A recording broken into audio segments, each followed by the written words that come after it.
7 years since the last Counter-Strike major on North American soil, but today, that all changes. 2,683 days the USA has been patiently waiting, and today, we welcome you to the Blast TV Austin Major 2025. By we, I mean myself, Rare Spears, joined by Pimp and Dupree for what is going to be a banger opening day for the first major in CS2 on North American soil. Dupree, how are you feeling to be here? Feeling super excited, usually I'm playing here, but right now I'm working at desk. This is great for me to be here. And if I go back to January when I did my first gig and then coming here and expecting to be here, I didn't do that. So it's an honor to be here. It's a pleasure to have you. Pimp, I'm always joined by you, but it's also a pleasure to be in a major with you in North America, no less. It's funny that you say that. When we're off cam for you say something else, but I'm also, in fact, happy to be here. It's good to be back to America. Good to be back, having a CS2 major on American soil, and I expect it to be a banger of 3.5 weeks of pure fun. Now, Dupree, when we talk about North American majors, you've had some great success. You've also had some not so great success in years gone by. Do you want to tell people a brief history of Dupree in America for majors? Well, in Atlanta, I hoisted the trophy. That was my first major win. That was the first one out of the 5-1, and then it was Atlanta became like this city for us that was like legendary for us. Like every time we came back to Atlanta when we played other tournaments, it felt like we had this Atlanta buff.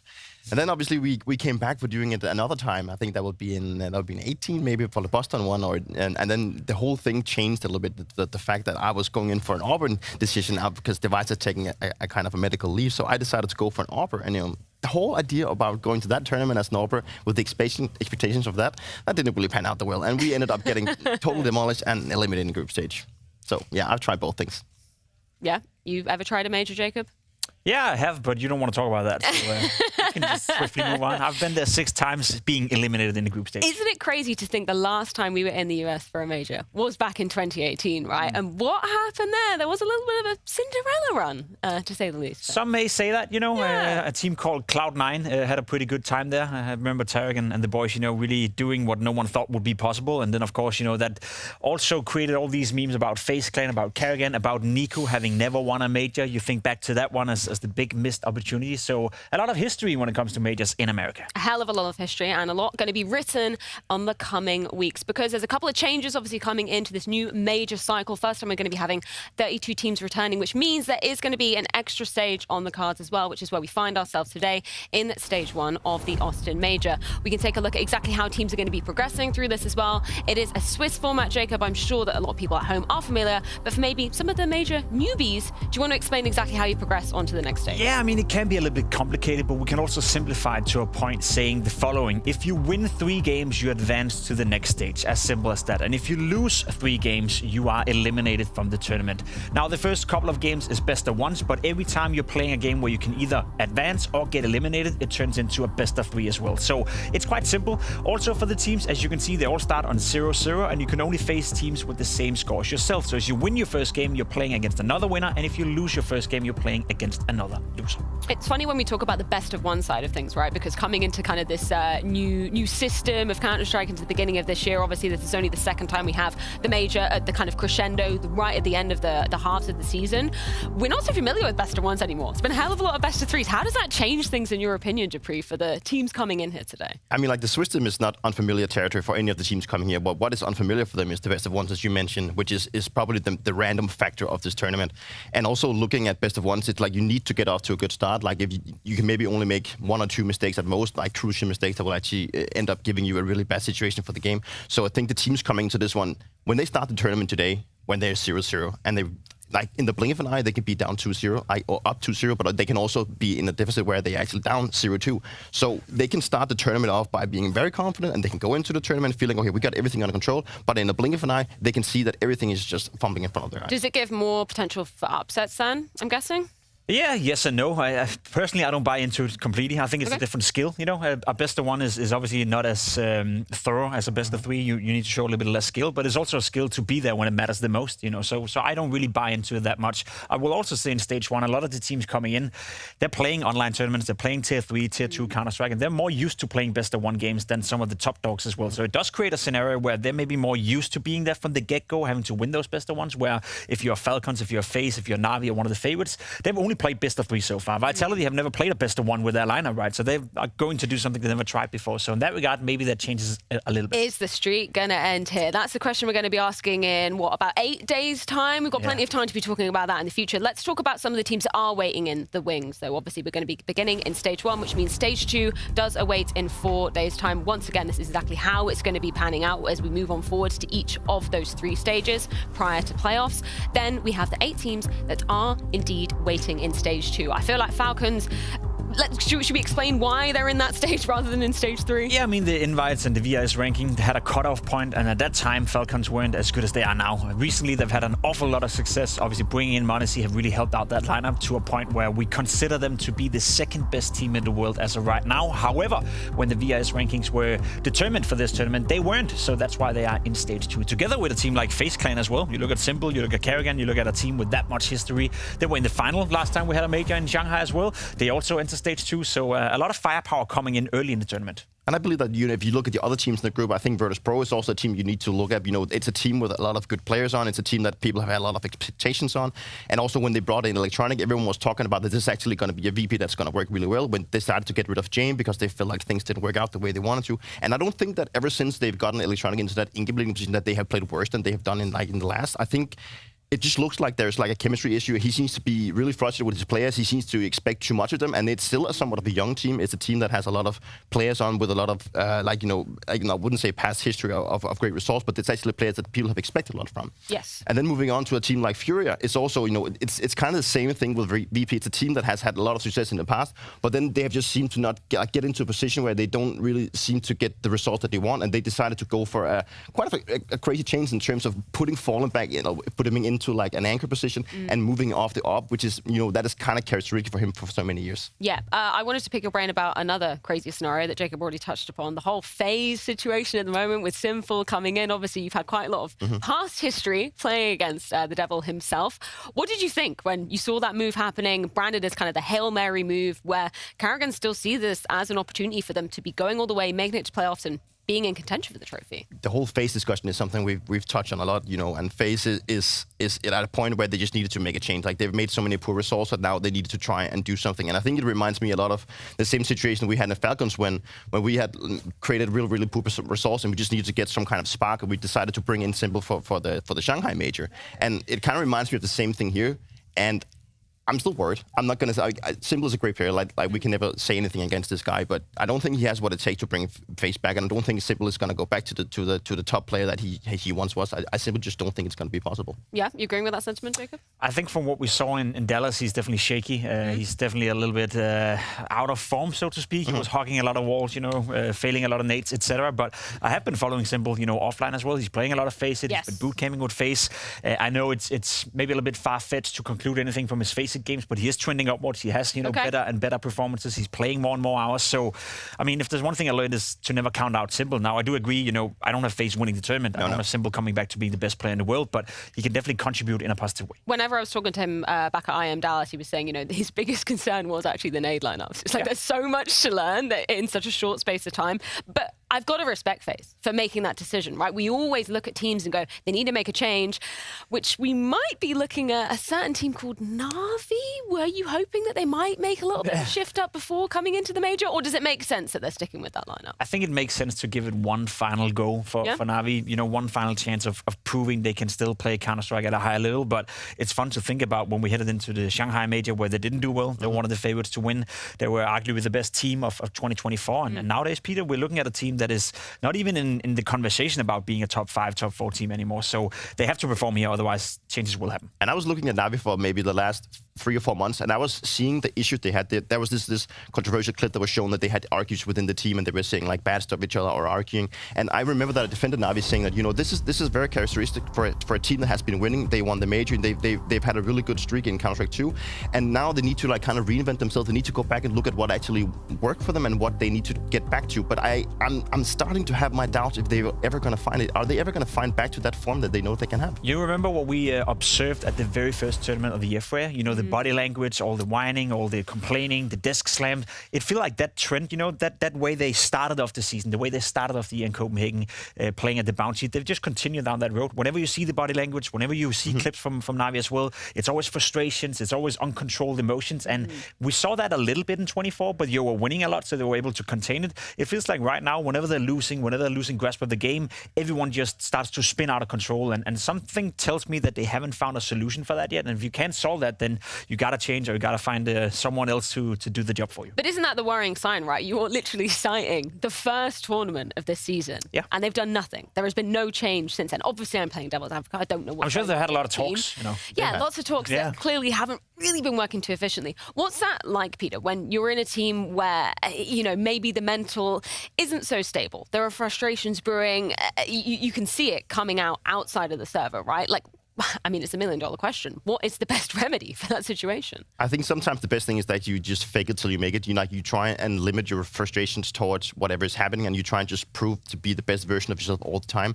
I think if you can try and limit your frustrations, you will also try and get away from what is actually your inner problem. Because if, let's say that obviously there could be different issues to the Navi right now. Is it the way that they're leading troops? Is it because they're getting frustrated, or does some people feel like people are not contributing the way they should? There's so many unanswered questions to why Navi is struggling right now. But obviously the frustration part is what we can see from the outside, and that is what actually seems to be one of their core issues, that they get frustrated with each other. And I'm sure that Blade has been, we've seen what Blade can do and what Blade has done to this team, saying that we need to try and limit all these kind of things because it affects us in a way, and he is not satisfied with his place. And I think that if Navi do not make a really good result here, I am 100% sure that we're going to see changes after the major. Yeah, I think I would co-sign on that as well. Let's go back to the stage 3 graphic of the teams that are going to be waiting in that third stage, because there's some other big names that we do need to touch upon as well.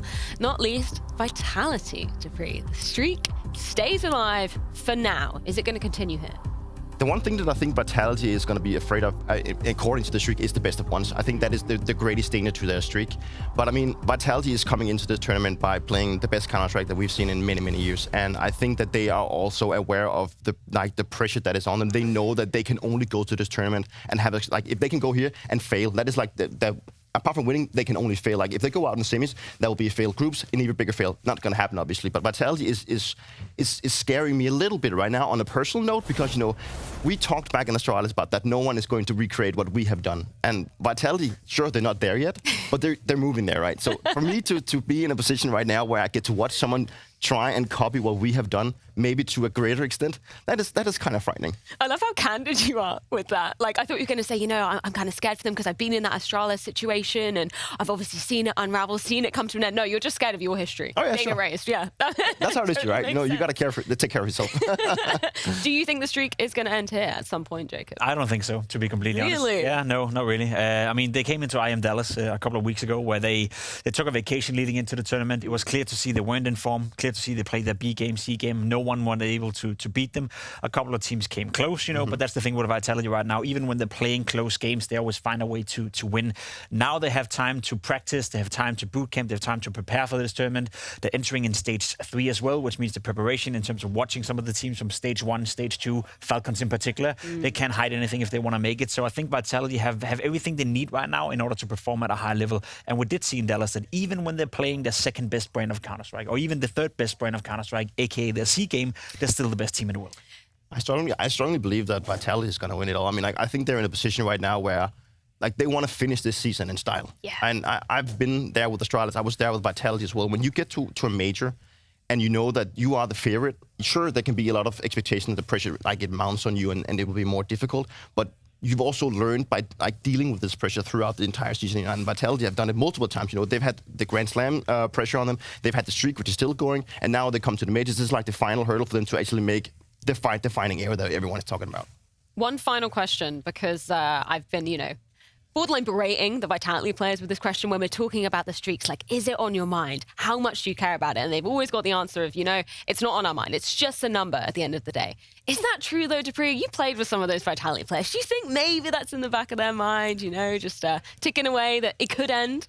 I think it's been on their mind, and I still think it is, but it's in a different way now. I think it was on their mind when they were about to beat the Liquid. The Liquid streak, when they got over that hurdle, I think they come to a point where, okay, the next one we need to beat is the 61, like the 1x60 that NIP has. And, that is like so far in the future that if they cannot focus on that, if they put the focus on that, that's not going to matter. I think by now, they're just going to see how far they can go. Like, they literally take one game at a time. So I think that the pressure of the streak has kind of faded back into the back of their minds. Now they don't think too much about it, but I'm sure they did think about it when they were going. Already beaten that streak. NIP had a shit ton of online games, a shit ton of best of 1 games in that one as well, whereas Vitality have won all their games in best of 3 and on LAN as well. So in that regard, I don't think it plays a factor at all. And, in reality, they're entering the stage 3 right here. So they have to play 3 games in that group stage in order to progress into the playoff. Then they have to play 3 games in the playoff. And by all you mean, you play 6 games and you win the major. So in that regard, there's still a long time for them to do. You make it sound so damn easy, Yeah, well, Jacob. it is for Vitality. Is it going to be easy for Team Liquid? What are you thinking about them waiting in the wings of stage 3? I'm worried. I'm very worried after what I saw at IEM Dallas. I think they came in as a bit of an underdog in a sense because they didn't play the tournament leading up to it. We didn't see them at the Blast Rivals. And, they made the change with Shuhei coming into the lineup. And we thought that was going to give them some guidance. It was going to give them a direction, so to speak. But I didn't see much in Dallas. And I'm a little bit worried that when you enter stage 3, well, you're joined by 8 teams who played well in stage 2. Falcons are going to join you. FaZe most likely are going to join you. And what I saw in Dallas was a team that still haven't figured it out. I've read some interviews with Nefla as well saying that, he doesn't feel comfortable anymore and he can't really find his footing within Liquid as well. So for me, I'm worried that there will be a bit of a no-show here. I totally agree with Jacob. Like, it seems like Liquid is just lacking direction, and it's been like that for a while. They come into the tournament without like an actual coach. They've decided to get rid of Mitha, and who's been the coach for a long time, and the confidence is not really there for Liquid. Like the interviews from NAF just showing like Liquid is going to like reconsider what's going to happen after the major in case of a bad result. So it's not like they go into the major believing in things. Maybe there is like this spark of hope that they are players from NA. They're like an organization that has been thriving in NA for a long time. The whole idea of coming to play in NA is important for them. They have a huge player, like a fan base over here. So if they can use that energy that potentially going all the way to like a playoff thing, then anything can happen. But I don't think getting there is gonna be easy for Liquid. Definitely not going to be an easy feat, of course, as we move on and upwards towards the playoffs. It's going to be 8 teams gracing the stage in the Moody Arena. Obviously, at best of 3 in at that grand final as well. Top 8 teams, though, Jacob. Any bold predictions that you want to make here yet? I think Vitality is going to win the major by not losing a game. To be completely honest, I don't know if that's a bold prediction considering how they're playing right now. I would love to say that one of these teams in stage 1 will make it all the way to the playoff. I would love to see that happen. I would love to see some of these, more less known teams make a deep playoff run, but I'm not sure who that is going to be. It's not going to be Complexity with a stand-in. OG, I don't think have the level for it. Maybe Heroic could be a ballsy prediction to be part of the playoff, but I don't know, Peter. I think we have a major right now, and I think we have a circuit where the top 5 is pretty set. We have 5 teams who are playing Counter-Strike at a very high level, and then from top 6 all the way down to 32, that's pretty open. I just hope that we can get semifinals where we have Vitality, Falcons, Mouse, and Spirit. That is like the top 4 teams of the entire Counter-Strike community right now. So I think you talked about the whole thing that we get a team from stage 1. I don't personally believe that. Not that they're not good enough, but I also need to empathize on the fact that if you are going from stage 1 all the way to playoff, you've been playing so much Counter-Strike, you've been using your brain for so long. It's actually something that is very underestimated in the fact that sure, Counter-Strike is just a video game, but you also get so exhausted from playing it. And if you play here, let's say that you go 3-2, you advance to the next stage, and you need to play the day after, you play another stage, and then eventually you go to 3rd stage, and then the playoffs. And you've been playing non-stop Counter-Strike for like 2.5 weeks before you even reach playoffs. And that is not something to be taken lightly. Sure, they want to go there, but it's definitely going to be exhausting. The play is devil's advocate on that one. We also do hear teams, not complaining, but saying that it can be tough to enter a tournament late. Yeah. So you're coming in stage 3, your team Liquid, you came from Dallas not playing well, and all of a sudden you're facing a stage 1 team who's been playing for a week and a half and are fully customized to this setup. Yep. They're comfortable, they've been here, no jet lag, no nothing. That can also be a tough task. So I agree with your point right here, but it goes both ways. Should we talk about how the teams are distributed coming into stage 1 as well? Because truly a global game in the essence of we have 6 teams coming in from Europe to be beginning off this stage 1. Makes sense in terms of the distribution of how, the tiers are kind of weighted in Counter-Strike traditionally. I mean, you can get very technical with it, but at the end of the day, it's a resemblance resemblance and I guess an expression of where the best teams are located at the moment. So obviously Europe have most slots distributed to the region because European Counter-Strike right now is at its strongest. Now, if we were in a scenario where NA Counter-Strike were owning or Asian Counter-Strike were owning, which is not the case, then more slots could be distributed to their regions. But it's basically a picture-perfect, outlook on where the strongest teams are from right now, and that's also why most slots are allocated towards the European region. And I think it's been like that for a long time. I think throughout Counter-Strike history, Europe has always been like the strongest one. We had a stint where the NA scene were also capable of making some really good results and creating some really good teams. I think that has kind of faded outlet, but so Europe has always been like the king of Counter-Strike in that sense compared to other titles in esports where it's more likely into Asia. So to see that Europe gets the majority of spots is also obviously very, very, very favorable in that situation. But I think what is great about the major is that you get the representative of all the regions. Like, it's not like you just leave regions out. You get teams from every region to actually compete. It's like a world championship in some sense. Like, everyone is actually inside the game. Yes. 3 spots in, I guess, the home soil of this major in Austin in North America.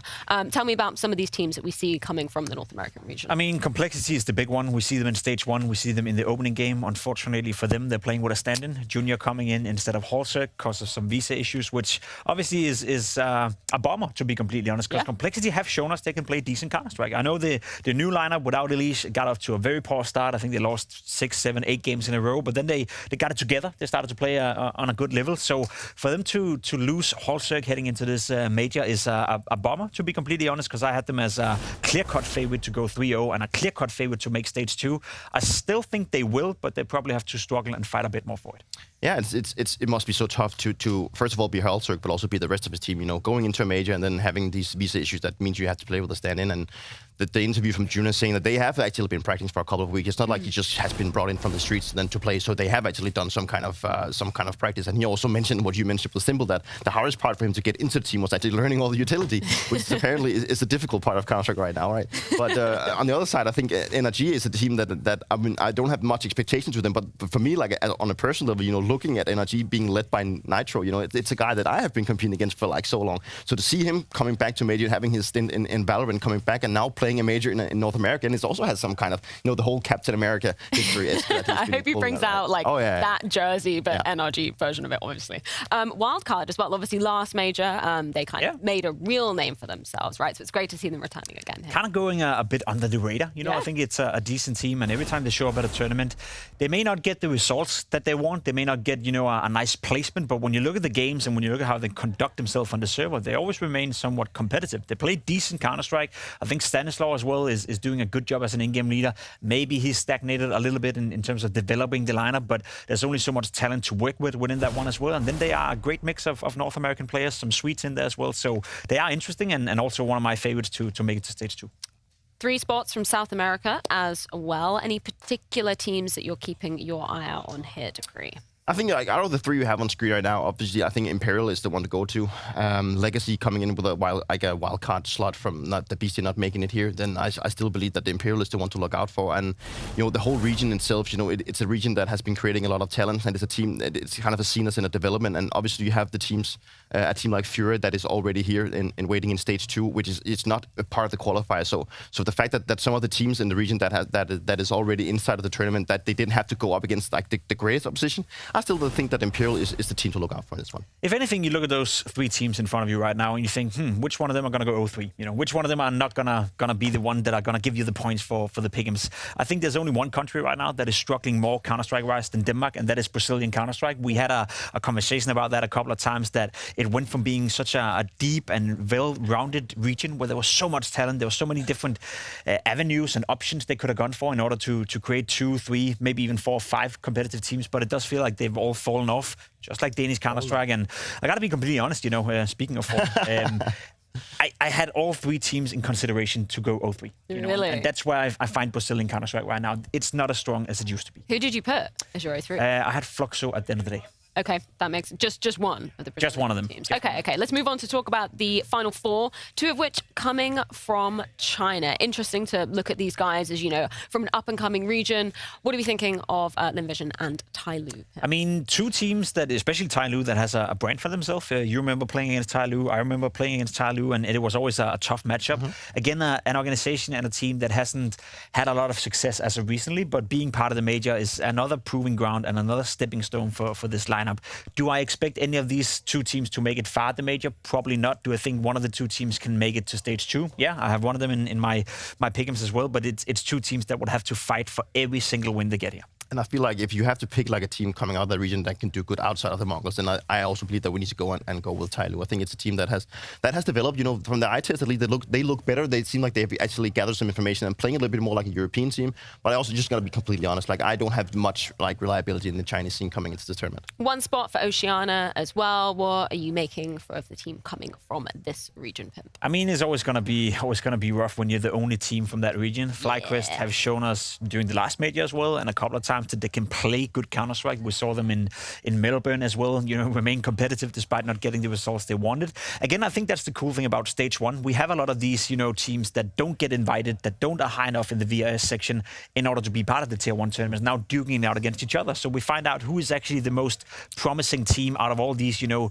tier 3, tier 4 teams that haven't made it through. And I think FlyQuest is a great example of a team that will have to capitalize on this. They will have to show us that they are good enough in order to get more points, in order to move up in the rankings and make it to stage 2, and I think they have what it takes. They have a couple of interesting players. The man on your screen right here, Regali, is a good one, and overall a good team. I think they're one of the clear favorites to actually make it to stage 2 as well, and it must be nice to be FlyQuest, you knowing that you have to beat your regional opposition to just qualify for the major. Now you don't have to go out and beat a lot of European teams. Like you just have to get that 1 spot, you know. And you know, at the same time, it could also be kind of a disaster if they didn't manage to. But then again, FlyQuest seem to be so much better than the regional teams they have them. Obviously, final team that's going to be rounding out this first 16 comes from Asia. Chinggis Warriors. How much do we know about them as a team? And let's be honest, you know, anyone who says they know a lot about them are probably lying or probably a mega nerd. And I respect either, you know, to be completely honest. It's a team that we don't know much about them. We know a couple of the players, and obviously you can dive into them. You can see the stats. You can see how they're trending up, how they're trending down. You can see the opposition they're playing, you know, the caliber of teams, etc., etc. It's going to be a proving ground, and it's going to be a learning experience. And I think that's also a very important mindset for not only us, but the viewers at home to have as well, that a lot of these teams, you don't see them play at the highest level. You don't see them play in pressured environments on land. So we got to learn, you know, we got to figure out who can withstand the pressure, who can elevate themselves, and who's not cut for it. Now, obviously, a couple of changes in terms of how teams are qualifying for this very major as well. No more RMRs. It was down to the MRQs, which means we got some live, authentic reactions coming out of a lot of boot camps for some of these teams, and we get to run a few of them now. We begin with Wildcard. I mean, you can see just how much it means to the guys to be making it to the most important tournament of the year. It means a lot, you know. It just shows that they know what it means to qualify a major. Like, one thing is the economical part, that they will actually be able to get stickers. Let's not lie. It's a big part for the players. But apart from that, you know, they want to go to a major and cement their name. You know, for all these players, they've probably been grinding the last maybe 5, 6, 10 years, depending on how old you are, getting and actually going to a major as a rookie. That is what you want to achieve as a counter player. You want to go to the majors, then you want to see how far you can go. It's a proving ground. It's a proving ground, and it's the greatest scene for every single player in the world of Counter-Strike to prove yourself. If you do well at the major, not only do you have a chance, as you said, Peter, of making a buck, you know, there's a financial aspect to it as well, but it's also a way of elevating your own career. Obviously, it means a lot to the players. I'm a little bit sad we don't get to see the RMRs being played out on LAN anymore, but I also get why it's complicated and why it's a big expense to do that.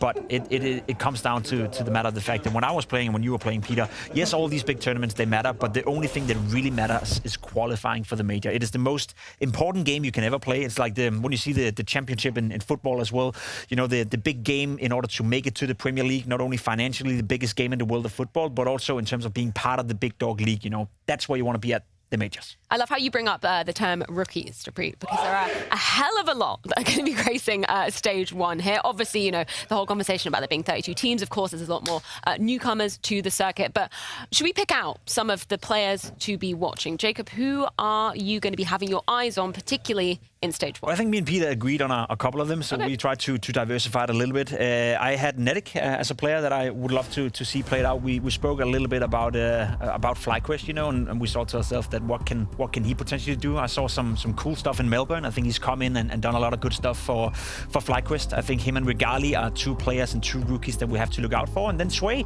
as well, Nemiga, a team that I actually have them as an 0-3, and that was a little bit of a gamble, to be completely honest. But the guy on your right here is one of the stars within that lineup, 17 years of age, very young. And as we spoke about, Peter, being online, being at a major, that's where you want to prove that what you show us online, you can also do online. And that's why I have an eye out for him. I think, looking at these 2 players, I think obviously Netic, the one stands out. Maybe his status is a little bit inflated in the fact that they get to play a lot of regional matchups. But obviously, I think it requires these 2 players to step up for the teams to actually make an impact. And that is the whole thing when we look at the rookies at this stage. That the ones that we handpick out, the ones that actually jumps a little bit off the page, they need to step up for the team to actually be able to go to the second stage. And for myself, I looked a lot at Heroic's Tenir, and I looked at OG's Chris. It's players that I've been looking out for a little bit of a while. I think Tenir is one of the players that then inside of Heroic has been standing out. He had a phenomenal tournament back in Dallas. He really showed, and he got to open people's eye about how good he actually is. And I'm quite curious to see if he's going to end up in a better team coming after this major. And then on the other side, as a Dane, we have 2 Danes on this. We have to go for Chrisen. Sure, his stats doesn't look as great, but he is a young England. He's only 18 years of age. And I've played with Chrisen back in Heroic, actually. We had a small stand-in stint for Heroic together. And, he is a guy that seems to be very hard-working.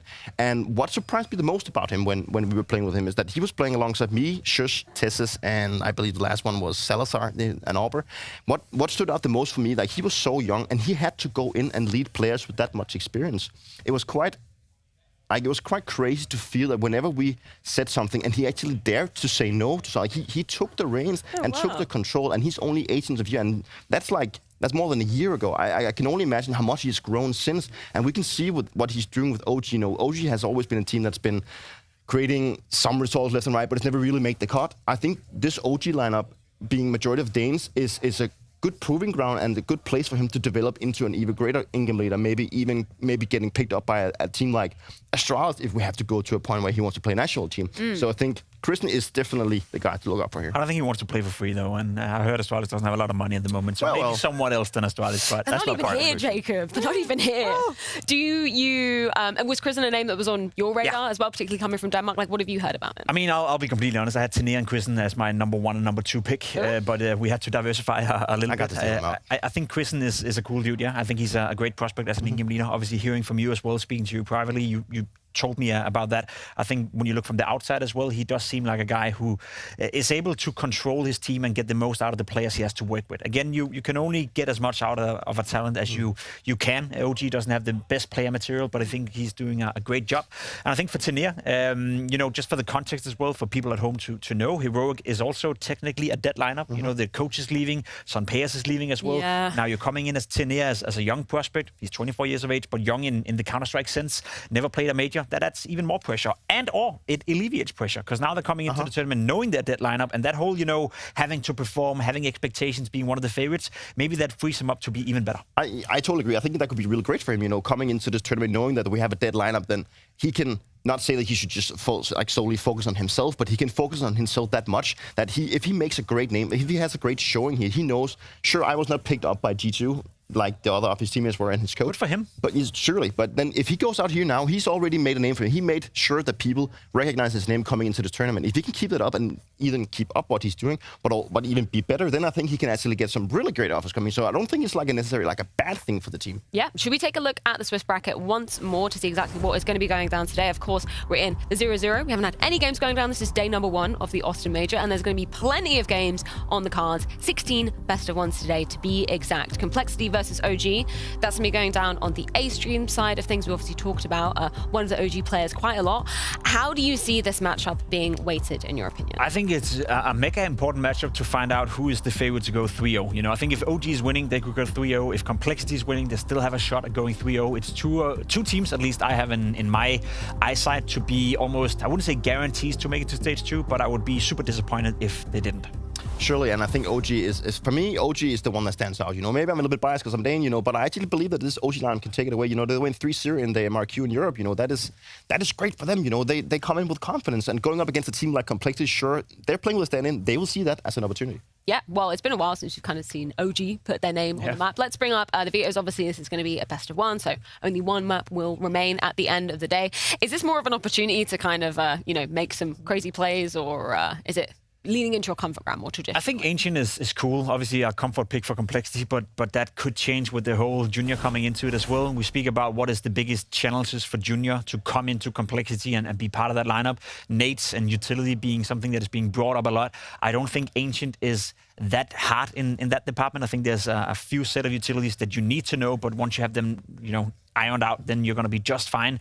It could mean that complexity are going to be a little less aggressive, because I think Halsek was involved in a lot of the mid openings. He was involved in a lot of opening duels with the AWP. Is Junior going to take the same, responsibility in that regard, or play it a bit more safe and rely more on the teammates around him? I think that's where it could change a little bit, and something OG most definitely will have to prepare for, at least keep in the back of their mind. And just to keep it short, what I think is really interesting about best of one vetoes is that you will always go and end up in a map that both teams feel quite comfortable on. It's not a map where you don't feel comfortable. You'll end up in a map that everyone feels like we can chime in with something and we actually have a chance of beating each other. Yeah, no, very good point to be interjecting with. Heroic versus Chinggis Warriors, that's going to be going down on the B stream side of things as well. We can bring up their veto too. I think this is obviously going to be a bit of a baptism by fire. I'm presuming for Chinggis Warriors, because I think Heroic has been the heavy favorite for a lot of people in those 3-0 pick'ems, right? It should be, to be completely honest. I know we speak about Heroic being a dead team. I personally agree with you, Pete, as well. I think it's an advantage. I think they're coming in with no pressure, and I think there's a skill disparity between the two teams where, regardless of Chinggis Warrior maybe coming in with perfect preparation, regardless of them maybe getting a map they feel comfortable on, Heroic have far superior skill on the server, and that should be showcased today. I would be very surprised if Chinggis Warriors actually managed to clinch this one. But then again, it's also a great opportunity for them to actually prove me wrong that I don't believe in the Asian team. So let's see how things pan out. I was catching up with the players before this as well. We'll run some interviews at some point during the show as well. But Heroic have actually played them twice, right? So they've beaten them pretty handedly twice. Chinggis Warriors seem to be, of the ilk of you learn the most from a loss. They seemed pretty confident. Is that going to be the reality, though, Jacob? I mean, maybe they learned a little bit, but one thing is learning, and another thing is getting greater or getting better to a point where you can actually challenge Heroic. I don't think that's going to be the case, but in all reality, Heroic are most likely going to win, but there's also different ways you can lose. And if Chinggis Warriors makes the game competitive, that in itself could be a victory, and that's something that could install confidence when they're facing teams on their own level. I just hope that Heroic will live up to the expectation and not fall flat and actually not live up to what everyone has said, because they are the favorite going out of this group. Well, not to put the pressure on you guys at home, but you now have some decisions to make. Not one, not two, but actually 3 choices of streams. Of course, on stream number A, that is going to be, Streamlet A rather, that's going to be Complexity versus OG with the traditional commentary as well. Heroic versus Chinggis Warriors is going to be going down on the B stream, but you can see my face on the C stream. That is because we're going to be trying something a little bit new here. It's going to be more of a watch party vibe. So if you want to stick with us for a bit more casual, chill conversation, not so much of the commentary, then you can choose to be sticking on that C stream. We'll give you a couple of minutes as we move to a break to make that decision, and hopefully we'll see you on the other side.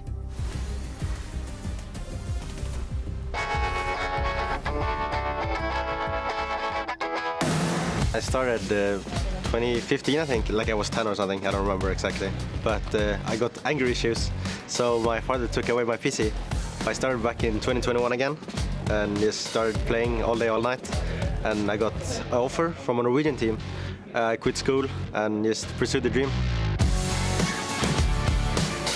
I was just grinding Faceit, solo gaming. I was hitting the #1 on leaderboards, so that was how I got spotted, right? And I didn't have expectations. I just joined, and the guys were a bit more experienced, so they basically guided me, how to be a good teammate, how to play, and I just listened and took the next step, I guess. After that, I got scouted again because they saw potential in me, and I went to Metizport, and I got full-time offer then. We played 1 season, and then again the Faceit leaderboard, right? I was on top of the Faceit leaderboard and got spotted again in Sangal. There we just grinded from top 200 to top 30, and the rest is history. I have 6K games, I think. Oh, wow, okay. I'm playing with Roland, and he's been in the scene for a long time, right? Yeah. And he said I even have more games than him, so we were on player break, and we just got a call from Heroic, from the coach, saying they were interested, right? Because they sold to Falcons, obviously. But it was kind of quiet from the Sangal side, so it was more like a surprise. It wasn't planned at all. It just happened on 1-2 days, and it was done. Obviously, since Jota went to Eternal Fire, and we had the core, we had some decent ranking, and of course heroic, good management, good org, good stuff behind it. So it was like an obvious choice. Sunfires, who's been experienced, is joking inside the team and like outside of the game, and Tenir is the same. Like we're just a bunch of guys having fun, joking around. So it's the chemistry is great. Like we're having fun every time. Obviously, you've made it to the major, just a milestone achievement for you individually. Yeah, of course. Like I had it as an achievement with a sticker, right? Like now I'm in the game. I'm excited. I'm not too nervous. I'm just taking game by game. Is there anybody you're particularly hoping that you get to play against here in Austin? FaZe. We demolished them, and they're calling us bots. Like I don't know how they can call us bots when we're demolishing them. So I need to do it again. Now when the season ending, like it's the last dance as well for us, like our roster. We just wanted to make it to playoff, and yeah, we'll see from there.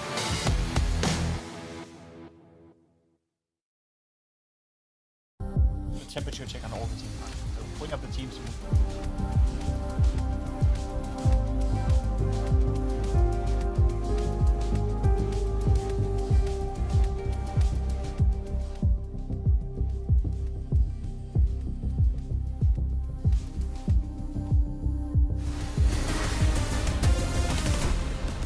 I lied. I'm sorry. You get us for a little bit more time, but that's fine because we've got a hell of a lot of teams to be talking about. And I think we should start off by maybe doing a temperature check for some of these stage 1 teams. Should we talk about the teams that we have laying in wait in front of us? First of all, Complexity versus OG. Complexity with a stand-in. I think prior to that whole situation kind of unfolding, they were certainly in a lot of people's 3-0 pick'ems, right?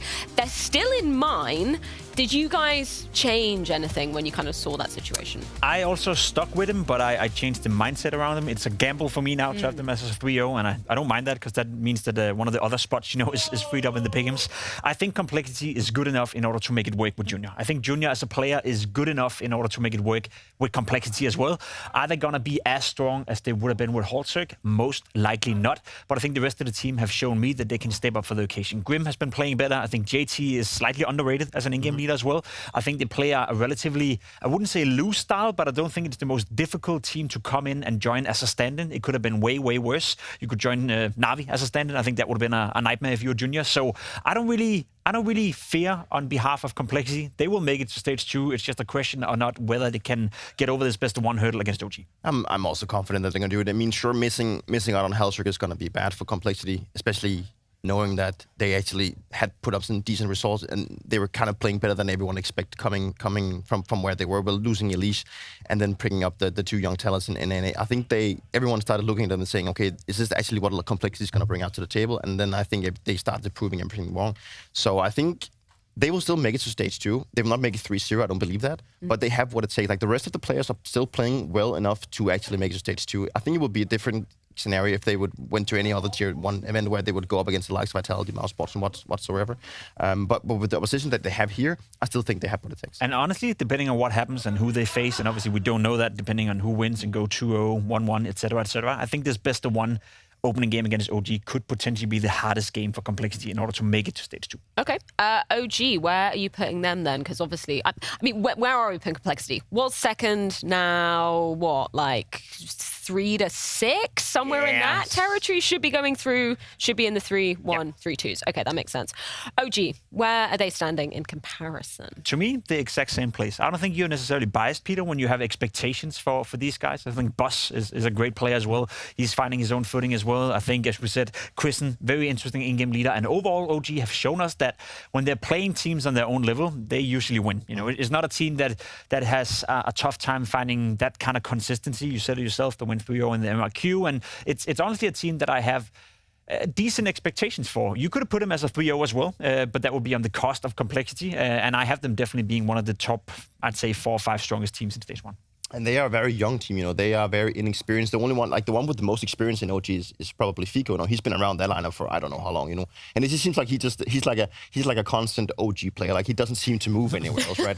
and if you look at the other players, another guy that I want to point out maybe is Nikodos. He has been brought into team. He's probably the closest they get to like a star player. He is the upper, but from my time also playing with his former teammates in Prezi back in the days, he was a guy that he's a guy that goes in with the mentality of not caring too much. He goes in and plays the game and in the way that he wants to. And if he feels like he can pick up a rifle instead of playing AWP, that is what he's going to go for. Like, he doesn't care too much about whether or not he's going to play AWP or rifle. But the good thing is that he actually is capable of doing so.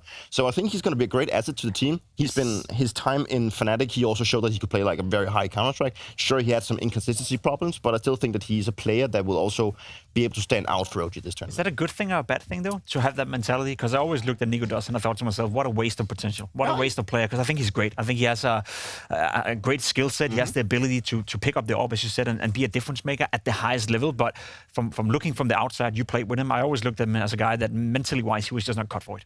I think with Nemiga, I mean, it was a good and bad thing with the whole AWP and rifling thing that he did back in pre-season, because his teammates also felt sometimes he just did it out of his own like selfishness, and he just wanted to play rifles of AWP, and that would change the dynamic of how the rounds were running. So I don't know if it's a specific thing he does anymore, but that is actually what I've heard from the past. Well, should we hear from the man himself? So did have the pleasure of catching up with Nemiga ahead of this series. Great to see you once again at Nemiga. Obviously, the last time you were at a major, it was back in Copenhagen with the heroic jersey on. How's it feeling to be in the OG jersey now? I mean, after all, it's my 6th major, I feel pretty good. 4 different teams, I believe now, but I'm happy to be in OG. I'm really confident. I'm ready to play. How comfortable are you feeling overall in the OG system, and how different is that to some other teams that you've played in? I feel like I'm very comfortable. I think they put in a lot of effort, the coaching staff and Chris and the IGL, to make me comfortable, because they know I like to play somewhat different than other oppos maybe on certain aspects of the game, but I'm very comfortable. Okay, so they're giving you a good amount of freedom, you feel like? Like, how much give and take is it from your play style versus what OG want to be creating?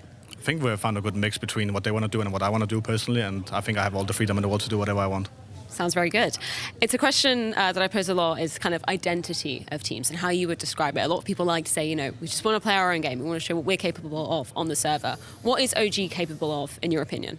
I think in general we're a pretty aggressive team. We have a lot of people who want to go out and take the early fights, and sometimes I think the hardest thing for us is to settle down a little bit, but we like to be aggressive. That's definitely our identity. First opponent, obviously going to be Complexity, best of 1 territory. How familiar do you feel with Complexity? I think they are a pretty strong team, honestly. I think they're one of the best teams in this stage, but I mean, we're also feeling very confident against them, and we know they're coming in with a stand-in and they might not feel as confident as they should be, so we'll just take it one round at a time. Just to pick up on what Nemiga was saying there, how difficult, in your opinion, Dupree, is it when you have a AWPer who's maybe a little bit more unconventional, right? Wants to take a bit more space, you kind of need to let him be free roaming, because it obviously sounds very promising that OG are allowing him to do that, but reality, is it as easy as he's making out? And it seems like it's part of his identity as a player, and I think it could be both a strength but also a weakness, because if you put Nemiga in reins and you put him on a leash and he's not allowed to do what he wants to, or if you limit him too much, I think he will end up maybe overthinking too many of the situations, where I think if he gets the right amount of freedom but also plays within a system that actually works around him, I think he could be really good. And it worries me a little bit in that sense, because we've seen teams pick up Nemiga where he maybe doesn't get the same kind of freedom that maybe he gets in OG or in Preacher, for that matter, where people rely on him to be the star player. If he can go out and play his own style, that is where he's going to bring all the numbers to the table. So I think this is a really great place for him to develop, and I think it's a really great place for him to play. And he also mentioned the whole thing that one of their struggles inside OG right now is that sometimes he gets spirals a little bit out of control, keeping it a little bit cool. And I think that is it's a reflection of a very young team. They don't know when to hold back. Maybe they don't know how to react. Maybe they don't know how to approach the round compared to some of the best teams in the world, who's really good at understanding the situation and playing the right percentages. I don't disagree with anything you're saying, but there's a keyword in that whole sentence that I want to pick up on, and you say development. That's my issue with Nemiga. There is no development. There is no trying to get better at your weakness. There's no trying to buy into more of a system. There's no trying to refine yourself as a player. There's no trying to maybe balance out this, I wouldn't call it egotistical way of thinking that it's my way or no way, but that's, again, what it feels like. And don't get me wrong, the viewers may feel that I'm a little bit harsh on Nemiga right now, and I am, because I hold him up to a higher standard than anyone else within the OG lineup, because he is a better player. I gotta be honest though, Nemiga, to me, a wasted potential. I would love to see him come through here in OG. I would love to see him find consistency. I would love to see him prove me wrong, but a player with that skill set hasn't been able to get more out of his career than he has. To me, that's a little bit disappointing. Well, gentlemen, we are going to be having plenty more time to be talking, but server issues have been resolved. We do need to throw things to a quick break. If you want to stick with us on the Steve stream, we are, first of all, going to be covering Complexity versus OG, so potentially we'll see you on the other side.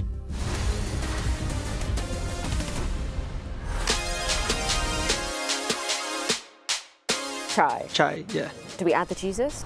Yeah, Chai Jesus. Chai Jesus, yeah. okay. The first time I played with my father, I was like 6 years old. He was teaching me how to play, and then the next years I was playing by myself. All my life I loved the game, so that was one opportunity to play. I think that was the point, the pandemic. I feel like in Imperial we are really free to do plays and do calls. Vinny likes to play like that. ST, I was lurker in Fluxo, and now I'm playing like playmaker. Every time I'm playing like in the block. Is that hard to like switch from those two? Because they're quite different. Yeah, it's quite different. When you are a lurker, your POV is like more chilling.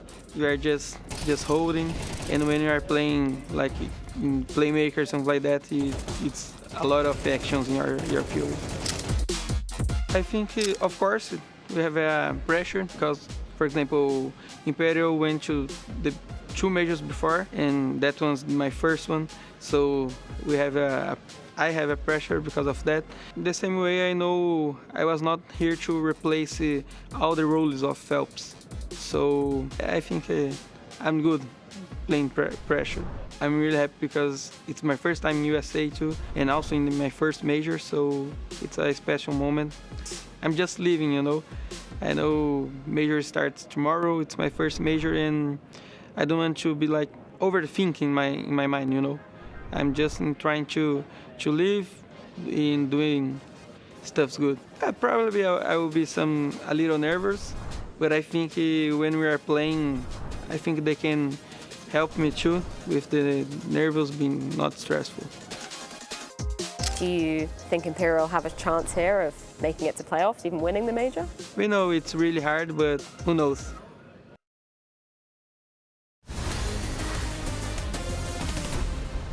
Well, we are going to find out how Imperial will be bait.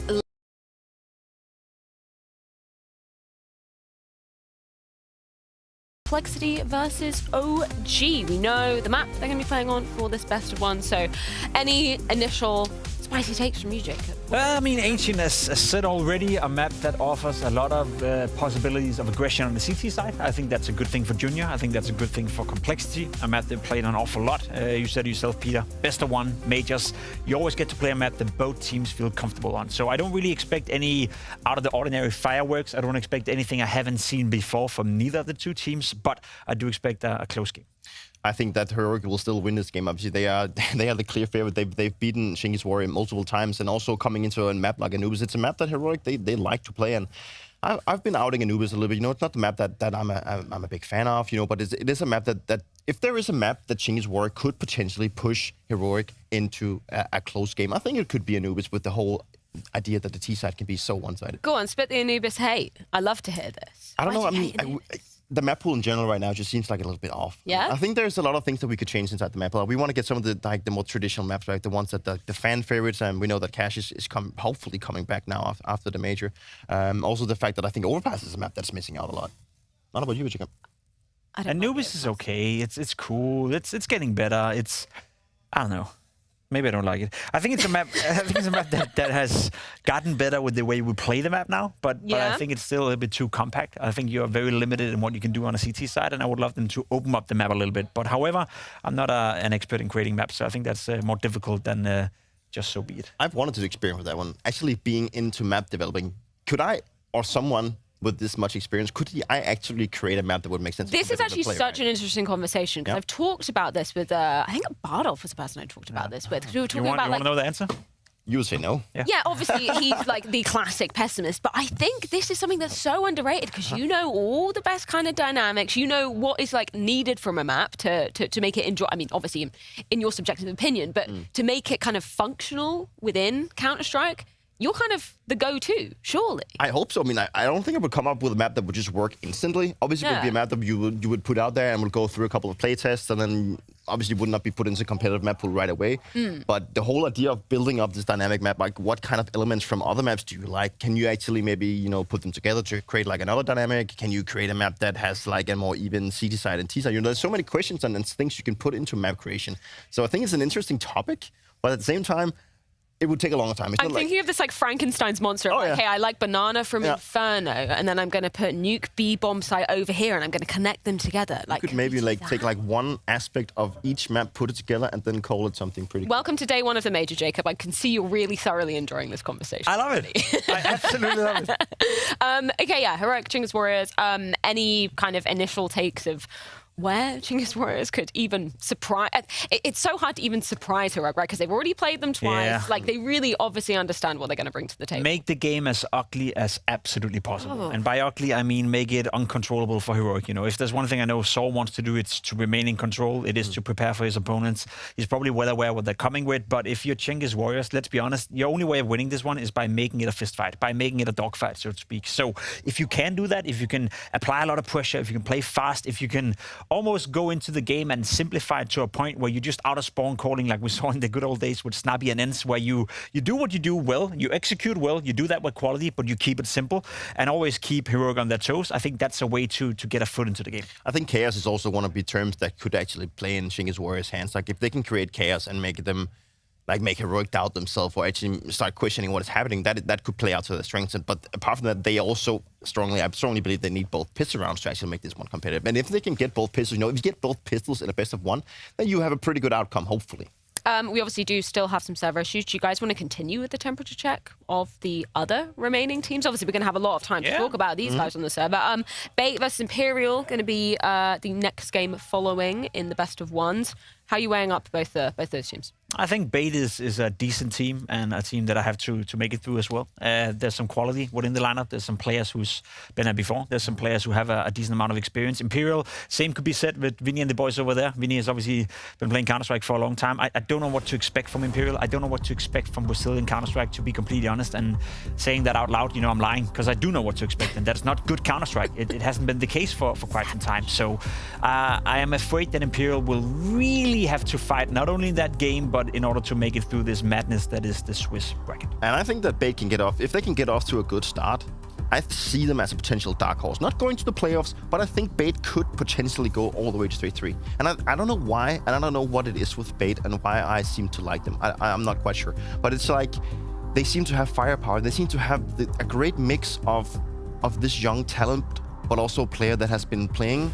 at the highest level, but not for too long, to still keep them very hungry. Yeah. I think the whole NPL thing with him being in Navi, he gave him like the right cards to be able to maybe create a good team, and then also having Hetrick coming from his time in NIP, maybe obviously not the greatest stint he had there, but still he was still sometimes the bright spot. He's found himself, Hetrick. He's a good player now, and he was always a good player. His time in NIP doesn't count, let's be honest. I think Londoners have established that already. NPL, a rookie at the major as well. That's a little bit outrageous to say. He was part of Navi, just never not at a major. He's played a lot of Tier 1 tournaments, have a lot of experience. Blade brought him in for a reason. Blade saw something in him when he was younger. Maybe didn't see enough. Maybe NPL wasn't joining Navi at the right timing. It was when Simple was probably not at his best behavior, when the lineup wasn't really working out. So again, I'm curious to see if he can continue the trending upwards. There is, as you said, Peter, a lot of young gun, a lot of firepower within this lineup, and I could also see them at least make it to stage 2.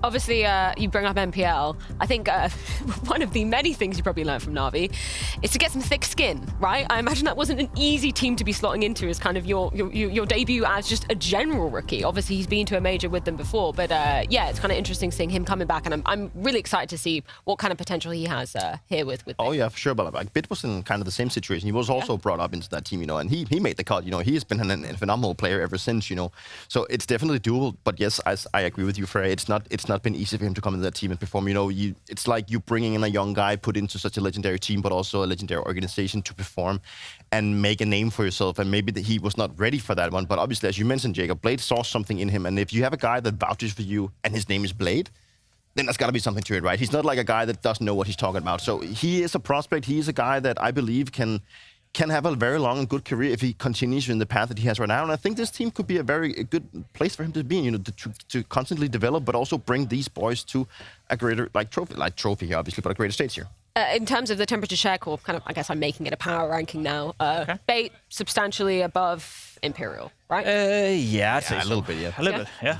Okay, let's move on to the fourth game that's going to be going down. That is BetBoom versus Nemiga. This is an interesting one. And this is because of BetBoom, in my opinion. I think BetBoom, when you look at the paper, look at the players inside BetBoom, you think, holy guys, these guys must be a tier 1 team. Like they must be competing for tournaments and trophies, but they're not. Like they're literally not. The thing is, like, when you look at Exile, Magnus as being the talent, and then you have Boomich, who has been leading Na'Vi throughout the best Na'Vi lineup of all time, then you just have this kind of expectation for them. And maybe that is also the what is holding them back, that there is so much expectations on them. And for me, BetBoom has always been a team that has had really great players. They even had Nafany back in the days leading the team, but it just never really seemed to work out for them. And I don't know what it is inside of BetBoom, if it's a player like internal struggles within inside the players, but or whatever it is. But it just seems like they have the talents, they have the players, but they cannot put the puzzle together. BetBoom is one of those curious prospects where you don't really know what you get. Like, look at the paper, look at the player quality. Sorta as well, a player that for a long time was rumored, maybe even to join Na'Vi at a certain point in his career.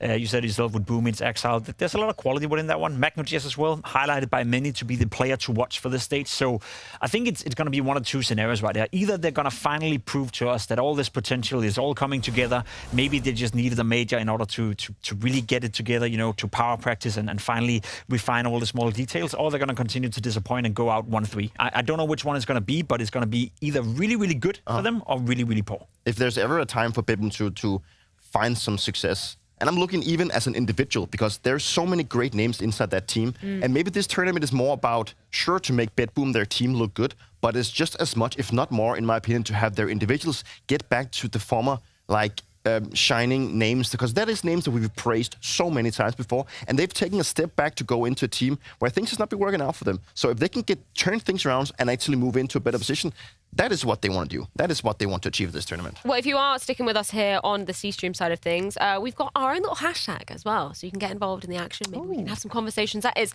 hashtag BlastTV Red Zone. Bit of an homage to the Red Zone going down here as well. So yeah, make sure you get all your tweets and stuff in there. I'll be checking that intermittently to bring you guys into the conversation.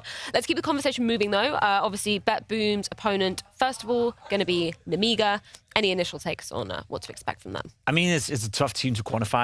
I think I have them as an 0-3 in my pick'ems. Really? And that's probably probably stupid. It's a massive gamble, but something gotta go. I don't know what to expect from them, to be honest. When you look at the results, it's a team that beat decent tier 2, tier 3 opponents. It's a team that also loses to not so good tier 2, tier 3 opponents. Again, I had Sway as one of my players to watch here. Young, 17 years of age. He's had a couple of games and a couple of tournaments where he's been the difference maker. I want to see if he can do that in a LAN environment. I want to see if he can do that at a major where the pressure is a little bit different. But I honestly don't know what to expect from them. And that's also why I'm willing to make this massive gamble where I say 0-3. Also considering they are facing a decent team in the opening game. There's a case that can happen, and they are a team, and I've learned one thing, that you can never rule out the Russian. You can never rule out a CIS team. They are just really great at playing Counter-Strike, even though you don't expect anything from them. And I walked into the catering area this morning, and I walked past some of the Nemiga players. I actually shared the elevator with them. I went into the catering area. Can't wait for this. And I grabbed a cup of coffee. And I went in and I saw different teams eating breakfast. Some were like 1 guy, 2 guys, 3 guys, depending on that. And I was just like oozing and taking everything in. I was looking at the players. How were they looking at each other? How were they reacting? How were they feeling about everything? And I looked at the Nemiga table. There were 4 players sitting there. I think it was Sway. He was sitting with a headset on, and he was just sitting there listening to music. I assume he's like in the state where he wants to get pumped up. He knows there's a lot of things to expect. Then the rest of them, they were literally sitting, eating their breakfast, and they're just looking around. They were not sharing anything to it. They were just looking around. I could just feel, and I could feel the nervousness coming. I get like nerves coming from them, and that is like what this whole thing is about with this stage. Is like there is so many rookies, like so many of them have never played at a major before. They know that this is a place for them to make a name for themselves. So just looking at Nemiga, maybe I'm just wrong. Maybe they're not nervous. Maybe they're just zoned in. It could be different things. But the whole thing that they were sitting out there and just not, having a chat within them was not a great sign for me. 0-3 confirmed. There you go. Dupree's giving you the evidence. I'm actually going to catch up with, hopefully, one of the players soon from there. So I'm actually going to pose that question because I have a sneaky suspicion, right? Whenever I ask players, you feeling nervous? Big stage. First, obviously, we're not on a stage here just yet, but it's a major, right? This is when you could be nervous in these booths. That's totally understandable. More often than not, 99% of the time, players just go, nope, not nervous at all. It's just like any other game. It's just like I'm playing a FACEIT game. Yeah. Obviously, exaggerating there. Is that that true, Dupree? Or are the players kind of, maybe manifesting a destiny, maybe trying to hide the nerves? I honestly think it's a self-defense mechanism going on in their brain. And I've done it myself. I mean, we've always in my team been very open about being nervous because it's part of competition. It's part of the environment. Like if you go to this tournament as a rookie and you're not nervous, then something's wrong. I mean, then you're either not functioning like the way you should, or you are literally just lying. And I think I'm going to go with the one lying. I don't think anyone can go here. I played so many majors. I have tried everything within Counter-Strike, and I still got nervous going into a group stage game. And that could be the major, it could be a Blast, or it could be Dallas, because it meant something to me. It's not just me playing a FaZe game, as they mentioned. So people are probably lying if they say they're not nervous. Game on! And we got a game going. Go! We got the game on. Okay, we're going to start off with Chinggis Warriors, Heroic side of things. Any initial thoughts of how you should be approaching this pistol, considering we are in MR12, emphasis on the pistols, right? I mean, as of right now, I think Chinggis Warriors, they definitely need to get the pistol. This was a very good play by hiding in this lane here. Trying to get the headshot. And I think, if they can clinch this pistol, get off to a good start, that is what they want to do against Array. That we talked about, that it's all about getting a good start at this one, and best of ones is like so crucial. So that is also why best of ones is so extremely important. But we'll see how things pan out. I want them to prove me wrong, right? Through in the back, but it's not going to be happening. Bomb is ticking away here. And I'm not seeing a kit on anyone either. Dan. Is there, obviously we talk a lot about the importance of pistols, particularly now in MR12. Is that why everybody's so much Okay, can I just join in on that one? Oh, yeah. The pistol is not the most important round, the round 2 conversion. You don't think so? In that sense, true. I can actually agree with you on that one. That is actually very true. Why? Go on, say some evidence. I mean, you can win the pistol, but if you lose the round 2 conversion, you're screwed. Yeah. You get one round to a scoreboard, sure, that's one step closer winning the game, but your economy is royally screwed. So I feel like the pistol round, yes, it's important, but only if you convert. Oh, we get to see both pistols. There we go. Okay, this was the game we were initially planning on covering. Complexity. That's also the big one, Yeah, that's the big one. And seemingly complexities. Never mind. Ooh. Yeah, there we go. They're getting off to a good start. That was nice. Yeah, that was nice. But I think, as you mentioned, James, the whole idea about losing the second round, obviously, it also puts you mentally in an even worse place. Actually, I would probably prefer not losing that one. I mean, obviously, everyone prefers not losing it, but it just, you won the pistol, and you're like, yeah, we're pumped up, everyone wants to go, and then you end up losing the second round, and you're like, okay, we're back even in a worse position than we were like 2 minutes ago. Yeah. Gentlemen, I am going to love you and leave you just for a moment. I'm going to do some interviews for the next game, so keep everyone entertained. Enjoy. Please. I know it's a big time. Do a good job for you. You've been a host before, Jacob, so you know how things work. You can take over as a co-host. I think they call it a presenter nowadays. Right. But yeah, we'll be fine, Peter. We'll be fine. We're just going to watch some Counter-Strike and talk a lot of mad SHIT. Complexity, OG. I said it, I think whoever wins this game is in a pretty good position to potentially go 3-0. Yep. I think this is the tough opener for both of them. A best of one. How do you see, so if OG gets up and gets this win, do you think they can just keep going on that streak and actually continue? Because, they went 3-0 in there. Do you think they will continue with that streak? Play, obviously. I do see OG as a solid team that can most definitely make it work. I don't know. Bad trades. I don't know. I don't know if I believe in them. That's the cool thing about this format, and we can have a conversation about that as well. Just because you go 3-0 in stage 1 doesn't mean that you're the team from stage 1 most likely to make it to stage 3. No, I think that's been a general misconception by a lot of people, especially in the community, that just because you go 3-0 doesn't mean that you're one of the favorites in the next stage to make it through. Nope. I think OG could go 3-0 here, but I would still say that if Complexity make it to the next stage, or if a team like BetBoom make it to the next stage, obviously depending on how they play, based on experience, based on paper, based on everything, I still think OG has a lower skill ceiling, so to speak, than some of these other teams. So yes, in this environment where they're playing teams on their own level, or maybe teams below their own level, one of the favorites, when they get into stage 2, joined by Falcons, FaZe, you name it, I think it's going to be a different conversation. That definitely will. And they've just won the second round that we just talked about. Now it actually looks like Complexity is going to be. Okay, so how would you actually see this? Holy damn, we got some good headshots coming in from here. Junior. So he's making a name for himself. He said in his interview, and he also talked with the guys for Complexity. I think he talked with Messi also, that this is also a great proving ground for him to try and get back into a team that he actually feels comfortable playing, right? So he has something on stake on his his own, apart from doing good with the team, he also needs to make a name for himself. And this was a good case for him. You know, I remember that Junior was the guy, wasn't he the guy that said that if Simple plays 200 hours, I will play 210 hours? Like I think so, yeah. He was the one that actually decided to go against and praise himself so much that it actually became a meme that he was not better than he was. That's at least from what I remember. And I think it was Symbol he used as an example, which is, you know, that's kind of bold, you know, going up again, like using Symbol as a name in that sense. I think that was very bold for him. So he definitely had some self-confidence, which is obviously very important as a Counter-Strike player. He did. Goes out to all you guys out there as well. If you want to join the conversation, if you want to ask me or Peter a question off air once he's back, you can use the hashtag BlastTVRedZone on social medias, X, Instagram, you name it. You can do a post, you can do a tweet, you can do whatever you want. Just make sure to hashtag it BlastTVRedZone, and we will pick up on some of your questions as we go along. We're going to be live non-stop, Peter, for Best of One's game right here. So we're going to need some inputs from you guys. Yep. And honestly, you guys are pretty good at asking questions in general. So send them our way. This is a messy start to the game. It is. Moly. But it's like, you know, this is a very classic ancient thing. Like, if you can seize control of the middle areas, like that is what you. Is it worth it though? 4v3, but you lose control, you give a bomb plant away? I would say no. I don't necessarily agree. I think the reaction here from Complexity was really great, understanding that they were fighting for it, that they knew that they could probably go out and 8 bombs and get the plant. But it's not like OG's in a bad position to still retake it. It's going to be difficult, but it's not like impossible. Okay. So, I mean, that is always the game you do when you play Ancient CT. Like, you want to put as much manpower you can inside middle, and then sometimes, yeah, you do leave A side open, or at least leave it less, less defended, which is what's the case here. Okay. They'll have to make it happen now, and there's not a lot of time left. I don't know if the kits are available. It's running out of time. No, the smoke on the arm is really important here. Yeah, nope, there's no kit. Yeah. See, that's my point, right? If you force in this round 4 after losing round 3, most likely you don't have money for a kit. So if you play a setup where you have to retake without a kit, it makes it so much harder. Yeah, I mean, and it definitely looked like OG. Sure, they wanted to try the retake, but they realized maybe a little bit too late, or they were literally playing it too slow. Like, they would not even have time to defuse the bomb if they got close to it.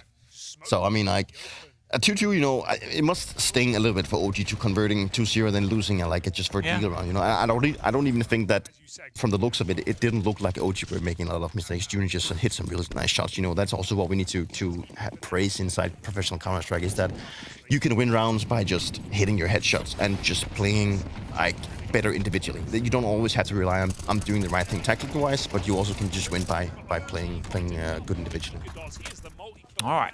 And here we have Nemiga. You know, this is what we praise. You know, what I talked about before. Like, he's not afraid of picking up a rifle. Obviously, maybe there's not economy for getting the AWP, but you see, he's not afraid of jumping up and actually taking the fights down B lane instead of just maybe playing it a passive. No, what I like about OG right now from watching the game is that, sure, they've lost some nasty rounds, and they should probably have a bigger lead, but they were not afraid. They still played with their guts. Well, they had a better buy, right? Yeah, that's what I mean, right? But they wanted to take control of this match and actually go into it instead of just sitting back or playing nervous. I think that it's a good approach from OG, and also because they're so young.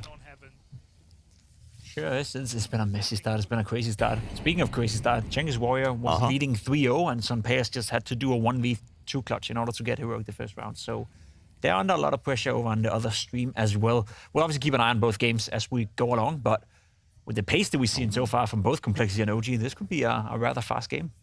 It could. I mean, I think for Chinggis Warriors, being up already 3-1 must feel nice right now. They have a pretty weak buy. We just saw the AWP missing multiple easy shots. For context, playing CT side on Anubis as well. It's and that's what I mean, right? That is. They've gotten off to the best possible start. Maybe they could have been up by 4-0, but still 3-1 is pretty good. I'm loving the sort of tempo that OG is setting, right? Like, how do you feel about the whole fact that now? That Heroic is being sort of pulled apart once more, and you have some Pius and Saw going to D2. How is that gonna how are Heroic which going? angle are you asking? No, I'm asking more like for like the remaining players in Heroic, like losing their coach, which we've praised so much, but also losing some Pius, who is arguably the most experienced player in that lineup. So how do you think Heroic is gonna move on? Do you think they're gonna rebuild around the fact that they can sell more players? Because that is what Heroic is kind of standing out for right now. They develop players that they sell, and then, you know, they seem to have a hard time sticking onto the roster. They seem to get ripped apart pretty fast. Yeah, I think a lot of people misunderstand that whole concept, because if you're a player, if you're talent, and you know you're joining Heroic, you also know that there's a pretty good chance that if you do well, that you get shipped off to another team. It's not like you're stuck in a team that you don't want to be stuck in. It's not like you're Money in T2, you know, or anything like that.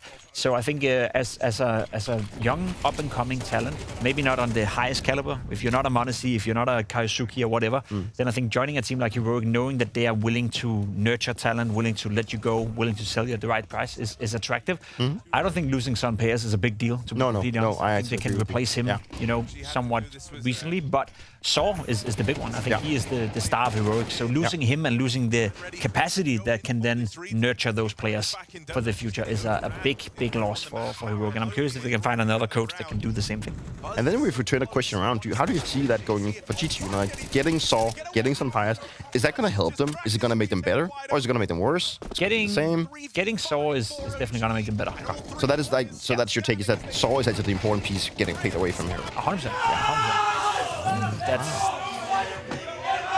100%. This is what we like. This is why this setup is great. Like they get to scream at each other. You see Buzz going off his screen. Why are you peeking? Why are you peeking?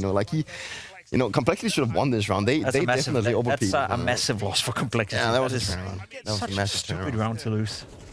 They got off to a 3v5, no? Yeah. They get a double kill in Donut. Yeah. And then they just start peeking. Yeah, they do. What you suck? What are you doing? We are like in a trash talk kind of era right now of Counter-Strike. Do you like that? Yeah, I actually do. I actually do like it quite a lot.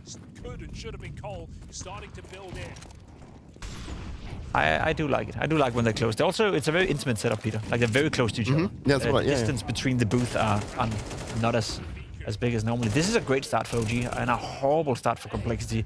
Not sure I like the way this is going right now, but OG looking good. They are. They're playing with confidence. You know what we also had? We had Freya catching up with Grim before the game, so I think we should listen and hear from the man on his screen right here what he had of expectations leading into this one. Since we were just talking about very important major for you, not least because I guess we class you guys, or you personally, as one of the home favourites in terms of teams and players, right? What does it mean to you to have a major back in the US for the first time in 7 years? Yeah, I mean, obviously having a major in NA, regardless of where the location is great. But as someone that I lived in Austin for 21 years, this is amazing for me. Like, this is definitely more special than any other event for me, major and in my hometown. So this is gonna be sick. And obviously, we're an NA team, so we gotta perform. Obviously, there's a little bit of an asterisk with Complexity coming into this. No Halzerk Jr. standing in for you guys. Can you tell me just a little bit of background as how much practice time you've had with him, how he's feeling in the team so far? Yeah, so we've had about 3 weeks of practice, just slotting him in, on all of our strats and stuff, getting him included. And honestly, it's been pretty good. We definitely miss Halzerk in some aspects, but I mean, I think Payne's a great player and he's going to show what he's capable of. Obviously, he's playing for his future team here and playing for his career since, right now he's unsigned and stuff. So I think it's a good experience for him and definitely a good experience for us. And I think it's going to go pretty good. We've had a good few weeks of practice. How different is he stylistically? Like, from what you can tell, obviously it's early days compared to Halzerk. Where is he different? Where is he similar? Yeah, I think Junior, something for me that we struggled with on Cole was his aggression, but I think he's gotten a lot better about that. And that's something we need for our team because of our style and especially how Halzerk plays. He's always going for crazy stuff. So, I mean, it's been nice. We've been trying to get him to go for more aggro stuff. I think he's been doing a great job. And I think he's definitely improved a lot from the last time we played with him personally. Final question. Who do you think is the strongest team in Stage 1 here in Austin? Well, outside of us, I'd have to say probably Heroic. I'd say that's like everyone else's 3-0 pick. So I think them and, I think they're definitely the best. But I think some of the teams, I think Chinggis Warriors, for example, will surprise a lot of people. We've been playing them in practice. I think they're going to surprise a lot of people's picks. So we'll have to see. Currently, they're not playing like a 3-0 pick. I gotta say, we just heard the interview from Grim, and obviously coming in with a decent amount of confidence, Peter, despite not having Halzerk here, is a good thing. But the way they're playing right now, they're getting owned by OG. And I must say, the way OG is playing right now, they're playing almost like it's a deathmatch game. Like they're fighting all over the place. They're even fighting in positions. You saw Nico does right here. You have a 4v2 or 4v3 or 5v3 or whatever. He still walks in, goes for another fight, goes in for another fight, goes in for another fight. It works right now, but I bet you do that against a proper team, do that against a better caliber of team, and you will get absolutely screwed by doing what OG is doing right now. So they're kind of getting away with a murder, and I'm a little bit disappointed that Complexity is not able to do anything about it. I think we expected more from Complexity, that's for sure. I mean, I've been paying more attention to how OG has played and how well they've done things compared to what Complexity maybe have done poorly. I think what stands out for me for OG is that they are playing proactive Counter-Strike, and they're not just showing up and then just playing a default and then falling back and not daring to go for plays. They like to go for plays. They play for the information. If they lose a spot, they go for some aggression somewhere else. We just saw them pushing into A main. So it's a good sign for OG that already in the beginning of this tournament and against a team that many has said could actually go to stage 2 as well, and maybe even going 3-0, that they dare to play like this. You know, they are showing up like the bigger dog. I think that's really good. 100%, they're playing with confidence. That's they're what, showing no respect whatsoever right now to complexity, and that's a good sign. Yep. And I mean, you gotta play the brand of Counter-Strike, gotta play the game of Counter-Strike that gives you the highest chance of winning right now. And then obviously, as I said before, if you do this against a proper team, you get absolutely owned. But that's then the time where you have to show us that you can alter your play style, or at least tone it down a little bit, or maybe play more than just one brand of Counter-Strike. Yep. So for now, they're doing what they're basically supposed to do. And I will say complexity, they've had a lot of opportunities so far in this game already to punish mistakes, and they haven't punished a single one yet. So that to me is a warning sign for sure. And as you just mentioned, like they're fighting, like they have a 5v3, and Nicholas is still fighting up mid, right? Against pistols, like it's just found the kill count, right? Yep. It'll give him some confidence. Yeah, I would have done the same. I know. I know. Ooh. Okay. We're good. We're good. Fico is good. I just feel like we're watching a deathmatch right now. A lot of fighting going on. I like that. It's a little bit messy, but maybe the whole these 1Ds, man. This guy's Deagle is out of this world. Play Deagle. For complexity left. Can he win this? Very rough clutch, but he's at least got that bomb But it down. would be Something hilarious to play if he did. around here. Something to play for Junior. The swing on the Deagle punished. Nice try, though. Well, at least the plan. Yeah, That's good plan. something. No, but what I meant with the whole that it's messy, you know, I think the first round of major games will always have a tendency of being a little bit messy because there's nerves and people they wanna get into the game. So instead of playing passive, maybe they feel like also with how Counter-Strike 2 works is that you would rather be the one peeking than the one standing still. So maybe that's also maybe a little bit in the batch. Yeah, that's fair enough. I kind of hope not.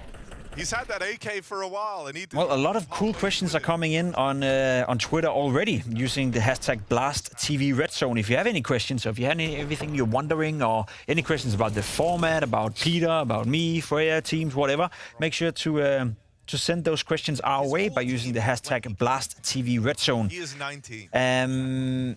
A guy's asking, international lineups, would people who are from the same country talk in that language together on the server, or would it be confusing to switch language? It's a cool question because you played in a team with Magisk and Falcons, where I saw sometimes that you were obviously speaking English, but when you two were alive, you would sometimes switch to Danish.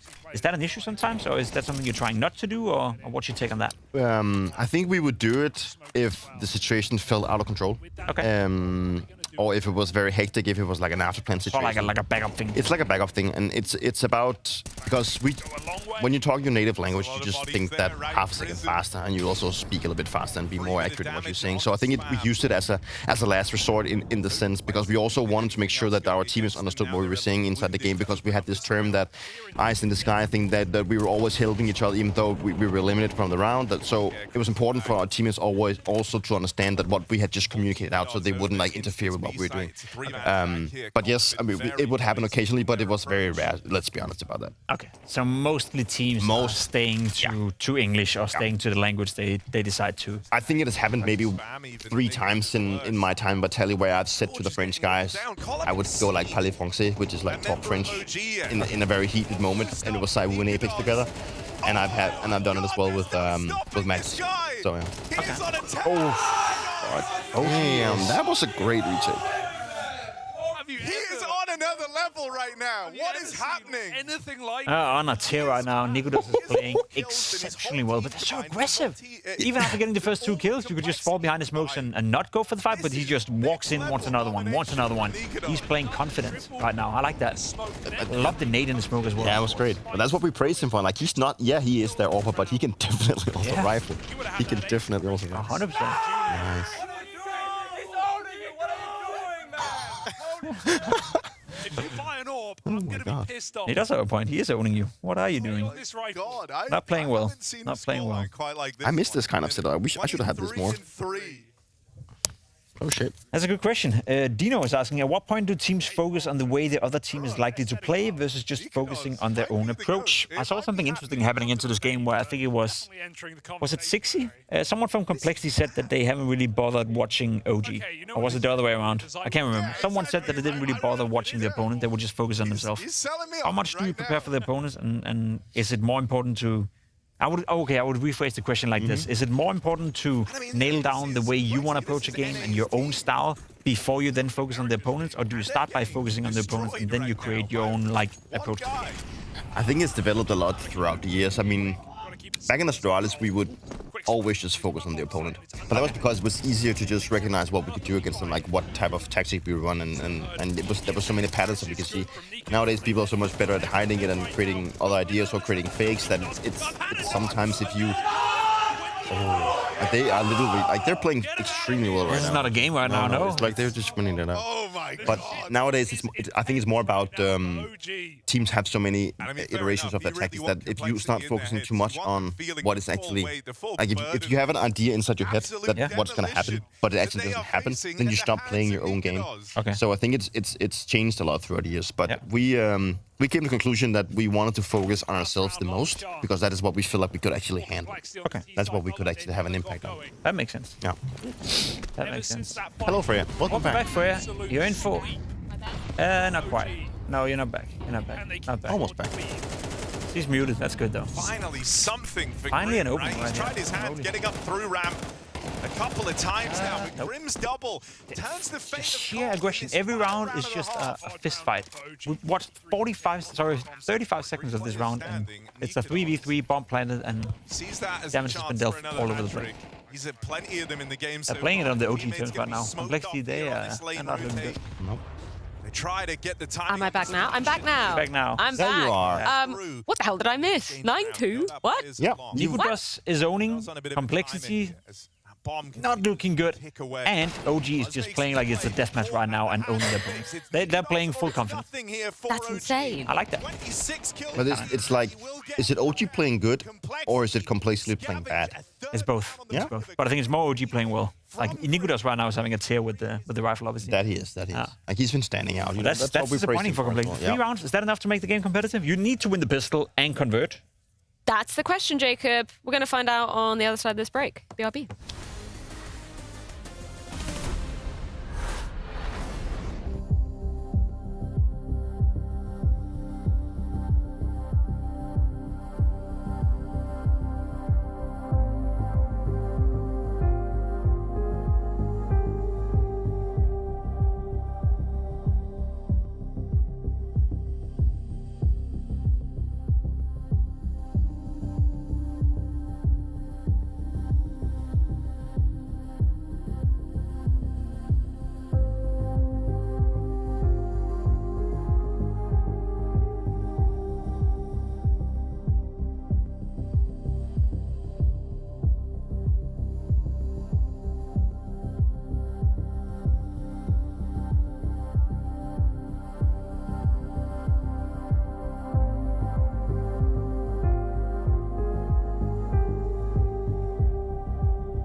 major. This Okay, so turns out it's a bit of a whitewash in that first half. OG going hyper aggressive. I didn't have that on my bingo card. I literally just came back for the last round. So tell me the tale of what could happen this half, Jacob. Well, I mean, we need complexity to win this pistol if we want a competitive game. Otherwise, OG's going to run away with it. And to be fair, the way they've been playing so far, that would only be the fair outcome. They've been by far the better team so far. That can change. Any standout individuals? Anyone that we're like... Nikodos, huh? Nikodos, Yeah. by far. I mean, we praise him for his rifling capabilities as well. Like, we have not seen him play all that much. Like, I think he's gotten like the majority of his skills by just fighting with the rifles all the time. And, you know, he's constantly going for fights, even if they have the advantage. You know, he just wants that confidence going, and he's definitely got that one going. Playing at a high level, for sure. Yeah, that he is. Oh, this is the perfect call. Oh, you got to get a couple of kills here, bro. Keep your team alive, and you're done for. That's it. That's it. That is it. OG's going to win this game. Yeah. Hands down. We say game. It's not even a game. No, it's not. Yeah. The deathmatch series, that's what you talked about, right? Yeah. And a lot of energy, a lot of yelling, a lot of cursing, a lot of swearing, you know, a lot of mocking your opponents. I like that. This is, looking at Christian right now, no, that just shows like character. Like, first of all, like he's being very vocal when like he's screaming back, he's telling his team to do well, but he also like he looks at his teammates and telling them like that they did a good job and that what we're gonna do now. Like he's being very articulate in what he wants to do. So, and he's only 18 years old. You know, that's always a very big step in the right direction. Was he like that when you played with him in terms of like, you know, not getting too carried away with things, always eyes super focused? Because I wouldn't blame him for getting like, you know, really excited about this moment, like lapping up that energy, but you've still got to keep focused, right? He was super calm. I think that is one of his greatest assets, that he was just so calm in his calling. Like having a leader that can stay calm in situations, not tilt, but look at the, you know, the positives or the things that he has to work with within the round. I think that is a very strong asset to have, and I think he has that. You know, he's not a tilter, and if something goes wrong, it feels like he is a guy that takes it into himself and blames himself instead of starting, you know, yelling it out to the teammate. But he can also celebrate when Nikodos does that. That's like what I mean, we right? just saw. That's like what an ass. Oh. And it's not the first time he's done it this game. Like he's done it multiple times. You know, he just goes off. He just pops off. This is insane. I mean, obviously we're like singing the praises of OG for good reason, but like, why haven't Complexity been able to buy back? Like, what's happened? They haven't been able to respond to any of the aggression. Like, they're straight out just losing duels to Nikodos right now. So it's not even a game of, you know, should we do something else? Should we approach the game in a different way? It's basically from an individual standpoint, no one from Complexity is saying no to Nikodos. It's like having a kid in a grocery shop, just picking up all the candy, and no one says, no, you cannot do that. He's just doing whatever he wants right now, and that's not good enough for Complexity and their side of it, but you gotta give credit to Nikodos and OG. They're playing exceptionally well right now. I'm just looking at the HLTV scoreboard right now, so it might be a little bit delayed, but 11 multi-kills for Nikodos. Holy and that 4 openers. Yeah, maybe only one. Only one. Did he get 2? Out of 15 rounds that he's played. It's crazy. So that's pretty well. Yeah. Holy. And all of them are deathmatch kills, you know. It's him just saying, fuck it, I'm gonna go for the duel. And he's gonna win. But that is his strength. That is what he likes to do. Yeah. And that's the whole conversation we had coming into this, right? When OG does that, when Nikodos does that against opponents who are not punishing him, he looks like the best player on the server by quite the margin. And he is, to be fair. When he does it against a good team, that's when he's, you know, we spoke about inconsistency in Fnatic, all that kind of stuff.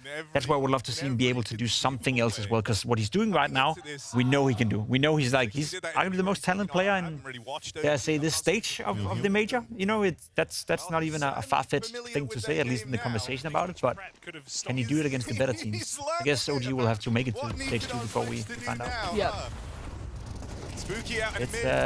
It's low-key crazy. Complexity, can they respond now? It doesn't. It honestly doesn't look like it. It's so fast. This game is pretty much going to be a very decisive win. That tends to happen with Nikodos absolutely blowing Complexity out of the water. No kills for him in this final round, looking like 33 is all he gets. All he gets. How are you getting 30-plus kills in 15 rounds of play? There might be one more as Fiku spreads out, checks this A-bomb site, and tries to get the info here. It's all a ruse for Nyx. Getting dragged into the wrong site as OG look to walk this over the line slow and steady. Nyx has at least read it.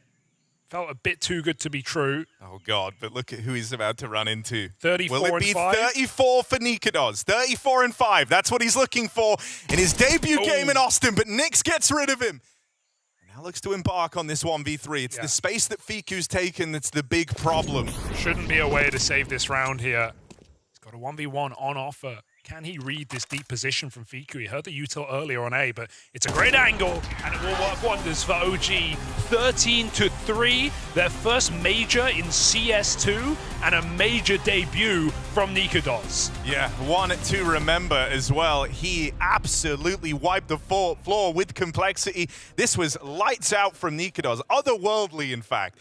No one came into today thoughting Nikodos was about to do that to complexity. That's certainly a strong way for OG to start a squad here in stage 1 that a lot of folks have eyeballs on. And this was one hell of a way to leave an impression. Yeah, got to reset and go next here for complexity.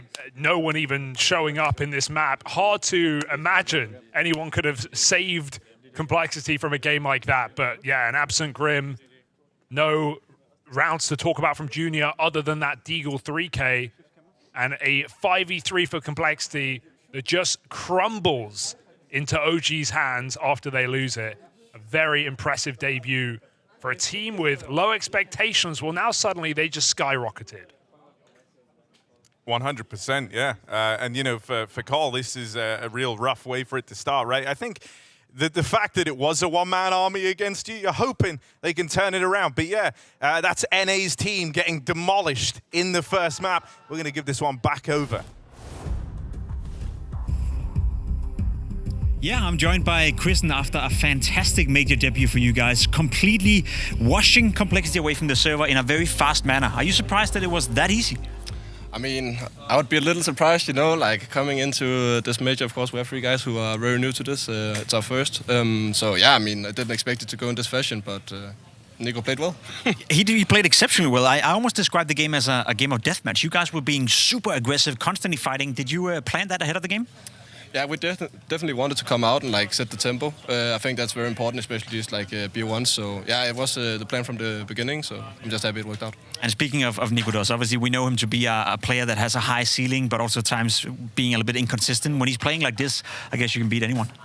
I mean, yeah, I would say so. Yeah, he's playing with a rifle a lot. Is that something you're planning, or is that his decision, or is that something you're talking about? It's definitely something we've talked about. I think from the beginning when we signed him, it was a conversation which we both knew we had to like incorporate him into the system. So yeah, it's something that we're working always on, you know, making sure that he feels comfortable, and we also feel comfortable with it. So yeah, it's nice and it works out great. Good start, 1-0 here, obviously a long way making it to the next stage, but I guess that is the expectation for you guys as well to make it to stage 2. Can you do it in a 3-0 fashion, or what is the realistic expectations for us and the viewers?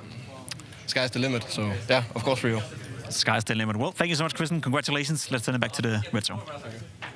I feel like I would be sharing that same sentiment after absolutely slacking complexity in that fashion. The sky truly is the limit for OG. Like, just Nikodos, what the hell? Like, how'd you pull that off? I mean, like starting your major run off by getting 33 kills against complexity. That is the way to go. Not only for you as an individual, but also for the team. You know, Nikodos proved exactly what we talked about when we came into this game, that he is a guy that is not afraid of playing fights. He is playing with confidence, and he wants to rifle. He is their AWPer, but look at how, like the majority, I think he got the majority of the kills by just playing rifles. That is exactly his strength, you know. And Kristen also mentioned inside of the interview that they have implemented Nikodos with the way that he likes to play inside their system, and it's something that they're still working on. But as I mean, if this is the way that it's supposed to work, then damn, this was really well pulled off. 33-6 for you. 33 kills. That's ridiculous. In the span of what, 17 rounds or something like that? 18 rounds? It's crazy. It's crazy. Like, I might be going out on a limb here, and maybe I'm reading this wrong, but guess how many AWP kills that he got? 0? Probably 0. Yeah, he didn't play AWP at all. He didn't play AWP at all. Exactly. He didn't even need to. That's ridiculous. But that's actually his strength. That is, I mean, the way that he played and the way that he got into this game by only playing rifle is exactly the way that all the players that I have played with in the Danish Counter-Strike community, that's the way that they describe Nikodos. He doesn't have to play AWP. He can play rifle. Sometimes he likes to play rifle instead of playing AWP. So him showcasing it here was pretty good from him. I don't know how to feel about it. You know, in isolation, this game is fantastic, and we had the conversation leading into it as well. Nikodos is a player that inconsistent maybe, couldn't really make it work in Fnatic, couldn't really make it work against the best teams. But when he's playing like this, it makes you wonder, why is it he can't make it work like that? And I think to myself, as a team, he's coming in, he's playing with the rifle like this, Peter. Yes, it looks nice when you're playing against a team like Complexity where they didn't show up whatsoever. But you do that against when you have to face, let's say, Falcons in the next stage, or you face FaZe in the next stage. Can you allow yourself not to have an up presence in Nikodas, despite him being good with the rifle? It's just, for me, it looks so good when it works, but it also put a cap on your ceiling, so to speak. And is that something they can work around, or what's the deal going to be? Sure, this was a show of his rifle capabilities, and I know that he's also a good AWPer, so I'm actually not too worried. But that requires him. I would rather have it this way around, that he goes off and show this rifle work instead of not being able to do it with. Let's say he had a really bad game playing AWP only, then that would, and then he would have picked up the rifle and not do what he did. I would rather have him go and do this than not doing it. And I'm not too worried about his rifle capabilities. But the problem is now you do this, you get 33 kills, you're the best player so far in the major. Haven't played that many games. But are you then incentivized to pick up the AWP when you go up against better teams? You're not, right? You're going to stick to what you know that's been working out for you throughout the major. And I think that puts a ceiling, or that puts a cap to I think you're treating this as a very small sample size, right? No, his entire career. But he's AWPed during his career. Yeah, and also dropped the AWP mid-game, in moments where he never should have dropped the AWP mid-game. So that's true. In the context of his career and where he's at right now, he is playing in OG. Let's not forget that. He's not playing in a good team. He's not playing in a team that has any expectations of making it to the playoff, etc., etc. And that's why it's so frustrating. Nikodas is such a great talent. He has so much skill. We saw that. He can own Complexity single-handedly with a rifle. I want to see more of that, and I want to see more consistent. We're going to see plenty more Counter-Strike moving forward as well. If I take a quick look to my right, 7-8 is currently the scoreline going down on the other stream. We're going to take a very short break here on the C stream, so we'll see you on the other side of it for more Blast Austin Major.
Youngster, obviously we got to catch up a little bit yesterday on Media Day, and we talked about the fact that this is your first major as a player.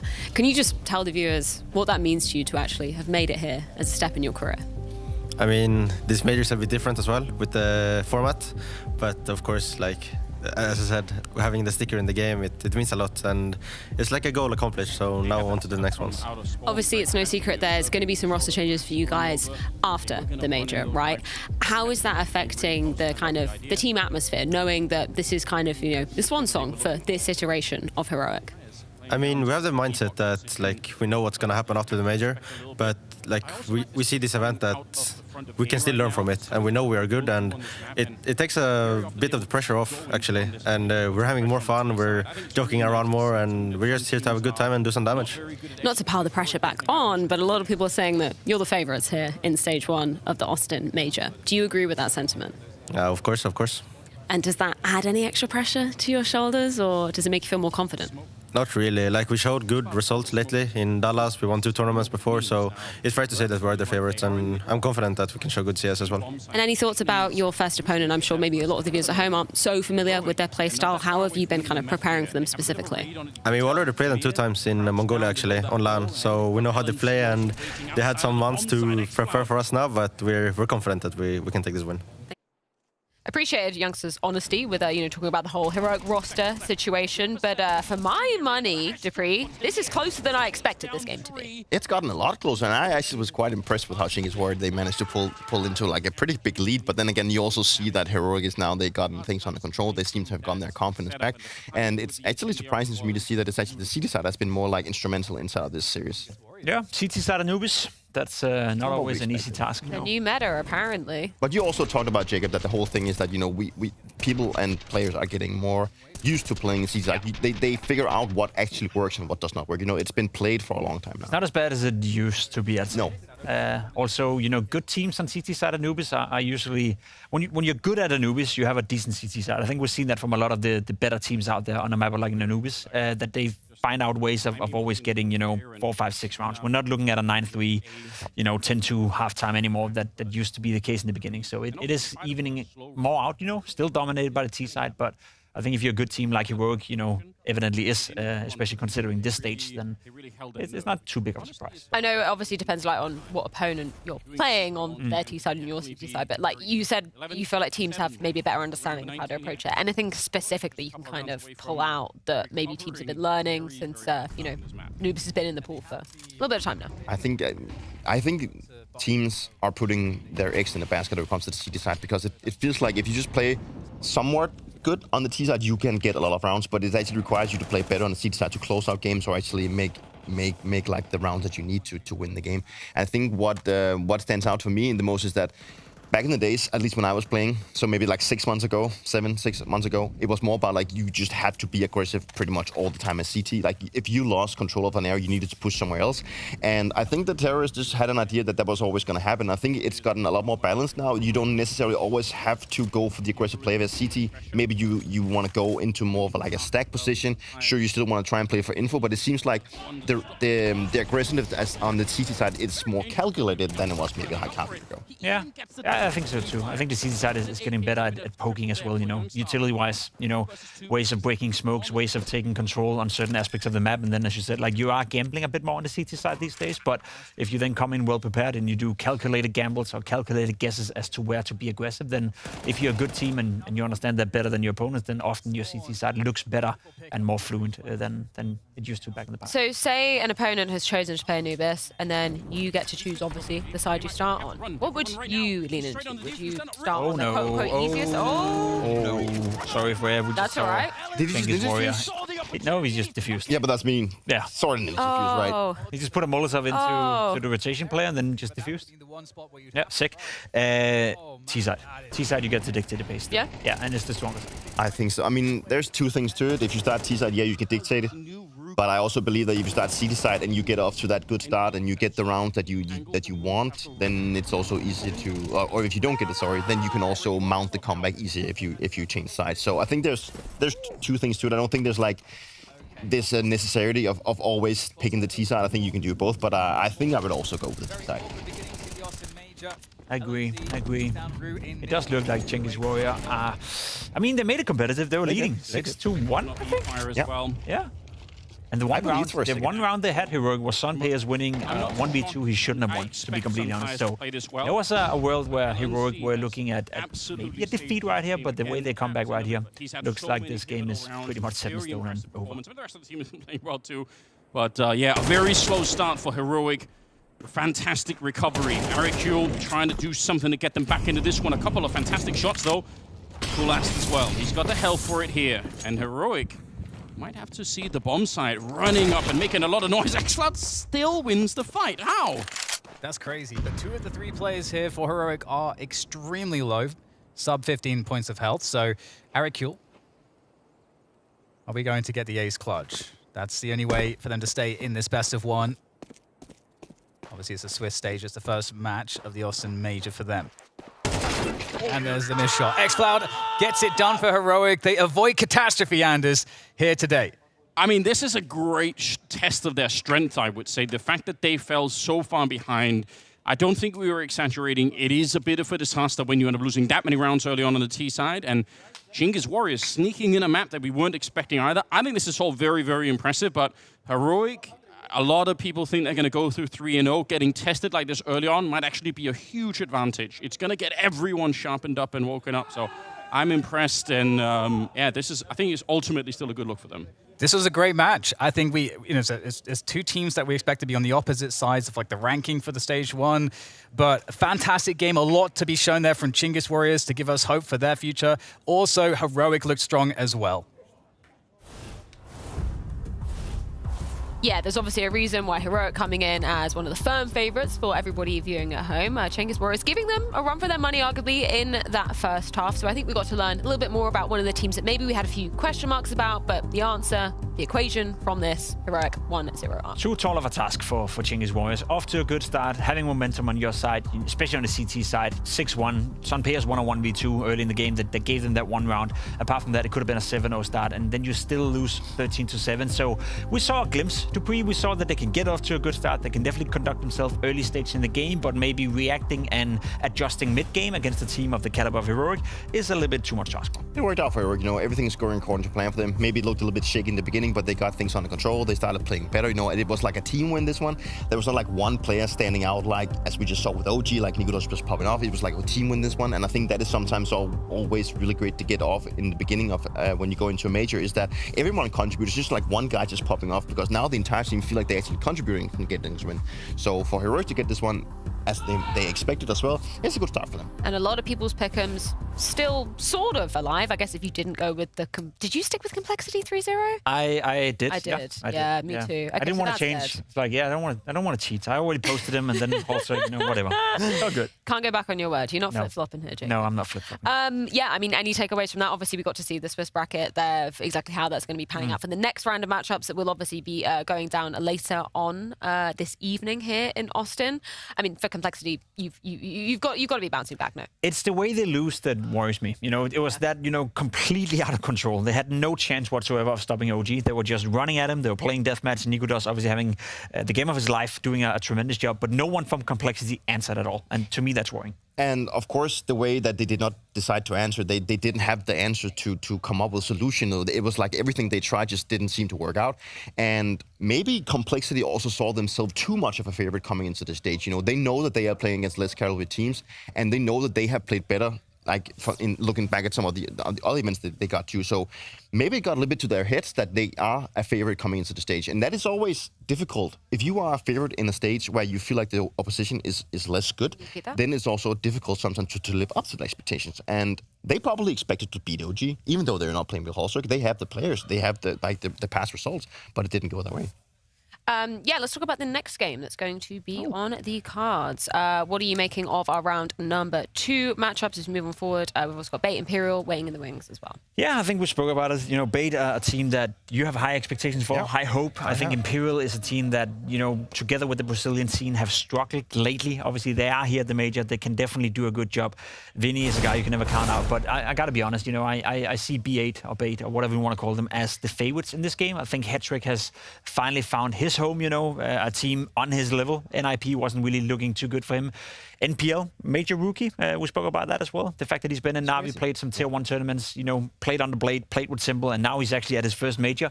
I think if I had to choose one of the two teams and be like, this is the more interesting one and this is the more likely team to make it to the next stage, I'd go Bait. Yes. Same here. I mean, like, I hope that Bait live up to my own expectations of a team that can actually go far if they get things under control. It's an interesting team, and it just baffles me that NPL has not obviously played a major yet. He stands out for me as a player that you know, understands how to use his players in a really good way, and he's an up and coming player that has been around and has gotten some experience, but still, you know, has to get that major breakthrough or whatever you want to call it. So I hope that Bait will live up to it, and I always feel like when Bait is playing someone, especially if it's a team that's better than them, maybe that's not the case now with Imperial, but they will always put up a fight. So I hope that they, even though they go up against a team that they probably see themselves equal to or maybe better than, that they still have this cool mindset that they can actually go out and win. Yeah, no, it's been pretty nuts to consider that MPL, his last major, well, his first major was 2 years ago in Paris. This is his first TS2 major. That's like, that's pretty crazy considering he was in Na'Vi for that stint, right? You could say so. And also, we can't forget that it wasn't always easy for him to play in the Na'Vi lineup back in the day. So I think he's found a team now where we get the most out of NPL and we get the most out of Hetrick as well. And as you said, Pete, as well, there's other players within this lineup that is interesting to follow as well. So overall, a pretty cool team. Inferno as a map in a best of one. I think we're going to see that a lot in these stages. I think that's a middle ground map for a lot of different teams out there. And seemingly NPL wants to be aggressive. Nice play. Famas, aggressive. Yeah, there we go. I don't know. I have Bait winning this one. It could be close, but I think they're the better team. I totally agree. I think Bait has the capability of doing it. I don't want to rule out Imperial. Yeah, we've talked about the Brazilian scene maybe not being the strongest one as of right now, and they're struggling to find their foothold. But I still believe that in a best of one, at a major, with the players that Imperial have, they can still go out and win this one. They still have some experience, they have some talent, they have what it's also what it takes to win. So I think it's going to be a close one, this one. Yeah. So Vinny just waltzes in to an empty bomb site. Well, bye, Freya. Have fun.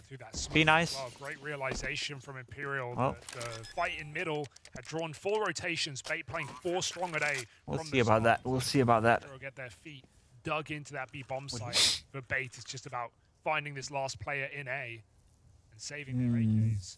Inferno. Seems like this is going to live here at the back of the bomb site. I used to like it. I think the map just doesn't go along with how the meta is played right now. There's too much gamble, too much saving. It's hard to get information. It's hard to get the right information without like jeopardizing everything, and it just seems like something like a stack fest. Like you just try and mind game your opponent all the time. You don't always know if you're running into 4 guys or you're running into 2 guys. I miss how the map played out maybe a couple of years back. It didn't feel like it was. Yeah, sure, it's always been about saving because it's so hard to retake. But it just feels like it's spiraled a bit out of control in this one. Also with the way that middle is now harder to take as T compared to when you didn't have any like the skybox limit, like not the skybox, new corners, but the new corners. And I remember the Molotov, you could bounce off the skybox that landed on the porch, which helped you gain control. So I think you're just more limited as T, in my opinion. Okay. Which doesn't help the map. No. And also the rework of the banana area has, like, you know, it's like they can't seem to figure out this perfect middle ground. The change with the Molotov, you know, there's so many things that has gone into the concept of trying to make the game more balanced, but it has actually ultimately meant that Inferno maybe has gotten not the trick. I'm curious if Inferno could be the next map being replaced. Maybe, maybe not. We'll see. I'm also curious to hear what NPL had to say before the game, and I'm pretty sure Freya caught up with him. 3K lost. MPL, obviously this is your second major in your career. What is the biggest difference in your perspective from when you were back on Na'Vi in Paris versus now here in Austin with Bait? Back on Na'Vi on Paris major, I was a bit scared, I guess. Maybe a bit not sure my skills, but now it's all good, and yeah, I have a good team, and I'm pretty sure we can go far away. I know obviously it was a while ago that you were on the Na'Vi squad, but being able to reflect upon that time now, what was the biggest learning from that period of your career?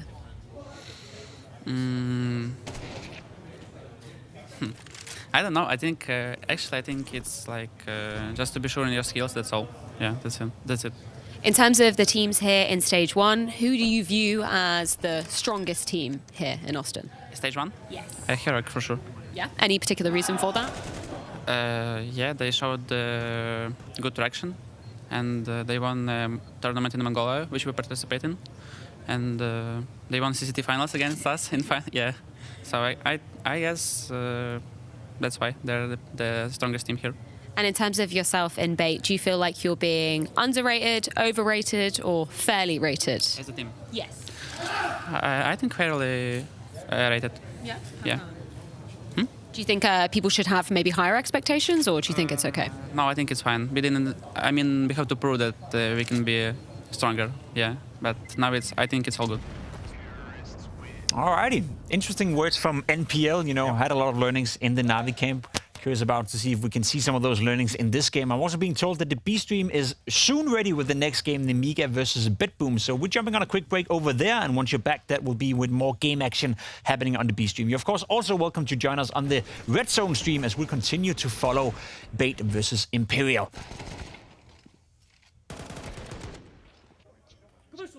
There we go. It is a good start for Imperial, I'm not going to lie. You know, T-side getting off to it right here, converting and seemingly losing the pistol, or at least getting down 2-1, and now they seem to be in the driver's seat. They are, you know, it's great to see that they're not just falling flat, you know, they are...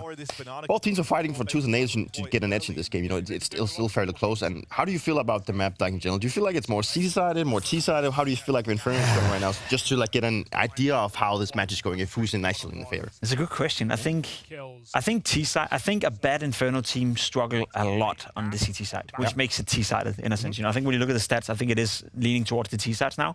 I think if you're good at Inferno, your CT side can be great, but teams who are not, you know, they seem to struggle a lot and then enable the T-side a lot more. I think it's easier to be a decent T-sided team than it is to be a good CT side team on Inferno. So in that regard, I guess the T-side is strong. And I also think with what you mentioned with the dynamics of the sides is that the banana rework is just constantly happening. You know, we just not so long ago saw that now it's been widened, the Molotov changed. You know, I think it's, let's be honest, like 80% of the map on Inferno is just fall out on banana. You know, if you can contain banana control on your side, if you're playing CT, then you're in a really strong spot. But you will always have like a complete brawl on that side of the map. So it's always, I feel like every time I get to watch an Inferno game, it's always about what team can control the banana. And it's not just one controlling banana in the beginning of the game. It's just as much as understanding when you need to retake it, or understanding in what you need to do to actually go up against your opponents, which can be very complex, you know, because there's so many different ways to do it. But it's always there where I feel like the battle is won or lost, for that matter. True. True. I actually could see a world where Inferno could be taken out of the map pool. Probably not reworked again. That's the issue, right? We already had a rework of Inferno coming into CS2, so do you take it out of the map pool and update it once more, or does it go out of the map pool and never comes back, or does it stay forever? I hope that Valve dares to try and fight a little bit against the community. Maybe they want to go get rid of Mirage. I feel like Mirage has been in the map pool for, I don't know, forever. I feel like dead to me now.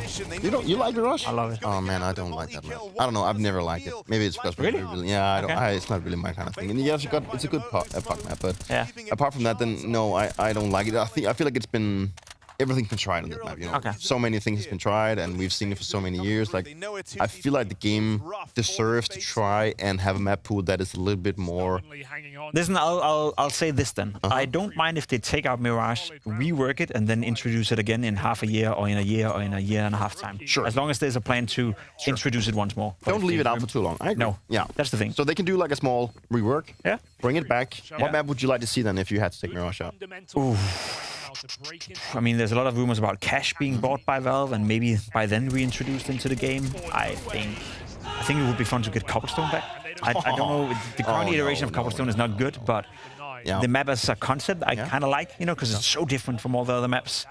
Never been a fan of Cobblestone. No, me neither, to be honest, but I don't know, I just want something different. You don't like Overpass? I love Overpass. I would love to see Overpass pack is different. That'd be great. I would love it. I love Season. Season. But that's so long ago. But that was such a good map. That was such a good map. It was like a rework of what was it called? Not Strike? CPM Strike? No, Strike was Strike, no. Mirage, no. Mill? No. Mill, that's Tuscan. I think. Mill Tuscan, yeah. Maybe it was Strike. I don't know. Anyway, Season, cool. I miss Season. Yeah. But Overpass back would be nice. I like that. Just look at the sheer aggression on like they are fighting for banana so hard. Like they are literally on banana before the round even That's the starts. problem with the CT side. Right? We're now seeing 2 rounds already. When you can't buy full utility package on the CT side Inferno, it is so tough to do anything. But that is where you also sometimes need to evaluate it within the team. So we need to get banana control. We can get an M4 and a smoke maybe. But are we actually going for MP9s, Molotov, flash, smoke, everything like you prioritize utility over the bigger gun? And I think you need to do that on this kind of map. I agree. Hey, I'm back. What did I miss? See back, you have missed Imperial actually playing pretty good Counter-Strike. They call him Vinferno for a reason. Winferno. You know? Winferno. Winferno. Back to 2017 or Let's whatever. go. Yeah, Furious times. Yeah. Where are they now? Here's where Vinny is. Well, Furia enters next stage now. It's true. It's true, but not that for real. I don't know. It's a good start from Imperial. I think out of we had the conversation with the 3 Brazilian teams in Fluxo, Legacy, and Imperial. If any of those 3 teams make it to stage 2, it's Imperial. I don't think Fluxo will. I don't think Legacy will. Nope. Well, I just spoke to Legacy and they said they wanted to. They said they wanted to make it. Yeah. Yeah. Yeah. Oh, well, they'll it's definitely make it then. Isn't it? Yeah, That's pretty crazy. crazy. Should we switch our attention to the other game that's going on simultaneously? We've got BetBoom, Nemiga, if we can switch on over. If you want to. That one. I believe it is just starting, heard from production, so yeah, whenever that is available, we can flip on over. There we go. Sure. There are the boys. We obviously talked yesterday in our kind of pre-production meeting about which games that we would prefer to cover if, you know, the timings do so kind of fall that way. Why was this the one you were the most interested in? Because of BetBoom, no? Like we spoke about the player capabilities and the names in that lineup, and I guess the puzzling question, why are they not better than they are? I want to see for myself now. Why is this team not waking up? It's just looking on paper, the names, like pretty much all of them has a story. Like they all have their own individual story. And I think that is what makes this one interesting. It's a team that has so much potential, at least on paper, but not getting it to work, and also seeing the players maybe drop off from their prime and dropping into like a little bit of a lower team, and then trying to together try and get back up, you know, on their feet. I think that's the interesting part about BetBoom right now. Gotta be careful with the environment. Shall we hear from one of the members of BetBoom? Because I did catch up with Boomage earlier, so let's see what the man had to say. Probably not. Boomage, obviously we're talking a lot about the major rookies coming here, but you're a former major champion in your own right. What comes back to your mind now, obviously in a different jersey, returning to this time a CS2 major? Yeah, you know, it's already 5 organization with the major on me, so it's really excited every time, and this is new lineup for me and first LAN event with this roster, so I'm really excited and waiting for first match already. Now, Magnajos has had some really high words to say about you. He also said a couple of days ago that he feels like your team has grown significantly despite mediocre results. Would you agree with that sentiment? Yeah, I agree. It's, you know, it's a lot of online matches and not the best results there. So we was really waiting for first LAN in our team. We qualify for the Blast Bounty in the January, but we have visa issues. So right now, like, we're feeling good atmosphere right here, and you know, we're really excited to play with each other on LAN. Where do you feel like BetBoom have grown the most as a team? You know, from beginning in Blast Bounty, obviously not with your full roster, unfortunately, due to those issues, to now at the Austin Major. You know, I think we can understand each other better right now, and we have a really good strat book. But it's, you know, 3 stages with a lot of best of ones, and it's a little bit randomly, but like we want to show our best. Obviously, you have listed the most coveted trophy in all of Counter-Strike, but what are the goals for BetBoom coming into Austin? I think it is the playoffs. Fun fact time, Jacob. What's your fun fact? I was just thinking to myself when we just saw Nikodos, you know, having an absolute blast of a game. Yep.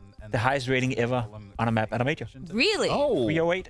Oh my God. The highest rating ever at a map ever at a major. World Leader's record. I think it was Flamey. Flamey had one. Was it World Leader? Was it World Leader? I think Flamey had one on 2.99. Damn.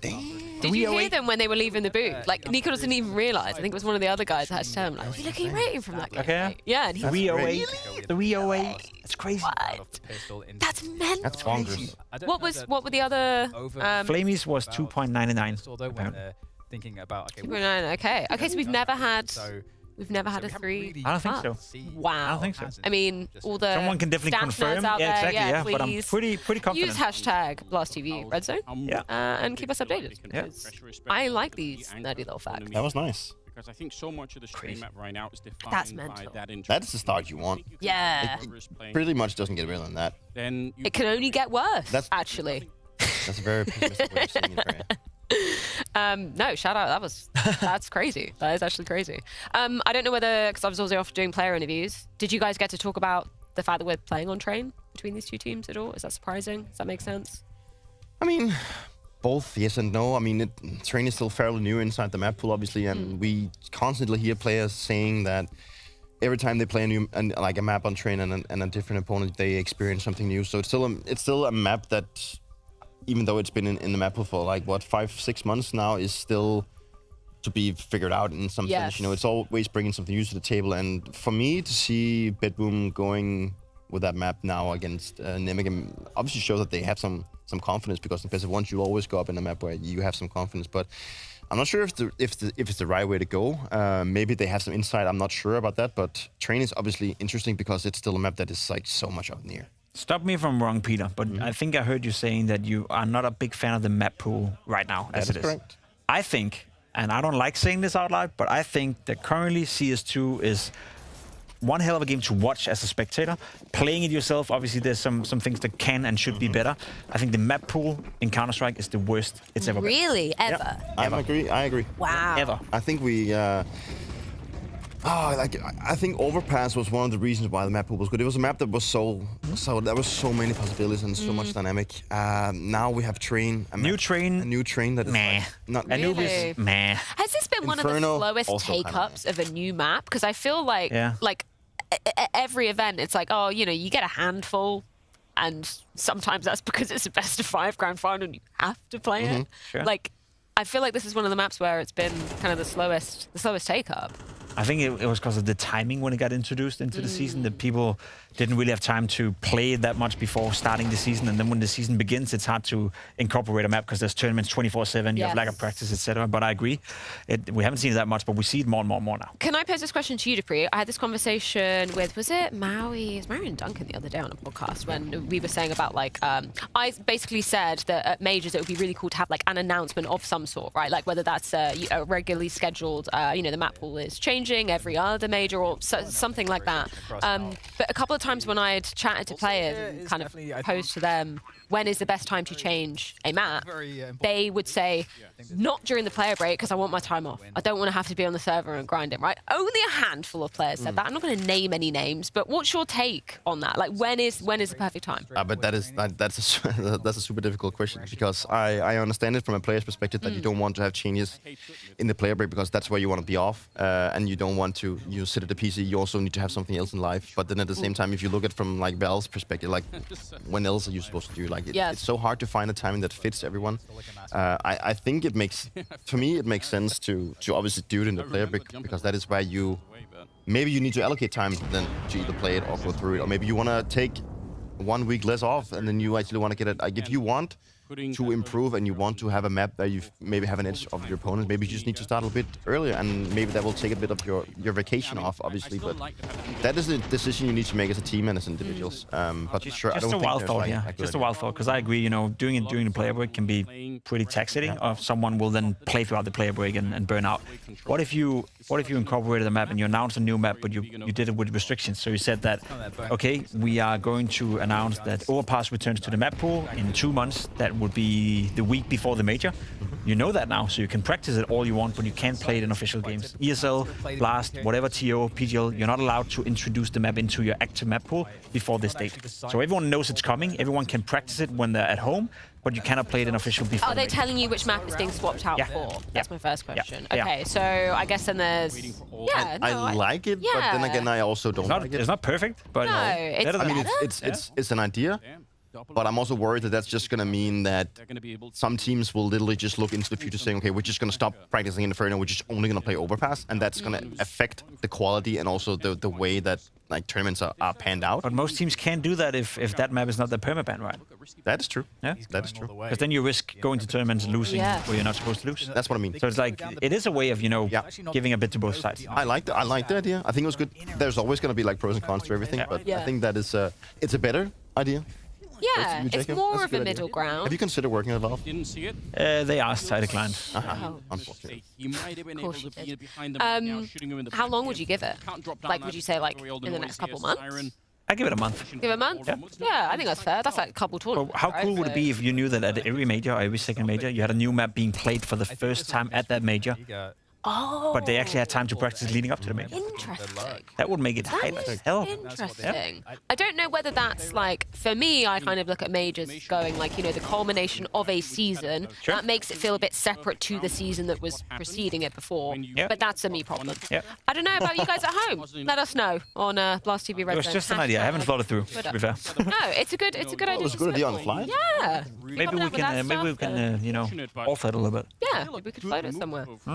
Maybe we should talk about the game as well, actually. Well, there was just a long tech pause, and now BetBoom won a round, so congratulations. That's pretty good. They're winning the second round now. They're winning this game. They're winning against Nemiga. Yeah. Like, I refuse to believe, Peter, that players of that caliber cannot make it to stage 2. And I honestly had BetBoom as one of my teams to go 3-0. I was between them and Complexity.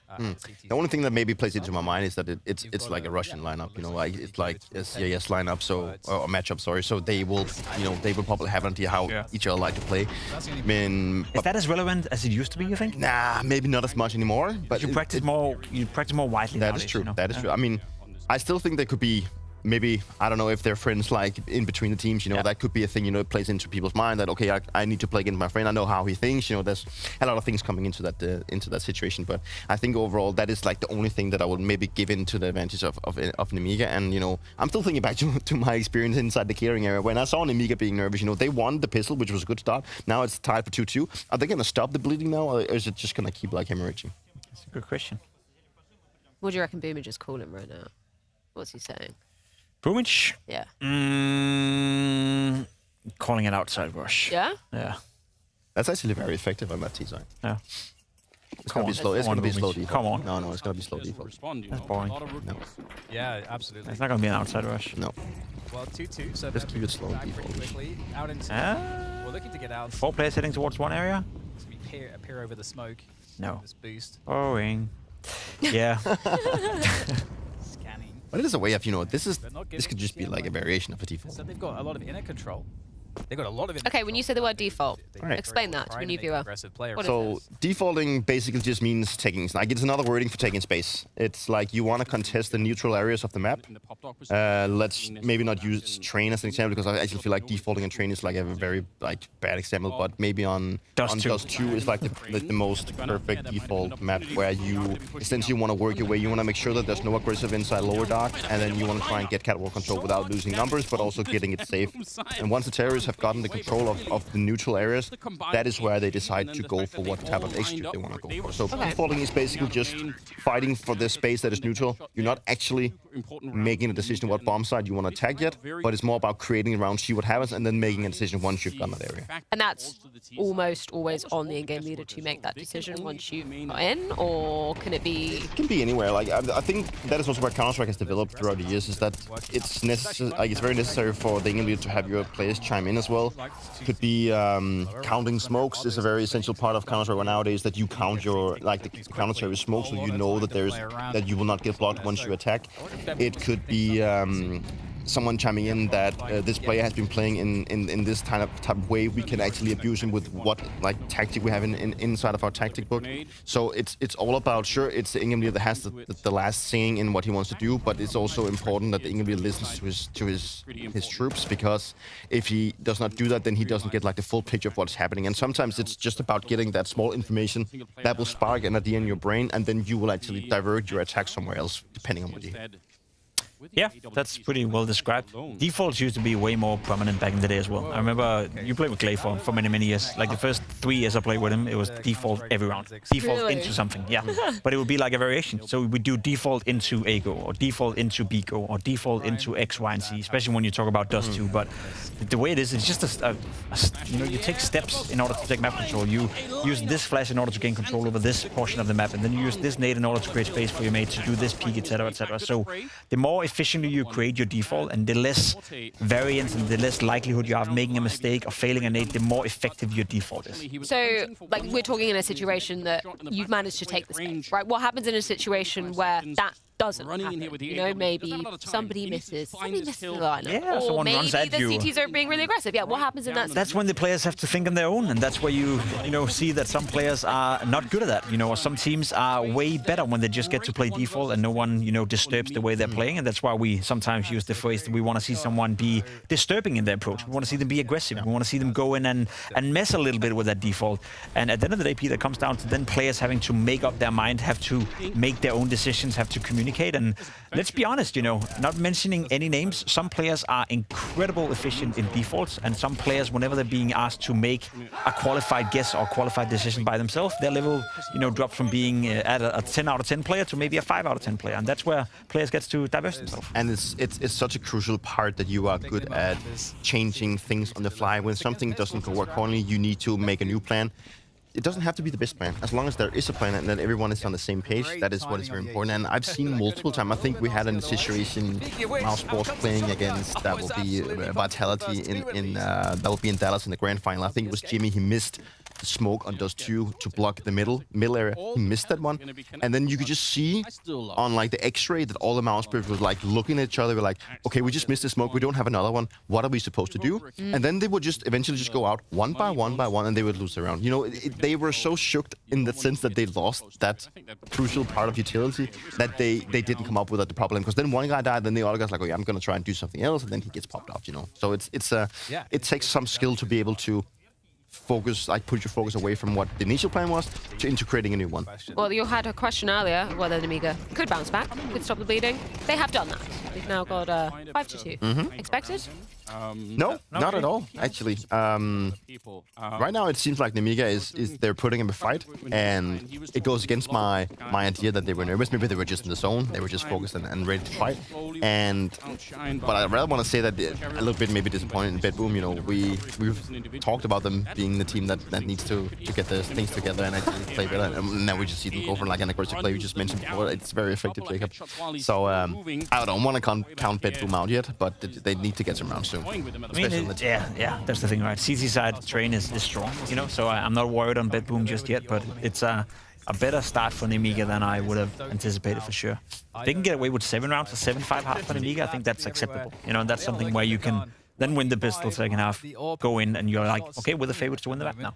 And do you think it's a mistake that BetBoom was playing Train? Like now that Train is still a map that is so much up in the air, do you think they would have been better off playing a map without maybe knowing too many details about the map pool? That they could go out of a map that was more like introduced inside? I need to know them better, to be completely honest. I need to see BetBoom play against, better teams more often than we do in order to make a qualified, suggestion of that one. If they feel comfortable on Train from practice, from some of the online games, etc., then fair enough. But you're right in saying that it is a map that is, I don't know if it's constantly evolving. I think it did in the beginning, but now I think we have found like a stagnation period where it's changing a little bit, but not a lot. So I think we are now entering a period where Train should be pickable for more teams, and that's also what Freya said before. You see it more often now because teams are willing to pick it more often, which means that they feel consistent enough on the map in order to play it.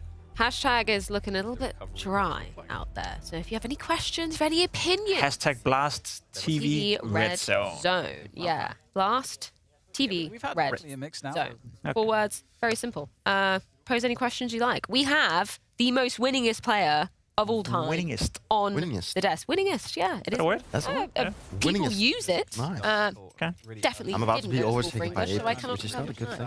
Yeah, well, I was going to save this conversation for later, but we have a lot of hours of talking, so let's open that up now. You're on equal playing field in terms of trophies, right? Well, the thing is, I'm proud of what I've achieved, obviously. But I'm also in a position now where I can't do anything about it. Like, Apex is on a roll with Vitality. I'm sitting here talking with you guys. I'm not down there playing, right? So, of course, it's something I can't really do anything about. I try not to put too much into it. I mean, it sounds wrong saying I don't care. I would definitely prefer to have my 5 majors on my own. That's the only thing that I still care about. Who, like, if we're looking at major trophies in isolation, who's the next player? Magisk. Magisk, yeah. So you're hoping he gets kicked from Falcons, huh? Yeah. I just hope he doesn't win. I don't know. Okay. Let's just be honest. I gotta be a little bit selfish here, right? That's fair. But that is the case, you know, those. and I recognized that when I got to Vital. You know, I wanted to get that fifth round because he was not part of the one in Atlanta. That was with Gabby. So I knew that when we broke from from Astralis and into Vitality, I knew that if we won a major with Vitality, he would get 4, I would get 5, and I would have my own record. So Yeah. yeah. And Zonic stands with you at 5, right? Yes, he does. Yes, but he's a but coach. different. He doesn't know. He's just... You never Which is won a kind of major. brutal, You never won a major without Sonic, huh? No. No. And I never will. No. But he may win. May he will. Yeah, he may. Maybe. You didn't like that, huh? Talk about that. No, it's fine. I mean, it's you know, they're my friends. You know, I want them to succeed, obviously in life. But I mean, in a career life, you know, I'm allowed to You're be a a little bit more. competitor. I'm a Yeah, competitor, this is right? this is a sick opinion to have because I think a You know, lot of players would just lie about And this. you know, I love Magisk, you know, but I don't want him to get that 5th major. You know, I want to keep that trophy, like so that record to myself. But if he wins it, then fair and square. I think he You'd be happy deserves it. for him, yeah. Of course. I mean, I gotta be a little bit selfish in that. And then you'll leave us on the desk to start competing again. Probably Selfishly, I don't want that. But I gotta go for that understand 6th one. No, yeah.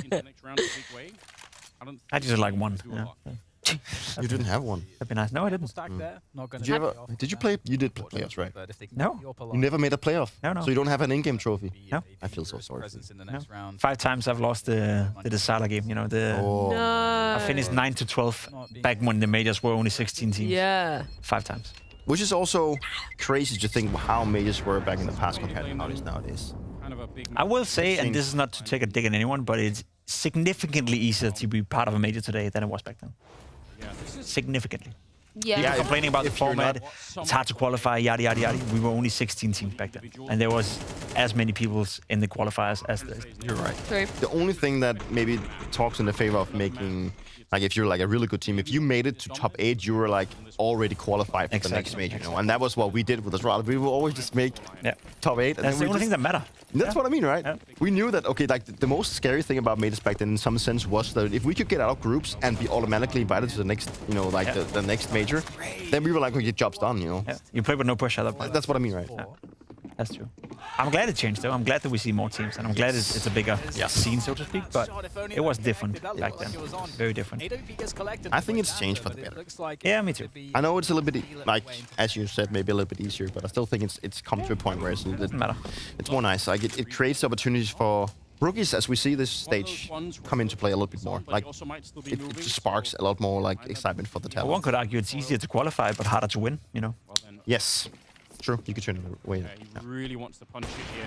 It is a bit... So, BetBoom. They're back, 5-5. See, this is all of a sudden a good T side, you know? Yeah. If they walk away with 6, maybe even 7, that's... Yeah, what's the metric for a good T-side on train? I'd say 5. 5? Yeah. Yeah. You're in the game. You need 5 I Yeah. think, to make it... 6 is good. To make it competitive, yeah. 7, you've done your job well. Definitely. I don't know why I want BetBoom to do good. I think it's just because of the names. You know, the names that's been in the scene for so long, that's been so good, and now they're not so good anymore.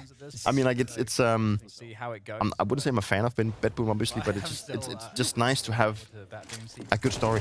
Yes. Stories matters a lot for majors. 100%. I think that's important, and not to take anything away from Nemiga, but if you take story-wise, BetBoom is just more interesting. Yep. And I think just looking at their whole season, right? Like when I was talking to Boomage, I'd almost kind of forgotten that, yeah, obviously they were at Bounty, but it wasn't with their full lineup, right? They obviously had those visa issues which impeded them, and then it's been kind of tricky for them to get their foot in the door of other tier 1 events. So this is everyone's proving ground, but even more so for BetBoom, right? Like finally you get to come together, play against, hopefully if they make it further, some tier 1 opposition, and that's where we want to see. That's an underrated point as well, and something we probably will speak about at some point as well. Yes, we are here at the major, and this is the most important tournament, but it also is a tournament that gives you WRS points for the second part of the season. Yes. That then gives you access to some of the bigger tournaments, Blast events, ESL events, PGL events, etc., etc. So if you do well at the major, maybe you're not getting to the playoff, maybe you're not even, making it to stage 2 or stage 3, but you're winning a couple of games, getting some BS points, that puts you in a much more likely position to play some of those bigger tournaments. So there's always that next, looking ahead kind of thing for all these teams. Which is kind of interesting because yesterday I got to talk with Vladislava from, she's the manager of OG. Yes. And she said that, they're going to the major, which is really great. But the fact that they are going here to play and cannot play, you know, a lot of smaller tournaments to get VRS points, that means that will actually affect what tournaments they will be able to play in the upcoming season because invites are already getting thrown out. And, you know, that must be difficult to be a team because, yeah, you want to go to the major because that's the most prestigious thing you can do. But you also, when this is over, you give up on so many potential points you could have gotten to actually go into the next Well, it depends on the result, right? I think maybe I would just argue that it puts like way more pressure on you to be performing here because you know maybe you'd be wiping the opposition up in the kind of lower tier leagues. Yeah, no, that's a really valid point. I like it though. Yeah. I like it. I think the VS have been under a lot of critique, and there's definitely things that needs to be outlined, done better, etc. But it is starting to shape up, you know, in a way that can be kind of cool. I think, gentlemen, shortly we can check in with the other matchup going on because we will be going to halftime, obviously. Bait Imperial. I don't know whether production we can bring that up a little bit early, so we can see what is going on there. Currently 9-6 for Imperial. Yes, yes. I mean that's kind of surprising in itself, right? Cool. Oh, yeah. Yeah, we never addressed the wall. I like this that. Is a sick. We have a wall. Yeah, Big wall. It is a large wall. Yeah. Maybe 5 of Jacob's torsos combined. Actually. Try and fight this though. I think this is the size of my TV at home. Damn. There we go. Nice. Try now. So this is a little bit surprising to me, Should find good in some sense. Yeah, me too. Oh, there we go. Vinny back on his USP. Now we're back now. But it's not over. No. Very ugly shots from both. Hot take, Bait wins Inferno. And they have no money. Like, Imperial doesn't have that much money, so it's... That's what I mean. Like, a good Inferno team can have a good CT side, but a lackluster team will always struggle a lot. CT side Inferno, I think. Capitalizing on that opening pick, right? Get away with I wouldn't count out Bait now. I really wouldn't. Nope. See NRG entering the building now. Seizing every opportunity they were given. Not to spoil the interviews later, but I did talk to Nitro when I took that break. He had some nice words to say about you, Peter. Oh, really? I mean, everybody does. Nice. But I'm not surprised at that. Let's go. But, yeah. Why did you talk about Peter? He's such a nice guy. We talk about veterans, you know. It's his 13th major. Oh. Oh. No. No. Oh, he's not going to make it. We're good. Sorry. Yes. I just baited everyone. Credit for trying, though. Credit for trying. That would have been hilarious. Second, and he wins that round on his own. No one's Nitro. there to stop him. Yeah. NRG, a lot of people's 0-3. Not mine, though. Not mine either. Just a reminder. I kind of regret it. Yeah? Yeah. I think they have a decent likelihood of going. He said himself that they recognize themselves as like a pretty solid tier 2 team. Yeah. Which is, you know, I read that and I was like, I need to put on my glasses. I like that he's not putting more pressure on the team, saying that we are a solid tier 2 team. I mean, let's not be rude to the teams here, but this might as well just been a tier 2 tournament right now. Yeah, but they're not. If you're a solid tier 2 team, you're making it to stage 2. Yeah, for sure. But they're not. In that sense, maybe he has put some pressure on, but I don't think they see it. I feel like he was speaking with a confidence that I couldn't locate where it came from. Yeah. It's like, what makes you think that? He's very liquid, come on. Sure, so am I. Yeah, that didn't go Yeah, it doesn't mean anything. Exactly. But that's nice. Yeah, we'll see. I like OC, though. A lot. Yeah, Bro is cool. It's a cool lineup. It's just, I don't know. Okay, you said bro. I thought you meant like OC as bro. Was no. But it's He's not a bro. as a player. He's not a bro. Imagine picking a name like bro as your actual gamer tag. That's never not funny. The bro is here, but Astralis is not. Should we check in with one of my bros? Because I talked to Vinny before this, so let's see what he had to say. Bro. Vinny, we were just talking about it. I was looking at your kind of HLTV record as a team. It's been like a month since you guys have played an official LAN match after winning a tournament, right? Can you first of all tell me what you guys have been up to? I've been practicing a lot. I think we watched our strat book and watching the prags, watching a lot of demos that, we just had the EM Dallas, so a lot of good teams playing there. So I think we abused the time that we had to bring new plays and just be sharp to the tournament. I want to play devil's advocate. Do you think that could potentially have a negative impact? Do you think you might be, a bit slower getting the rust off and getting back into the action? I don't know. If we start like that, it's probably because of pressure. But I would say I think we've been playing a lot of CS these past 3 weeks, so I don't think we are becoming cold for the tournament. I think maybe they can get a little bit nervous because it's first major for some, and stuff like that. But overall, CS-wise, I think you're good. Obviously, you're not new to the major circuit. You're not new to the CS circuit. How do you help the players around you that, you know, are maybe a bit unfamiliar with what the major can bring and the pressure that comes along with it? I mean, taking game is being more proactive and helping them like with basic stuff. Sometimes you're just like molly there, smokes here, and you know, don't let them think too much on the game, you know. And I would say just calling a little bit calmer in pressure situations, because I mean, they go deaf, you know. When things go on around, they go deaf. So if I'm dead, I just need to talk with everyone about it. Sounds like you got quite a lot on your plate, Vinny, so I won't keep you for too much longer. Bait as your first opponent. Tell me what you know about them and where you feel like their biggest strengths are. Overall, I don't know them much because I don't watch that much Tier 2 scene in Europe, but what I've been watching from them, they play simple CS, but they are really strong, and I think they rely on their firepower. So, I mean, they're just gonna be contacting us in the map, and we are ready for that. Yeah, I was kind of surprised when I was looking at Imperial's, you know, last matches played. They obviously won Fire League, but that was at the beginning of May. So they've had a bit of an extended break before coming to this. As a player, or a former player, at Free, how much does that have an effect? I was trying to poke and prod with Vinny there. He was saying, no, it's fine. But realistically, can that have a bit of could it take a toll? It definitely can. I think that the most important thing is probably you can look in terms of your tactical depth, what you need to work on. Like when you go from tournament to tournament and you go home, you most of the time need to have some time to recuperate and just get into a state where you can feel more refreshed. Here they get a time to look at what we've done good, but also what we've done bad and what to change. And getting breaks in Counter-Strike is it depends on what type of team you are. If you're grinding for VRS points, then you don't have many breaks. But if you're a team like Vitality, yeah, they make deep runs and win. But they also decide to have tournament breaks, so they actually can work on things. So it matters a lot. And we heard Vinny talking about that they got to look at a lot of the games in Dallas, and they got to look at what they wanted to do, but also wanted to look sharp at this major. So I think for them, I think it's been really good to have this kind of break to maybe not get more energy, but to maybe improve on their game plan. That's a fair thing. You're onto something. Said Bait was going to come back. Yeah, they are. It's happening. Yeah, you can never count them out. It's happening. Let's go, Bird. Yeah, I think T-side Inferno is strong. You know? It is. Can be strong, especially if you're a good team. I feel like if you understand the dynamics of how to attack the A bomb side in multiple ways as T, I think you are so far ahead in terms of being a really good Inferno team. Because one thing is fighting for banana, but another thing is actually executing on A, because sometimes it can seem like a harder deal. A triple kill from that position. That's all they asked for. That's all they needed. He is not giving up this kill for free. Burning. You're burning. There's a case. There's a case.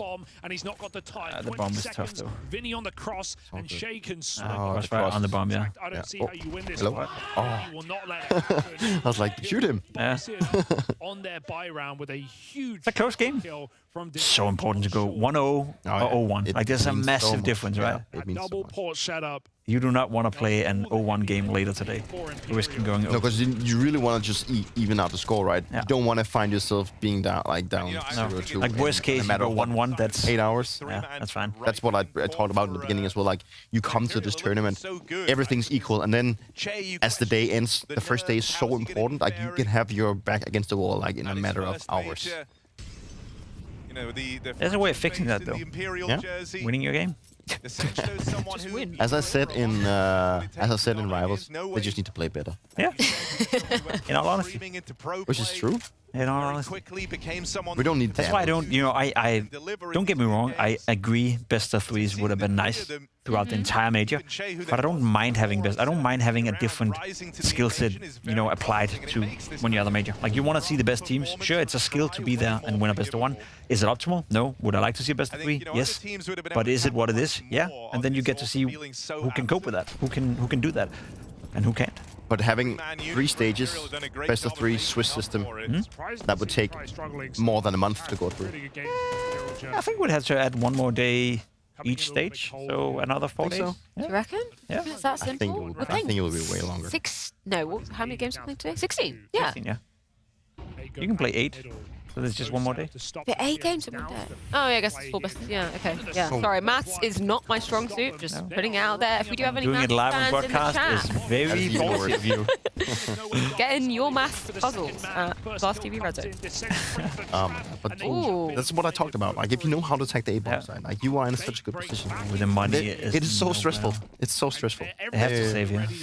But then again, you know, they gambled. No, they actually didn't gamble. He was That's the issue with Inferno. We spoke about that as well. There's so much dead time. There's so much dead air. Yeah, now you're just gonna wait for the next round. Yeah. But then we get to talk about something. True. Want to watch for lunch? Yeah. Good question. I'm hungry. What? Man's gotta eat. Is it okay if I dive into a question from the Red Zone? Yeah. Now, is it alright? I don't Good want to timing. take things Good too off timing. piece, but it seems like a right Good time. timing. Every time. Good question from Cold Oats. Apex said that he would not be the successful IGL that he is today if it weren't for his time with Zonic. Dupree, a question for you. What does Zonic do differently that kind of leads, obviously, he wasn't a good leader, but that leads IGLs to so much excess? Does it boil down to strong mental fortitude? He seems to have the mental strength of, like, what's the hardest metal you could get? Steel? I don't know. Titanium? Well, I think there's a lot of things that Sonic do very well, and obviously I've worked with Sonic in a different way than if I would have been the IGL. But I know from all the teams that I've been in with Sonic, both Astralis, Vitalis, but also Falcons, that he works somewhat closer with the IGL. I think it's very important that they try and find each other and come up with.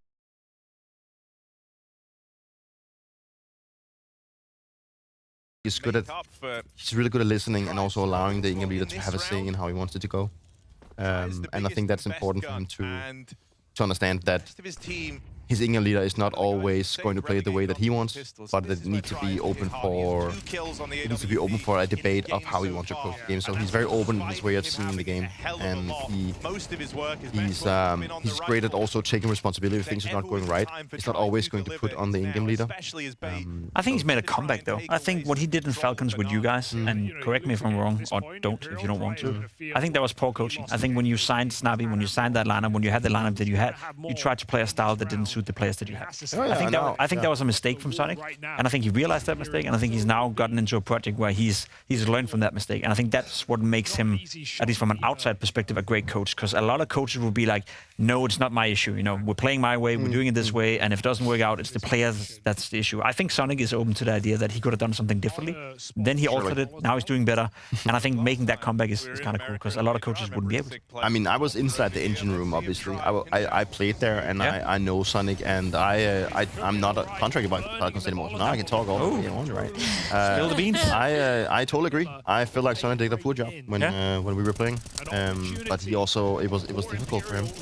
So I think it came out of pressure from also from the organization that they were they were told to build a super team, and they didn't get the players that they wanted, so they had to do with what they had, and I think we played in a way that didn't fit Counter-Strike 2, and I think it was difficult for him because he always had in the back of his mind that he wanted this super team and he needed to create a super team because that's what the Falcons expected from him. Oh my lord! Story time over. He won it. Oh, he did? Time? Kid? No kid? No kids? Oh my god. Oh my goodness. That was great. That was so great. Damn. But yeah, it's an interesting conversation. Yeah, sorry. That it was. I mean, but then it was tough because Falcons expected the super team and he didn't have a super team. He didn't have that super team in us. So he always had in the back of his mind that I need to change players. I don't have the team that I want, but also the Falcons want. So that also naturally creates a distance between the players, but also him, and he tried his best with what he had, like 100%. I know him that well. But the pressure that was put on the players and the issues that we had to deal with simply sucked the joy out of the game. Like, that is one of the reasons why I personally did not like my time the last 3-4 months in Falcons, was that I literally did not have a good time because the mood was an issue. We had issues in terms of how we wanted to approach the game. Everyone was, we had multiple debates about, I don't feel like I'm doing anything on the server. I'm just standing around. You know, that's like the most critical part as a player. Like, if you feel like you're just like a puppet standing somewhere that doesn't get any impact, and we need to play more around me, and I don't get to like to play this way. You know, there was so many things you had to deal with, and I don't think anyone could have solved that issue. And in the major in Shanghai, when we had been eliminated, we literally talked about that. We had no idea what to do. Like, the coach did not know what to do. Lars did not know what to do. Like, everyone was so lost that the only thing that we could do was to rip everything apart and start over. And that's what happened. Yeah. But there's no doubt that Sonic has Going for every single point incredible, they can. incredible coaching Yeah, I mean, capabilities. When things are like when he has the thing where maybe he's lacking a little bit, maybe compared to the coaches like Saw or Ash, is that Sonic is used to having players that just plays at a very high level, and that is maybe where that's maybe where he lacks a little bit, and that's what he maybe struggled with in the first iteration of Falcons, that he didn't have the players that he wanted. Start to dismantle this lean over. Yeah, I do feel bad for him. Right? You're kind of stuck between a rock and a hard place. Like, oh, you've been told that this certain thing's going to happen, or you want to do this, but then you're not giving the players, and it's like, well, the players are maybe going to be, churning over. How long is that going to happen for? Like, definitely a tough situation. But okay, not ready to react. Maybe we're about to close this one out. Yeah, Nemiga were leading 5-2, I think, and ever since BetBoom has just been all over the place. We spoke about it. T-side BetBoom, they came back into it. CT side, the train is strong, and that's a result that I can get behind in terms of us speaking and hyping up BetBoom. Like, we spoke about them as a team that can make it to stage 2. We spoke about them as being a team with a lot of profiles on it. Sample size very small, one map train, but beating Nemiga like this, that's pretty cool. It reminds me a little about the one that we saw here against Chinggis Warriors, where the less expected team to win got off to a good start, and the upper dog, top dog, whatever you want to call them, seem to they need to find their groove and they need to find their foothold inside the match. BetBoom looked a little bit shaky in the beginning, but now once they've string some rounds together and they actually feel like they're in control, they're just playing better. 10 rounds in a row. That's wild. That's a lot. How are we feeling about Long Dog? Long Dog. Long Dog. Long Dog. It's not, like Pop Dog. It's called Long now. Dog now. Long Dog. Can we call it Long Dog? We can. You want to call it Long Dog? Yeah, kind of. Okay. Well, you heard it here first then. Sounds like a snack, like Long dog. a pop dog. No, not a pop dog. What's it called? That's because you used to corn dog. Corn dog. Corn dog. Corn dog. I haven't had a corn dog yet. I did go to a baseball game. There were corn dogs on sale. I don't know. I can't get behind it. Why? Because I just prefer a classic hot dog. Really. What is a classic hot dog? A bun. A dog. A dog. Like a Frankfurter dog. Frankfurter. Like that kind of. Not like a... Have you had the Danish hot dog, huh? Sure. No, you haven't. No, in the airport. Then you don't have. What, gasoline grill? No. Oh, like Jane, it begins with a J. No. No? Okay, when you land, there's a luggage carousel, and then there's a Joe and the Juice, and then there's... And then there's hot dog stand. Stiff Holbear. Stiff Holbear. It's that one. No, I've never had it. Is it good? Yeah, that's a hot dog. Like, just a hot dog? That's like a proper hot dog. Like, I've never been in a country that actually made a hot dog. Like, you have different variations and different takes on what a hot dog is. Yeah. But it's not. I had a bad experience with a Swedish gas station hot dog. That's terrible. Yeah. They roll the sausage on like a grill or something. But 2 games concluding potentially at exactly the same time. That's cool. But surely, no, Nemiga cannot. Nemiga will stay alive. I think Bait. Bait? They came back. They came back on the season. Yeah, the MPL round. You cannot rule BetBoom. Bait. I want Bait to play BetBoom. Yeah. That's gonna be a nightmare. For Imperial, 4 players. Just actually, I guess we don't know how those next rounds are drawn, right? Until everything concludes. Well, we can play with the pick and predictor later. Ooh, I would like that. I would like that a lot. That's the thing. We need to conclude like 3 or 4 or 5 games before we can start to like figure out, Yeah. what's possible. Do you remember the back in the days when it was live draws? Yeah, I do, because we draw you in Atlanta. In calls as well. That was awful. Like awful. That was awful. We could draw 5 different teams, and we would have beaten 4 of them, but not you. Block the smoke. That was for playoffs, right? Yeah, that was one of my 9 They haven't been able to catch anyone crossing yet. Vinny found for free in Sucks to be me, huh? Golden Road that they laid out for themselves. No, really too soon. Way before their very eyes. They got the side though, and it's a tough one to beat. Bomb down. Before that bomb's even planted, they strike 2. They have a banana. They've got to move quickly here. This could be it. I think it's over. Bait got it. Tag up from the Tri-AWP. It's left on to Alex, but you've already seen one big clutch from Bait in this position. Tri deletes him, and the game keeps going. Imperial keep themselves in it for at least 1 more round. Yeah, some realization comes in, some penny drops there for Vinny, and he calls that early rotation as MPL is faking middle. It makes psych. You jinxed it, Jacob. Hold on. Not quite there yet. You want to jinx the other game going on at the same time? No. Nah, they get it. But don't make it close here, BetBoom. It is. It's getting there now, yeah? Nemiga is When are we making a fight. worried? At 12-10. 12-10? Yeah. No. I'm not worried at all. Worst case, it goes overtime. I'm not worried yet. 12-10, and I'll be worried. Okay. For now, we're good. However, overtime could be possible for Imperial. At least there's still money in the bank. Yeah. Well, in terms of now they have it that they want. Get around where Try makes his presence known. All that talk about corn dogs and hot dogs made me hungry. Yeah, same. Have you had an American hot dog yet? Nope. I'm not planning on it. It's not. It's not a like when it's boiled sausage. I don't know what you're doing. What else do you grill it? Grill Yes. sausage? Fry. You always fry a sausage. You never boil a sausage. No, I agree. You don't boil a sausage. Well, you do, but Grill you it. don't. Yeah. What about the rød pølse? Rød pølse. Nah, don't boil your sausage. That's a crime against the pig. Ooh, wait. Wait, oh, we got it. Is he? GG. Does he have enough time? The quad kill. No. The last possible. As he steals it away from Nemiga. What an awesome clutch. Absolutely awesome. Siren had an incredible game. What is that? 23 kills, just crushing the server. BetBoom definitely happy that they can just close that one out nice and simple, thanks to Siren. That's a beautiful way to finish a map. I'm very, very impressed. And Siren not necessarily meant to be the superstar, at least hasn't always been, but he just climbed up the ladder on this one. High fives all around. BetBoom, this is the form you want to see them in. If they're going to have Siren show up for the early stages here, I think it'll make them such a more dangerous team. Yeah, and I can't wait to see other looks here from BetBoom in this tournament. Today they looked really, really good, and it looked pretty straightforward. So I can't wait to see what else is in store as we progress.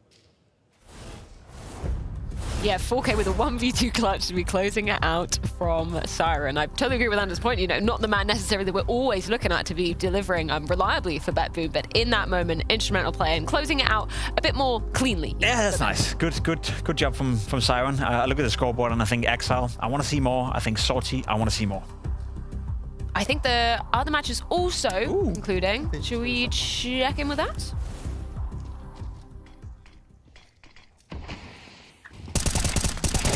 Yeah, see, they brought it back from a 4v2, that was? Yeah, there we go. Holy moly. It looks incredibly 5v2. calm. A 5v2 for a moment. And they then bring it back. 5 inning.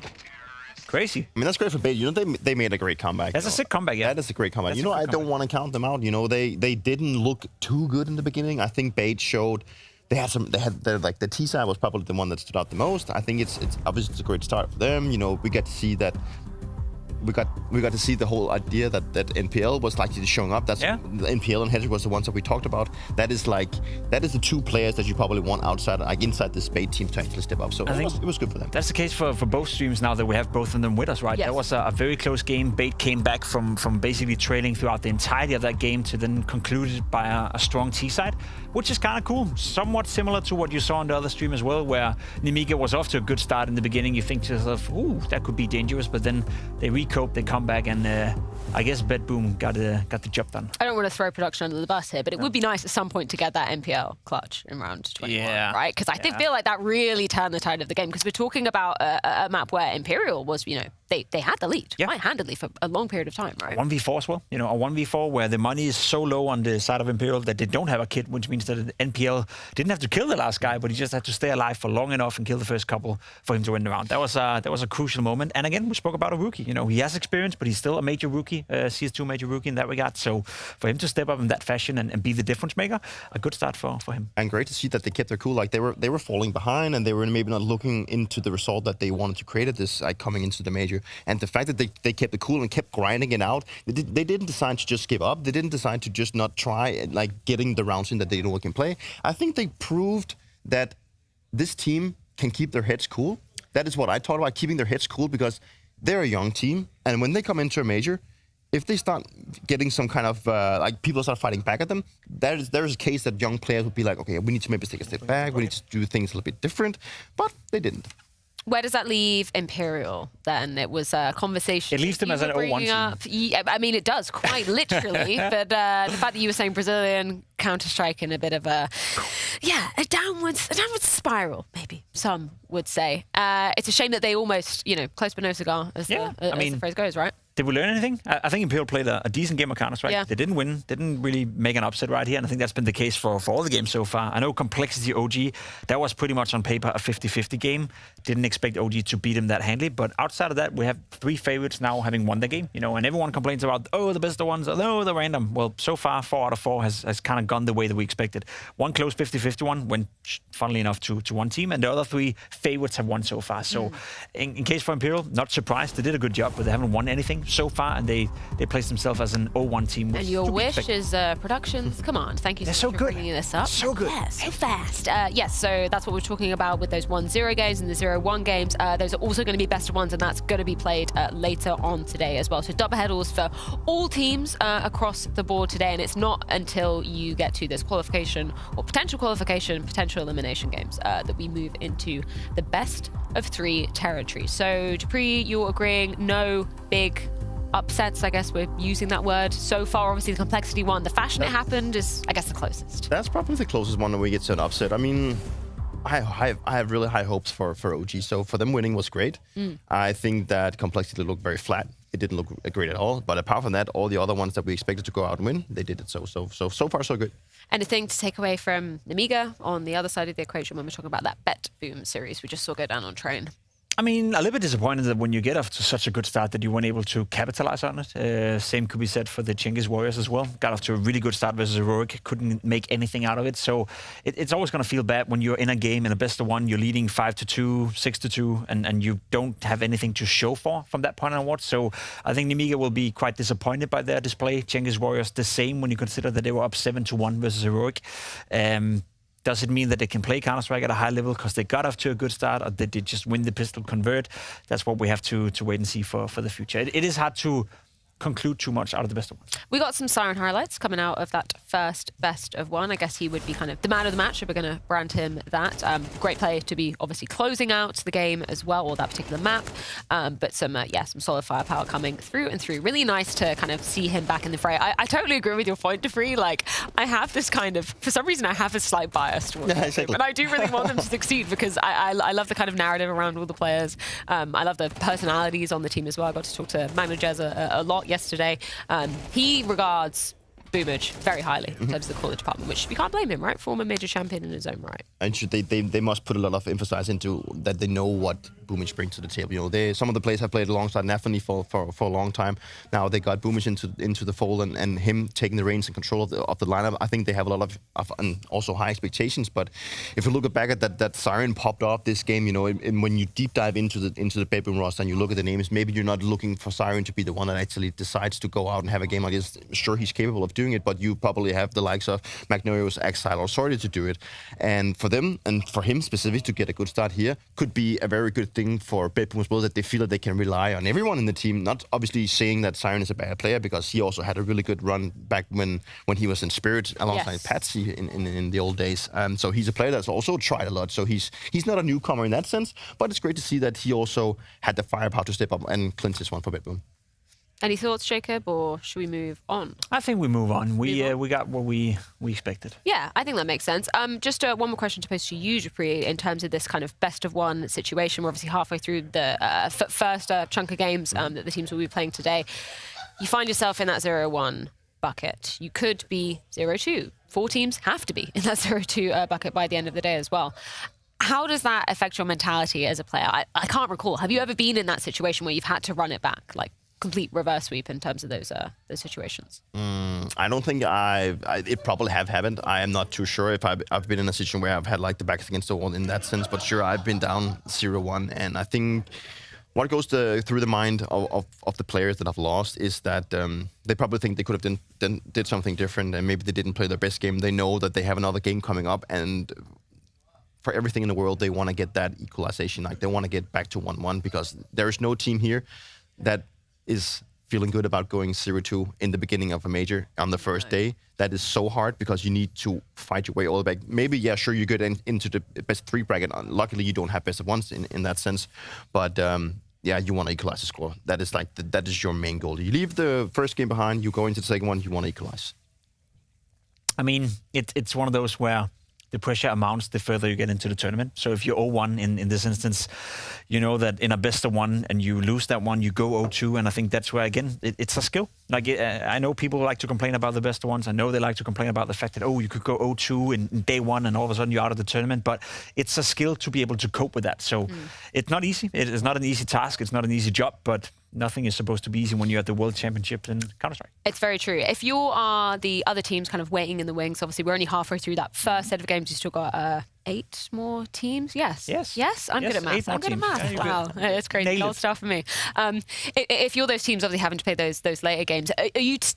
What's the routine typically? Are they watching the games they're playing here? Are you in the practice room? Like, what's the kind of vibe when you're looking at a marathon day like this? I think the most important thing is that you are well prepared, and that is all about focusing on yourself, and you try to, sure, that the tournament is running and maybe you have a friend or a former teammate playing right now and you want them to lose and everything, and you want to look at the games. But at least from my experience in the past teams that I have, is that, we are at the tournament, but the only thing that matters is when we are playing. We don't care about the other teams right now. So at least in my situation, we would always just prepare for that specific game. And when everything was done, when we had done our preparation in terms of the mental preparation, but also in terms of anti-stratting and whatnot, then we could go out and maybe go to a room, take a small break if we have like a late game or anything like that. So I think it's about staying true to what is the importance of your tournament, and that's just obviously the best of 1 and the job ahead of you. So you don't want to put too much effort into just like watching the other games. It's all about prioritizing your time. You don't know your opponent yet because the format is what it is, so you got to put it into that context. Well, speaking of time, it's time for us to take a little bit of an extended break, but don't you worry, plenty more Counter-Strike on the cards here at the Blast TV Austin Major.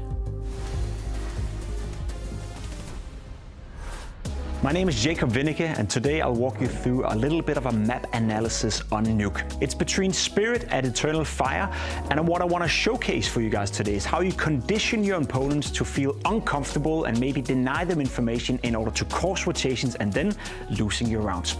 Now, we have Spirit on the T side and we have Eternal Fire on the CT side, and I want to set the scene from the get-go. Donk over here towards Yard is being applied to, I guess, pressurize a little bit.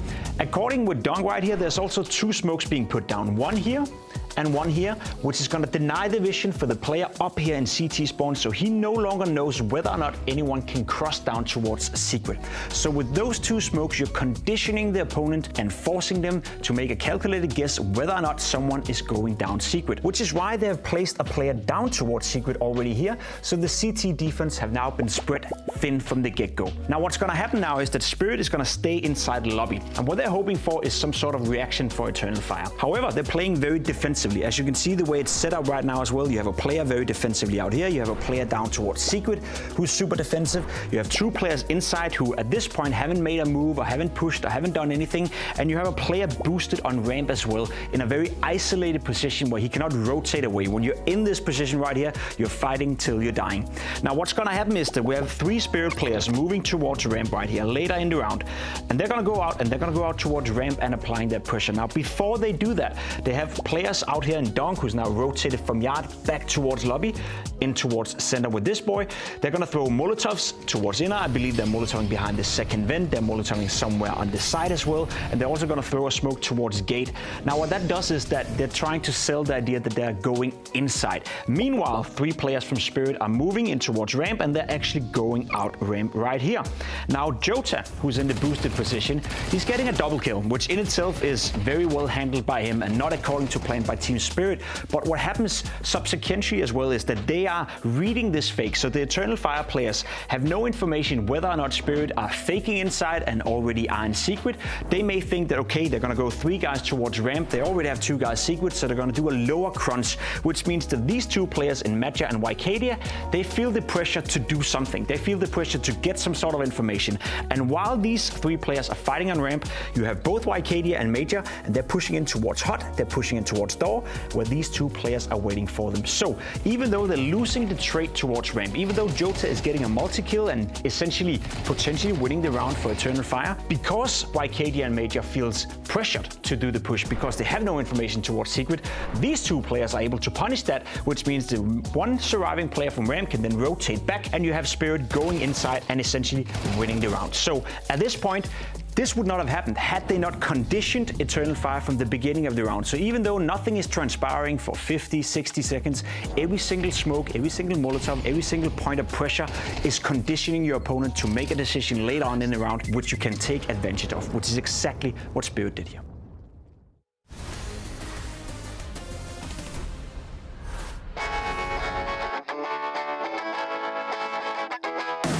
I started 2015, I think, like I was 10 or something, I don't remember exactly. But I got anger issues, so my father took away my PC. I started back in 2021 again, and just started playing all day, all night. And I got an offer from a Norwegian team. I quit school and just pursued the dream. I was just grinding FaceIt, solo gaming. I was hitting the #1 on leaderboards, so that was how I got spotted, right? And I didn't have like expectations. I just joined, and the guys were a bit more experienced, so they basically guided me, you know, like how to be a good teammate, how to play, and I just listened and took the next step, I guess. After that, I got scouted again because they saw potential in me, and I went to Metizport, and I got full-time offer then. We played one season, and then again the FaceIt leaderboard, right? I was on top of the FaceIt leaderboard and got spotted again in Sangal. There we just grinded from top 200 to top 30, and rest is history. I have 6K games, I think. Oh wow, okay. I'm playing with Roland, and he's been in the scene for a long time, right? Yeah. And he said I even have more games than him, so we were on flare break, and we just got a call from Heroic, from the coach, saying they were interested, right? Because they sold to Falcons, obviously. But it was kind of quiet from the Sangal side, so it was more like a surprise. It wasn't planned at all. It just happened on 1-2 days, and it was done. Obviously, like since Jota went to Eternal Fire, and we had the core, we had some decent ranking, and of course Heroic, good management, good org, good staff behind it, so it was like an obvious choice. Sunfires has been experienced, he's joking inside the team and like outside of the game, and Tenir is the same. Like we're just a bunch of guys having fun, joking around, so it's the chemistry is great. Like we're having fun every time.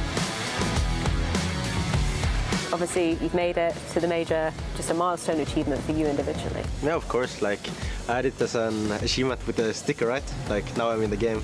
I'm excited. I'm not too nervous. I'm just taking game by game. Is there anybody you're particularly hoping that you get to play against here in Austin? FaZe. We demolished them, and they're calling us bots. Like, I don't know how they can call us bots when we're demolishing them. So I need to do it again.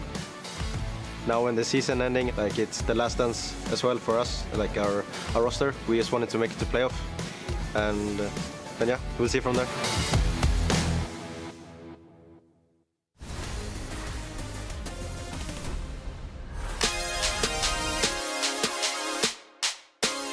Chai, yeah. Do we add the Jesus?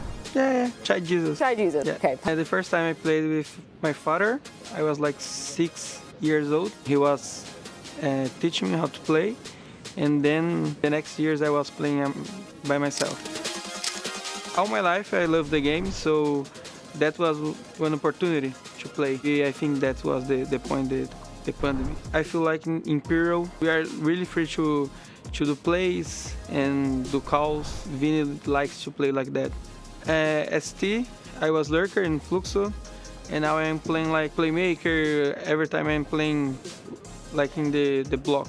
Is that hard to like switch from those two? Because they're quite different. Yeah, it's quite different. When you are a lurker, your POV is like more chilling, you are just holding, and when you are playing like in playmaker, something like that, it's a lot of actions in your POV. I think, of course, we have a pressure because, for example, Imperial went to the 2 majors before, and that was my first one. So I have a pressure because of that. The same way I know I was not here to replace all the roles of Phelps. So I think I'm good playing pressure. I'm really happy because it's my first time in USA too, and also in my first major, so it's a special moment. I'm just leaving, you know. I know major starts tomorrow. It's my first major, and I don't want to be like overthinking in my mind, you know. I'm just trying to live in doing stuff's good. Probably I will be a little nervous, but I think when we are playing, I think they can help me too with the nerves being not stressful. Do you think Imperial have a chance here of making it to playoffs, even winning the major? We know it's really hard, but who knows?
Hope you guys managed to go grab some snacks, grab some drinks, got myself a cheeky little coffee, because we have got lots more Counter-Strike to be getting through today. Obviously, we got our first few teams going into that 1-0 bracket, or bucket rather.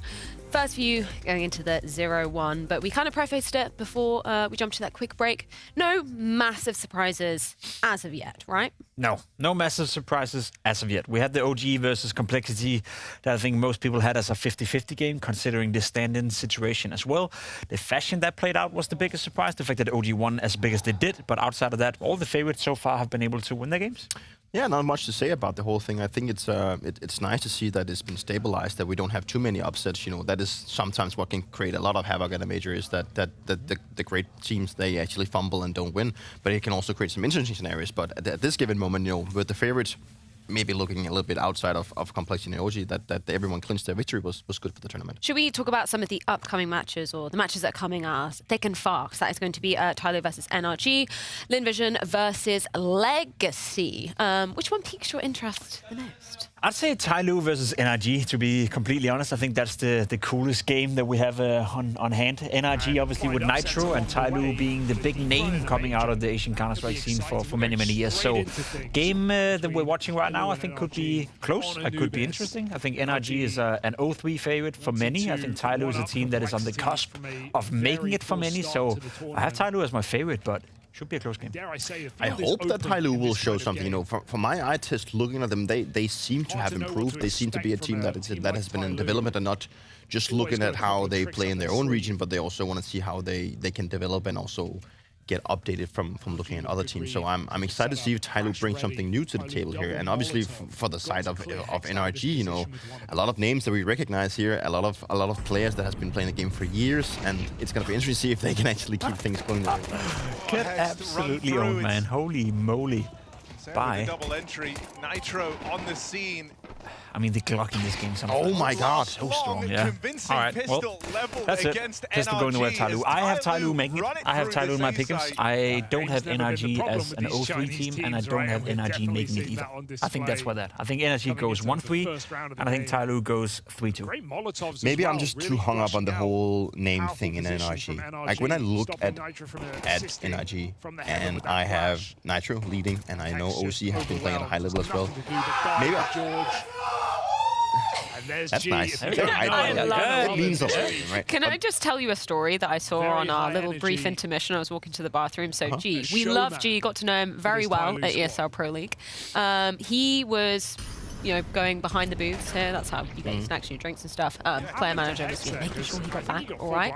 Then he takes a sharp right turn, sprints, I kid you not, and knee slides into FlyQuest.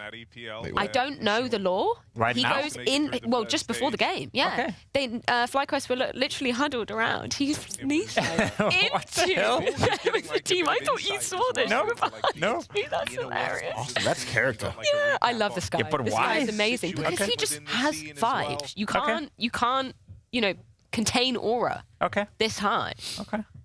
So that's why they're going to win. It's a carpet though. How the hell did he need I know. No, it was impressive. He must be wearing some like kind of like you know, like the silky track maybe gives you a bit of traction. Sorry to take the attention away from you. Don't worry about it. I always want a good story. That's always good story. That's way more. He loves ice cream. Oh yeah. Yeah, found out at EPL he loves ice cream. So Trace will be joining us for the playoffs portion of this major. He actually went out with, I think Jason was there, maybe it was Dinko too, and they bought him like this tub of ice cream and filmed it, given to him in the I think it was in the hotel lobby. And it was yeah, it was wonderful. So G loves ice cream, G's a hype man. That is my 2 reasons why Tyloo's gonna win. I have to get behind this guy. I love ice cream. It's my guilty pleasure. Yeah. Me too. Yep. What type of ice cream? What's the best? I'm so boring. I'm a vanilla kind of guy. Honestly though, vanilla. So people mistake vanilla bean and plain ice cream, don't they? Yeah, you know what I mean? I don't know. I mean, I just think vanilla is the best. Yeah, it is. I think ice cream for me can get too fancy. I just want to stick with the like traditional flavors. I'm a vanilla guy. My girlfriend, she really likes chocolate. I'm not a chocolate guy, but I'm slowly getting there because I always get a little bit of a taste whenever she gets one. I think we should get G to do an ice cream ranking. Italian ice cream. Have you ever had the ice cream where it's like in the bottom it's like crispy, like crispy crisps? You know, it could be North American. No, it could be what is it called?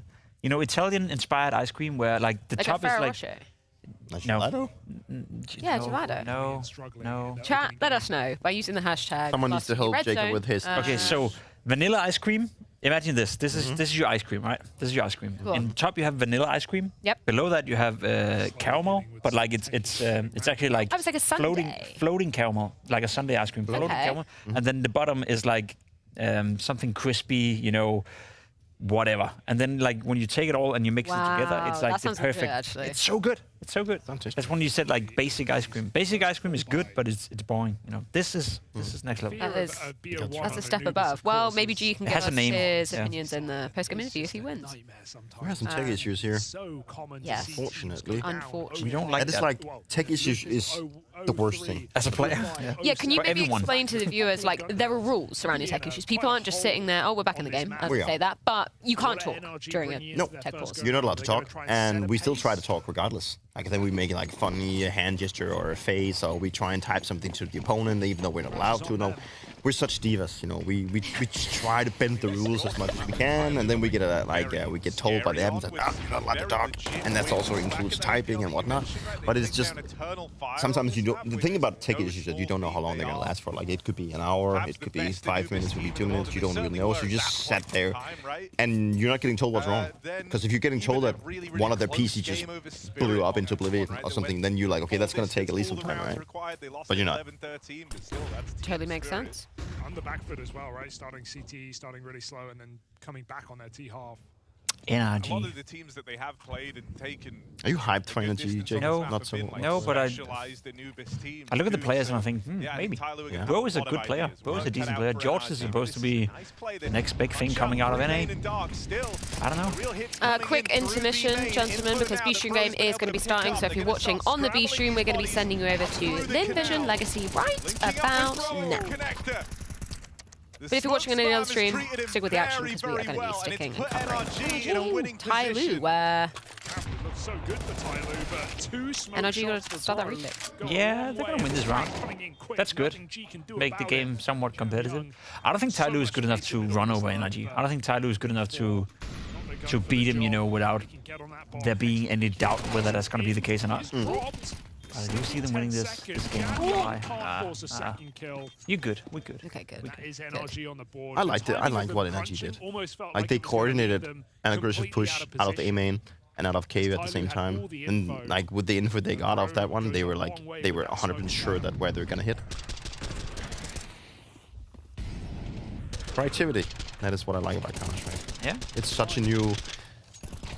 Like it's such a new thing that's been implemented to Counter-Strike, but is it though? No, well, no, but yes, the way it's done is maybe only like maybe 2-3 years old. I think Heroic was probably the roster back with Cadian. Was probably the one lineup that some sort of mastered it, or at least knew how to do it in a way that makes sense. Yeah, that's true.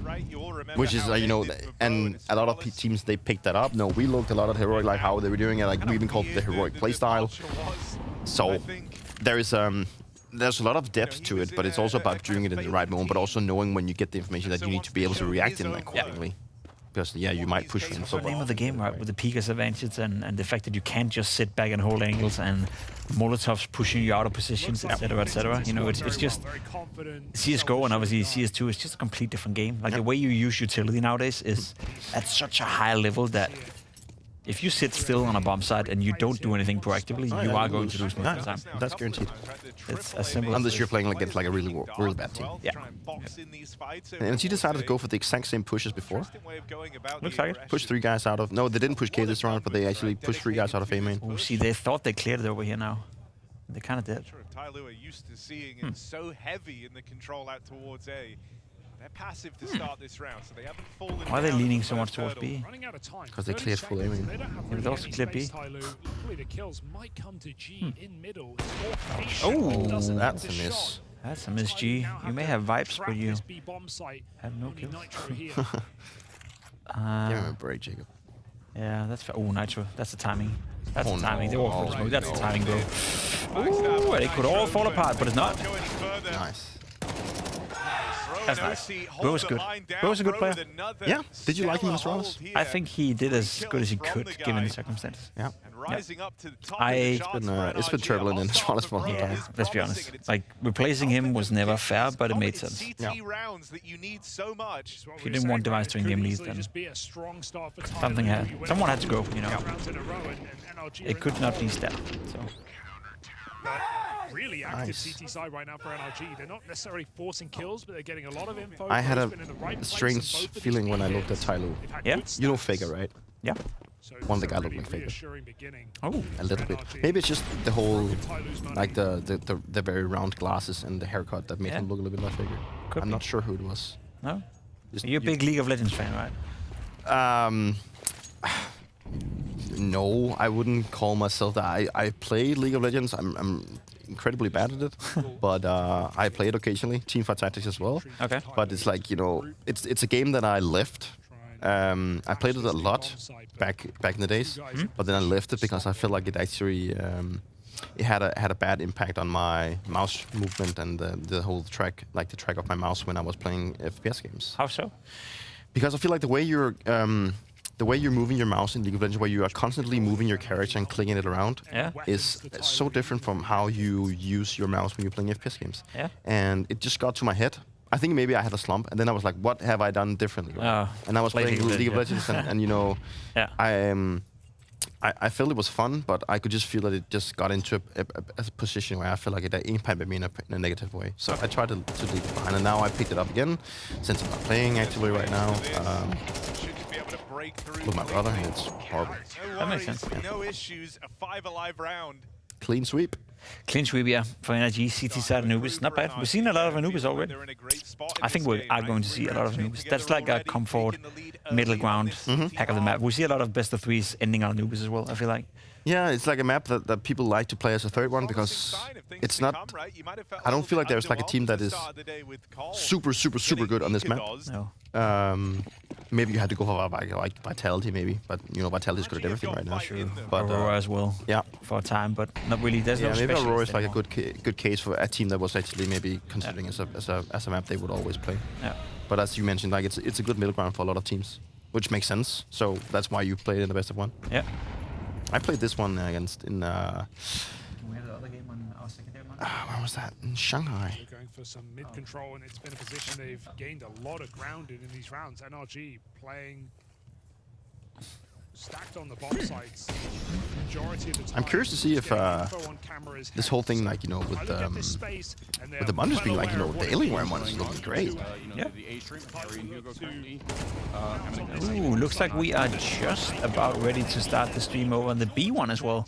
Nice. A little bit delayed, but none the matter.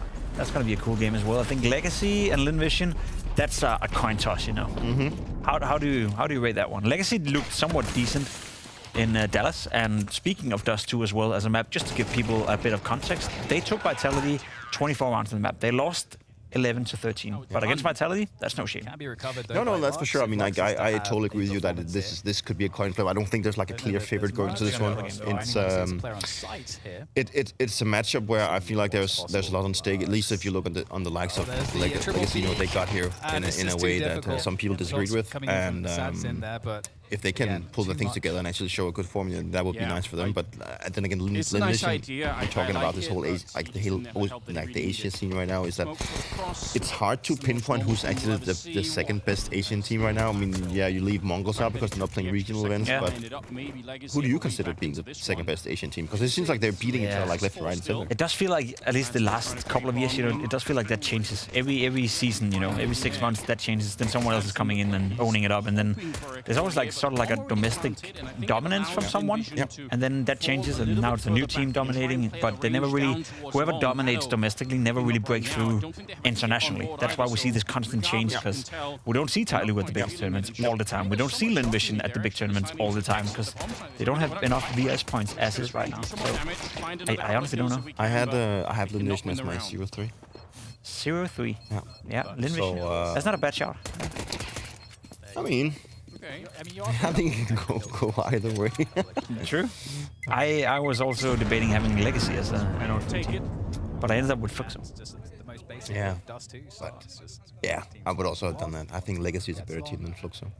See, that's the thing though. Brazilian Counter, we had the conversation a little bit already. It's bad.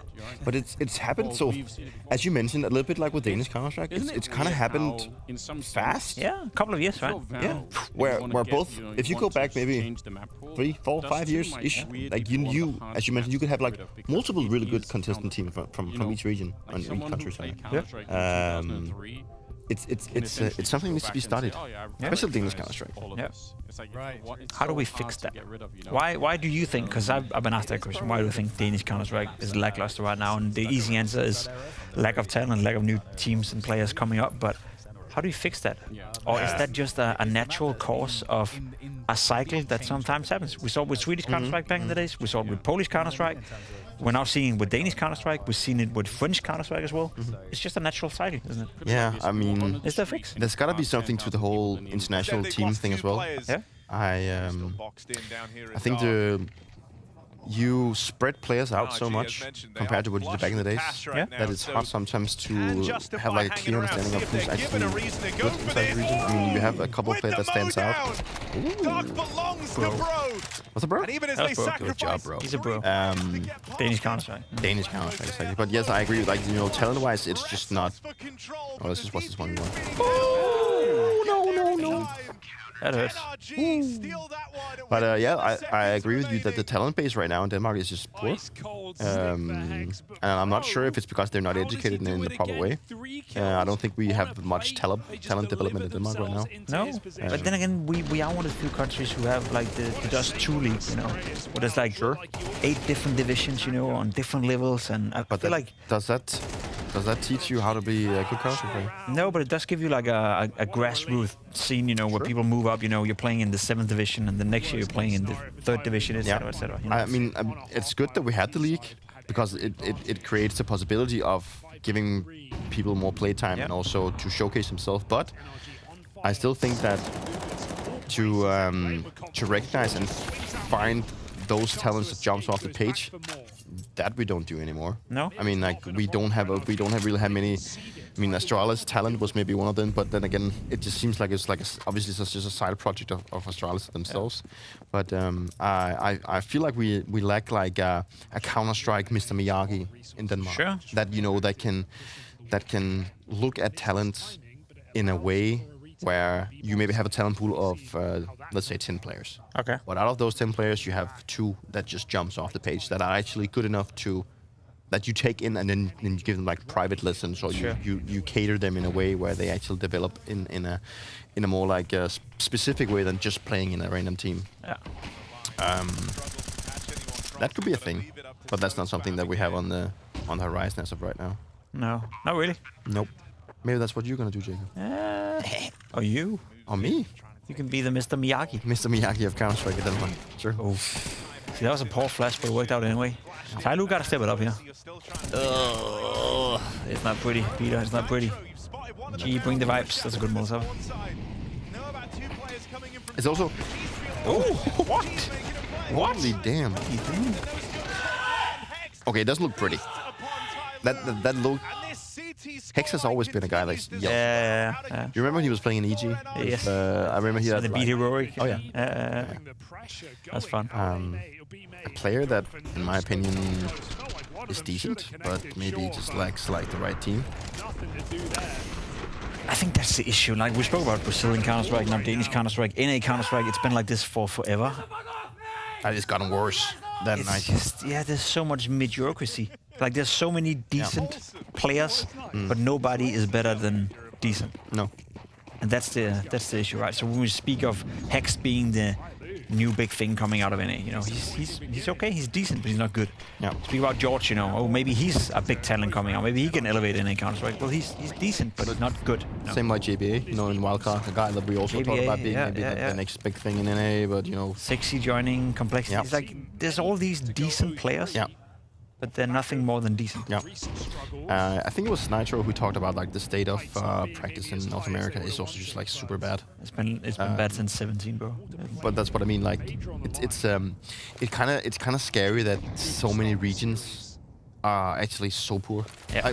To be completely honest, like Europe is the only one that is like that it's so far ahead of all the other ones. Yeah.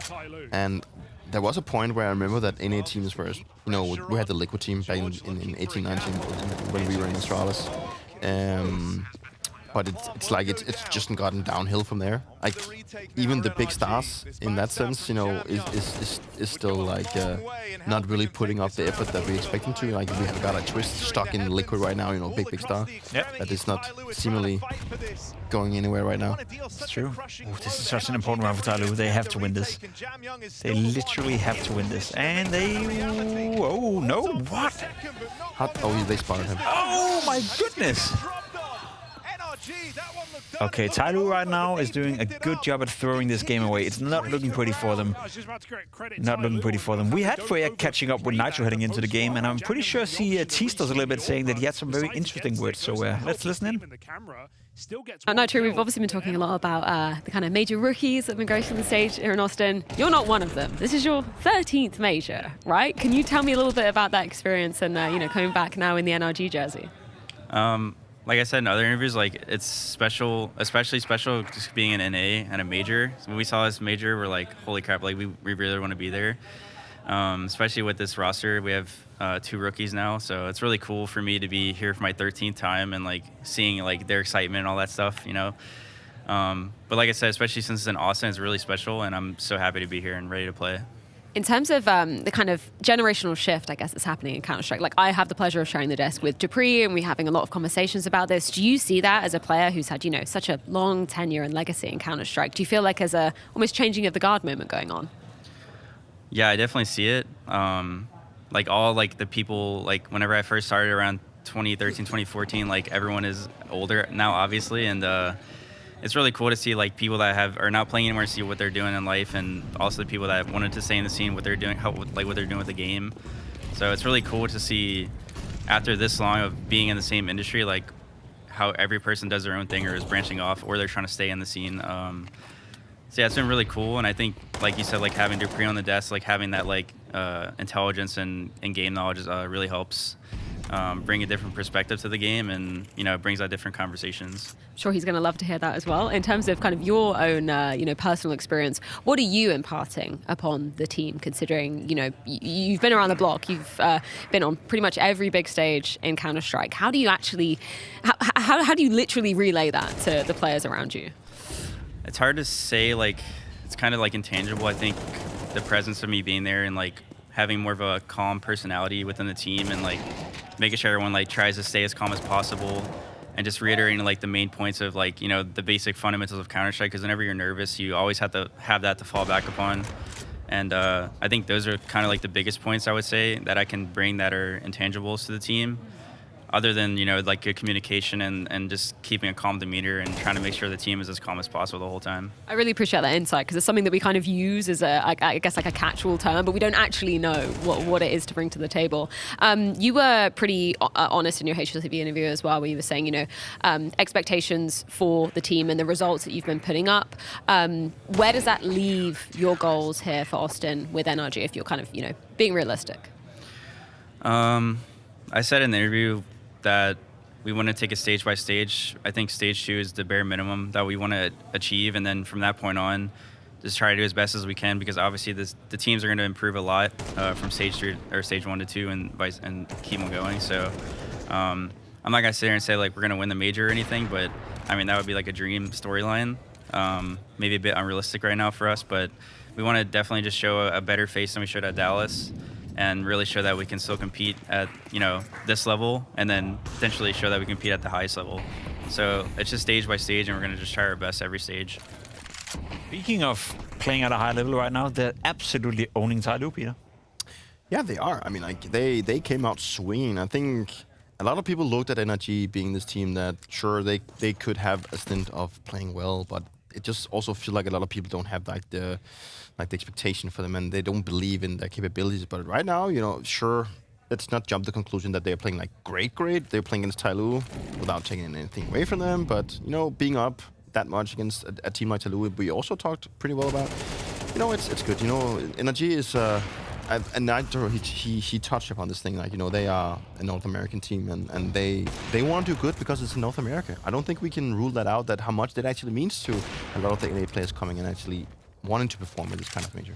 I feel like I've missed out on a bit of the action, and back from my last set of player interviews. How have NRG done this? I mean, it's for me, what has stood out for NRG is that they are playing very proactive. They've gotten for the information. They have decided to. I think Tyloo has also been looking a little bit lackluster. I don't think they've been hitting their shots when they had. Multiple times when NRG actually decided to go for their aggressiveness, which I just praised them for doing, being proactive and getting information early in the round. They simply just didn't get punished. And I think that's happened once or twice now, that they have pushed out of A main, getting full A main control and understanding where the attack is going to hit. And for them to end up in a position where they know where their opponents are, it's obviously a very great and very important thing on a map that is so small like Anubis. Has there been any players that have particularly impressed you so far? I know we're only in the first half, but yeah, it's probably going to be an NRG player, right? We talked about Bro a little bit, but that was more like in the context of we talked a little bit about how Brazilian Counter-Strike and Danish Counter-Strike maybe has degraded a little bit in terms of talent production and everything. And we talked a little bit about how Bro has had his stint and time in Astralis, where he was a player that was highly expected to do good and be one of the next big things coming out of Denmark, and then getting removed from the lineup and then taking a chapter to go to NA and play with NRG, finding, I wouldn't say success, but still getting into a team that has capability of doing something.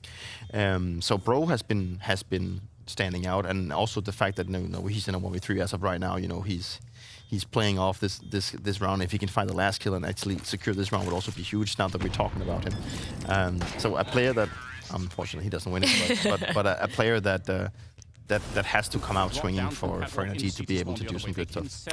I guess 3 rounds are on the T side if you're Tyloo. Oh, that's right. That's rough. Oh, okay. Let's check in with what's going on the other stream. That is Legacy versus Lynn Vision, one of the 2 teams obviously coming from the Chinese region.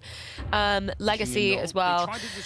It's such a complicated story when we're talking about that like South American region at the moment, right? Because there isn't a clear like top dog, I guess. Like for I guess we can talk about it, but they're obviously straying away from just going with those Brazilian South American players.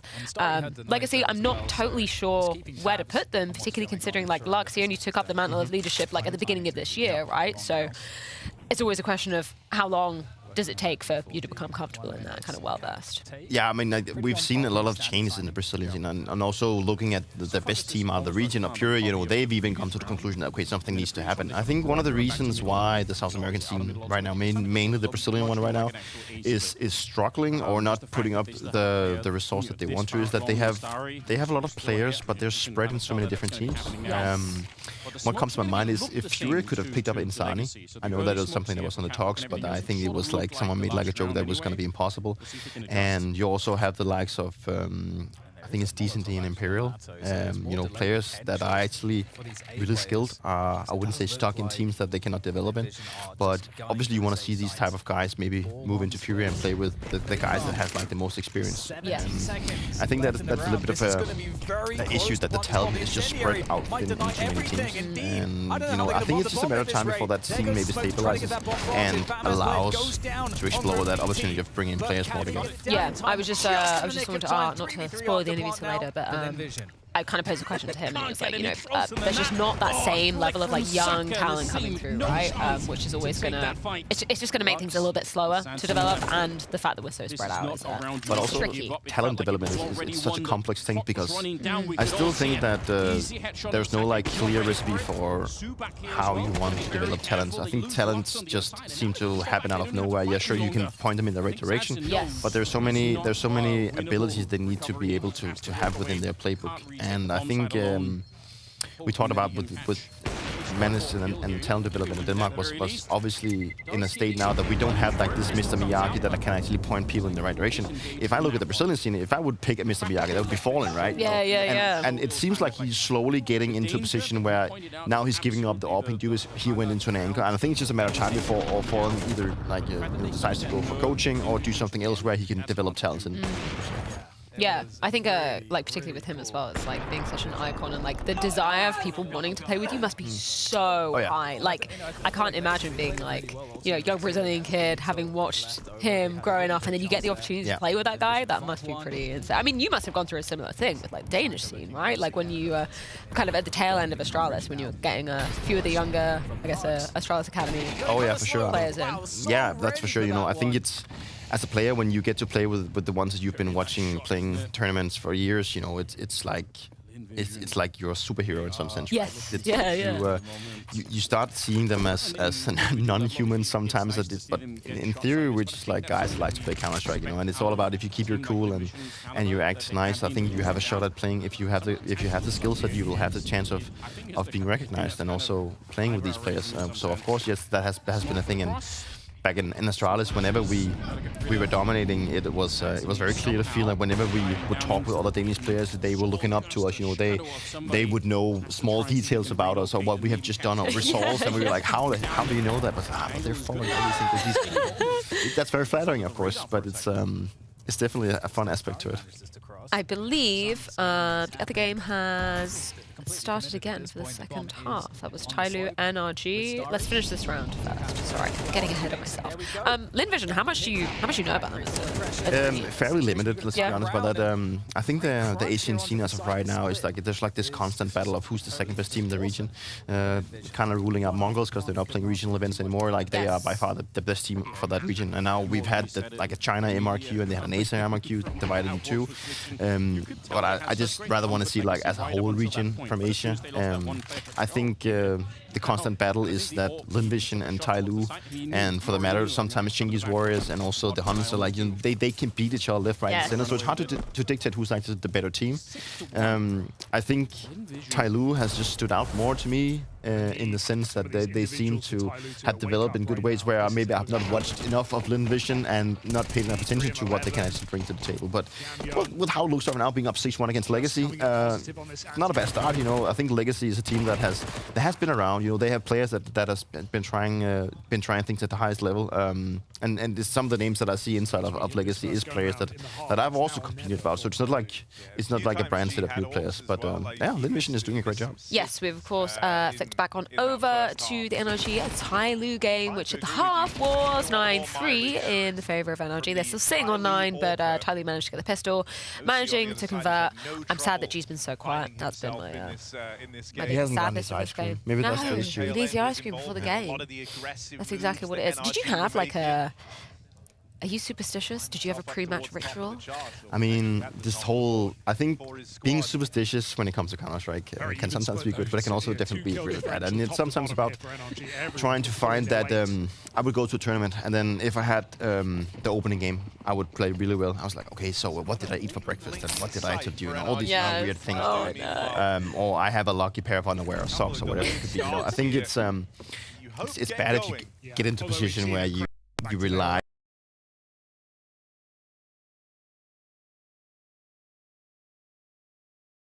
If you're playing professional Counter-Strike. I would concur. Jacob, are you a little stitious? Not at all. Not at all? Not at all? A little stitious, okay. You never had like this thing that you needed to do like a pre-game ritual or anything? Nothing. Okay. Nice. NRG. NRG will survive. I kind of... Can you guys hear me? It's hard to tell because you're right next to me. Okay. Speak again. I can. Maybe you can. There you go. Now I think I'm... Oh, there you are. There you are. Never had any superstition. I actually... I hate... Sorry, Peter. I hated teammates who had that. I hated teammates who would play on one monitor and then would go to another tournament, they play on another monitor, and then that would be the sole reason why he couldn't play. Yeah. So I always, despised that. And that's superstitious and that's just picky like that. That's annoying. Tell that to a Counter-Strike. But it's more about like he gets a Mars bar instead of a sneakers bar. Yeah, exactly. Okay. There we go. That's fine. Okay, I cannot play if I get a sneakers bar. I need to have a Mars. Yeah, there is a talent maybe among us still in a different game that has to brush their teeth before they do a segment. Yeah. Nice for whoever he or she is working with. Exactly. Yeah. I think that's a very considerate one. Yeah. The rest of the pieces were in Not position, for me, ready to Not go. for me. Never brush your teeth. Once a year, maybe.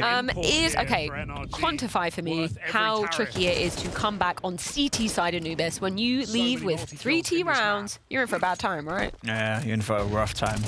It's just to string rounds together on the CT side without losing like around here, around there, like it's just so tough. And you need money to do it, so you need to win a lot in a row to begin with, to build a bank that can then allow you to lose one round and then instantly buy into the next one. Because the second you have no utility or no big guns on the CT side of Anubis, you're doomed. And there's so many variables, as you just mentioned, money, guns, info. There's so many things that can just spiral out of control in the middle of the round. Like, you have an idea. So do you decide to gamble the B bombs out of because you have an idea that they're gonna hit this one, but then they're gonna go hit the A bombs instead. And there's so many things that can just not go your way, even though you actually just feel like you make the right call. Even if you have the right decision and stacking the A bombs up for that matter, you still get split and you still lose because it's so hard to actually fight out both areas at the same time. So to mount a comeback on the CT side requires you to, in my opinion, have great individual performances more than any other map, because you need to get multi kills every single time that you're getting hit. In other words, Freya, it's not gonna happen. It's just... He's calling it already. Yeah. The co-streamer curse, I call it. The co-streamer curse. I gotta give it to NRG though. They played a good game of Counter-Strike. Yeah. Been in control from start to finish. No, this is good. This is good signs. Yeah. And let's be honest, they could have lost to Tyloo. I mean, like, I would not say that there was like any clear favorite in this one. It's not like NRG is winning this one. I think then we're saying, okay, this was expected to happen. It could have just been Tyloo. I think Tyloo were the favorites according to the bookmakers, if I'm not mistaken. I think in that sense, yeah. Sure. I'd love to know some of the data on people's pick'ems as well. I know sometimes TV or other sites come out with the percentages of picks. Would love to know that. Use hashtag BlastTVRedZone if you are that stats man and you can tell me. Because I know a lot of people went NRG 03. Oh, a lot of people had NRG? Uh-huh. Okay. Yeah, and 03? Yeah. I think I did. Oh, I know. Ooh, and you had complexity 3. Ooh, rough day one. Oh, yeah. I know that Maui, he just changed his pick'ems maybe a couple of How hours. does that work? Yeah, that's... He did, because he asked me about yesterday about the pick'ems, and he said that he had NRG.CDT. Then I said that I did not. That was the reason why. Did he change? Okay. You know what? I like Maui Snake, and I'm sure Maui is actually watching right now because he watches a lot of Counter-Strike. And if you are, I'm gonna call it what it is, Maui. You're pussy. You know, you cannot change your pick'ems 2 hours before. You cannot make a YouTube video and educate people and say, do this, do that, and then like drop out 2 hours before and change your pick'ems. I just realized I ratted out Maui. Yeah, you know what, Maui? Maybe I don't understand the context of the situation, but if I do, and that is the case, then Maui, you lost my non-existing. But then again, he's picking the right team that's winning, so he must be doing something right. No, he's not cool, man. How did this turn into a Maui Snake I don't know. session? Everything Look, does. We've got NA Counter-Strike, and it's good. That's good. It's good. That's good. This is great. Imagine We love NRG narrative. making it to stage 2. Oh, That'd be nice. That would be great. That'd be really good. And I have them as a team that could do that. Yeah. Yeah. I mean, no, but yeah. Any standout individuals for you, Jacob, from this particular game? We're talking a little bit about Bro. Yeah, I was just about to say. Yeah? Okay, cool. I think he's been doing a good job. He just got a quote-unquote easy triple kill right here, but he's been stepping up whenever he was called for. Nitro, the way he's called so far as well. We talked about them being proactive, constantly moving around, you know, then they pushed A, then they pushed B, then they took mid control. I assume most of that is coming from Nitro, and if that's the case, then hats off. Nitro is doing a good job right now as an in-game leader. A guy that I think that we've overlooked on the NRG side is Daps, the coach. Yeah. He's been in the game for a long time. Yeah. Yeah. You don't like that? I mean, go on. He's been in the game for a long time. Yeah, I mean, like, I think that obviously he's been in the game for a long time, but I remember that Daps being a coach back when I was playing back in Astralis, that he was he reminded me a little bit of, you remember Jet? I'm a Pet, I think he was called. Oh, yeah. Jet, yeah. Those two guys were, in my opinion, some of the greatest coaches that came out of NA, and I think that well, Dapsy went a little bit back and forth in his playing career. Like, then he was a coach, then he was playing, then he was coaching, then he was playing. He couldn't really find his groove. But I think that Daps has always stood out to me as a smart in-game leader. Maybe he was just not good enough in terms of his... Sorry to interrupt you, but Speaking of Daps, seems like he's a bully because Maui Snake just added us in the chat and said, I changed my pick'ems because Daps bullied me in the elevator. So, hey, my point is valid. That Daps, yeah, he's a big influencer. Daps is a big influence. That's not helping his case right there. What are you, Maui? Stand up to what you believe in. Use hashtag Little bro. Red Zone to tell us that. Little bro. I think, in all honesty, this hit right here, game is over. It's a clean sweep of this A site. NRG, 1 kill in it, and they're taking their opening match in Austin. They run away over Tyloo. It's not even close. Anubis, a decisive victory for Nitro's boys. NRG, heads held high as they dominate Tyloo to open up their Austin Major run. Super impressive map victory in just the way they do it. Every player having their moments, Bro with more than enough. And NRG, the North American hopefuls on home soil, starting to draw some attention their way. Dallas may have not been pretty, but Austin starts a lot better for this squad. For Tyloo, got to brush yourselves off, pick yourself back up, because that's not the team we've been seeing in this year, whether it be domestically, whether it even be in Europe. At the very EPL we reference, where Tyloo broke out this year, that was an EPL that NRG only found 1 series victory. So it's a stark difference for Tyloo as NRG steal their first win away. NRG not only winning, but dominating their opponents in the first opening game right here. Bro, that was way easier than expected, wasn't it? I guess so. Also with the map. Not a map that we usually like to play, but yesterday I suggested a curveball. It worked out. Okay, so you're saying that Anubis wasn't necessarily a go-to pick for you guys. What made you say that yesterday? I think just in terms of what they could expect, I guess they would have the least prep on us, on Anubis, so we would have the upper hand in terms of that. So that was just the main thought behind it. All right, bro, so the main thought behind that was throwing a bit of a curveball. Now, in the game right here, you seem to be super, super comfortable. Did you underestimate your Anubis, you think so? Maybe some of the NA results have altered the perception of our Anubis a bit, but yeah, I mean, it felt strong the previous week, so we trusted in it today as well, and it worked out. It worked out. You won your opening game right here. Obviously, a long way to go before you can make it to stage 2, but I guess the perfect start for you guys. Yeah, perfect start. Perfect start. And what are the expectations for you? I know a lot of people are having you as the 0-3 in the pick'ems. A lot of people don't necessarily believe in you. Within the camp, do you believe that a stage 2 is more than possible? Stage 2 is very possible, and it is what we are aiming for as well. Dallas was a blunder. 2 top 5 teams. What can you do? We didn't play our best game. It's not a secret, but what can you do? All right, fair enough, bro. Congratulations with the win, and best of luck for the rest of the tournament. Thanks for Love it when a curveball pick pays off, and I love it when players are honest about, like, yeah, yesterday kind of thought something, kind of just threw my hat in the ring and gave a suggestion. Definitely paid off for bro, and yeah, great insight from him. I mean, it was great to hear that they dared to go for the curveball as well. You know, Yeah. that is, as we've talked about before, that you know, it's surely when it comes to Vito, it's about playing a map that both teams feel comfortable are playing, but the fact that he comes in and maybe influences the team to say, hey, I think we can play Anubis. I think we have a good, strong side. Maybe not because we're playing great, but the fact that we maybe limit what Tyloo knows about us on this map. That is a curveball, bro. And it actually played off. You know, bro had a really great series. He had multiple kills where he definitely had a lot of impact. It looked like NRG were in the right path in terms of also their calling. They had a good understanding when to push and also reacting. So I think NRG in this series looked very sharp. Yeah, sure, they were only playing against Tyloo in that matter, but I think this was a great stepping stone for them to move on to stage 2. One thing is what he's saying, another one is what he's actually saying with that statement. Bro has quite a lot of impact when in that lineup. Yeah. The fact that a player of his stature coming into NRG as a European player can go to Nitro yesterday, can go to the team and suggest an idea like that and get backup, you know, and actually convince them that that was a great idea.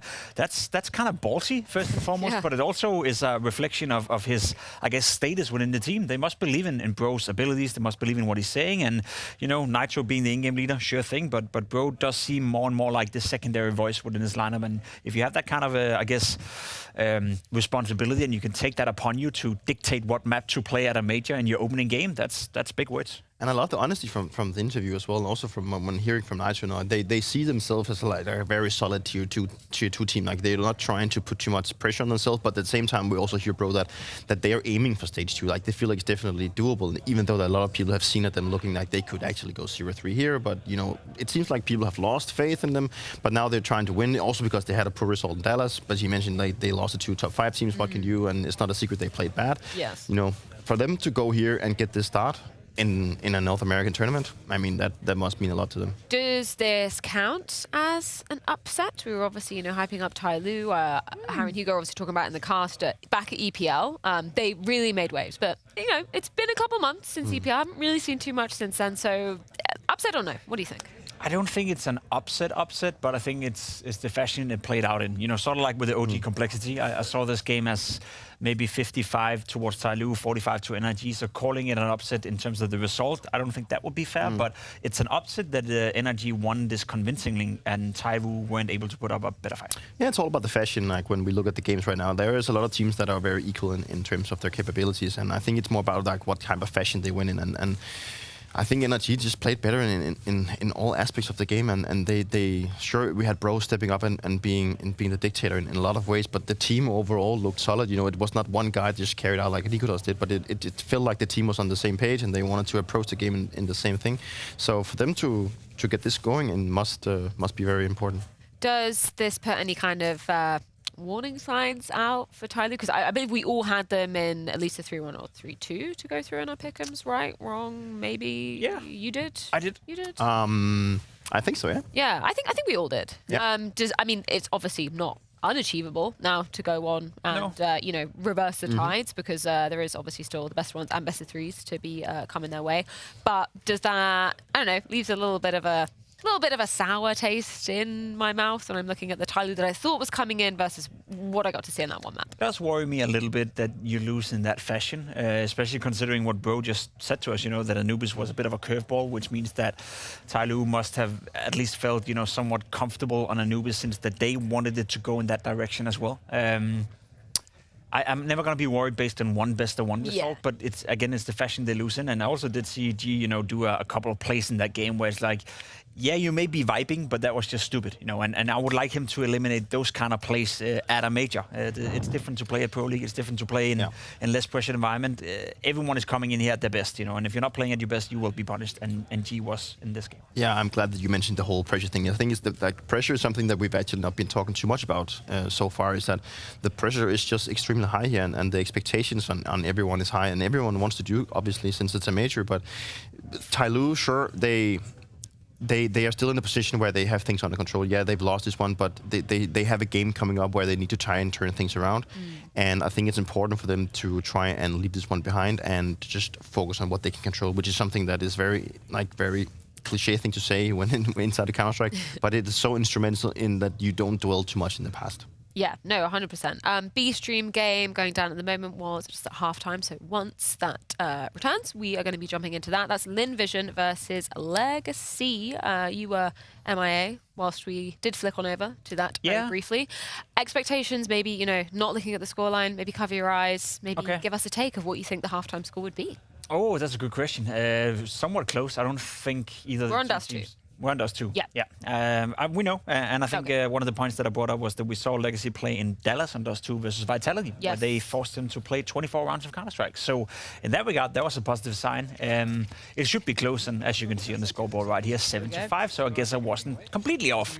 I don't see neither of these two teams, first and foremost, making it to stage 2, and I don't see neither of these two teams, being, I guess, necessarily better than the other. So we spoke about it briefly, Peter, as well. A close game and probably a game that can go back and forth. And 7-5 on Dust 2, that's pretty much as close as it gets. And they made a small comeback. When we checked in last time, it was a 6-1 in favor of Lynn Vision, and it looked like Lynn Vision was mainly like playing the better game and also dictating the game in the way they approach it. But as you mentioned, I think these two teams are maybe pretty much under people's radar. People don't expect too much of them. I think the one thing that maybe is mostly expected of Legacy is that sure they are here, maybe because they didn't deserve it in some sense. That is maybe that also mounts some pressure on them. Maybe that actually is going to impact them.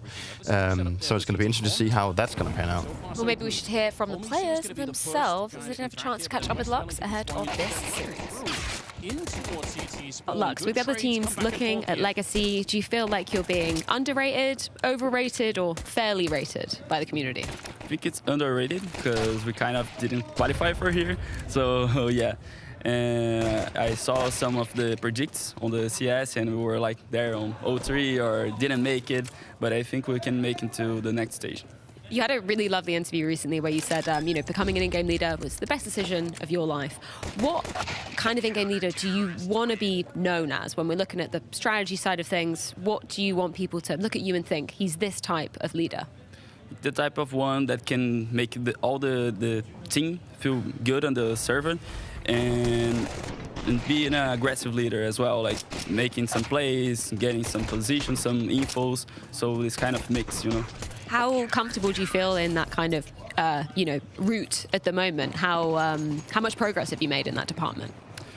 Very much, a lot of progress because it was only a semester and we could qualify for a lot of international events. We didn't make it to the playoffs or something like that, but I think it's kind of the progress, the process, Where does that leave the goals for Legacy then coming into this tournament here in Austin? I think we need to go step by step, but my goal is the playoffs. We didn't make last year with Pain Gaming. We were like only one match into the playoffs, and we did like twice, I think. And yeah, this is our main goal, and of course the trophy. Any thoughts on your first opponent here in stage 1? I think it's gonna be a great match. They have like the advantage that they can choose the side of the map, but we practice a lot. So yeah, let's go. Now, if you're joining us via the A stream, we're going to send you off because the 4th match of the day is going to be starting. That is Wildcard versus Metizport. We ain't going anywhere, though. Hell no, we're not going anywhere because we're just seeing Lynn Vision taking the lead over Legacy. Expected, unexpected, what'd you take? I mean, Wind Pistol, Convert, it does look like more and more of a Lynn Vision game, doesn't it? It does, and you can see they're fired up. Like, they are extremely, they're just powering through right now. It feels like they are It stands out to me that they are playing with aggression. They are not afraid. They got off to a good start. They were about to fumble the lead, but now they've picked it up again, and they've actually made it back into to a very, very comfortable position for them. And if they can just continue from what they do, like, don't do anything different what you go, not just continue doing it. You don't have to overthink anything. I think Lynn Mission was going to win. Peter, you said you wanted to speak more about pressure. And let's be honest, Legacy being here because of a visa situation, I'm not sure how much we want to dive into that. But the pressure on Legacy to do something at this stage, to justify them being here, must be tough to play under, to be completely honest, because they are, let's be honest, all the social medias, most people probably know what we're talking about, but Bestia's not here because of a visa situation. They weren't able to secure the visas in time, which means that Legacy then took their spot as they were the team getting beaten by Bestia heading into this tournament. That has caused a lot of, obviously from Bestia and the Argentinian fans, etc., etc. A lot of people are upset about that. So I think Legacy as a team is probably one of them that is feeling that pressure the most, of just showing something that justifies them being at this stage. 100%. If they don't do well here, then that's not going to look well. About 100%. I mean, it's a thing that is not in their position to control. It just mounts extra pressure on them that they've gotten a lot of hate from what has happened, which is actually not their fault. To play under those circumstances and to try and leave it behind and focus on what you're good at, which is obviously playing Counter-Strike, can be difficult. And I feel bad for them that they get the hate they do, because it's actually not their fault. Yeah, it's hard to disagree with that one. It's just, as we spoke about pressure, it's just extra pressure, an extra layer, so to speak. This is an extra round potentially going their way, and this is mega important. Or not. Have to win this. Lux with the big flank. A guy stuck in CT spawn though. This is no winner. Ooh, there's a flank happening. There's a double flank. Yeah. Oh, that's amazing. Yeah, but they... Oh, I got both. Oh, he got both. Oh my god. Beautiful. That was like... that was like a movie reference that I just forgot now. Like a Lord of the Rings reference. Something like that. The ones where he's like, "You have my sword," and he's like, You ever watched Lord of the Rings? I have, but it's like 10 years ago. Yeah? You telling the truth? Yeah, I've seen the guy in the ring and whatever. The guy in the ring. Yeah, that's the one. I think that's actually what it's called, the guy in the ring. The guy in the ring. Yeah. Do you got him? Another reference that I just got out of this one is that you remember that old Counter-Strike Source frag movie with MTW where the guy diffuses on Tuscan and the guy has recorded inside of the game and he says that, defuse the bomb, I will save your life. No. You don't remember that? Okay, we gotta find that, because that was like the exact same thing happening right here. Okay. You should overlay it. Yep. Damn, you don't even remember that? That was like I remember the movie. I've seen the movie. movie maybe 100 times, but I don't remember that specific part of the movie. Yeah. I'm not paying attention to detail, Peter. Send it to us later. I'm sure we're probably not allowed to show it here.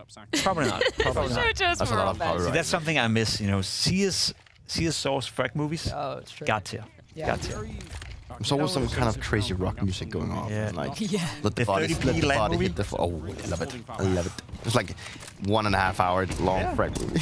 And if you know, you know. That's the best movie ever. Yeah, it's actually quite good. Legacy, now or never, bro. Now or never. Gotta win this one. And holy moly! This guy. Well, my 0-3 pick'ems for Lynn Vision is not going according to plan. Oh, you had them as... Yes, I did. Okay. I did. I think in all fairness, and I think that goes... I look at them. Yeah, okay. They're enjoying themselves so much, and I love it. It's so nice to see. That's cool.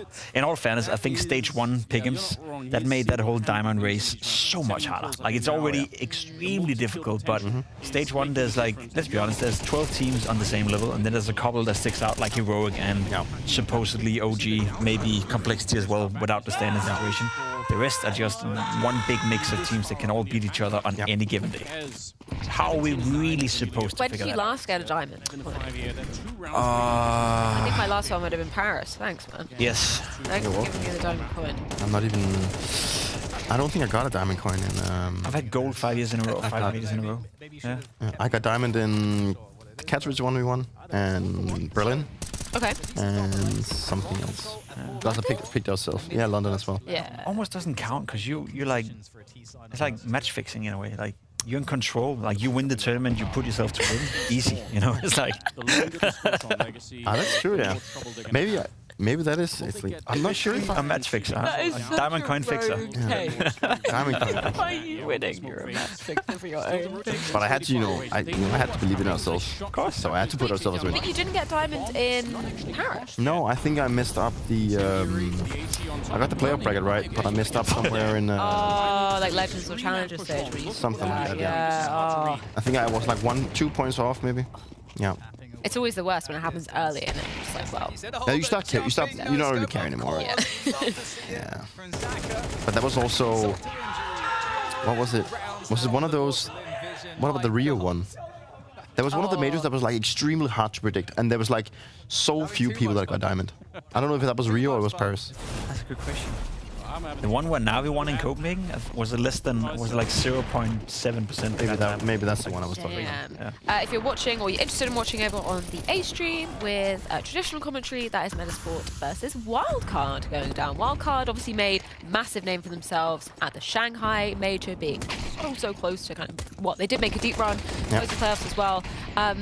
Any expectations of them coming in here, considering no player change? Same. Correct me if I'm wrong. Is this the first time we ever have two family members playing against each other at a major? Well, I think like Lucas and Henny would have played against. Whoa, would they play with against each other? Yeah, no, not sure. Oh, I don't know. Versus each other. Use hashtag #TV Red. Hunter and Nico, but that doesn't. No, they're cousins. Yeah, they're cousins, right? Yeah, we're talking brothers, twin brothers. Siblings. Yeah. I don't think that's ever happened. Let's see if Lucas and Henny have played. I'm on the case. I'm on it. Because that would be the only one. Others I can think of. Interesting. We'll find out. Yeah. Who do you have, Pim, for this one? Who do you have, Metizport or Wildcard? Wildcard. Yeah? Yeah. Wildcard. I was also considering going... He's looking at it. He was looking at his brother. I was considering doing Metizport. Yeah? Yeah. But I didn't do it. I don't think they mind that. I think that's the worst thing about the pick'ems. You always you have so many teams that you consider, and obviously one of them will go 3, but if it's not the one you pick, then you're going to be sad about it. Ooh, okay. Legacy stay alive. Legacy stay alive. Or a little longer.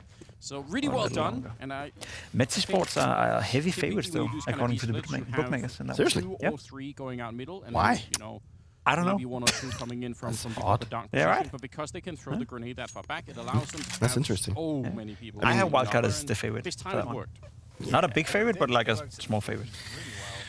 Yeah, it's interesting with Hampus coming into this lineup, with what he can achieve. He was... He's actually a nice guy. I think he's good. Yeah, I think he's really good. He was so good in NIP. Like, he was actually one of those guys that actually stood out as with his time in NIP, right? And annoying as hell to play with. Yeah, that is true. Okay, I think you're totally right, Jacob. Yeah? Lucas and Henny haven't at a actual major. No? Obviously, the major is now expanded. Yeah? So it depends whether you're counting, minors. It would have been back in the day. No. Okay. Then you're right. Okay. Two brothers have never played against each other at a major. That's the first. Now they have. Now they have? Now they have. Well, yeah, according to my limited research. Okay, well, I trust your limited research. Use #TV Red Zone to tell us if you're wrong. Yeah.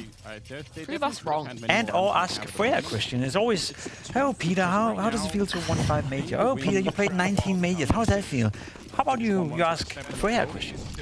Yeah, my storied career in Counter-Strike really want to be diving in. Well, you are a P90 specialist. I love a P90. You think we're going to see the P90 purchased at any point during this major? Who did that? That was Virtus Pro. Remember that? Virtus Pro went on P90 Rush again. Cadian, heroic. Yeah. Yes, in the final, wasn't it? Yeah. In the final for Rio majors. Damn. I love that. Was great. My favorite team. If you're wondering, Trent. Imagine getting punished by that. Imagine. It must be so humiliating. And then again, not. It's like a very underrated gun. Do you think it's underrated? A little bit, yeah. Yeah, really? I loved it. Most I know. say it's incredibly, like, fairly, terribly rated. CT side overpass, B, like tunnels when people come out of tunnels with a P90. It's killing. It's good. Is the comeback going to happen for Legacy? Are we going to see OT? Nope. No. No? We're just prolonging the inevitable. They're just delaying it. So we were talking about this concept yesterday of making a Counter-Strike dictionary. The first phrase I would like to put in our Counter-Strike dictionary is cosmetic comeback. It's one of my favorite phrases that you made. You have actually, you've done something, I've Jacob, done something, and okay. I love it. And I think people don't give you enough credit when I hear people use it on a broadcast. That is trademark. So, Jacob Himfidike. Thank you. Can you explain what a cosmetic comeback is then? No. When a team are basically the team are going to lose. Yeah. You know, the other team hits 12. Let's say it's 12-5. They start winning, 4 or 5 rounds, but you know they're going to lose. You know Right. they're going to So lose. they're just actually making their loss a little bit less humiliating. Yeah. So on the scoreboard, they lost 12-10. Right. That looks pretty, but it's a cosmetic comeback because it wasn't. They really Right. lost Right. 13-5. Yeah. That makes perfect sense. That's the first entry. Yeah. I'm going to write it down. I think we had Actually brought Didn't we have? it. We had someone. We had another one yesterday as well. Yeah. Because I remember that you brought it up. We had something. But it was your creation. Yes. Really good. Yes. Should have written it down. You should have written it down. I'm going to write it down now. I'll see if I can remember it. Screws up, then cosmetic comeback, and you said, I said something yesterday. Yeah, you said something. Oh, it was good. Said something good. Now it's gone. No, not Counter-Strike comeback. Cosmetic comeback. There you go. That's edition number 1. Yeah, use hashtag Blast TV Red Zone if you want to add anything else. Oh yeah, I'm gonna check if someone did that. Yeah. Nice. The dictionary is being written right here. Me to make like an actual book, like how HLTV made their so we. Did you get a copy? We've seen the multi-kill potential already. See if you could surprise them. They are kind of ready for it. Deep I don't think I got keeps one. running, and that was so deep. It actually works out. Tries to get the dink onto the next I target. had a mail It gets today Sats in as well. Very nearly. Another kill where on it said long, that and found this one Esports on has a backfill. DHL package sent to me, and I am wondering what made that package include. Well, I know. A new player jersey. 100%. You think so? Yeah. Why would they send that to me? Because they want you to wear it and post about it on social media. And, Yeah. that happens. That also happened when I was benched in Vitality. You know what's about to happen, Peter? Oh. Legacy losing Dust 2. And I kinda dig it in a sense. Because I think Lynn Vision have done a good job. How do you bring this back? Dumao's had one absolutely heroic round, but they need him to get another one here. Lasso's picked up the AWP because he's already a bit low. He knows he probably can't take a really long fight with the AKs. 40 seconds. Trying to get that crossing smoke, but everyone is here for the Lynn Vision side. Looking to win their first map of the major. One of the teams that a lot of people thought maybe could go 0-3. The same for Legacy. Emilia will get one through, and that already kind of cements the fact that this is going to be Lynn Vision with a nice victory against Legacy on Dust 2 to begin with.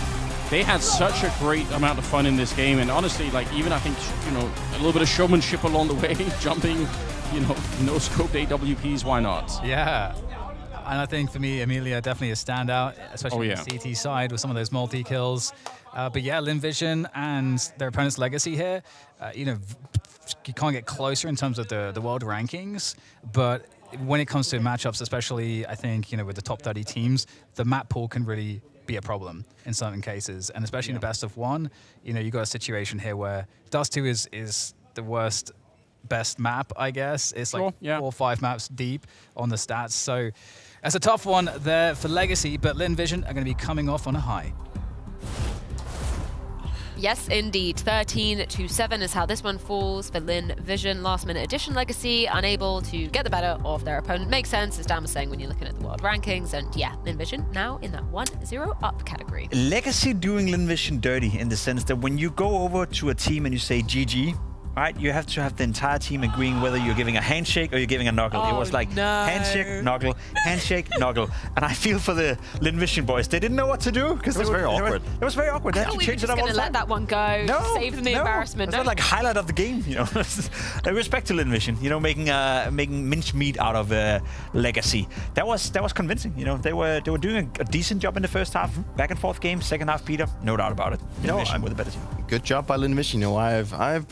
I've been chasing the Asian scene a little bit of this tournament. So for every Asian team that gets a win here, I get happy. I want them to prove me wrong that they are actually good at playing counter. And sure, I mean, Legacy was maybe not the greatest opposition, right? But, you know, it's a start. It's a start for them. Are we maybe at a point where we can follow this trend throughout the tournament, where we can say that Brazilian Counter-Strike has gone from up here to a point where it may be below Asian Counter-Strike? Potentially. I think we That'd be should wild. keep a finger on I think that that's a bit far. It's a bit far. I know It's a bit Furia is far. coming in stage 2 as well, but let's be honest, you know, with the way that one's turning out. But obviously Fluxo, you have the Mongols. The Mongols. They're a pioneer the Mongols for is their- better for than that Furia. region. Actually, Asian Counter-Strike better than Brazilian Counter-Strike already. In theory, maybe, yeah. Maybe. Potentially. Should we watch some American and European Counter-Strike? Because that's what's going on over on the other stream. We got Wildcard, we got Metizport, we've got a tech pause, sadly. But Again. I'm just going to take a look on my tablet to see. I think it was 5-0 for Wildcard. 5-0? Yeah. They were up 4-0 at least. Damn. Yeah. Sorry, it's a little bit slow. That's okay. There we go. 5-0. 5-0, yeah. 5-0. Yep. Not bad. Yeah. I thought that was going to be closer. It can still be close, but... What gives you a reason to think it would be close? I don't think Metizport is a bad team. They're just not a good team. And I think Wildcard have... I don't know.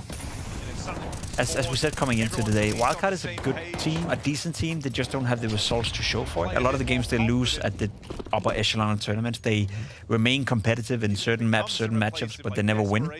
I guess that's different when you're playing against teams on your own level or at a level where you may be the favorite. So, I don't know. It's in the name, like Wildcard. They're Yeah. a bit of a wildcard, you know. Maybe they like the results to actually be like a great team, but you know they've played against some good teams. They've had a team for, you know, they have a, you know, in the terms of having Stanislaw and, you know, leading them, you know, that they probably have some experience in that department. You know, they've also have experience playing together as a team for a long time now. So it's not like a whole new area for them to go into. And I've paid attention to that Susp is looking across his monitor all the time. Like I guarantee you he's looking at his twin brother.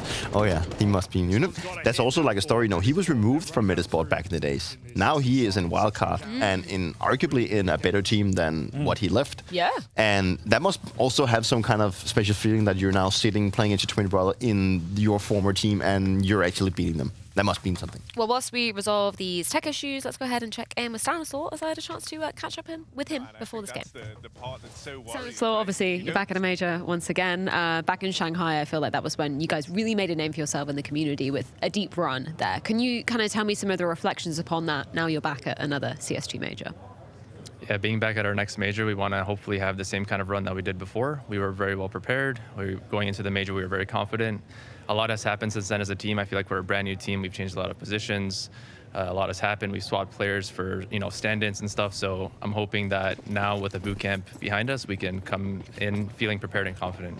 Can you share with us any particular things that you were kind of working on in that boot camp prior to the major? Yeah, just changing positions and then getting comfortable in those positions. So I've moved into more of a space taker role.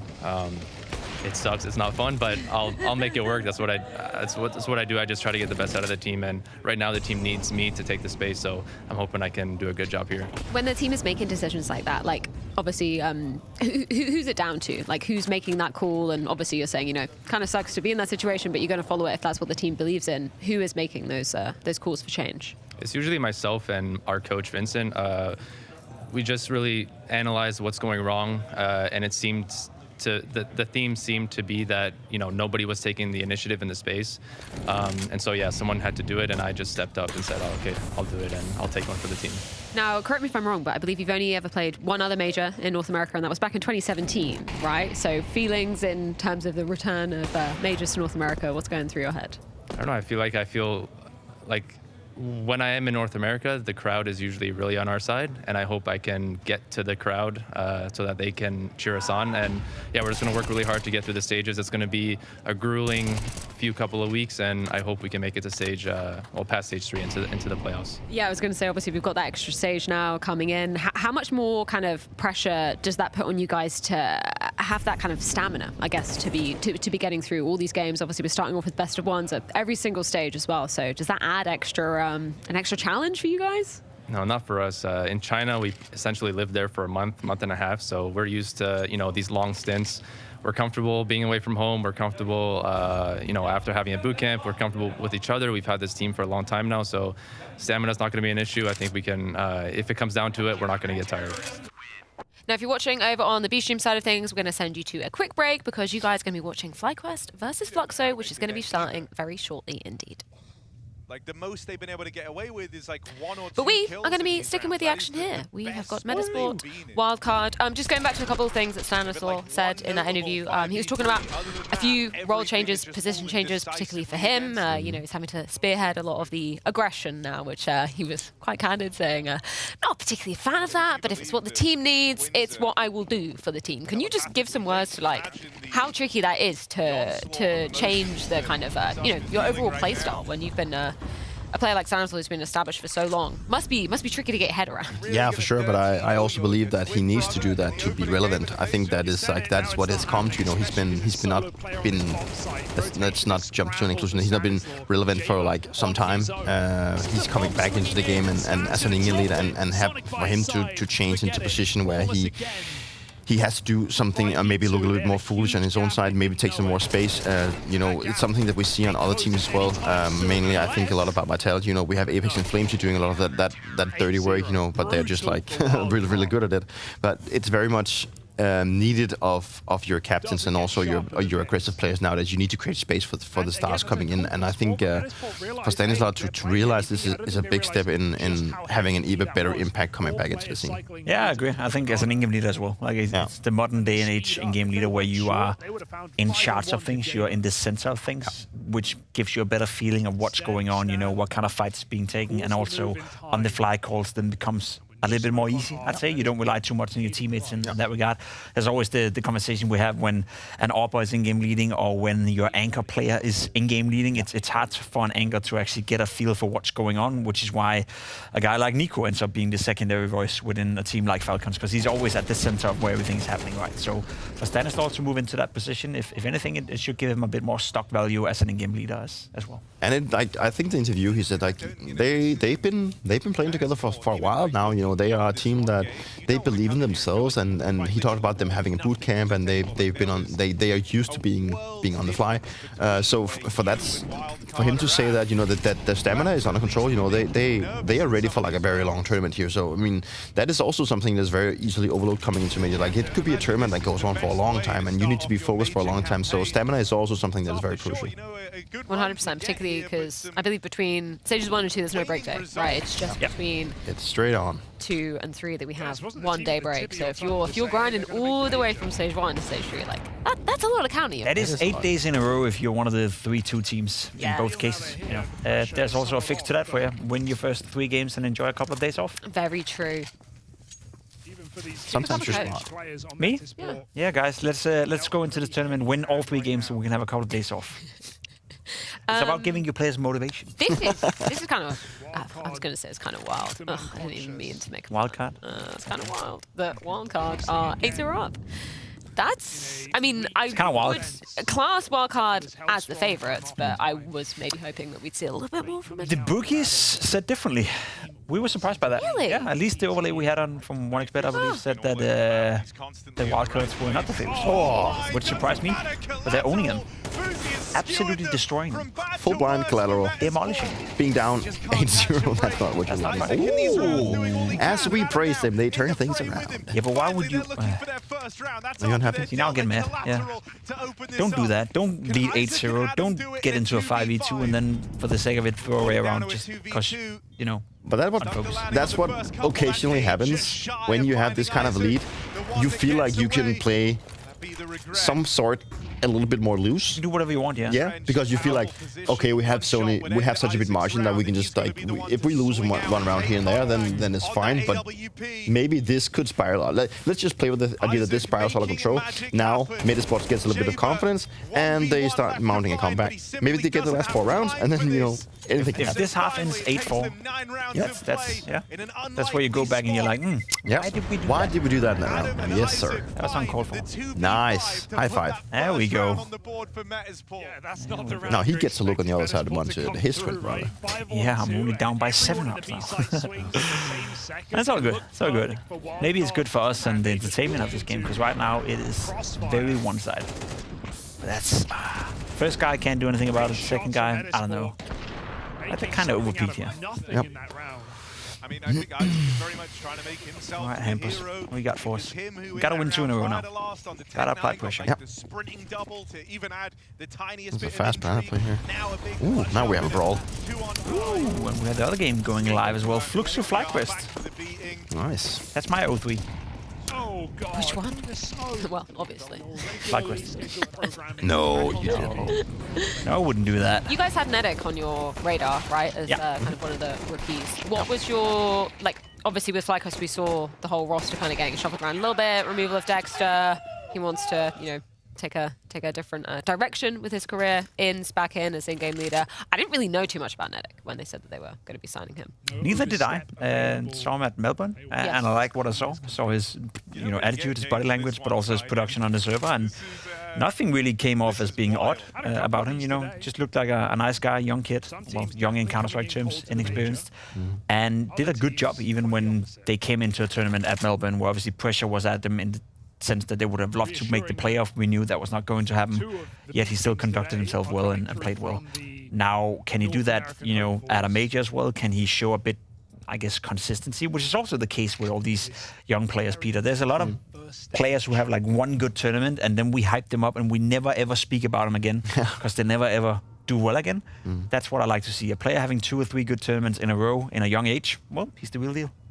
I mean, that's what's required of you if you want to make a name for yourself, and it's definitely harder. It's hard to do that. But for me, I'm still a little bit curious to why they decided to get rid of Dexter. You know, like when I remember he was brought back into the team, they praised him for, like, you know, he was maybe being a little bit harsh on them whenever they did mistakes. You know, but he was good at being harsh in the right way, so they would actually correct the mistakes that they were constantly doing.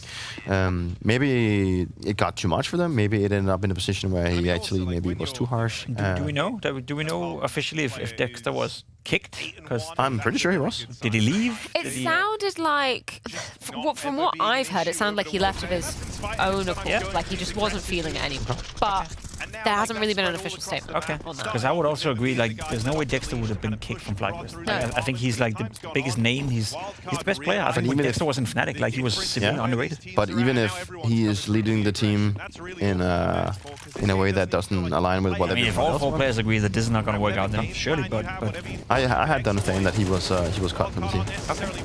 I might be wrong, but also because, you know, I mean, I think he has a desire to go back and play maybe in Europe or play in NA. Yeah, I was totally wrong. I don't know where I was getting the narrative from. FlyQuest announced that in-game leader Dexter will no longer start for the team, so it's FlyQuest's decision. Because he did tweet recently, I'd love an opportunity to play back in Europe again. Yeah. It's like, as a player, you always want to seek the opportunity of getting playtime. Like, it's in football, like you want to present yourself playing, and for him to bench himself in a team where they didn't make any, like, specific results, like, you know, I don't think it would have made sense. So it makes more sense to me that he was benched, but I'm more curious to the reasoning why. If they, I mean, since he's the England leader, there's got to be some kind of like leadership issues, or the way that he's leading the team, or maybe he's being too harsh, or whatever it could be. That's what makes it so wild, though, because when he was signed to FlyQuest in the first place, it's almost like, okay, you bring back Dexter. It's like almost like bringing back JKS to Australian Counter-Strike. He's almost too good to be there, in a sense. Like, he's too big of a name, he's too big of an asset, but never really worked out. And, you know, fair play. In all honesty, I think Dexter could be a great asset for a lot of, you know, tier 2, tier 3 European teams, and he could most definitely be a great asset for a lot of North American teams. Holy. Holy. Yeah, this is not pretty. It's the opposite of pretty. That's the last game. That's the last best of one we have on that stream, yeah. Yes, of the opening series, and obviously we've got the. Yeah, and I think it's important for people at home to know, right? So then there's a 45-minute break where we figure out all the matchups and the teams figure out who's playing when and where. Yes. Okay. Exactly. So everyone plays 2 games today. Yeah. Everyone. Yeah. This is also the most one-sided game we've had so far. I believe. So far, yeah. Yeah, maybe other than the complexity. I was just about to say OG complexity. Yeah. Oh, sorry. True. OG complexity. Sorry. It's okay, Freya. It's been a long day. Been a long morning. When did you wake up today, Freya? Jet lag? No, not jet lag at all. No, because I've been chilling. You've been chilling. Yeah, you chose to take the long flight back guy. home and back here, didn't you? Yeah, I spent more time in a plane the past week than actually at home, I think. It's kind of messed up, you know. It's kind of scary. I thought I'd take a little vacation. A little workation. Was it a workation or a vacation? It was a vacation. A vacation? Yeah, a whole week. A whole week? Pretty sick. Yeah. What was the most memorable experience from that vacation? Oh, went to the Arches National Park. It was beautiful in Utah. Okay. Felt like I was on Mars. It was crazy. Nice. Yeah, it was awesome. Mars. My favorite planet. Yeah? Let me know what your favorite planet is on Blast TV. Actually, don't. Just don't. There you go. Well, Metizport is definitely on Mars right now. Yeah. There's no water up there, huh? Nope. Maybe starving. But they do get another round here, so good for them. You might assume there's another player in the site here. They will. They They're are so super afraid that maybe the afraid. flank comes in fast enough. Yep. Oh. He does actually. it's doable. Oh, they know there's two players here. What about the third one? But they need to get some space. Like the guy on covers right now. That's Nemiga destroying it all. Unless I think there's a case. Unless no. One of these retakes You know where now. them are now. Get bested. It's just 3, 2, 1. You're dead. Only Plotski. Oh my god. Fuzi collects and a runaway Fuzi owning his brother. No love between these brothers. His brother? Fuzi's not his brother. Oh, sorry. Sus. Well, they're bros, homie. Brother from another mother. Sus Well, and Adam. gentlemen, we are going to go into halftime, which means we're going to take a short break, but join us back to see if Wildcard can close this one out cleanly in just a few.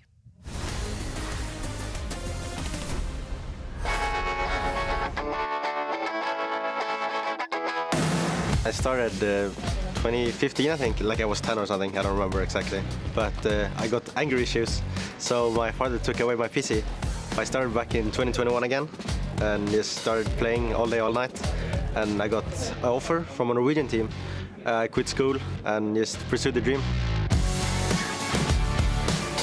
I was just grinding FaceIt, solo gaming. I was hitting the #1 on leaderboards, so that was how I got spotted, right? And I didn't have like expectations. I just joined, and the guys were a bit more experienced, so they basically guided me, you know, like how to be a good teammate, how to play, and I just listened and took the next step, I guess. After that, I got scouted again because they saw potential in me, and I went to Metizport, and I got full-time offer then. We played one season, and then again the FaceIt leaderboard, right? I was on top of the FaceIt leaderboard and got spotted again in Sangal. There we just grinded from top 200 to top 30, and rest is history. I have 6K games, I think. Oh wow, okay. I'm playing with Roland, and he's been in the scene for a long time, right? Yeah. And he said I even have more games than him, so we were on flare break, and we just got a call from Heroic, from the coach, saying they were interested, right? Because they sold to Falcons, obviously. But it was kind of quiet from the Sangal side, so it was more like a surprise. It wasn't planned at all. It just happened on 1-2 days, and it was done. Obviously, like since Jota went to Eternal Fire, and we had the core, we had some decent ranking, and of course Heroic, good management, good org, good stuff behind it. So it was like an obvious choice. Sunfires has been experienced.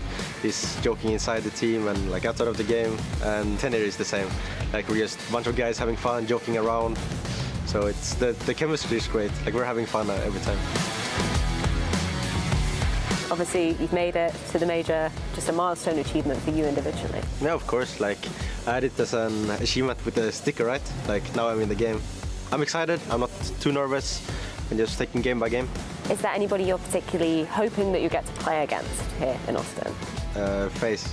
We demolished them, and they're calling us bots. Like I don't know how they can call us bots when we're demolishing them. So I need to do it again. Now when the season ending, like it's the last dance as well for us, like our roster. We just wanted to make it to playoff, and yeah, we'll see from there.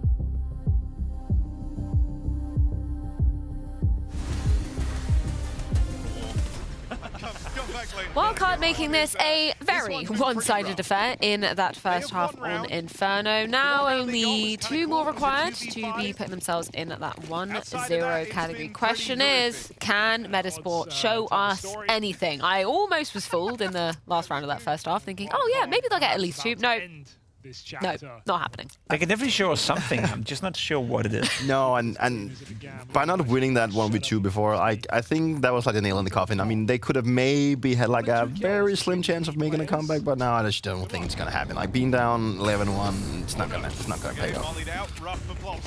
Well, Pistol, they need. Pistol, they will not get. Locked outside the side, bomb goes down. Yeah, but they have no space. Yeah, Peter. But they have no space. I don't know. This duel right here, though. Oh, there you go. That's an opener. There's still no space, and they know that. They know they're gonna go and go for a fight here. So he just needs to play passive at banana, which he's doing, so that's good. They do want to keep this game going any longer. Yeah. But obviously the other guys need to move on. Oh, nope. It's alive. What's up? Wait, why is everyone missing? Hello, stop. Both are back in the util. Can't fix Oh, he Sonic can't. closes the distance, and it's clean Well, stuff from that was Wildcard. that was it. They are looking Yeah. close to At least it's not a 13-0. the most decisive victory No, you can no. It should have been. The one round they won was a 2v5. Do you think that It still counts. Susp? It still counts. No, the other way around. 12-1 right His now. brother. Adam. Adam. You think Adam could ever forgive his twin brother if he beat him 13-0? Yeah. I think he could. I think family and family connections are. Hey, they're competitors. Yeah. 12-1. That's what it's all about. In the office here for the Wildcard boys. You give Family 13-0, you get a 13. But it's not a 13-0. 13-1. 13-1. It's the same. It's The one twin brother is having a great time. Yeah. The other one, not so much. So what if you're and they're the both parents rookies right now? Who are you rooting for? Your favorite kid? Oh, that's a great question. Wow. Oh, wow. Everyone has a favorite kid. People saying they don't have a favorite kid, they're lying. But Everyone has shouldn't you a just favorite. be cheering for the one that is actually winning? Isn't that just the way to go? Like, you will cheer for the one that's winning. Sucks for the guy losing, no? That's life. Yeah. Well, you now actually have 2 kids, so how would you handle that? Yeah. Well, Why do you have 2 kids? One wasn't enough, huh? no. No. My girlfriend wants a third. Really? Yeah. Are you Well, not gonna right now. oblige? Are you gonna? Well, not right now. But you will at some point. That's a yes. I'm a weak person. That's a yes. I'm a weak person. Peter will have 3 kids. Then I have like 60% of my Counter-Strike team already. You can come out for time. You got 2 boys? You got 2 There you boys. go. I got 2 boys. Make a third one. But what if it's a girl? She can't be part of the one. Sure, she can. Okay. She just has to be good. It just sounded like you were not allowing her. No, she can join. Let's not go down that way. But yeah, it's nice. It's good to be a father, but I don't know what I would go for if both my kids were playing. I mean, I think I would just be cheering for the one that was actually winning. That's like a safe call. Wildcard looking good. Looking very Looks like it's gonna happen.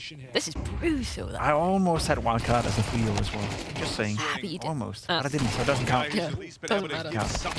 Well, this game is it's gonna end right here. It's gonna end right here. They're gonna plant the bomb. They're gonna win the round. Just watch. Be boxed out over in the apartments, can play into this a little bit later at this point because he was smoked off. He's just going to wait for his teammates to build up on the extremities. But they've got to get through the guns.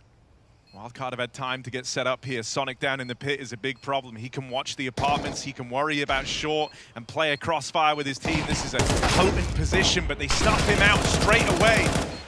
Dealt with the point man. Jaber dead. Fuzi holding on.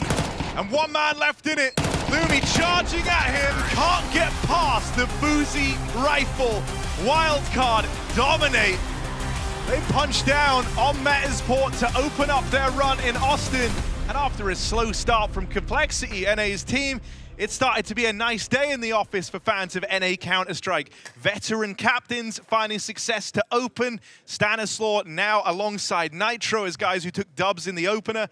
And nice stuff from Jaber holding his own. The Swedes here delivering too. This was a great showing for Wildcard. Yeah, they definitely had the better hand today. And for Metizport, it's going to be a bit of a struggle to come back from a game like that. I mean, that's a dominant defeat to enter into your first major as a squad. And Metizport, a bit of a shocking blow, a bit of a crumbling, you could say. And for Wildcard, very excited to see if this team can run through stage 1 as all expectations are there after a game like that. Yeah, it must be hard to head on over and shake your sibling's hand after they beat you 13-1. An absolute clinic put on by Wildcard. And as Harry aptly said, you know, if we're excluding complexity from the North American side of the equation, two very solid starts from Alexis Stanislaw and Nitro here in Austin. Gotta give it to Wildcard. There was a clinical performance, not only by the team, but also some of the individuals. Fuzi had a showing with the AWP. Sonic, a player that we'll talk more about him later as we get deeper into the tournament. I think he's a silent star winning that lineup. Very, very impressed by Wildcard. Not gonna lie, I expected more from Metizport, but you gotta give it to Wildcard. They played a good game of Counter-Strike. I think Sonic just proved again that, as you mentioned, he's like the silent star of this team. Like he once again proved to be one of the greater fraggers inside of the team. I think obviously it must feel really flat to be Metizport. You know, going up against a team that they probably had a feeling that they could contest with, or maybe even beat. And then to lose 13-1 in that fashion, you know, it's not the start they were looking for. But then on the other hand, it's really good stuff for both of our NA teams so far. So I mean, in that situation, it's a good direction for the tournament and for the NA fans. So we gotta praise them. Yeah, we remember what happened last time we were in America for a major. Who's gonna be the new Cloud9? You know, but Cloud9 went 0-2. Remember that? They did go. So you're saying complexity are the new Cloud9. That's what we pay the big bucks for. Yeah, I mean, obviously takeaways for this game is Wildcard looking super dominant. Metizport. I can't wait to see Metizports having the debut at the major for the next one. You know, they never showed up here. It's going to be one of those where they forget it, they move on, and the next game is the one that counts for them. Talk about one-sided affairs going down. We can check in with the other stream because that is where Fluxo and FlyQuest is going down. And the same. FlyQuest. Oh my lord! Well, what's going on with these games? I thought they were all supposed to be close. We should have picked Fluxo and Metizport as our 0-3. I have Fluxo. Yeah. You're still on for it, Jacob. Yeah, but I don't have FlyQuest as a 3-0. FlyQuest won the pistol, converted. Fluxo won one round, and then it's just been FlyQuest ever since. It's a rough one. I think we all have FlyQuest making it to the next stage now. I think it would be a blunder if you didn't. I mean, they are a team that has been playing multiple Tier 1 tournaments, and also for them coming here, sure, they have that one spot out the Oceania region, so of course they are here. It would be a huge mistake, like a huge blunder if they were not. So they are also a team that has tried to play against the best teams in the world on multiple occasions. So it's not like they only go up against like national teams. They have tried, and sometimes they put up a fight against better teams. Yes. In this case, they've been playing against Fluxo. We've talked about Brazilian Counter-Strike being not being on its peak as of right now. So for them, it looks like job's pretty straightforward right now. I just wanted to remind the viewers at home of what happened in Melbourne, right? Because we talked about, you know, the extra added weight of FlyQuest. They obviously wanted to make it to the arena. That's a tall task, but only 6 teams out of the 16 teams actually make it through to the playoffs there at IF. But obviously they had to face against Vitality in that first game. They lost to them. Then they actually managed to eliminate Virtus.Pro. And then the series versus Na'Vi, that was still a 2-1 affair. They made Na'Vi look rough around the edges in that series. So I think maybe FlyQuest is being a little bit slept on coming into it. I agree. I think that's definitely it's a team that I'm almost guarantee you will make it to stage 2, and it's also me and Peter had the conversation, right? Whoever goes 3-0 here in stage 1 is not necessarily the biggest favorite out of the teams coming from stage 1 into stage 2 of making it to stage 3. I think regardless of FlyQuest going 3-0 or 3-1 or 3-2, they would be my go-to pick, you know, depending on how they play obviously and how they lose the games. They're probably the team that has the highest chance together with Heroic of making it to stage 3 in that regard. Because I think, as you said, they've already shown us they can play against some of the best teams in the world. They can make them sweat. They beat Virtus.Pro. They almost beat Na'Vi, and those are two teams coming into stage 2 as well. So in that regard, or Virtus.Pro is Na'Vi is joining in stage 3. But in that regard, I think FlyQuest is being slept up in the sense that they are probably the most competitive teams out of all these teams, together with Heroic, when it comes to facing better opposition. Yeah, I mean they've tried it multiple times, and I think the reason why people maybe look at FlyQuest and maybe, I wouldn't say forget them, but it's the whole fact that they're from Australia. I mean, I think just that the whole region, the Oceanic region down there is like easily overlooked because like the competition coming out of that region is just so small. So they're always just going to make it. And And I've addressed the whole thing. You know, they're practicing against the regional teams, and you know, how do they develop? You know, they're not like they've decided to move to Europe or North America to try and improve, but they're still going up against some of the greatest teams in the world when they play the Tier 1 tournaments, and they give them a fight.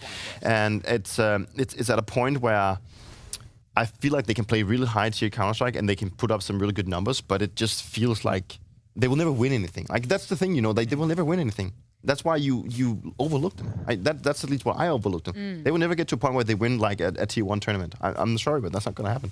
I think it's always an interesting conversation, right? Because we have those like gatekeeper teams, and I don't even think I would class FlyQuest as like a gatekeeper of like the top 10. They're knocking on the door. 15. But that's the thing, they have the potential to do it, and every so often they kind of make an upset. I don't know whether the Virtus Pro game was like such an upset or such a massive upset in Melbourne, but it was still something that I thought VP would ultimately beat them. So it's like I want to see them have that more consistent form where they can make those lower brackets kind of interesting at times, right? I think that's a fair ask, you know, and as Peter said, you know, they're never going to win anything, and they don't have the player material to win anything. They don't have the circumstances to win anything. They can't practice within their region or get quality practice. And if they ever got to a point where they were good enough to be a gatekeeper, you know, good enough to be a top 10 team, then that would require them to move away from Oceania. That would require them to move into Europe in order to get, you know, more good qualified practice, because otherwise you're just going to stagnate. So it's very hard to imagine FlyQuest being a world beater. It's very hard to imagine them even being a gatekeeper in that sense. But as you said, you know, a fair ask is being an upset team in the lower bracket that can sometimes beat some of the better teams. I hear there is a superstar in the building somewhere in the production room. I hear we have a certain Prius ready to miss some more clutches. Sorry, Prius. Dude. Do you know? Who let that guy in? Do you know the story of? You know the lore I know the behind story. Prius, right? Yeah, you know yeah. that it's not true. I'm just going to put it out there. No. I think I've missed something here. So you know the simple fooling Right. no scope. Yeah. And you know how that, obviously, if you're an observer, is he going to hit that? Probably not. You go to the other person's POV, oh shit, he's hit it. There was a meme that was Prius observing there. It Right. wasn't actually true, allegedly, according to him. So actually, I'm not sure. I'm not sure what the truth is. Who was Let us then? know on Blast TV Red Zone hashtag if you know the truth. I'm not sure. Sorry, Prius, we had to do it to you. We did him dirty. What is he doing here, though? Who let that guy in the building? I don't know. I think he lives here. Oh. In this actual That's true. building. Yeah, that's what I heard as well. In this building? In this actual building. This is his home. No, he lives in Texas, right? I don't know. Maybe let us know. I don't know, Hashtag Fred. Blast Bring him in. TV. Let him explain it himself. Should we go through some of the questions? Yeah, check it out. See if there's something we're good only in on there. a break because the stream game is also Yeah. on their halftime break as well. So let me have a look at the hashtag. Okay. Hashtag Blast TV Red Zone. Red Zone. Okay, y'all think Cobble and Cash are actually good maps, or is it just nostalgia bait? Oh, I'm such a sucker for nostalgia. We already yes. talked about this one. And, Oh, okay, understood. no, it's fine. We can just briefly go over it again. I've never liked Cobblestone. It's never a map that I found fun. Yeah, I never liked it. Same thing for Cash. I mean, I think it's like a community. Like a lot of the community players, they like it. Maybe it's just because I'm biased that we never really were good on it in my team, so we just didn't put the effort in to become good at them. So maybe that's just one thing. So. That's fair. I miss Cobble because it's so different. You know, it's not necessarily a good map, but it's so different. The new Cobble though. Oh yeah, no, we're talking about old Cobble. Old Cobble. Right? Yeah, Old yeah, Cobble yeah. good. No, new Old Cobble Cobble's good. not New even- Cobble, nah. Not even in the consideration. Nah. Maybe you should.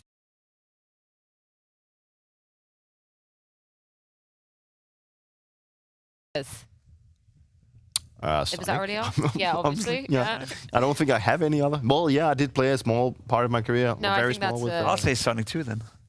Did you? You had Sonic as well, right? One tournament.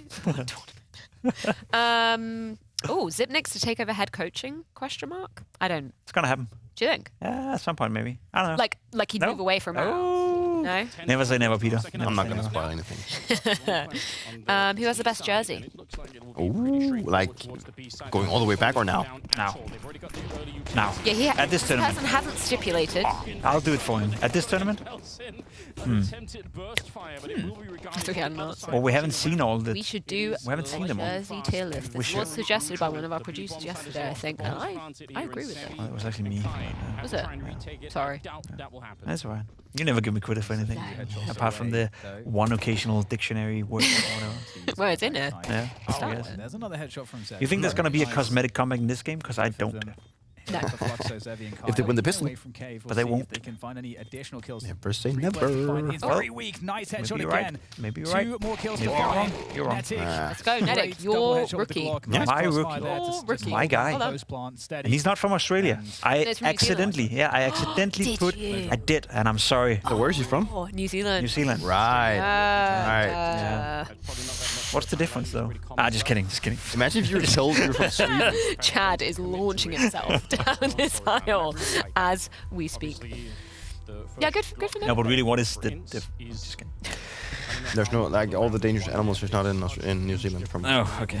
It's like, do you ever get offended when people are like, oh, you must be Norwegian or Swedish? I'm like, yeah. No, I don't care. The same thing. I don't care. Like, but if you call a Canadian an American, then yeah. I mean, they are. They're so proud. Actually different. What about you? And like, you're from the UK. What feels so you like from Ireland? Okay, right. I've got like a bit of a. I've noticed my accent has changed. Okay. I kind of have my more traditional broadcast voice, which is very British, and then even there I would have said British. I'm going British. Right. Because I'm surrounded by more not like Southern English speakers, so I've noticed my accent has. So we ruined your accent, yeah. Yeah, thanks. I'm gonna start sounding like Jake. Oh, hey guys. God. Hello guys, I'm here. So people mistake me for Australian sometimes. Australian? Really? Yeah. You don't sound... No. I don't think I sound Australian. No, you don't? Interesting. But do you care?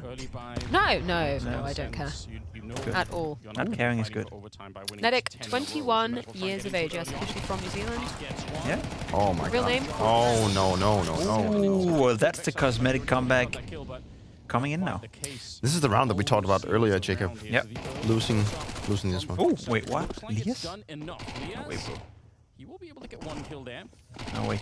Yeah, true. You know what we've got to speak about? I'm only doing it because he's down 11-2.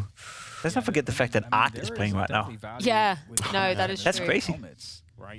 I don't know whether we ran the interview I did with him. Did we do that? I haven't heard it, so I don't think so. You think they can extend the game? Oh, no. Never mind. That's going to open up the They're Mac 10. gonna throw this? Well, I was going to suggest if the cosmetic combat does happen. If they win this round, we can run it. Yeah, well, That bomb is down on the let's wait for There's a guy out there. Matt says to tell me that that's the case. Expect this. Sevi I takes could the give you a kill. summary as well. And don't have time. Fluxo, hold on, another round. Imagine Okay. if they clustered 2 versus 5. Pretty much lose the round. What did he say? Well, actually, wait. I'm gonna ask him. Yeah, I think you could tell that Zach thought that was it. Like, I've got him. So I just asked. But you don't like Art? Excellent. You don't like Art? Totally. I'm shocked he didn't get the kill there. Should we hear? You want to hear it? Let's hear it. Okay. Producer Martin says it's ready. Let's listen. why not? Great to get to catch up with you, as always, Art. Coming into this major, obviously, you're not a major rookie yourself, but you've got a couple on your team. Is there a way in which you can kind of help players who maybe aren't familiar with the major circuit get a bit more comfortable, or is that something that just ultimately comes with experience? I would say both. I think experience is play a huge part on that, but at the same time, we can help them by making their lives easier. Like if you go strategy-wise, you go more clean. You go set strategies before the game, and during the game, you try to talk up as much as you can, so they don't get lost or get pressure. If they're not thinking, it's no pressure. So if they just play, it's better. In terms of the kind of South American Brazilian scene at the moment, it's a conversation that we've been having on the desk is, who's going to become that consistent force from within that region? What's your take on it? Because obviously we saw a time period, now a reasonable amount of time ago, where kind of Brazil was on top, right? What's it going to take for a team to kind of return to that former glory? It's hard to say. It's a lot of things, and we have a lot of Brazilian players that are very good. You can see in the major they have a majority nationalities. The majority is Brazilian, but they're very spread out, and we are lacking some new talents. So you don't have like new donks rising up, new Monezes. So you don't have like that 16 years old, 17, 18 years old players rising up as of right now. So hopefully in the near future we can have some players like that, and even mix up some good teams in Brazil. So we have new forces coming on.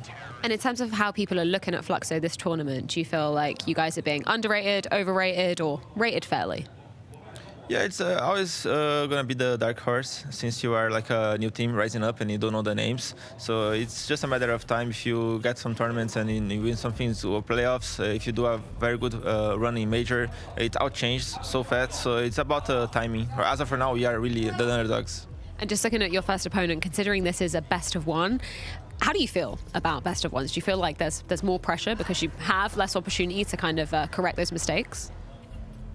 Personally, I don't really feel that BO1s are strongest. I think it's okay for us, but I do prefer BO3s just because we trust on our map pool. We worked so hard on the 5 maps, so we have a very strong map pool. So BO1s don't really favor us.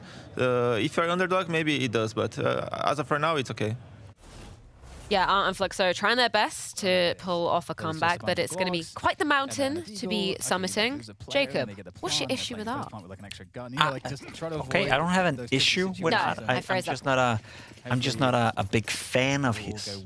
Like his playstyle, his playstyle, and the fact that he wasted 4 years of Furious time where they could have won trophies, where they could have been good, but he was so. And again, it's from an outside perspective, I assume he was so stubborn in the way that he wanted to play Counter-Strike that there was only one way of doing it, which meant that when Quesarado, Yuri, and Furia was actually relevant and were a good team and were in conversation about winning trophies, they never won anything whatsoever. And you want to point that responsibility to Art? No, I don't think that's only Art's fault. I think there was some adults in the room that didn't cut him early enough. I think he should have been cut way earlier. I think that also could have meant that if he was cut earlier, Art could have joined a better team than Fluxo. But they ran its course for so long that his stock value and Furia's stock value and everyone involved in that project ended up looking silly. I don't dislike Art personal-wise. I dislike his playstyle and the way that he was not able to do anything with Prime Furia. And do you feel like Furia has? Okay, now they've made a change, but prior to that, when they were no longer in the prime when they made. That's the whole point. They missed the window of opportunity to make the change while they were in the prime. Okay. It's like if you stuck together in Astralis, and you only kick Glaive after being shit for 3 years, then it's not really his fault. It's your fault for not getting rid of him early enough. I respect that. Interesting analogy. Okay, let's see what they Is there a prime in Counter-Strike? Do you feel like, we look at traditional sports and with something like Cycling America, just because we've got kind of an expert on the desk, I feel like the kind of peak age is maybe a little bit later than some other sports. In cycling? Yeah. Not anymore. Is it not? No. What age would you say it is? Well, it used to be, let's say, 27, 28, 29. That's when you were at your peak. Yes. Nowadays, the young riders, we just had a 21-year-old Mexican almost winning TOD Italia. He's 21. Oh, wow. Some of the biggest talents are 19, 18 turning pros now and competing with the top-tier echelon of pros. So it's getting earlier and earlier, just like with Counter-Strike. Like Dunk, great example. Monacy, great example. They're getting younger and younger for some reason and better and better. Do you think that we have the same peaks as we do in traditional sport? Is it kind of... Do you have a bit of a longer stretch of time in Counter-Strike to sustain that peak, do you think? I think it depends on what player you are and what role you're playing, because obviously as a star player or someone that wants to be like a star player, you need to show super early on that you are something special, whereas if you're an in-game leader, you just have so much more time.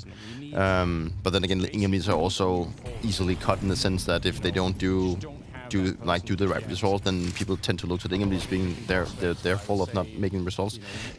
So I think it depends a lot on that. But I mean, it's I've always seen this whole prime thing as when you get older and you lose that extra spark and fire within yourself, when you go into the game. I can use myself as an example. The way that I looked at Counter-Strike when I was in the range of maybe 18 to 25 was so much different from when I turned maybe 28. Counter-Strike was the only thing that maybe I looked at. That was the best thing I could do whenever I turned on my PC, and the only thing I could think about when I had time off. That just changed after we won so much and we got accomplished and everything. I don't think you ever get tired of winning, but you just slowly get into a position where you how do you say, this fire and this natural energy just kind of fades. I guess it's changes lifestyle factors as well, right? Sure. As you grow older, obviously, your prime example for this, you build a family, you have a relationship, there's other kind of things that do take away your time and attention and still fulfill you in different aspects, right? That's the cool thing about a prime, though. You never know where your prime is. You only know afterwards, right? So that's the whole thing why I'm able to say Furia as an example, or Astralis back in the days. We only knew that was your prime because we needed time afterwards to figure out, okay, you grew into be less good, or you continued your prime, or whatever that may be. You never know in the moment that you're in your prime. And if you're looking at Vitality right now, there is a case to say that Apex is in his prime right now, and he's 32, right? Yeah. But it depends on your team. Like if you're winning things, then sure you can go into prime. But Apex is maybe not in his prime individually, obviously. But as him being a role-defining player inside Vitality, sure he's in his prime. I was going to ask you guys, FlyQuest Prime, should you be taking this map now? But Xavi gets the opening kill. Is that kind of going to change the fate of this round? They just lost a force buy with Tech 9 5v3, so I think regardless of what happens here, they're going to lose eventually. Eventually. This is your cosmetic comeback This right is now? my cosmetic, yeah. This is the prime example. Okay, cool. Prime example. If this ends 13-10, prime example. I'm going to write that in the dictionary. What's the date? June 3rd. June 3rd, reference game. Okay. June 3rd, reference game, Fluxo. FlyQuest versus... 3rd. Perfect. And this is going to sell a lot of copies. Yeah, I was just about to say, we could sell that book, no? Yeah. Yeah, we're in a joint You venture could. together. Are we in it? Yeah. Okay, sick. Nice. Just using your ideas. Yeah, well, I want to make I money. don't actually have to think myself. You're the writer. Yeah, exactly. I just have to put it down on the She's page. picking our brain and she's utilizing us, Peter. She's taking advantage of us. Such a grind. 33. We split the revenue. Yeah, I'm not actually really solid with that. Yeah. Cool. Obviously, this is the final game of the first lump of games that we have in these best of one. So all the other teams are just awaiting for the other matchups to be drawn. If you're in that moment, Dupree, where you may have been playing the other game that was going down on the other stream that was the final game of that portion, what are you doing in this moment? I guess you're going to go get some lunch, make sure you're hydrated. Would you even be fooling around with this simulator, maybe seeing who you might play? Yeah, you would. Of right? course, Yeah. yes, you would. I mean, especially if there would have been upsets, that's like where it gets most interesting. We haven't had that many upsets here, and I think like a lot of the teams here are kind of equal. So it's not like, hey, if this team loses to that team, then we cannot meet Vitality or whatever it could be when you get to stage 3, right? I think that's a lot more complex. But sure, you will fool around with it, but. It's also important that you just stay in the zone. Like you need to control what you can control. Sure, you would need to go and get some lunch and everything. And I think all teams are doing things differently. I don't think there's like a specific recipe how you want to do things. Speaking of fooling, I'm fooling around with it right now. Yeah. If FlyQuest wins, and when they win, they will face BetBoom in the next round. Well, that's an interesting match. That's an interesting one. And we'll have Complexity versus Fluxo in the 0-1 game. We have Heroic versus NRG as well. Yeah. Could also be. I mean, we'll dive into that more after this game, but that's interesting. And this game is about to be over. And they pulled the rug right out from under them. That Vexite kill, I don't think we saw it. I think it was just to the smoke as Kai goes down. And this is what happens when you bring the Aussies to Austin. They've absolutely blown up Fluxo. I am so impressed.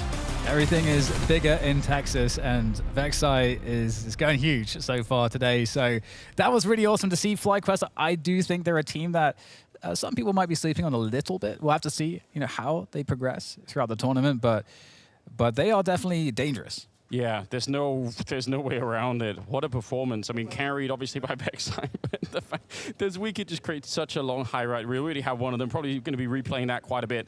What a performance. Savvy, shout out to him, obviously trying to rescue the rest of Fluxo, but he just couldn't do it on his own, unfortunately. Really, really impressive, though. Just as an individual, performance, he had to basically do that on his own. Sick game. We've got more coming up, but we have to reshuffle all the matches. It'll be interesting, so stay tuned. 27 kills on the side of Vexite. Someone help me. 45 ADR. My lord. Man doing God's work. And yeah, paying off in this first best of one for FlyQuest. Yeah, that was... I feel sorry for Sevi. He was doing a good job, at least trying to keep them alive. However, FlyQuest, that was a very dominant performance. It was very... I mean, like, we praised Regale for coming into this team, and he has elevated the team, better than what they used to look like with Alistar. And, I think Vexite sometimes is also like this overload. You talked about Nedic wanting to come in, and we've seen what Inns can do, and Lias has also been part of the Australian scene for a long time. Vexite, on the other hand, he's a guy that's been going a little bit up and down in performance. He was seen as this guy that could come out of the Australian region and, maybe prove to be another JKS. I don't think he's proven it yet, but this one proved that he can play Counter-Strike. How does that set things up when we move into those second round of matchups, which we will be announcing very shortly? Yeah. We need about a minute to calculate those. Okay. But yeah, FlyQuest, so obviously Heroic were the firm favorites. Where do FlyQuest kind of sit in your estimation after that clear number one? It's so close to be up there. I'd say Heroic right now, being the top dog in that regard. I think FlyQuest is up in that conversation as well. OG, let's see if they can replicate what we saw against Complexity. I would still say Heroic number 1, FlyQuest 2, and OG 3 in the, I guess, very preliminary power ranking that we're doing after having watched one best of one. I love making so much out of such a small sample size, you know me. Would you agree with that sentiment, Priya? Those kind of the order in terms of... maybe we could take this in a different direction rather than like the power ranking. Most impressed, is there any kind of teams that have really stood out to you that maybe you didn't expect such a dominant result from? OG is maybe the one that stands out to me. Going up against Complexity, sure, without the Arbor, but still think they played really well. And then for the rest of it, most of it was like as we expected. Sure, I think that FlyQuest, Fluxo is maybe not a team that people have too much expect of, but the way that they managed to clinch it was good. And I think that's kind of the storyline throughout the games we've seen so far is that there are teams that, sure, we have teams that we expect to win, but it's more about the fashion they do it in, which is more like the dictator of how things are going and if they're looking sharp, if they're not looking sharp. I think overall we've seen majority of the favorites win and nothing too surprising yet. I think I'd put Wildcard and NRG up there as like good start. What we want to see from a North American major, some of the veteran players we're talking about, the likes of Nitro, Stylus as well. Good to see them coming out swinging. Obviously, they will have to continue that in the second set of best of ones. That's the thing, consistency is key, especially in this kind of format, especially when you play 2 games in one day. After today, tomorrow, and the day after, and the following day, all teams only play 1 game a day. So for now, day one, consistency is where you can use that as a strength of yours. If you're consistently playing well on day one, well, then you're putting yourself in a great spot. Shall we find out who opponents are going to be moving on forward, as we do have way more best of ones coming away in the second half of the day. Okay, so we start off with the likes of OG versus Bait, Heroic, NRG.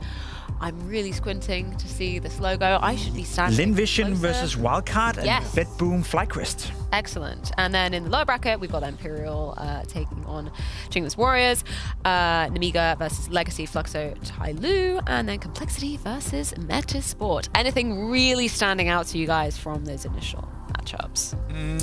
I am very much looking forward to the OG game, to be completely honest, versus Bait. I think Bait did a great comeback against Imperial, and OG, I want to see them continue the good trend. And then Heroic versus NRG. If NRG is legit, let's see what you can do against a team like Heroic. I'm looking forward to the whole BetBoom versus FlyQuest. I think that's also a matchup that could be very interesting. We've praised, or I wouldn't say praised, but we talked a lot about BetBoom, that they can be very hit or miss this tournament. And then you have on the other side, you have FlyQuest, which is a team that is constantly actively inside other tier 1 tournaments. That they can push some of the top dogs into, in uncomfortable situations. So it's actually going to be a matchup that's going to be very interesting. And I think if BetBoom can clinch this one, I think they are in a very good position. I'm just going to put it out there. I said those matchups completely wrong. I was looking at HLTV thinking that I was lining them up. So I'm actually going to look at the graphic properly. And yes, now I understand what's moving forward. Okay. Well, we got you, Freya. We got you. I think the only one you missed was Imperial versus Nemiga. That's a matchup in itself, and that could be interesting as well. To me, I look forward to see Complexity versus Fluxo. Not necessarily because I think Fluxo have a chance of making much happening here at stage 1, but the response from Complexity. What is the body language going to look like? What is the output going to look like on the server? That was such a disappointing way for them to start the tournament with Junior as a stand-in, getting owned by OG. Against Fluxo, let's be honest, that's a game that they should be winning, even with a stand-in, so I'm curious to see if Complexity can make that happen. They have to. Surely so much pressure. They have to bounce back.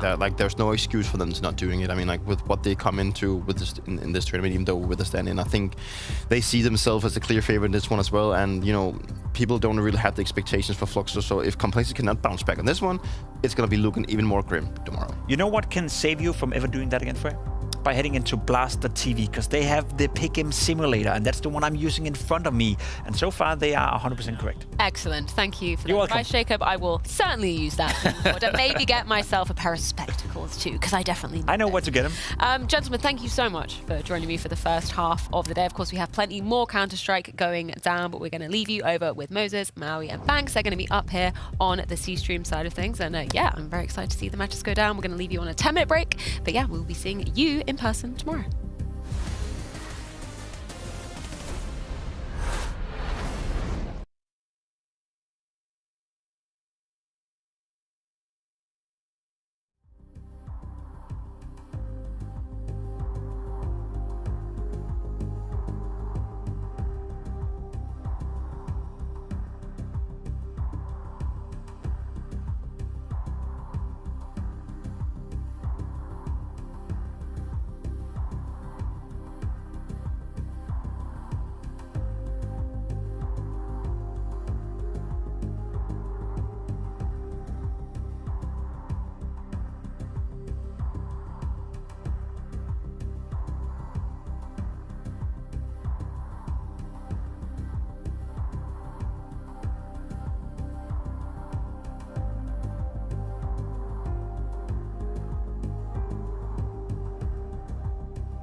Chai. Chai, yeah. Do we add the Jesus?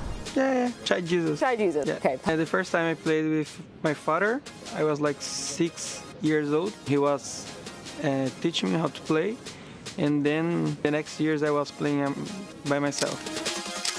All my life I loved the game, so that was one opportunity to play. I think that was the point, the pandemic. I feel like in Imperial, we are really free to do plays and do calls. Vinny likes to play like that. ST, I was lurker in Fluxo, and now I'm playing like playmaker every time I'm playing like in the block. Is that hard to like switch from those because they're quite different? Yeah, it's quite different. When you are a lurker, your POV is like more chilling. You are just holding, and when you are playing like in playmaker, something like that, it's a lot of actions in your POV. I think, of course, we have a pressure because, for example, Imperial went to the 2 majors before, and that was my first one. So I have a pressure because of that. The same way I know I was not here to replace all the roles of Phelps. So I think I'm good playing pressure. I'm really happy because it's my first time in USA too, and also in my first major, so it's a special moment. I'm just leaving, you know. I know major starts tomorrow, it's my first major, and I don't want to be like overthinking in my mind, you know. I'm just trying to live in doing stuff's good. Probably I will be a little nervous, but I think when we are playing, I think they can help me too with the nerves being not stressful. Do you think Imperial have a chance here of making it to playoffs, even winning the major? We know it's really hard, but who knows?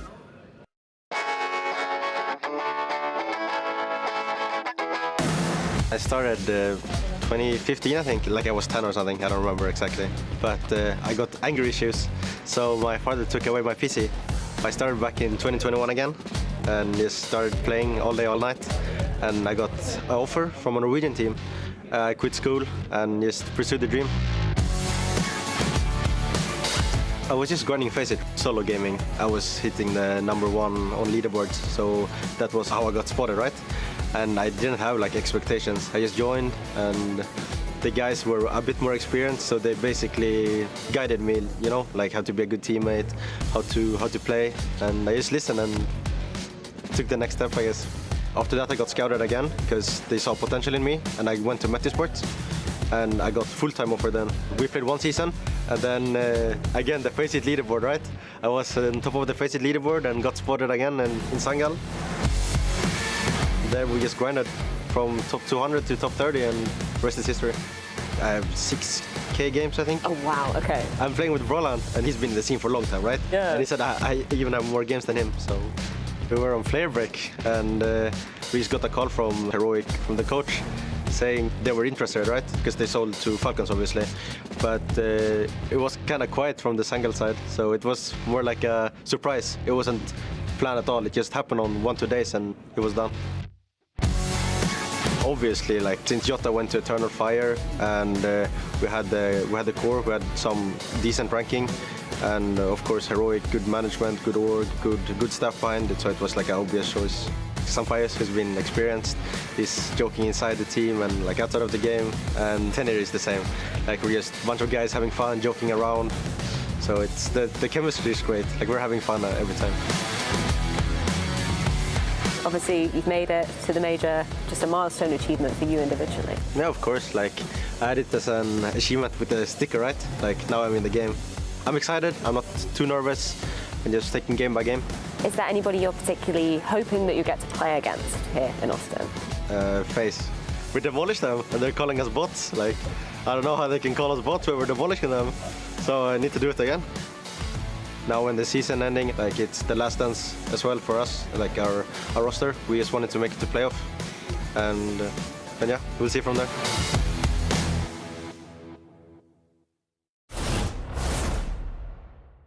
Welcome back, everybody. We're taking a look at beautiful Austin. That is where our major for the Blast TV is being held right now. Already the first round of matches have got underway, and we're swiftly moving into the second. See what positivity can be held for the players and the teams that are looking to find their success down here.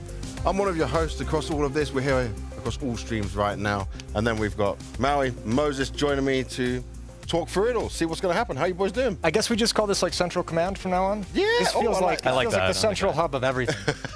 Yeah, you got to say that. I mean, we're right in the middle of the city, too. Yeah, true. Everything revolves around this singular desk. Yeah. That's how we're going to put it. Right. Center of the universe. Center of the universe. That's exactly what you guys want to be throughout all of this. I'll make you my center of the universe. You ready for that kind of love? That's a big commitment, actually, James. You throwing me away already? I mean, I have a girlfriend. He also He's got couldn't a wife. throw you away. He just straight up rejected you if it makes you feel any better. Just worse. It's just right out of the gate. It is Pride Month. Yeah, so you should accept me even more.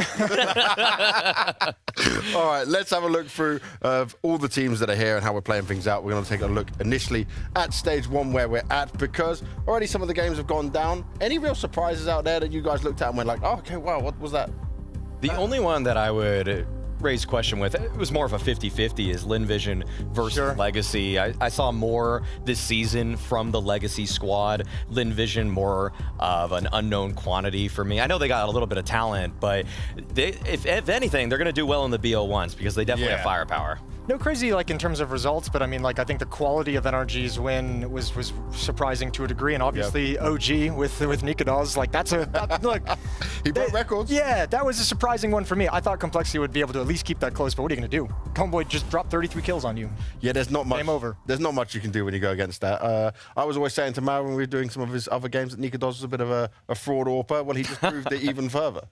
I mean, it's all with the rifle, is it not? Yeah. I mean, he's barely AWPing at this point. He didn't AWP. So this is it, right? This is great. This is his new trajectory, being a rifler. Maybe Wonderful should take note. Ooh. Well, we do like Wonderful's AWP, but we like his rifle more. That's true. Yeah, I mean, I think I like his rifle has been clean lately. Okay, but we'll talk about Navi. All right. Yeah, I'm sure we will. And swiftly on to the teams who are coming in a week or two. Yeah. Not these. So let's have a look at stage 2. Navi's not quite there just yet. When we're looking at our stage 2 teams, though, there's some names in there, right? Obviously, with how this works out of where you qualify, like Falcons. This is before Falcons started to rise up a little bit, hence why they are stuck in stage 2. Falcons this season has been on a huge upward trajectory, but yes, it came in the second half of the season. That's why they're in stage 2, not getting all the points necessary to immediately birth that stage 3. And on the other side, I mean, you got some teams with some pretty wildly, I would almost say like low expectations. I have really no reason to have too much faith in a few of the teams that was in that bottom row. Yeah, there's a couple of teams, and even in stage 3 as well, where you kind of see like some of the teams that have skipped to stage 3, you look at and the performance this year and you're like, what? Like how? How are they there? But like that, I mean, whatever, they're here, but in stage 2, it is going to be a huge battle. Now we have stage 3, just the team right out of the gate that I would point out. I mean, team like Navi, who's had a really tough start to the year, team like Liquid, and you're kind of looking at this, and Liquid got that #1 seed in the Americas, so they get to come here, but you're also like, eye test-wise at the moment, that's an odd placing. G2 as well, another team where I don't think that they know how they want to play with this 5-man lineup that is ever evolving, ever changing, and we're not even going to see the same 5-man lineup after this event. No, it's kind of tough for them for sure when it comes to look at that. Now, let's have a look at what will come. We go throughout all of it as well. Still, when we look at this playoffs bracket, we get a bunch of quarters in there, which is great. It's a good format until we get to the grand final, which I don't know. I probably might be the only one on this desk that says I only want a best of 5. Do you guys like best of 5s or not? Oh, we're getting into that. Yeah, you want to get into that? On a Valve major. Okay. Yeah, I mean, I'm all for best of 5s these days. Okay. But I also, I mean, I don't think that's really that wild of an opinion these days. Pretty much everyone's on the BO5 train, but you know, until we get to a point where Valve see the value in it, we're just gonna have best of 3s, and that's fine too. You know, I'm still gonna be happy. Still gonna be happy, James. Can't stop me. Your chair, I almost fell. If you're going to fall off straight from I was thinking the back would be out here. Yeah, it's not that long. Not quite, yeah. I'm basically, my feet are just planted at this point, so I'm kind of half sitting, half standing on it. Yeah. We needed to do this just for Maui's height. That was it. That's the only reason we have the chairs. Hey, I mean, Vu's not here, okay? Like, we don't even need to bring that up anymore, all right? You sure? We can stand up right now. You sure or you short? Like, come on, man. Both of them at the same time. Both of them, we're hitting you with it. From here, we've got to start talking about some of the rookies, because there's a lot of rookies in play, obviously, as the major format has started to open up in it. I will say when it comes to looking at rookies, though, they're still so happy, right, in terms of being here. But we've even heard on some of the interviews, some of them are saying, okay, we understand that we're kind of a little bit lucky in some of the starts to be in this position, to get ourselves into here. I mean, I think anytime you are going into your first major as a player, you're probably kind of in awe that you've kind of made that dream happen. So yeah, there's a very cool feeling that goes along with that over the years, talking to players at their first major. And we've heard so many of them being like, oh, I was watching, Fnatic in 2015, Olafmeister, shout out to my boy. And like, it's cool seeing players have those those goals set up by the players that came before them. So yeah, tons of rookies here, and it's time to shine. Let's see what you got. Like, you can't be complacent now that you're here. I love I forgot who it was now, but one of the rookies said one of the first games he watched was like the Stockholm finals, and then I realized, we're all really old here. Yeah, that's true. really recent, by the way. Yeah, that's kind of wild when you think of it like that. I think for some of these rookies as well, though, it's like them making their major now in CS2 and seeing the development of the game. We're going to get a lot more players who maybe were starting to not be born when the first major happened. How does that work in maths? 2013 to now? I think we have a few more years before that's happening, James. Okay. Four You've more done years. some math on live broadcasts. It's Yeah. fine. You've really swung for the fences early on in the show. I always try. Have to put it out there for a while. We have to see how it goes down. Maui, you had some rookie picks for us. What are your thoughts on like ones that could do well here? I'm really interested in Jamyoung and George. I went for the double J. I wanted to see if Jamyoung could keep up that performance that I saw from him at ESL Pro League, where I was just spellbound. The aim on this guy is just so absurd. Mechanics are on another level. So typical of Chinese players over the years as well. It's like keeping up the trend. That's true. But on top of that, they play a better brand of CS than Tyloo did 4, 5, 6 years ago. There's a little bit more structure. And on the other side, had to give some love to an American here, given that we're in Austin. And George has been touted for some time as such a great late round player. I call him the American Rops, and also that's a high praise. Wow. I may be jumping the gun just a little bit on that one, but that one's still in workshop. We're gonna test it. It'll slowly prove itself, as he just defeated Jamyoung in his opening match. True, fair. You went for the head-to-head. That's nice. And what have you got for us, Jason, over looking at your rookies? Who have you highlighted here for us? Well, I too went with it's a pseudo-American. I went with Bro as one of my rookies. We love him. He's come in. Not many European players are taking this kind of a switch over to come over to North America. We're seeing more of it, but obviously Bro coming into this team, this NRG lineup, they had that great win earlier. Can bring experience from Astralis, can bring some structure and some ideas from a European philosophy. I think he's a really good resource for that NRG team. Let's see how far they can go. Tanir, I think, is one guy who's just popping off lately. Like for Heroic, he's incredible. But you could see Bro, he's just like a solid, smart player. He's not always going to blow up the scoreboard, but he's reliable. He's dependable. I feel like Astralis could use more guys like that. Yeah, they could have. A little bit late, but yeah, I think this might be one of those players that kind of slipped away where they're like, it could have been better. I love the energy that Bro's just bringing to this team, too. If you the clips of him? The comms videos on NRG when they're winning these qualifiers, even though it's through TeamSpeak, this guy is just yelling into the mic at a decibel level that is definitely rupturing some eardrums. He did the Halzark thing. He just completely bought in when he came over here. Yeah. He's like, okay, I'm North American now. Let's go crazy. Exactly. Let's just scream. Let's do crazy stuff. My second one, as I mentioned, was Tanir over at Heroic, and he just looks like a really, really sharp player. Best performer for this Heroic team, who's on this little bit of an improvement and a rise. Yet another point where they kind of rebuild a lineup that they sent away. It's going to happen again after the major, unfortunately. But at the moment, Tanir's looking like he carved himself out of place in professional Counter-Strike. He looks really good. He's been sharp, man. He's been very good. Yeah. Now, we do have some of my rookies in there as well, but my picks are maybe not as special as this. Mine's a bit more biased. What you got, James. Mine's going to be a bit more biased. Okay. I went for Kenzazor from Bait because I met him a little while ago when he was on the IKLA Ukrainian lineup, and this guy out here was actually, razor sharp as individual, but he had this, everyone said about him was, if he puts as much hard work into the game as what's needed, then he can deliver. And there was a moment where he went off, he was just taking it more as a pug, and I'm chilling, and he wasn't so serious about it. The good thing about him coming to this Bait lineup is they all work incredibly hard, and he's kind of come into that system where he can actually see his potential be realized. There is something that actually now he's not going to falter the opportunity that he's been given. It's so much about the environment, right? Yeah. If you're going to be joining a team of hard workers, guys that have more maps played in the last 3 months than practically every other team, you're forced to work hard. If you're going to be the sore thumb that sticks out and you just want to relax, you're just going to get kicked immediately. And obviously, he's passed the test so far. I mean, yeah, and it's not always about the hard work too. Sometimes you just join a team that has just a bunch of dicks in it. And, that environment just sucks. Yeah. And then, like, no matter what you do, no matter how hard you work, that kind of an environment trying to compete in that is like, nope, you can't do it. Well, let's take a look also at our MRQs and the reasons. Not that I'm accusing anyone of. No. Yeah, it felt like there was some shade being thrown there. Yeah, it felt like that to me when I concluded my sentence. Yeah. That's why I wanted to bring it up at the end, There's no illusion to anything. Let the audience wonder. Yes. They can all just ponder what's going on. We're going to ponder what happened in the MRQs and start with looking at Europe on that side of things. Because for the Europe MRQs, right, we saw some very good teams come through, like an OG who'd been floundering previously, but they rebuilt themselves into a roster. Okay, it's a bit biased. You can see it after what they played in the first game. But there's a lot of potential being used here in the right way, finally.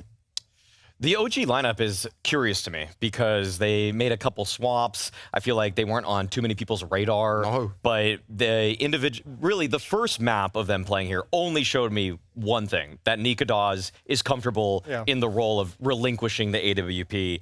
For the other components, I'm not completely sold yet. I had them as the team that's going to make it through the stage, though. But that's mostly just because there was so much uncertainty around the teams from, say, Asia and from the Americas regions. Yeah, it's cool seeing OG finally put together a lineup that seems like it has some potential to do something. Yeah. I think that's been the big struggle for that org, is finding the path that they want to take. But obviously, like, I'm with you. That first map they played, like, you can't tell anything from that. They could have done anything, and Nemiga drops 33-6. Like, no matter what you do on the map, someone playing like that just wins you the game. It's just how it works. For Heroic, though, who come from the MRQ, right? Obviously, some very good pieces. Saw, again, managing to work with these players and find success with them. But this game they first had did start off a little bit like maybe you'd be worried about the form they were going to have. Obviously, also the news that they will lose Sunpius and Saw after this event. That's why Chinggis Warriors were just scary, though, okay? Because they made Heroic work for that first half, okay? Like, that was a barn burner through the first 18 rounds. I was actually thinking that Chinggis were going to win that. All the 0-3 pick'ems and the 3-0 pick'ems simultaneously were going to be ruined. But Heroic have shown, in terms of overall structure, that there's a reason they are almost on everybody's 3-0 to make it through the stage, because the firepower from people like Tanir, who Jason has already highlighted, from Sunpius, who is one of the only top 20 players that is in this stage one. Like, there's so much of a foundation that's already there, and I would just say flat out, they got the best coach in this stage for sure. Yeah, I mean, I think Heroic is maybe the team that I would point at, and, you never go completely 100%, but like 99% sure that Heroic is going to go through. Like, that's like the one team in this stage where I'm just like, you're going through for sure. Like, you're fine, no matter what happens. Yeah, they're super cool. I don't know how it's going to affect. We obviously went through it with G2 a couple of times of like knowing the roster changes coming right after the major. Yeah. And I guess it all depends on how the team sort of takes it, because you can obviously be like, well, this team's kind of blowing up, so there's no pressure. Like, we have no expectations. Last run, let's just have a good time with it, see how deep we can go. Or then you also have the situation where maybe you're just like, well, these guys are leaving. This might be our best chance to go deep. Like, we have to go hardcore. Like, we have to be hardcore. So I don't know. Like, the philosophy of that team would be really interesting to figure out how exactly the players are handling that situation. We'll have to wait and see. First game went very well for them. Let's see if they can continue that going forward. Next up, we're going to look at the Americas, though. Over to here with the Americans and the Brazilian teams mixed in. Looking at North America to start off with. Complexity, Wildcard, and NRG coming in there. Complexity, obviously, it's a bit tough for them because you lose Halzerk, you get Junior coming in. Do we have still high expectations, even with that change? The first match Did you have him as a 3-0? Many people lose all hope. Did you have? But- No. I didn't put a Complexity 3-0. I knew that the driving force behind Complexity's recent rise in form was the tandem of Halzerk and Grim. Both of them showing that, freed from the fact that they are now actually they are the star players now. Yeah, that's really where they've emboldened themselves. I think JT's system is actually structured enough that it can help out some of the younger guys. I like JT a lot, but they're just a little random for me. I think the way they want to get back on CT rounds, it's just too puggy for me. Well, I mean, also you just mentioned it. Two of your star players are Grim and Halzerk. They've also been two of the most inconsistent players, in this Complexity roster, between Elige being in the team and coming out of the team. So it felt like they found some groove, and then this is a little bit depressing. But I think that's not the best way to look at Complexity when you think about losing Elige at the start of the year, when you think about the struggles that they had, like a slow start to the year for them as well. The fact that they were able to, find a way to get through the MRQ and actually get to the major, I find that to be a complete success for the organization. Like, just from that point of view, I think they've had a very good season of just qualifying to the major. And who knows without Halzerk? Junior's played with a bunch of the guys in the past. He's coming in, I don't know. Let's find out. That's what it's going to be. Let's find out. Stay tuned next. That's all we can hope for with this. Looking over at NRG, a lot of people had them as 0-3, but they started off well. I thought, there's no way they can go 0-3 when you're in America, surely. You would hope that the hometown buff gives them something. I had them as 0-3 for a while, but I changed. Yeah, I flip-flop. Last night I flip-flopped. I saw Daps in the elevator. He said some choice words against me. Well, do you need a bodyguard? No, he said F you. Oh, okay. I don't know what we can get away with on this kind of broadcast, but he said that, and then he called out my 0-3, and then I was like, okay, I'll take a closer look at Chinggis Warriors, and then I watched some of their Mesa run, and I was like, okay, NRG is a lot better than this. So, and also, at ESL Pro League, they look like a specialist on a couple of maps, like Train, for example. If they can ever get that, they can beat practically anybody in the first 2 stages of this event. They played some really close games at Pro League as well, against some of the top teams in the world. They took GL to 3 maps. Even though Gamer Legion aren't here, they're still a formidable opponent. Yeah, I think NRG is going to catch some people off guard in the stage for sure. If you've had them in your 0-3. If you assume they wouldn't be able to do anything. They're not there I'll tell you what, though, the biggest thing with NRG with me is I'm always going to root for Nitro. Like, I don't care what team he's on, what jersey he's wearing, I'm rooting for Nitro. So I don't know. This team is cool, but it's a bunch of players. Again, if you go back and think about the history of like younger North American players, OC went through this himself, where you have so much potential, so much good stuff, you show good things, and then there's a plummet at the tier 1 level. It's hard. And then you got to step back and kind of redo things all over again. And that's what concerns me when people ask me like, what do you think of these new North American stars? What do you think guys like George? And I'm just like, I don't know, man. It looks good, but every time we've had this kind of a situation, like 9 out of 10 times, a North American player just doesn't meet the expectations that it seems like we set for them. Why do you think that is? It's because when they're tested against North American opposition, you can get away with a lot of bad habits. You can just impose your mechanics on them. But in Europe and against tier 1 opposition, they will punish you for those mistakes, and their mechanics match, if not exceed yours. But is that like a factor of the fact that like where you see European talent come up, they're playing against those people a lot, so they don't have these same problems that get ironed out quicker? Yeah, the thing is that it's so rare in Counter-Strike history for a team to just be, I would say LG.SK is the only example, like in history practically, where you're able to just through philosophy alone of play and thinking about fundamentals that you're going to always play good CS. But NRG and other American players, or Canadians at that, they develop bad habits because they're in this sort of environment. Mostly the Canadians. Yeah, of course. Mostly them, the rare Mexican players we have too. Yeah, all of those guys, we develop bad habits because the things that we do just don't get punished as quickly. We can run through a smoke, and if you have better aim and it works 4 out of 5 times here in North America, it actually probably works 1 out of 5 times in Europe. I think that's actually probably like the best encapsulation of like inside the server, because there's plenty of things outside the server I think that hold North American players and teams back, but I think in terms of the actual game itself, I think you're spot on there. I have the same idea where it's just like, you guys don't learn that this doesn't work. I think also there's another element to it where in North America, like we still have to play with like 60, 70 ping sometimes. Or in Europe, it's like 5 ping everywhere, and like it feels like it shouldn't be that much of an issue. Well, yeah, but I'm exaggerating as the American. As we do. As we sensationalize things here. Absolutely. Trying to make it sound worse for yourself. So we're so hard done by. 70 ping everywhere. This is awful. But there is a big difference, like when you are like practicing and coming up and you're playing on 60 to 80 ping, and then you go to a LAN and you're like, oh, this angle doesn't work anymore. Yep. Or this guy actually this push doesn't work. Right. Yeah. It's mostly this push. Yeah. And I think that's why too, when you see North American teams go over their first events, they usually just get destroyed and bodied, because those things they're like figuring out, oh, this worked back there, not here.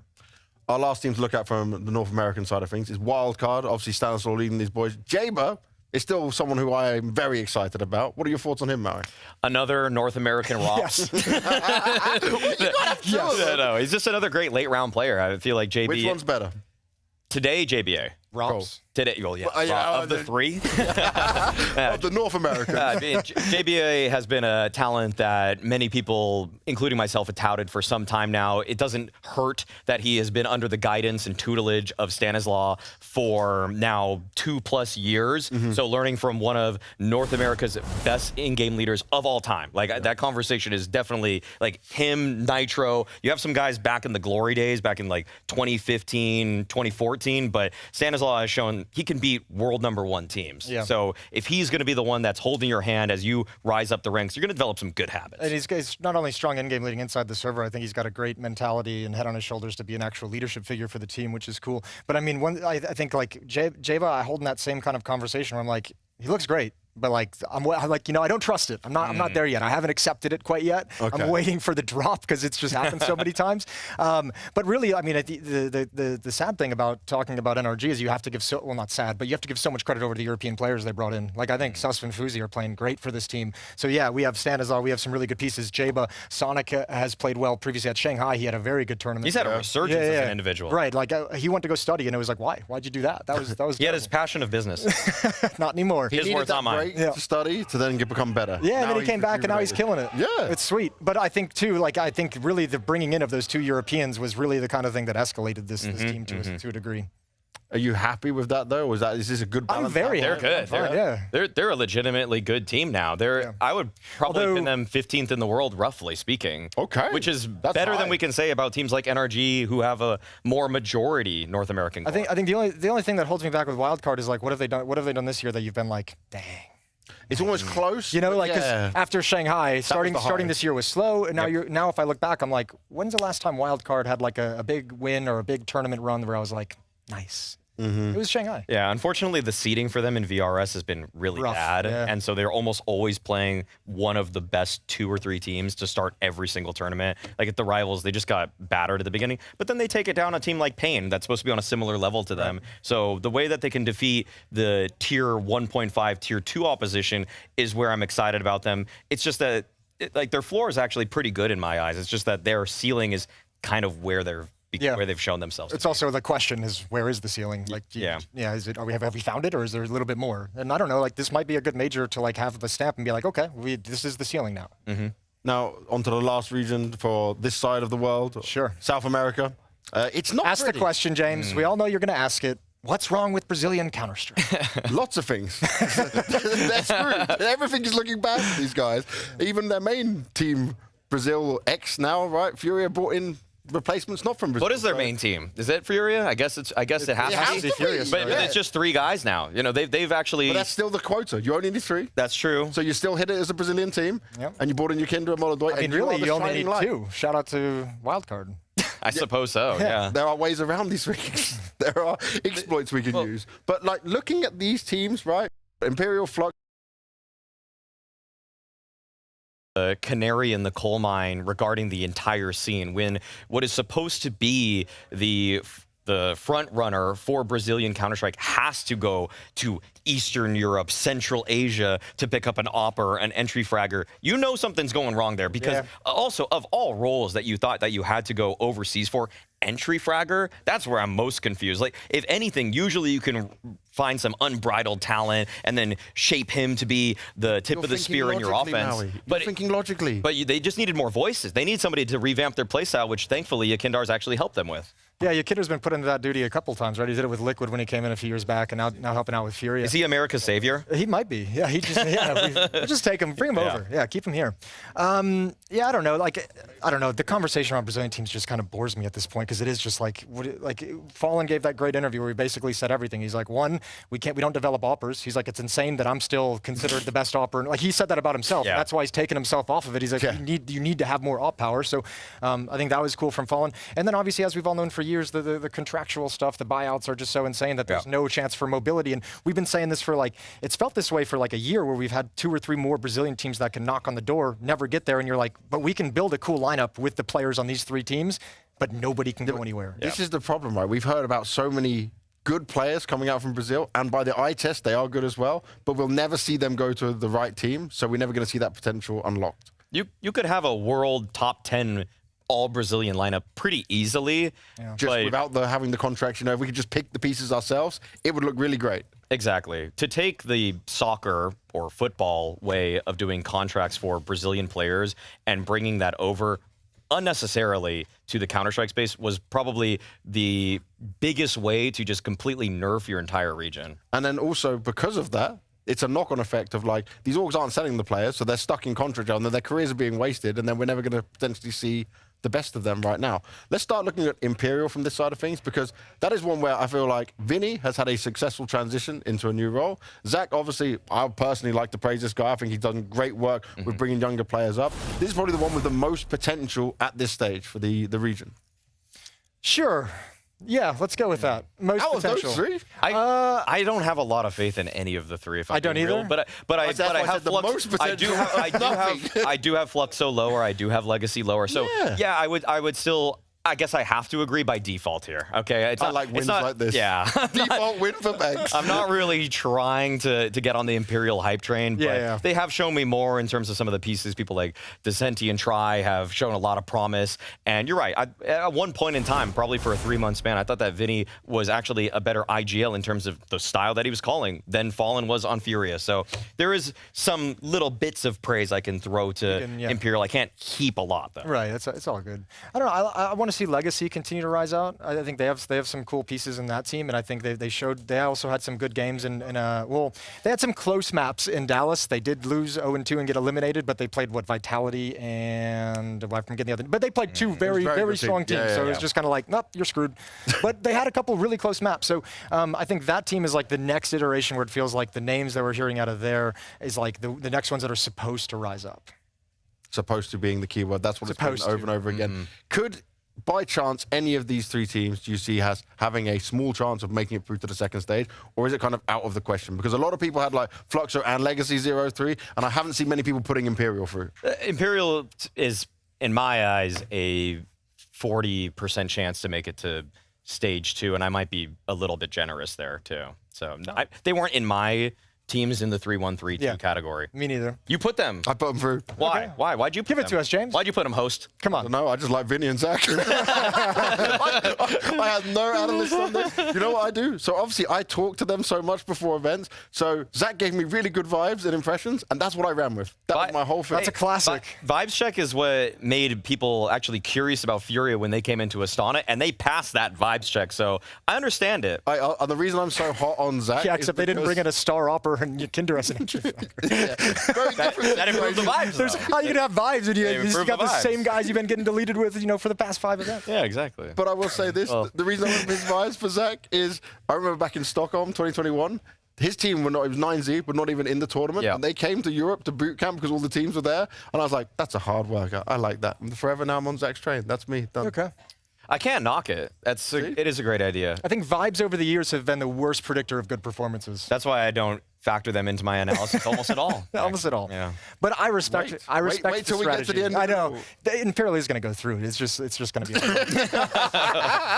Usually the host James end up doing the best on these pick'em competitions. James is going to be sat over their lap. The idiot will have success with this. I got to look at Fluxo though. You're not an idiot, first of all. Oh, you're not an idiot. Okay, now you're being nice to me. Despite what they say, you are not an idiot. Thank you. I trust your opinion over what they say every day of the week, and what my wife says. She also calls me an idiot, so it's all on the same thing. That's fair. It's a regular thing right now. Okay, from here we'll go to Fluxo though.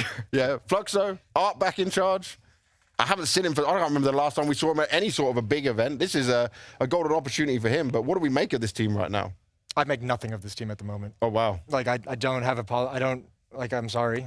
It's your favorite players on him. I have many reasons to doubt this lineup, okay? First of all, Art's style for Furia over so many years was at first a novelty in terms of how aggressive it was, how in your face it was, how they actually found new smokes and utility to create new plays. It was actually very cool early on in its life. Yes. To his credit. It ran its course after a year. Okay, after the upsets came in, it's kind of like a modern example would be 3D Max, where they had a lot of cool strategies, but as soon as you get on anybody's radar, they learn your strategies, and you either have to keep innovating or you have to go back to a more default, spread out play style, more balanced in approach. And for Art to have so many rookies on his roster, and underpowered rookies at that, ones that aren't really even that good as individuals, he's got to run gimmicks, but then he won't be able to regress to just playing a normal style because they don't know how to play a normal style. Yeah, I mean, I wonder. It's going to be a big test for him. I mean, look, all the everything with Art over the years aside, like I think it would be really cool to have like an Art redemption arc. I think there'd be something cool, but like you have to. It's like you hoping he like stepped away and reassessed how he wants to play the game as an individual and as a team. And I don't know if that's been done. We'll find out throughout this event. But still, even if it all goes according to plan, I think they're still going to have like a really, really rough stretch. I would say he's stubborn. From what I've seen, it does seem like stuck in his ways. We'll have to wait and watch it all plan out. But the last one over here, on Legacy, obviously they're in a situation where anything that can happen here can be a positive for them because they didn't expect to be here. And I want to get your opinion on this, Moses, because I'm a big fan of Lux, because obviously he was the second caller of Pain for a long time. I have a vacation in Argentina scheduled, so be careful with what question you ask. Do you actually? No. Oh, okay, thank God. That was all for the show. Go on, James. But do you like what you're seeing from Legacy that we've seen at previous events, or what they can show? Yeah. I think it's Lado and Dumao is like those two guys on this team like have for a long time. Like they have some it's like buzz around them again, like all the other players in Brazil where you hear this, but they're just not on the same team. Don't have to go down that road. Yeah, I think those two guys are just going to be the key. But more than anything, it's like there should be an element for these guys where it's come in and just like not be too pressured. Like you don't have to feel it. Like you've made the major, no matter how it happened, you're here. So everything from here is like the cherry on top of the sundae, the proverbial sundae.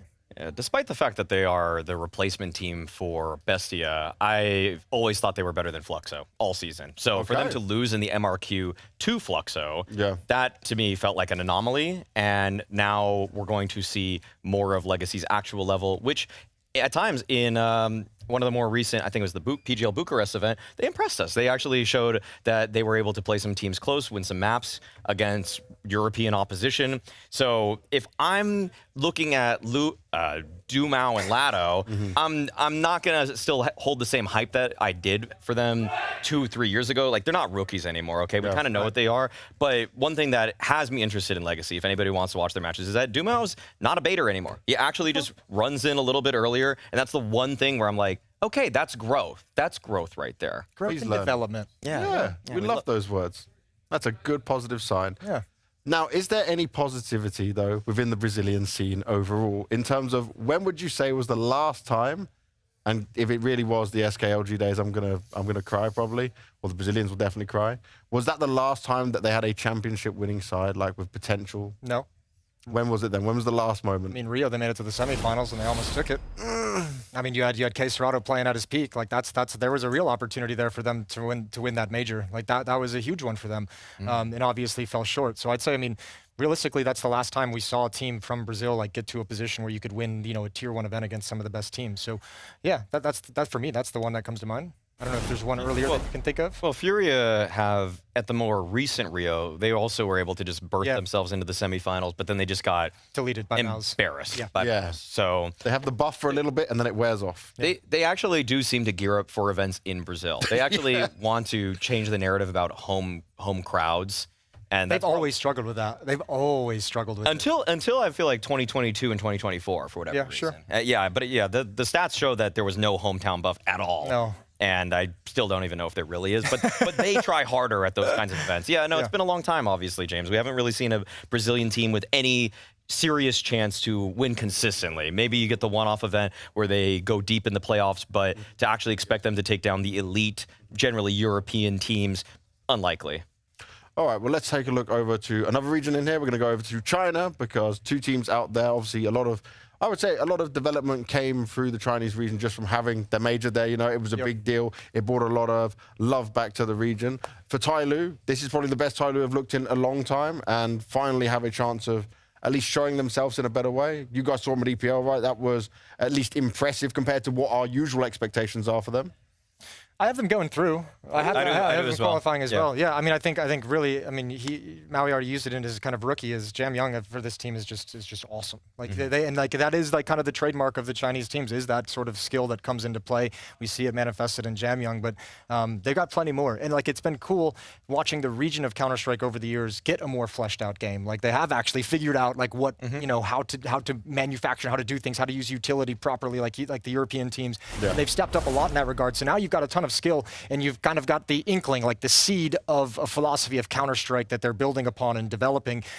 And let's see, I mean, sky's the limit, especially because we've been waiting forever for China to have some teams to come online and get to these events and be so dangerous. It's been like the enduring story from CSGO now into CS2 is bring me the Chinese team, bring me a dominant, Asian team out of that region. We got the Mongols, but it'd be great to see an organization like Tyloo, who's been in Counter-Strike for so long, have some success here. The primary concept that I feel like has been introduced into Asian CS in general is just trading. I know that sounds simple and almost condescending, but watching Tyloo play at, what was it, DreamHack Masters Malmo. After LG won Columbus? That was basic, when they were able to win that game, that was basically 5 individuals just hitting shots almost agnostic of each other. But now I'm watching the Tyloo team, and they group a bit better.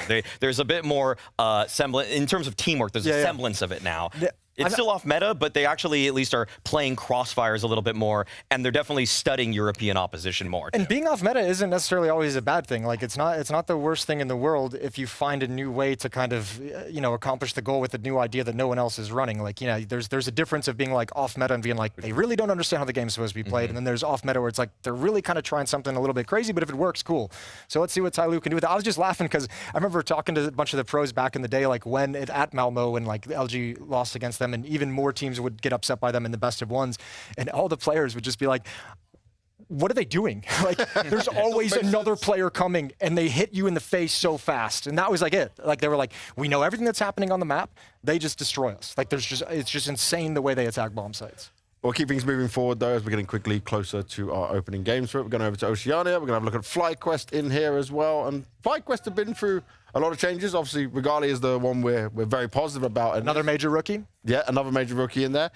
Is this a FlyQuest where we can believe they can go further, do some more damage, or are we still maybe questioning what it is? They should get through stage 3. Yeah. Or stage 1. Whoa. I know.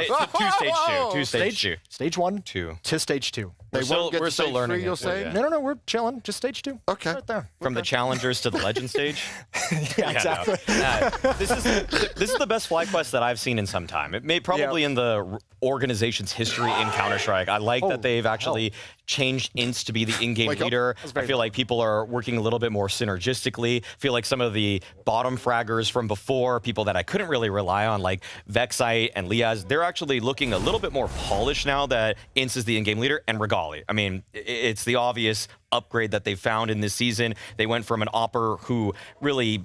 Alistair, he could farm Australian competition, but once he ever jumped over the pond, he didn't stand a single chance. And Regali, I mean, you get a Romanian Opera, he can do some damage. I think too, like, it's the same issue as like the North American teams, right? Like you get over there after all this work, and then you're like, oh, none of this actually does anything. None of this can put a dent in their armor. Yeah, I think, I don't know, I have FlyQuest going through, but I don't think they'll make it past stage 2, but I like what they're putting together to a certain extent. I think the ceiling just isn't there for them.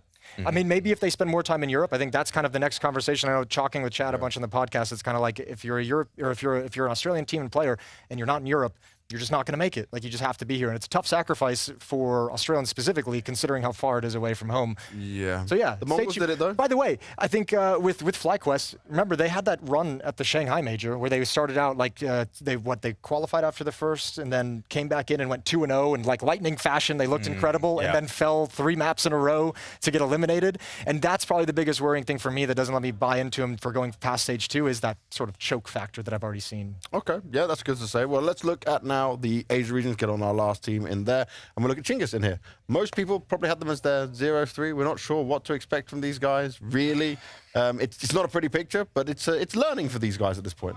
The things that I could say positively about Chinggis is that they recognize that they didn't need to go into the depths of old Mongolian talent. Like, they were playing with people like Zilkenberg about a year ago, and they decided to cut the cord on people like him. They invested more into newer talent, and that has actually lifted them above, for the MRQ at the bare minimum, above teams like Eruption, who are still using some older players here and there.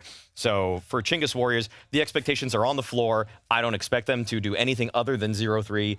If I'm being completely honest, but it's a testament, regardless, that the GMing for their roster is actually pretty shrewd. Okay. Yeah, I mean, you're exactly right. I think the blueprint is there with the Mongols, right? I'll tell you what, if Chinggis Warriors does something, because I'm with you, I think 0-3, if they do something at this major, that's a crazy indictment of North American Counter-Strike, that we can't find teams that put things together, and Mongolia has found 2 good teams. Be crazy.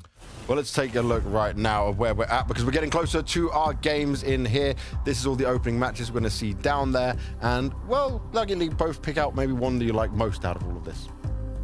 Lean in. Ooh, okay. I feel like a lot of people's 0-3s can be potentially ruined with the Chinggis legacy game, so, you know, I like those kind of matches. That is a spicy match. I like those kinds of matches. That is a spicy match. It's a dirty one. I would go with the heroic match against NRG. I think is going to be cool. Or is it OG? Yeah, that was the one up. Yeah. Okay. I think that match is going to be a lot of fun. All right, well, we're going to a break, but for you guys to know, you can stick with us here on the Red Zone and just enjoy the chill mode of it all as we go through whichever games and whatever we want to do and just have some fun. Or over on the A stream, you've got Bait going up against OG, and for the B stream, it's Heroic taking on NRG. So pick your poison.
start.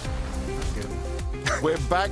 We're going into our opening games here on the Red Zone. Thank you very much for joining us. Whoever does decide to join us is this Maui, Moses. We get to have some fun. We get to chill and enjoy this. You guys chose the game because of North American bias, right? So that was it. That was the whole We thing. voted 2-1 in favor of the heroic NRG matchup. Come on. I love democracy. Yeah, you gotta do it. I hate democracy. I like corruption. I am the opposite of you guys. I wanted my bait boys going up against OG, but that's not today. But you know what's going to happen here? This is going to be karma for you guys. Is NRG are going to get absolutely dumpstered. It's going to be really quick. they're And then we're going to not, go on to my game that I wanted to see anyway. So that's how this works on the Red Zone. We get to enjoy all the games, all the action, whenever we want and however we want. I'm so excited for you to go record an interview. Yeah. Wow, you want to get rid of me this much? Actually, you're doing the next one. I dictate it and decide. How about that, Moses? I don't know. I don't like that at all. There's nothing fun about that you for should me. be more careful because I will start demanding things of you that you don't want to do. Don't make me be mean. That's all good. Oh, we start. Oh, this is good. Okay, we got everything right now. Yeah, we got the split screen going on here. Dude, I'm so happy the dualies.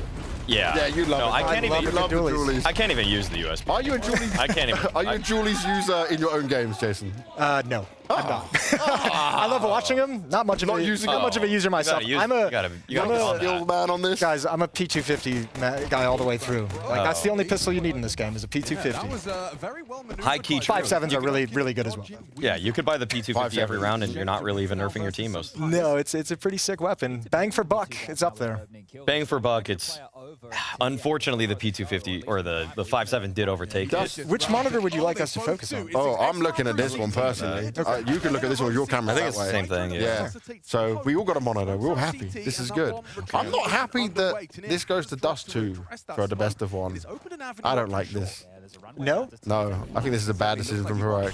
Okay. Oh, it seems like your tune's changing. Yeah, wow, that happened within a single. The round's not even done. Yes. I'm just saying, this veto, I'm not a fan of. Not sure.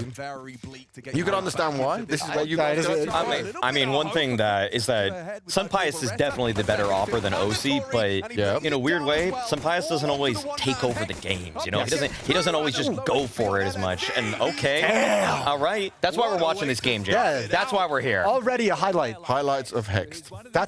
He's gonna scream. And the screaming, yes. He's screaming. 100% the screaming. He's literally screaming. Those are the shots you take as a CT that you're like, why is the Glock so strong? I know. Why is the Glock better at this fight than my USP? Like, I don't get it. It's a long-range headshot angle, and the Glock still just drills them. Still always amazes me when people drop their USP or their Glock or USP.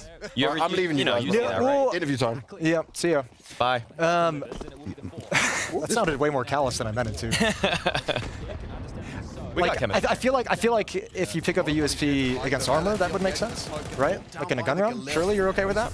Oh yeah, sure. In a gun round. I can still hear my microphone. So am I live? Can the guys? Yeah, we can. Oh yeah, we can hear you, James. Yeah, we hear you just fine, man. Yep. Maybe mute that thing.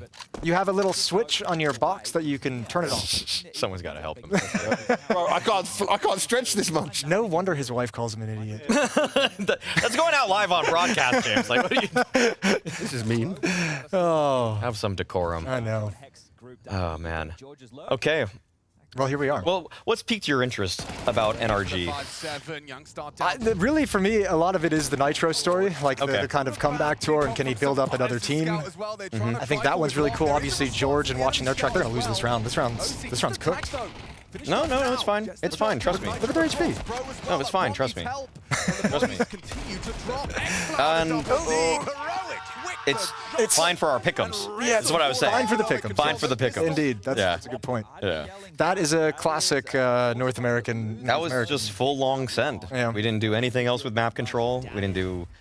I don't think there was even a lurker across the board. I think the bigger problem was I didn't see was the scout in pit to cover for that peek up top. It felt like the CT scout had like so much freedom to go for repeaks. I'm not sure, but I wouldn't put it past OC that he might have missed a shot or two there on Sunpius. Yeah, that's fair. Because I feel like positionally, OC's usually in the right spot but it's just about landing the shot is, that is the other half of the equation. Yeah.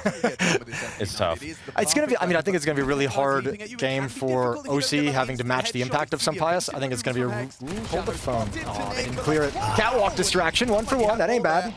Oh, okay. There is that OC scout who puts Sunpius in a grave. The bomb lost in Well, lower tunnel. okay. Not looking like it's I mean, gonna be easy to as it doesn't look like they're going to be taking this one. We'll see. If you get this M4, he's alone on catwalk. You need this kill. OC. Oh, damn. xCloud has been clean with it lately, too. Yeah, he has been. Tanir and xCloud have both actually really shown that there's a lot of rifle talent along with Sunpius. Yeah. It's actually a lot to break through if you're NRG here. Oh, for sure. And I mean, we touched on Tanir. You know, I think Tanir is going to have, you know, should be able to have a pretty solid game with no issues as well. It's almost like right now for highest rated player, well, we know Nemiga did well in map 1, but I mean, if we didn't know that, I feel like a real bet would be who gets a better rating, Tanir or the field, would be a question at this stage of the tournament. Sure.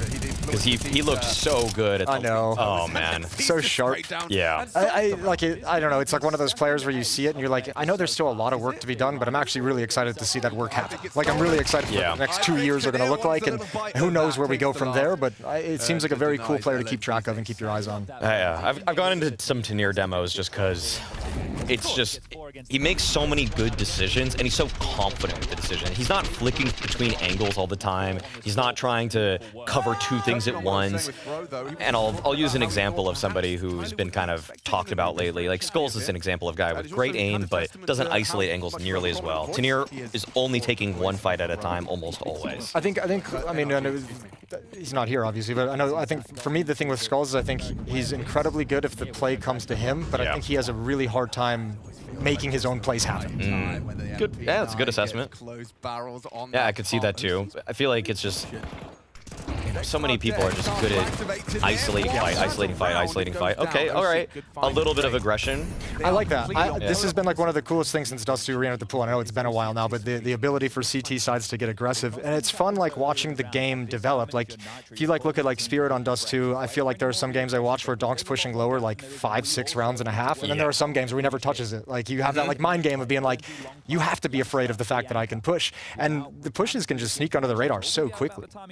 You can get so far up and have so much space. So the amount of times I see a CT in top mid is weirdly high. Oh, this is a sick time. Oh my Onto goodness. the bomb carrier, that's info. Wow. Okay, the bomb's still top mid. I love when an in-game leader plays along because they know I'm not going to anchor this forever. Yeah, they're always going to push eventually. And you imagine they've watched the most demos of anyone on the team, so they understand the timings, they understand, you know, the giveaways, the indications of what's coming. That's a great find. Wow, that's what a recovery here by Heroic. This felt like a throwaway round after they just sent it up mid. And okay, let's see Captain America. You wanted him. Yeah, he's in, baby. He's known for a good Dust 2 clutch. Oh my. Oh my, what a recovery. That's a hard angle. They didn't even lose a player. It was 2v3 and everybody just cleaned up. That long push just ruined. That timing was so sick. I think NRG just got a little bit shocked. Oh, wow. It just destroyed everything. Wow, man. Pissed around was great though. You know? The pissed around. Yeah, I won't forget that. Pissed around was awesome. I won't forget that one. That's the one I hope I get the souvenir from, actually, that pistol round, the Hex MVP. Oh no. Well, selfishly, I really should just become an NRG hype man. Their offices are actually like 10 to 15 not far from you, where I live, so I should be a bigger fan. Yeah, milk that relationship. Yeah, but instead I've actually been approached more by FlyQuest lately. Okay. They're in West LA right now. So. Oh, nice. Yeah. Oh, that's great for you guys. You got plenty of options, plenty of choices. Yeah, just go from one side of the city or the other. And also, I'll be honest, I think we're. Oh, wait a second. Okay, it's getting into. This one's getting dicey, isn't it? Yeah. Is a 3v3. Ooh, there we go. How is the Tech 9 won that? M4 recovered. And it looks like another smoke coming down in the choke. All's looking good. Nice break. Rotation clear. Spamming away the AK on that smoke. Okay, they've turned this into like almost a fake, I guess. I mean, not a fake, but I like the pause. Yeah, I like pause it. And then coming back towards middle because you know they're going to be rotated to the A bomb site. Oh, this is good mid rounding. Actually, good mid rounding from NRG. Taking some crazy risks though. Bomb going into upper. I guess they have the information that 2 are over towards the A bomb site. That's a miss and a half. Well, Youngster knows there's only one long though, so he's gonna prod elsewhere. But unless he gets this kill, it's over. And he will. And of course he will. Well, now he just goes really aggressive at the B bomb site. Yeah. Crossover, go window, and just push it. With pace. Bro, you gotta hurry. It's a 1v1. It's a 1v1. Oh, no. Oh, he's scared. Oh, no. It's happening. Wait, bro, hurry up. Bro, hurry up, please.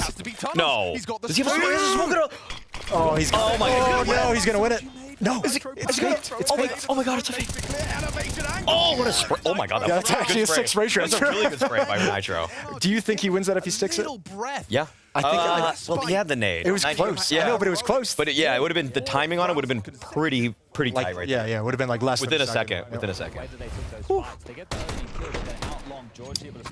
Nothing's easy though, man, is it right now for NRG? Like this is a good round, but like it almost felt like it was such a good round that it shouldn't have come to this, considering the layers you had, right? The lurker in middle to stop the rotations. There was a good mid round there. They got some good space towards long. It felt like everything was going well, and then it was just by the skin of their teeth they win. Okay. What's the money looking like? Ooh, Heroic's busted. This is a swing round. Yeah. Big swing round here. It's a really early swing round. Yeah. Oh, this is with pace. I like it actually. Even though they lose a player, I like that they're changing up the tempo a lot. Ooh, good molly. Yeah. Oh wow. Oh, no one punished it. Oh, this is huge. Okay. That should be good. That should be good. Yeah. Well, let's see. OC, you can't miss that shot. Got a little bit of safety with the double. Oh, Heroic's gone off. They got no shot money. To hit. They want the off. Yeah. Okay. Ooh, Fair okay. play. Okay. Nice little swing round. Nice. But without the 2 kills, it's not like as swingy as we would have liked it to be, you know? That's true. It's not like a key party kind of swing. That's true. Swing state type moment. The Ohio round. That's not a bad shout. You can't hunt either, can you? If you're on a No, everybody. This is a standstill for sure. I mean, to go back to your question, I think like Hex is another player that showed some promise, but I think we've seen him around enough, you know, from his time in EG to like feel like we know what we're gonna get out of him. So I mean, I don't know how much more of growth there is for him, but really, I mean, George, Nitro are the big ones for me. Okay. We're checking out the Bait OG game because it's a pretty tense moment here on the A-bomb side. Oh, okay, Crizzen. Now Headtrick's gonna have to go above and beyond. It's 3 kills I believe in Headtrick. And then we get that spooky post. Oh no. Absolutely do not. No. I mean, this is a winnable 2v2 for really both teams. Yeah. Timing is great on the rotation already. I like it. Okay, this is where boys and men separate themselves. Dude, the 2v2 ace bomb site clutches on Inferno are hardcore. Yeah. This is playing on nightmare difficulty. Okay, Nate flash on 1. Spooky gives him a lot of space though. Fiku just giving it this good nade. Jiggle. He's waiting good flash too to take space. But wait, chance. Back corner position held. He picked up a kit. Picked up a kit. Oh my god, they won that. Oh my god, they won that. Oh, OG. God. Crashing back down to earth. Wow. I mean, I kind of can't believe that James is off camera just celebrating right now. He's actually he's jumping up and down. Yeah. Versus OG.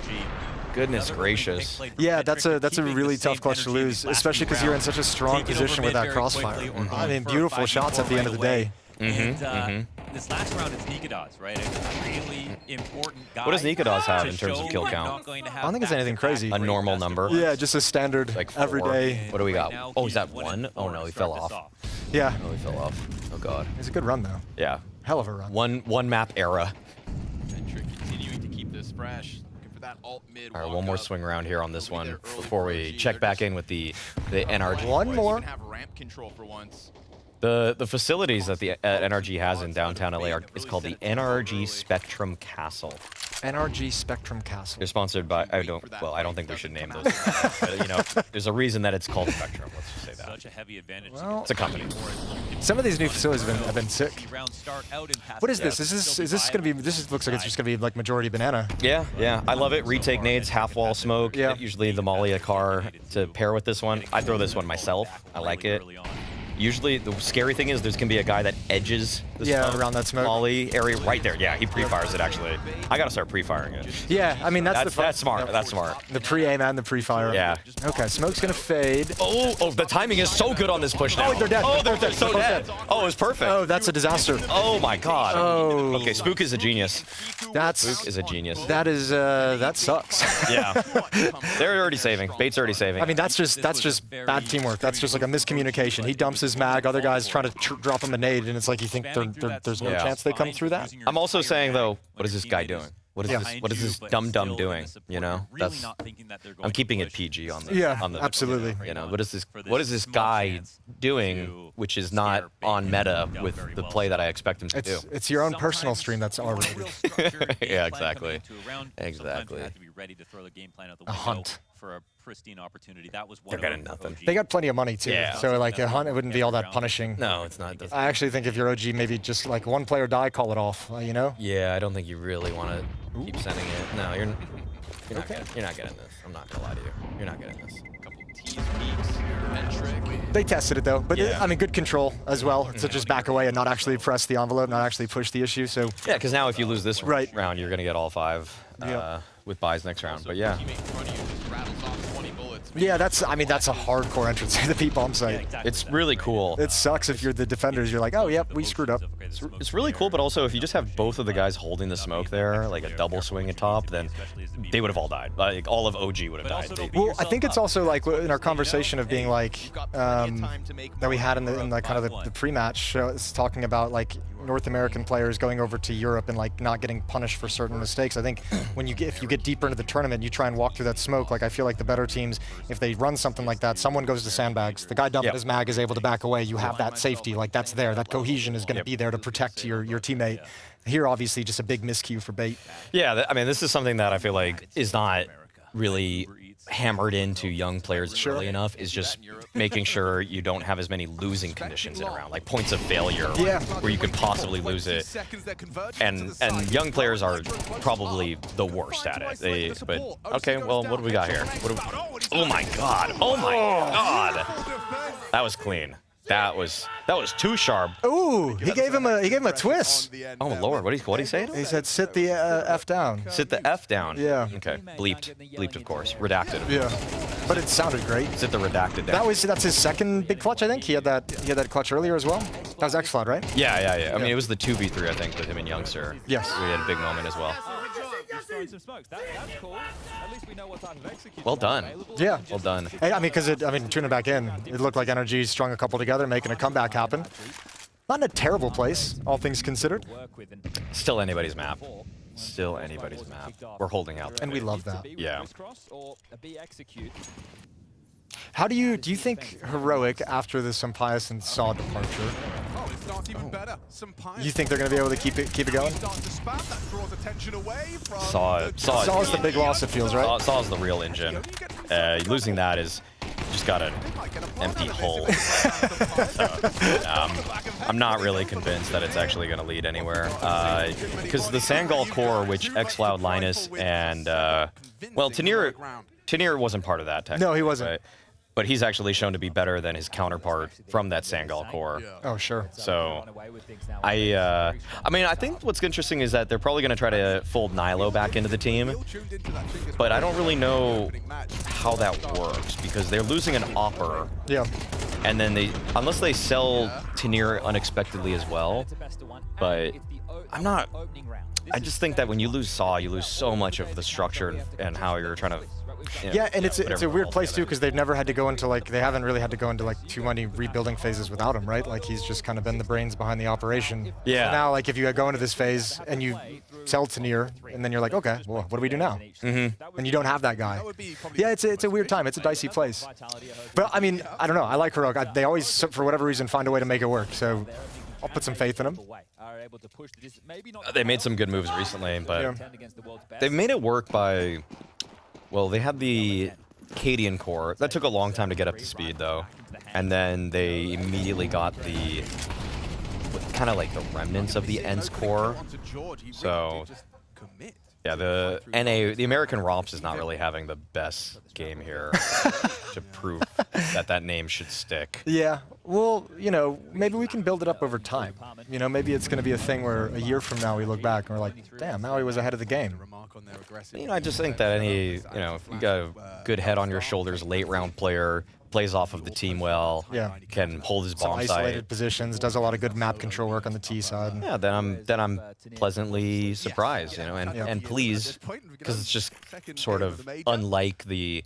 I think a lot of North American players want to just be the next big entry for aggro. I think there's more people vying for that position than trying to be the next George. That's what happens when Donk comes onto the screen, right? Yeah. Onto the scene.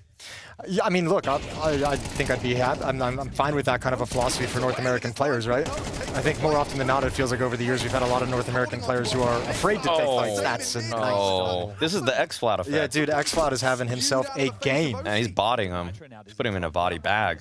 Multiple. Oh, the bomb being dropped is brutal. How do you do this? SWAT drop. Does he have any utility to help that? Not really. Nah. It's too late now. Well, that's that. Huh? Yeah, you need the other player.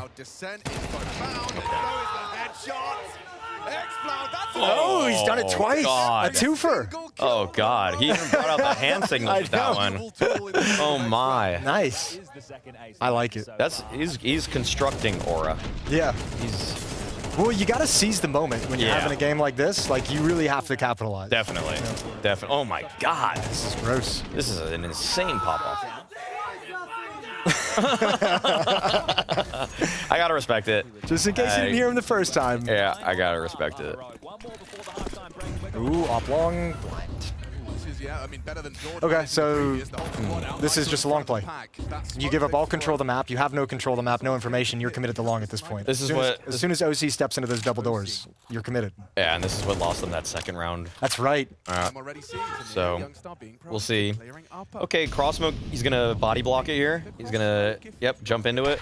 But look at the other side of the map. Oh no. Teams have just got I'm surprised they're pushing this on the first smoke. Usually you bait out the utility, Wow, right? the pace. I mean, the pace helped out NRG earlier in this half, so they're just keeping to it. But counter utility is so good. Oh, and they have no nade to break it.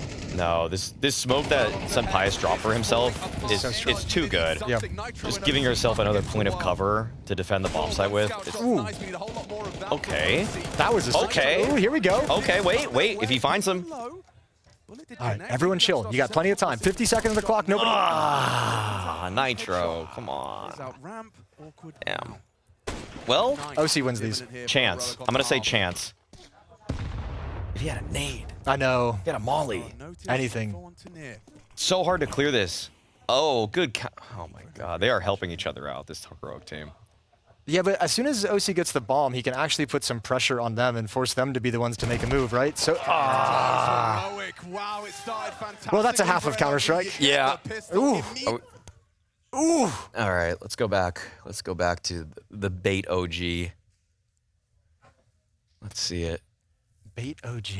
Oh, there it is. It's right here. That's cool. I got to turn around to watch this. I know. We're seeing it reversed. No, we're actually not. No, I won't turn around. Never look. Like a cool guy in Explosion. You've been well trained. Never turn your back to the camera. Yeah, exactly. Oh, and now they know B is clear. What do you think about Ascenthiel's name? Ascenthiel's name? Yeah. It is Pride Month. I mean, it's kind of, it's great, I think, I guess. Yeah. It's nice to, it's nice to build, I guess, a Lisp into your alias. That's kind of cool. It hasn't been done before, to my knowledge. Yeah, I don't know. I don't really think there's too many cases of this. Oh my goodness. Man, there's. Oh my goodness. Yeah, it's not going well for OG. No. Some people had trepidation regarding OG and putting them through the advanced portion of this. I just thought when you go 3-0 in the MRQ for Europe, that's probably a very good sign. Yeah. But I don't see why you're too scared of that.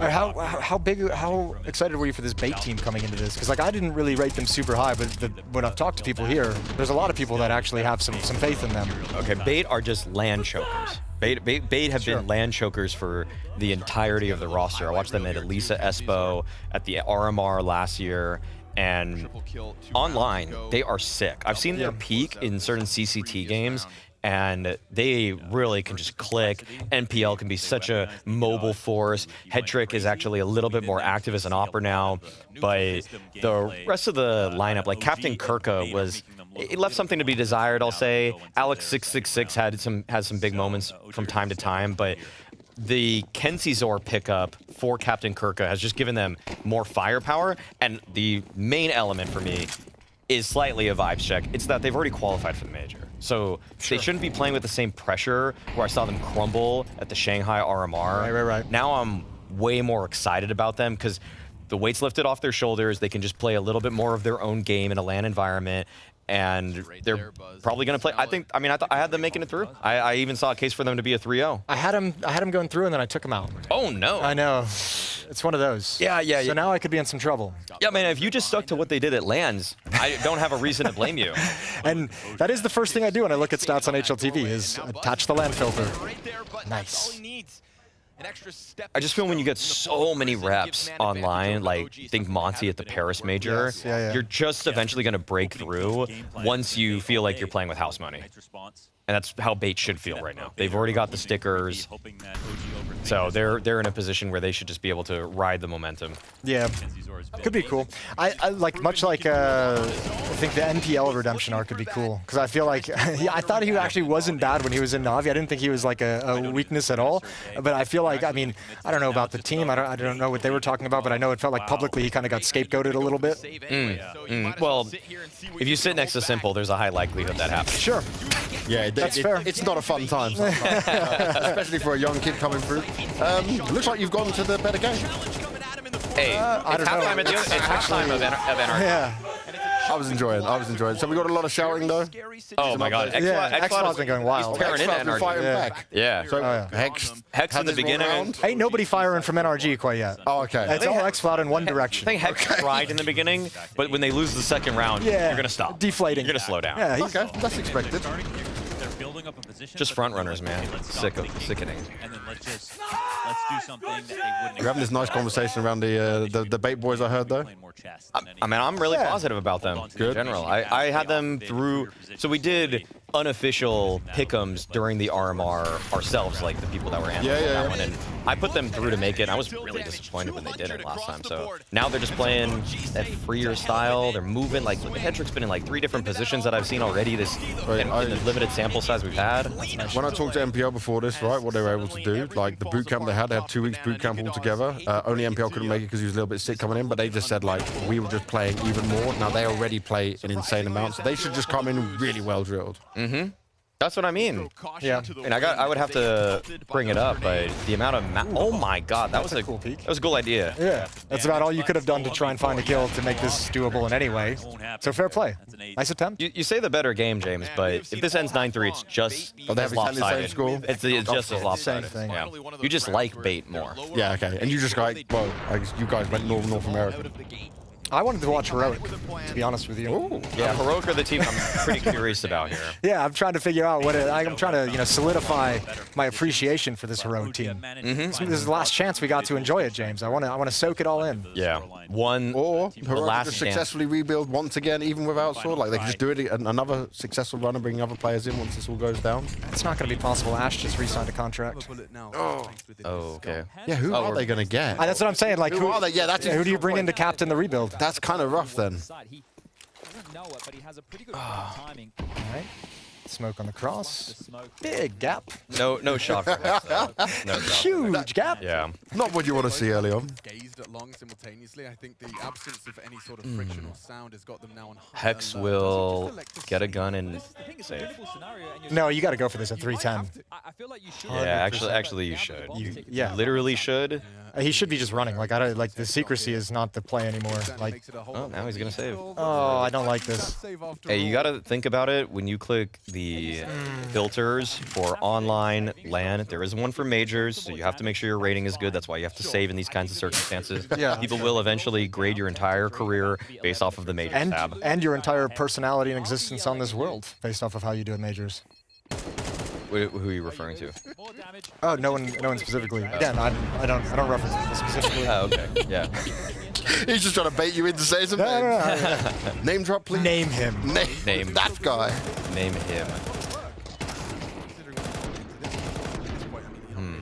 I mean... Well, X-File's been dominating. Jesus, he wasn't just loud. He's also been popping up on the scoreboard as well. Easy to be loud when you're playing this well. Yeah, I bet Nikados was loud in the last map. Actually, I don't know. No, he's not that. I just don't think he's that guy. Yeah, because he even said at the end of the game, he was like, I didn't realize how good his rating was. He was just kind of Going for it. His interview, or his headline quote in that HLTV post-match interview is actually like ice cold. Says something like, it was just like, yeah, I guess I was just having a really good day. And I'm just like, such a wild thing, yeah. It's like, such a wild thing to say, yeah. The cue for matchmaking. Sometimes you don't entirely feel it in those moments, though. You're not, even if you're just totally killing it, you just feel, it feels almost too puggy sometimes. Sure. He gets the job done. George, big push. I think too, like, ooh, this round is a little bit rough. Youngster, ouch. Nade does 37, a smoke in his face. 11-4. No, 11. Yeah, it'll be 11-4. Yeah. As if that's the math that screwed me up. Is the addition of 1. It's almost just surprising that it's NRG getting the 1, though. That's why. That's why you were shook a little bit. That was a little bit. Yeah. No, this is where the comeback begins. Yeah. This is it. What do you think of the phrase, Jason, don't call it a comeback? Don't call it a comeback? It's not a huge fan of it. Yeah, it is quite literally a comeback. Yeah, it's actually exactly what it is. Yeah. They act like they were already in control the whole time. But I guess this would be the point where you would use that phrase, right? If we were going to actually like try and use it in the moment, like this would be don't call it a comeback because it hasn't really begun yet. There's still 7 rounds back. Oh, I You think need to be a bit closer. I get where you're going with. Is that? I think the phrase is used normally so that people can say, no, this is always according to plan. Okay, This was all according to plan. Yep, that makes sense too. My favorite line in comebacks is saying 11 is all they get, or whatever round they're at. That's all they get. Do you type it out to him in matchmaking? Talk some smack, you're like, you guys are done. No, you say 10, that's it. You got to say it to your own team. You just say it to your own team. 11 is all they get. And then you just keep saying it. 42. All right, but seriously though, on a scale of like 1 to 13, how much do you believe in this potential comeback? 13-6. 6? 13-6 heroic win. That's my take. Okay, that's pretty fair. Yeah. 13-6. 13-5. Somehow Heroic are Well, they're gonna win this one. somehow Heroic are gonna get this one somehow. Ooh, there we go. That's a shot. There you go, OC. Get into it. OC has humbled Senpaius multiple times. Multiple times. He just humbled. Oh my god, a 47 damage team name. He's humbling his own team. Oh no. Oh my god. I was like, sorry, bro. I didn't realize that was you. I'm gonna already say it. I saw something. I just went for it. Like, expanding the major from 24 to 32 teams was a mistake. Just for this That example. Oh no. This is the evidence they will use to say we revert back to the old ways. No, yeah.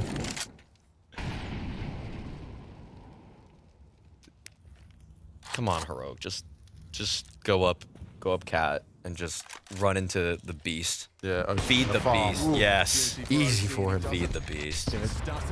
I mean, that might be the most important player for NRG to heat up if you want to actually do a comeback. Is your Opera on Dust 2. It'd be great if he's just giving you like 1 kill a round, like a nice little pick. That's such a luxury.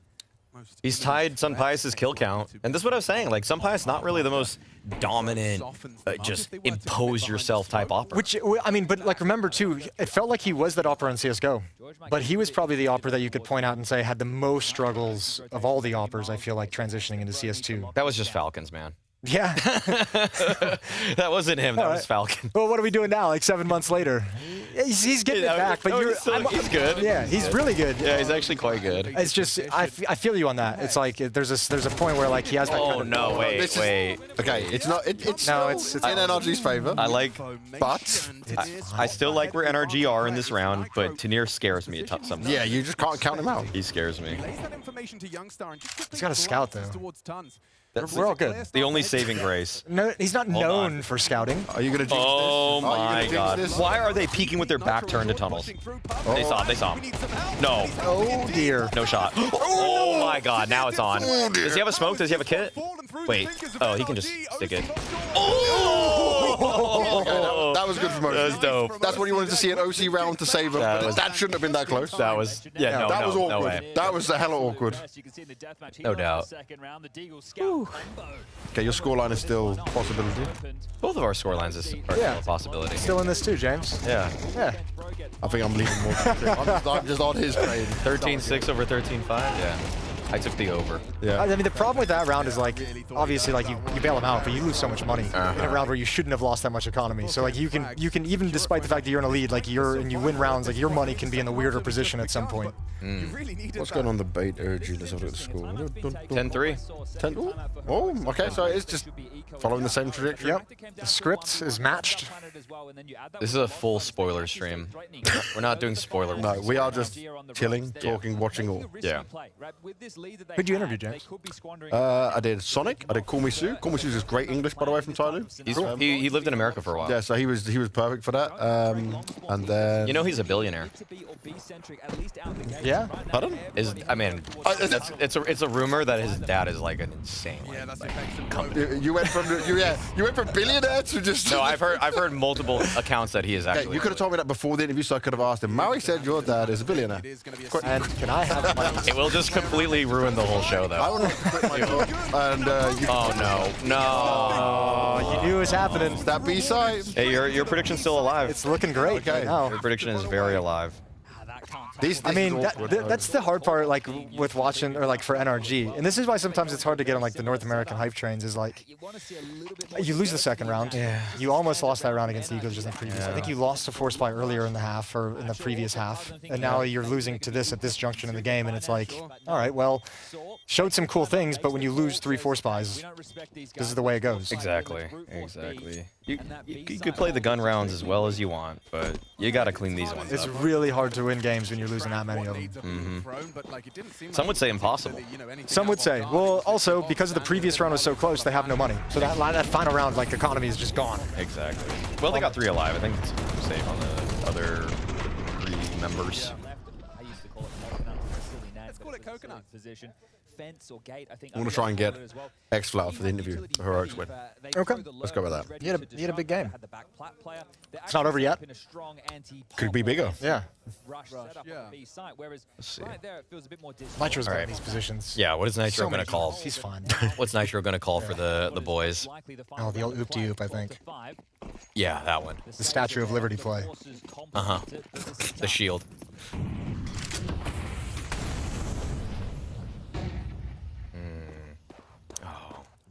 That is, you love when you're a long player just looking for a little scout. Oh, no, like, see. Not long. Oh. Okay. He misjudged that. Man, OC, he's trying to make it happen, though. You know, playing through it all. This could be a really cool timing for this information play if they actually commit to attacking middle, because they can see it's completely clear. Crunch it. Obviously, they can't know that. And they won't know about tunnels, unfortunately. But oh, they're doing it silent. They're just gonna walk. Oh, this is insane. This is like perfect. This is insane. 13-5. Book it. Oh, this is just insane. Jason predicting the future. Well, they dry peaked. Oh my God. Yeah, there you go. Oh, OC, time to. Oh, needed that. And he's going to get flanked. Yeah. Oh, That's it. That's it. That's it. All right, 13-5. I'll go get ready for my interview. He's even got the rotation here on Bro. Weapon advantage, but Bro, he will prevail. Scavages the AK. Is this on? A 2v4 now 3. There's a kit for Nitro, so there's still a chance, but this is tough. Not going to be easy whatsoever. You pick themselves up 2 smokes and an incendiary. They're going to use every single piece they find. Flash thrown out, burning on Goose. X-Cloud flushed in, but catches the nade ball. Not easy. Dink onto Sunpires, puts him on 4 HP. Nitro trying to keep NRG in it to win it, but there you have it. That's dominance on display stage 1. Heroic coming into this one. Sweat off the brow, that's comfortable. A 2-0 day for Heroic. Yeah, beautiful work for Heroic. They come into this stage as the top team, as a team that many think could even go the way. Stage 2, Stage 3, playoffs, that's a different question. But big smiles on the faces. Youngster and Tanir, you touched upon it, major rookies with a really strong showing. Started with a pistol loss and, well, went from there into a force by victory. A nice run around, some really good moments from X-Cloud, and a team who weren't going to let NRG get away with it. That last round call, slipping out long from LNZ, and then Confidence dry on the swing across Penguin. Or Long Cross, more crazy names. Sorry, everybody. Coconuts and Penguins, yeah, you Aussies. It's a different place, it's a different time. But the fact that they put so much confidence on display with the aim, they knew that they were the better team against NRG. And right now, NRG will slip down to the 1-1 bucket. Heroic, they're going to be 2-0, 1 best of 3 away. But we've got the interview ready. Got Sonpius with me after a very dominant win here. Sonpius, this one looked pretty comfortable for you guys. Nice. Yeah, thank you. Good start, yeah? Just like what you wanted? Yeah, of course we won. Like, it's obviously the best to be start 2-0, but you never know with the best of ones. Like, we could be right now 0-2, but, well, it's not like that. We are 2-0, so pretty happy about it. And I saw X-Cloud was very loud throughout all of this one. Do you just want to add some extra spice to this game? I don't know, he likes to yell a lot, so it's like, when he's feeling it, he's just smashing them and he's yelling, so he was feeling it today, yeah. Now, for you guys right now, obviously, we're looking at the first game we played against Chinggis. Got off to a bit of a slow start. Any real worries at that point? Anything you guys said of what you need to come to this game with an approach to change things up?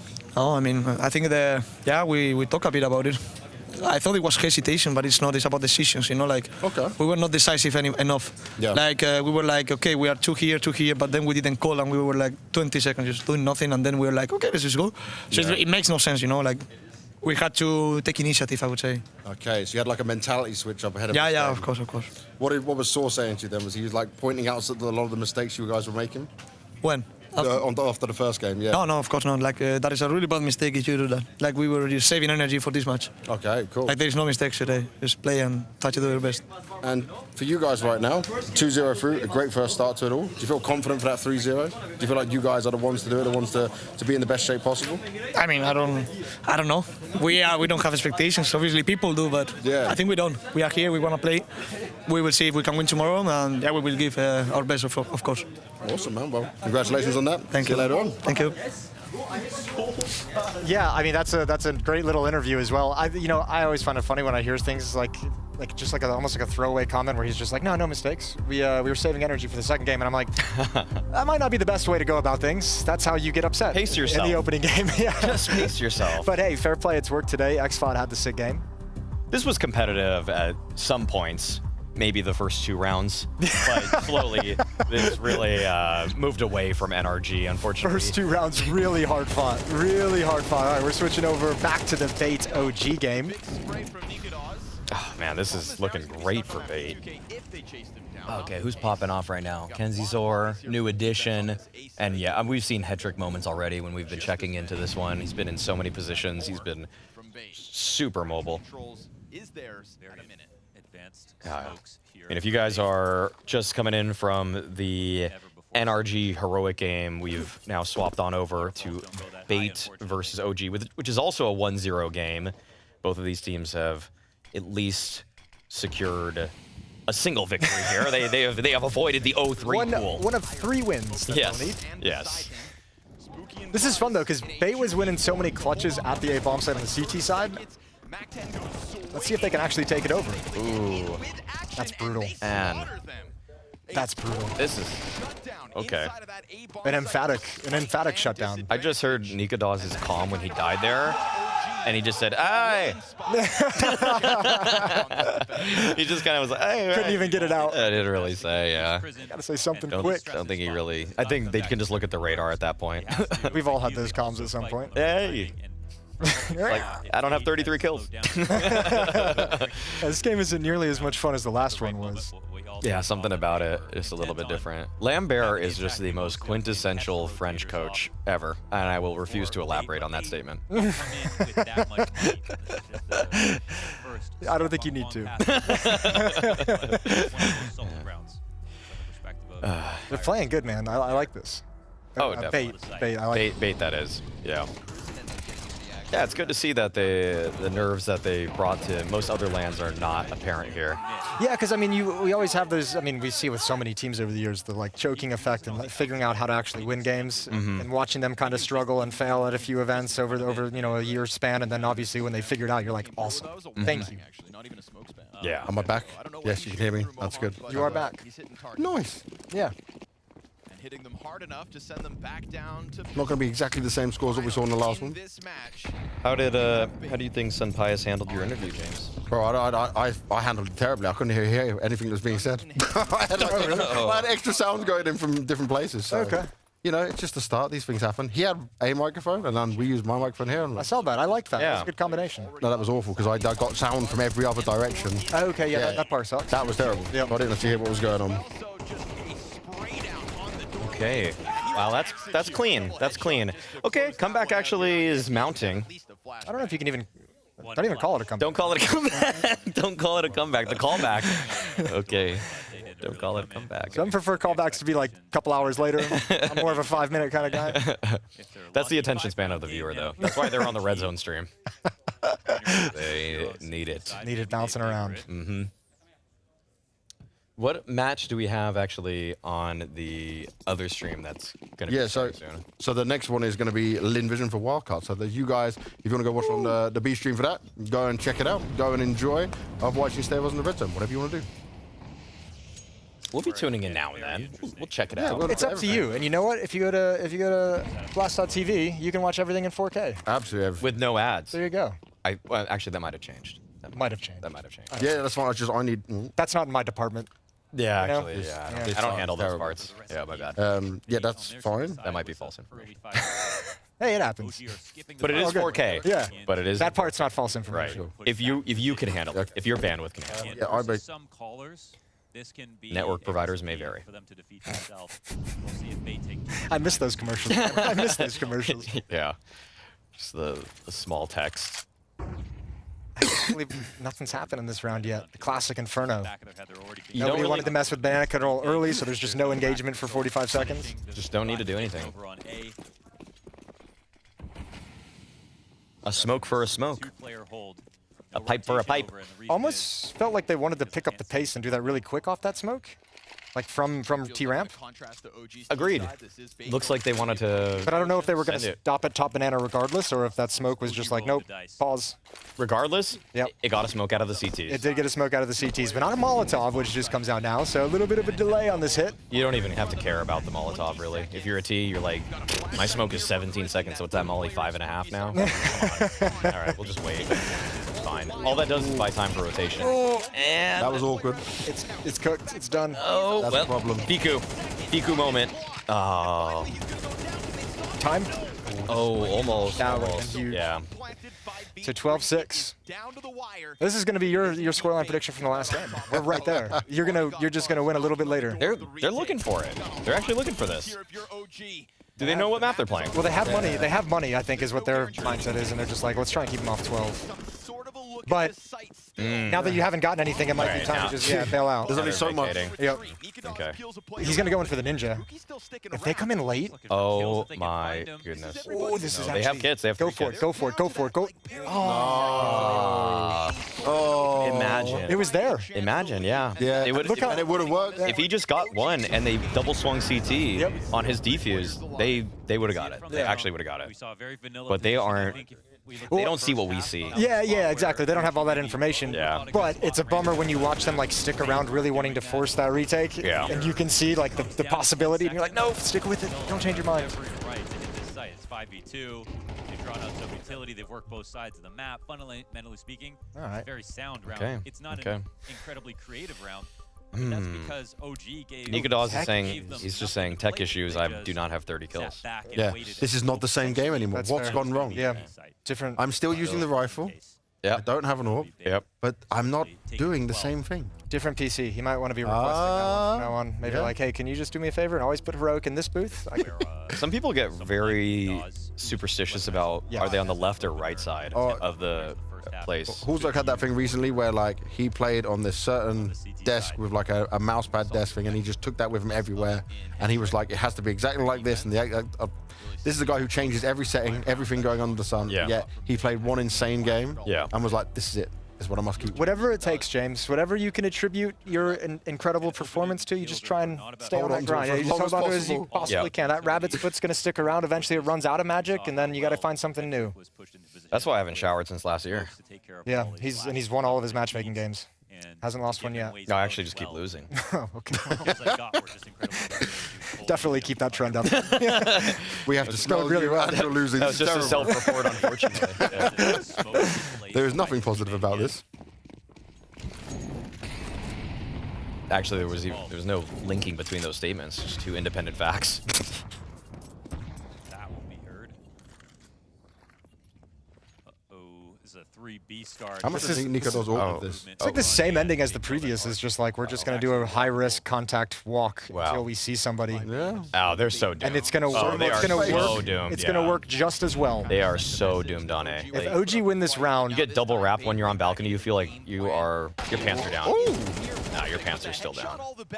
Well done by Buzz. Okay. Chance for Spook to have a graffiti moment. No way. Oh, wait. He's doing it. Hold the phone. He's got a cannon. Oh, my gosh. Give us one more. Oh, that's unfortunate. Last bullet as well. That's all right. He primed his teammates. He kept him. That performance kept him in the round. So you did your job. Yeah. Well done, soldier. Oh, but they got a bomb plan and they have hella money. This is just gonna be unceasing for OG. Wait, what? Oh no. I don't know what happened there. Lucky they got that spam through the smoke. That's actually a huge kill. Oh, X-ray off. I'm more nervous. Oh my god. Oh, Maui, it only took you 2 games, not even 2 full games, to add a graffiti to this. Hey, that moment, that could change the tides of the entire match. If it was your choice to have graffitis in the game, how many graffitis would we have? It would be littered. It would be the whole map. Every map. It'd be like Detroit. Actually, it's not the worst. Actually, Portugal. It'd be like Lisbon. Yeah, Lisbon does have a lot of graffiti. There's a lot of graffiti. Yeah, yeah. But it's like they embrace it, you know. They like it. Yeah, it's murals, you know. But that's what graffiti are in this game. They're murals, paying homage to a moment that will be etched in history. Until they change the map and take it out. Device still needs a train graffiti. Yeah, the one that got away. Yeah, the one that got away. That one and probably the Stewie new box moment are probably the two that I feel like deserved it the most. Sure. Nico Deagle miss, but I don't know if you should do a negative graffiti. Yeah, you can't do a negative graffiti. That's so cruel. Yeah, don't immortalize that. Hasn't that man suffered enough? Yeah, yeah. Around on Not the best made. No.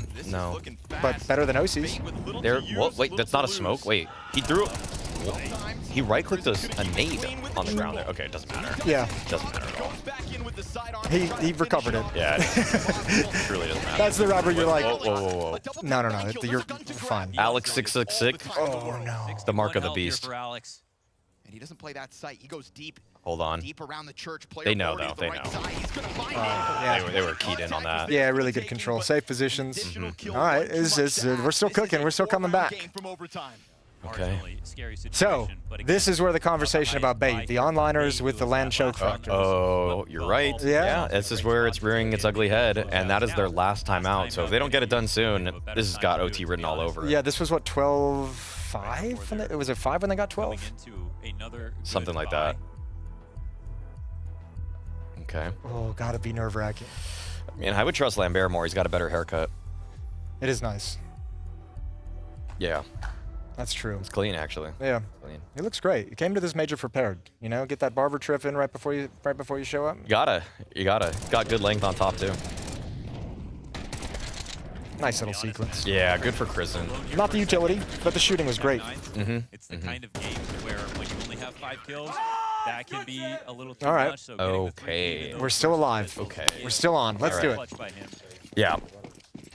Yeah, and for them to win right here, that to me is just you guys are through to the next stage. You might even make it to stage 3. Really. I might oversell it. But you're putting a lot of faith in them like figuring it out. And yeah. Just like being pretty god tier. I mean, they were really good online. They've been really good online for a while. They've no joke been really good for maybe 6 months online. I know, but you don't put a lot of stock in that, surely. They've beaten some of the teams that are here online, like, you know, the 3D Max types. Sure. I mean, I just think this. The stage 2 teams are not as good as you might wish they were. And so if you're bait and you make it through 3-1, 3-0 here, I think they could beat Pain. I think they could beat MIBR. I think they could beat Furia. Yeah, if you get through clean and you get that nice seating. Yeah, and then it's just the competition that also made it through with you. As long as you don't run into, say, like a Falcons. I don't even think I trust VP that much anymore. No, VP's been a tough one. So we'll get into that next week. Yeah. More of that to come. Yeah. Here we go. All right, VQ. Oh, counter flash. Really good counter utility. Damn. They just stuffed this. Yep. completely. That is a nice little crossfire setup and really well handled. The flash from Coffins does not usually work that perfectly. That was as good as it gets. I think it was 2 or 3 guys just fully blinded by that. If you and we have the knowledge that Bait have had some struggles and a little bit of land choking, then certainly OG would as well, right? Yeah. Every round you win, I'm like out of my chair, pointing at you, calling you out by name. Yeah, and you look at the other side, and I feel... Also, they just called their last time out. Yeah, they have called no the more. tactic and got deleted. Yep. It didn't even get anywhere. So you're like, you feel horrible on the Bait side right now. Oh, this kind of sucks. Man, do you think they have another strat ready to go? Some of the strats have been a little gimmicky for my taste on to try to close this game out. Well, it is always like a weird thing. Like, actually, hold on, because we got a Hulls pop developing. I want to see how this one plays out. They have no flash though. Is that a smoke? I think it's a smoke. They have a double nade, so I assume that's for Coffins, pit, and then they come out with the double nade. So it's a Hulls pop, just a different variation. Nade stack pit, Hulls pop. But if Nikados peaks, this could be one. They need a clean entry. They got it. They got the clean entry. That might be it. No, it should be still the double pit, guys. It is still the double. Wait, another nade though. That was it. That was it. That was it. They had us on the bracket push, and with lesser weapons, it seems to me like Bait will break through. Just a bit too much utility. And they made that tricky here for OG. Nikados going down, put Buzz on such an awkward timing. Fiku's position now well known, and unfortunately for him, whittled down to half health as well.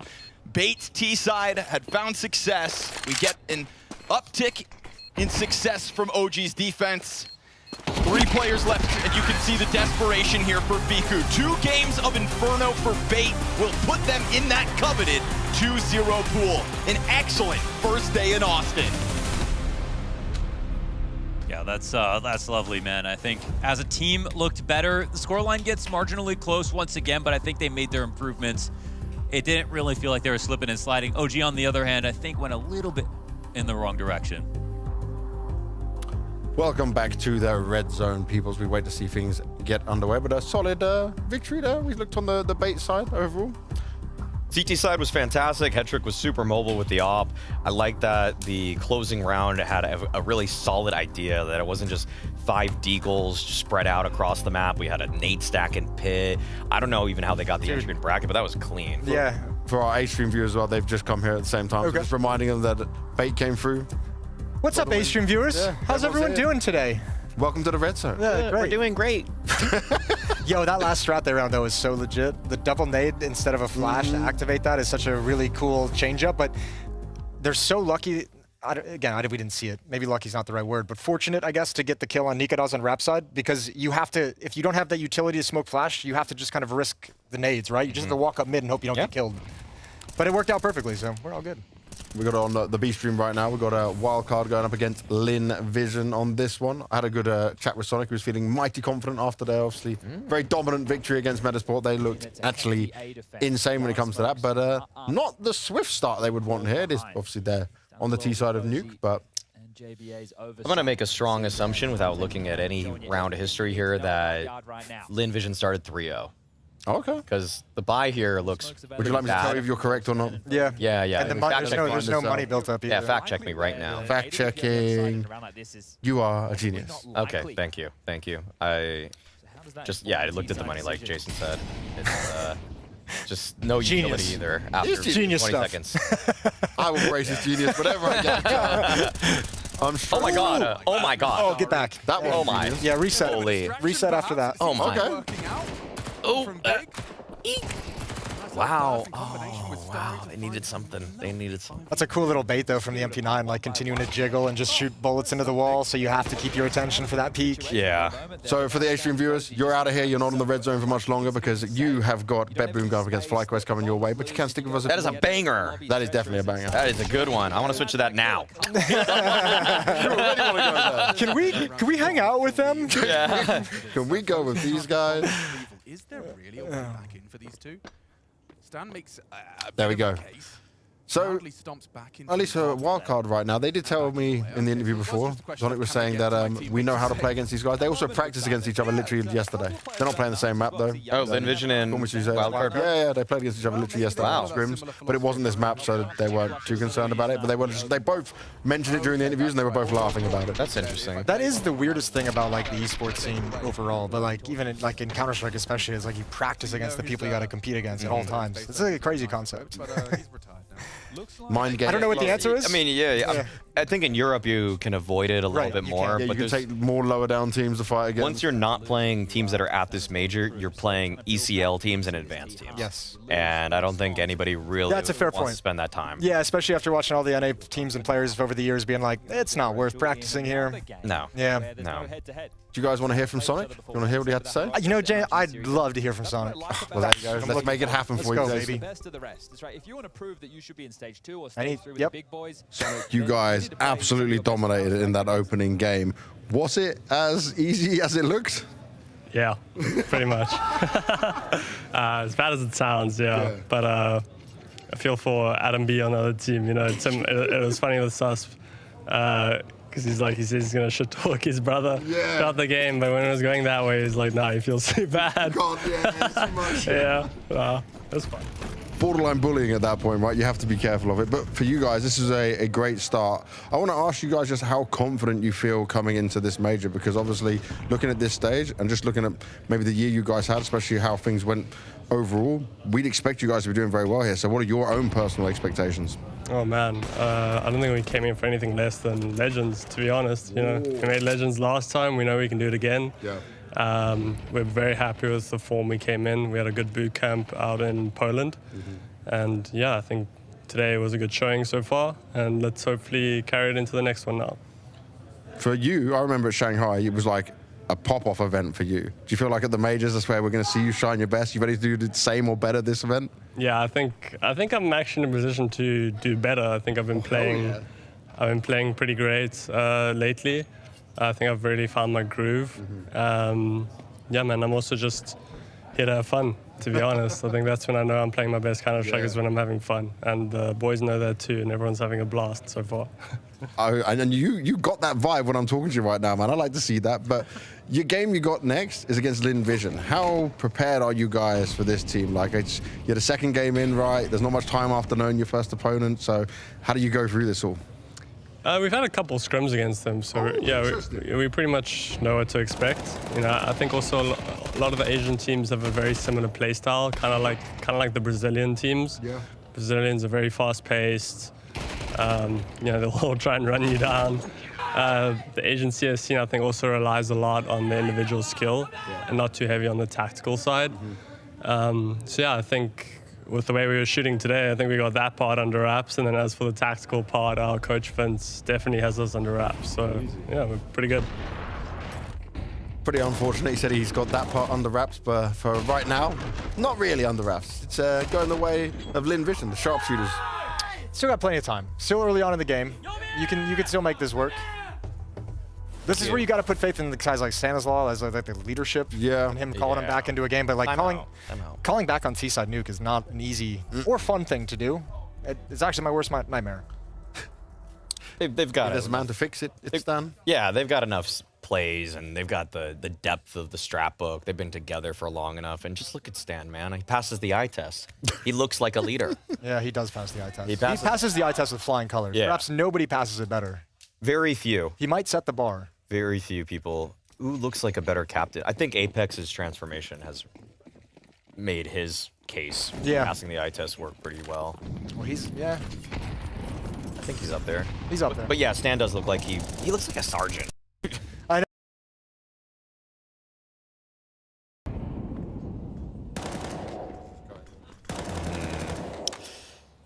I don't know if this is gonna be the round to do it though. It's got to be like an upper pop.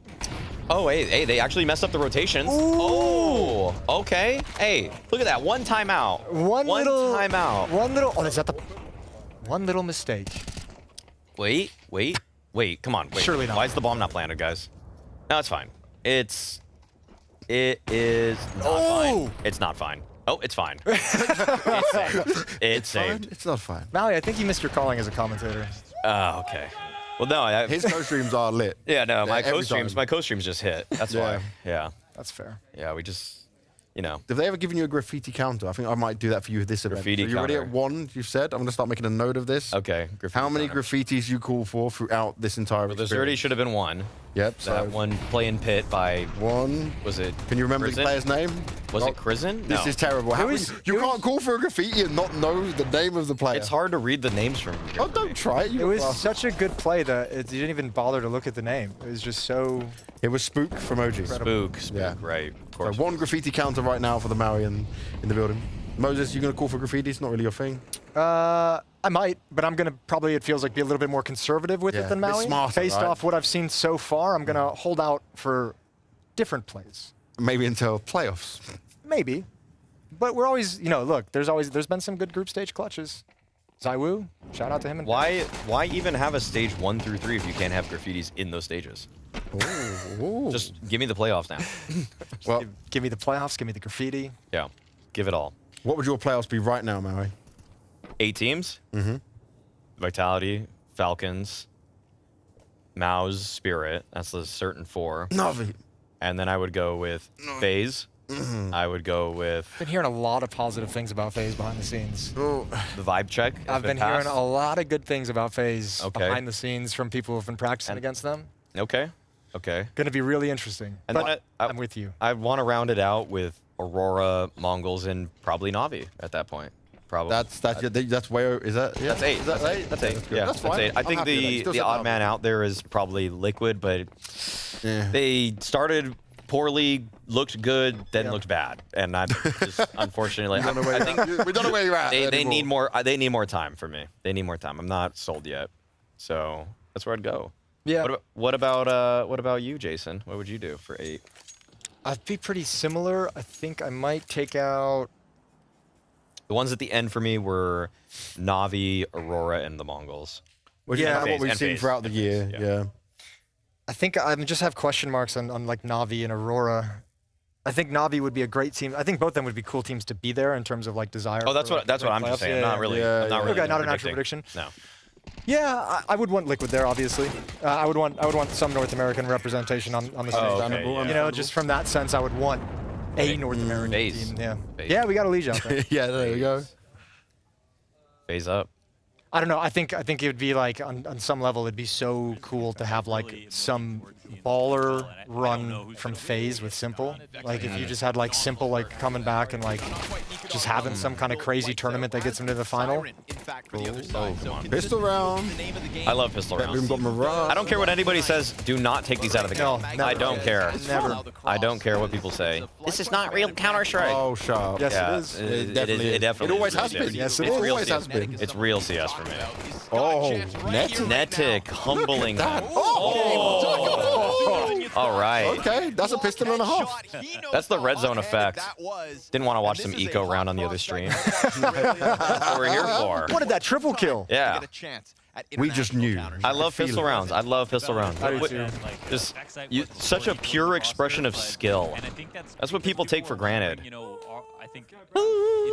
And I mean, even strategy, Mario. I'll build upon that. I'll build Yeah. upon what you've laid down. A great encapsulation of tactics and strategy. At times, some pistol rounds are really simple, but you can only bring limited utility. You got to do cool things with the limited nades you got. Exactly. It's a different way to show your strengths as a leader. I feel like there's very few like. I mean, the clutches and pistol rounds, like a good one USP like 1v2 or 1v3, is like so awesome to watch. Yeah. No. Like, yeah. like one of the yeah. Nico like one tap USP wins, and you're just like, oh, that's the most beautiful thing I've ever seen. Totally. Oh, okay. So for everyone at home who might want to send us your messages, you can use on X hashtag BlastTV Red Zone. You can just ask us anything. We can fire some questions at us. We'll be just checking it out and Post see what some you guys have to memes. say. Yeah, Photoshops. Memes. Yeah. Photoshop. Yeah. Anything. Are we calling it X now? It is X, no? Yeah. I mean, I don't think anybody's mad if you say... It is. What do you want? Okay, X or Twitter, whatever you prefer in this world. I don't care what you call it. Just send us the message on the hashtag, please. I honestly type either into my browser with an almost equal amount now. Like I'm not so stuck in the habit of typing TW and then doing autofill. I'm just lazy, so X is quick and then just X done. X.com. Yeah, exactly. Yeah, that's it. You're going to see a lot of that progress happen very I quickly. press X sometimes. Yeah. It is easy. We like it that way. For BetBoom, I don't think so. Oh, here we go. Does that mean we give Elon Musk any credit, though? No. But we know why. We know what he did come up with the name. As a But caller, it's not exactly a genius name. It's a simple name. Can have Okay. pop-off maps here and there. I can see both sides of the argument. Hard to debate. All right. I'm leaving you on that conversation. That's fine. That's Thank fine. you. Peace, boys. All right. It's fine. We have more to talk about. Nice. I mean, okay, so what did you think of BetBoom coming into this one? I don't know, like the exile factor is like the big thing for me, where I'm just like, he's like another one of those players that just dropped off so completely and so quickly from where he once was that I'm so confused by it. I'm just like, how? Like, if you think about some of the players who've gone through that, Snacks went through it, you know, in his career as well. Who was the next one? I had a name in my head. Cold? Breezy? Oh, Breeze, yeah. Yeah, Cold to an extent. Yeah.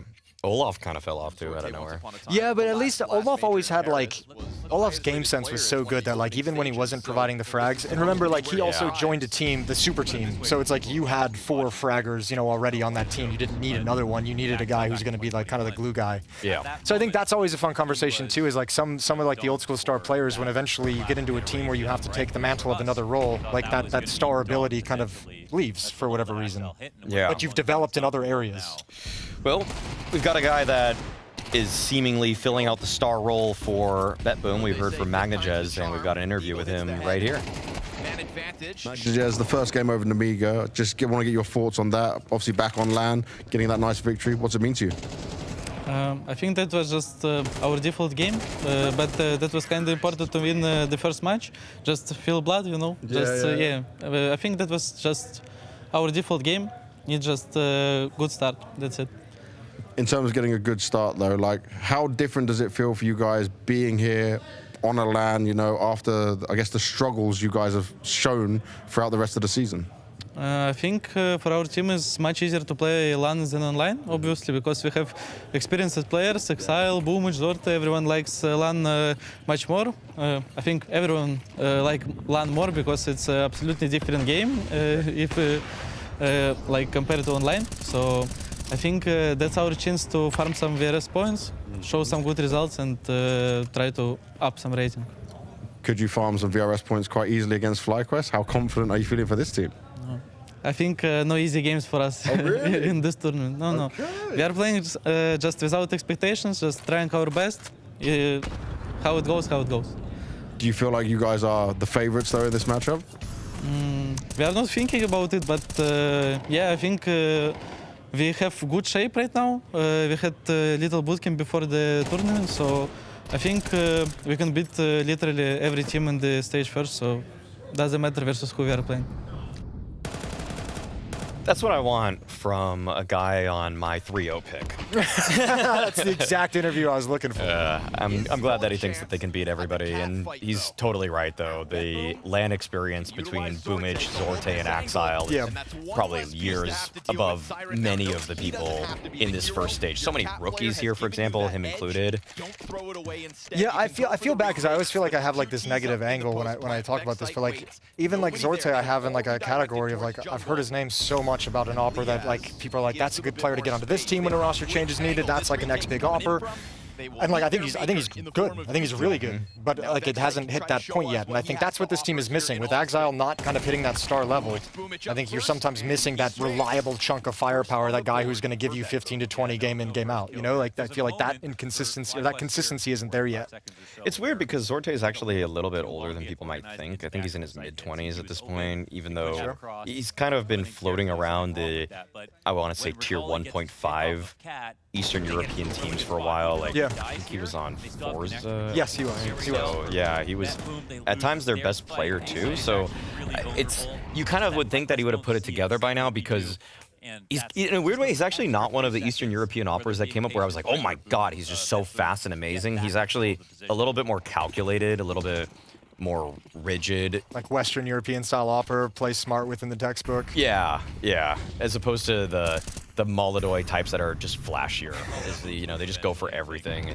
The operas that are like, what is a textbook? Yeah, I want to trust Zorte more than I do right now, but he's been good lately. He's been good in the couple months leading up to this one. Ooh, that's great. Nice chunky nade. I'm not really super rooting for anybody. I think I'm not either. The bias here for me is that FlyQuest, their offices are close to me. Yeah. But for my 3-0 pick, I did put BetBoom. So what are you going to take? Free access to the FlyQuest facility or 3-0 in your pick'ems? 3-0 in my picks. 3-0 in the pick'ems. 3-0 in the yeah. pick'ems. Yeah, the pick'ems are above all else. Extremely important. Yeah, yeah. It really does. It is the only determinant of your legitimacy as an analyst. Right. You have nothing else to base it off of. Everything else at that point is subjective. Yeah, that's a good point. It's the only objective measure. I'm with you, because it's the same playing field for everyone. Everyone's got the same resources to pick who they want. Yes, exactly. Exactly. Ooh, good clear. Oh Okay, my well, god, that aim was really bad. Smart clear. But it's no dice. Oh, man, Regali, he just gets things done.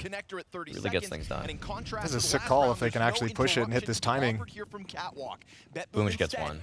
Gets one, and then it sets up the crossfire, because then CT activates. Oh, this could... Oh my god. Oh my god. Okay, Nedic is on fire. Yeah. That pistol round we saw set the tone. That's why I like pistol rounds. Shows who's crisp. Oh, dude, I love the games when you have like a sick pistol round where you get like 3 headshots and like 3 bullets, and then you're just like, oh, this game's going to be so much fun. I know. Everything I feels know. good. Now I've got confidence, and it's on.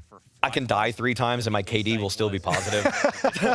I've got some breathing room on the scoreboard. Yeah. If you just go 0-1 in that pistol, and especially if you lose, you're like, okay, gotta make this one back. Okay, 0-2 probably. All right, P250, don't fail me now. Yeah, that's why some people just hard commit to the Zeus.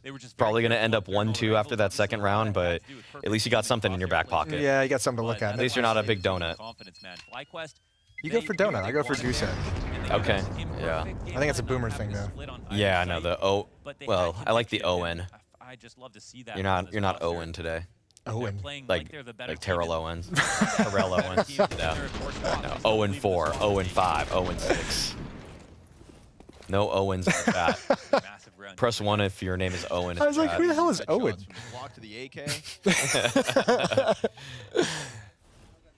No, it's one of the, it's a couple layers. Yeah, it snuck up on me. I'm gonna have to be prepared for that for the rest of the event. Exactly. Exactly. Okay. Dude, I have way too much. I have too much faith in Nedic after watching 5 rounds of him here. I can't believe he wasn't afraid to do that with no window smoke. Oh man. Okay, that is what BB need to keep my 3-0 alive. They need that to keep my 3-0 alive. Ooh, all right, here's your moment. Here's your moment, young man. Oh, it's Nedic. Nedic is too crispy, man. Oh! Okay. That's so... Oh, no way! Yo, he's doing things. He is doing things right now to them. Giving Nedic. Oh, my lord. Oh my god. That's such a filthy sequence.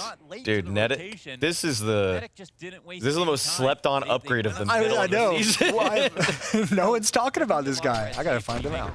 The Nedic chatter needs to build now. This is the Nedic experience. 21 years young.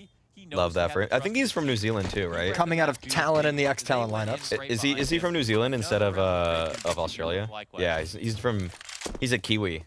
Are we sure? Yeah, he's a Kiwi. I just got a thumbs up from a mysterious man off camera, Messioso, who told me.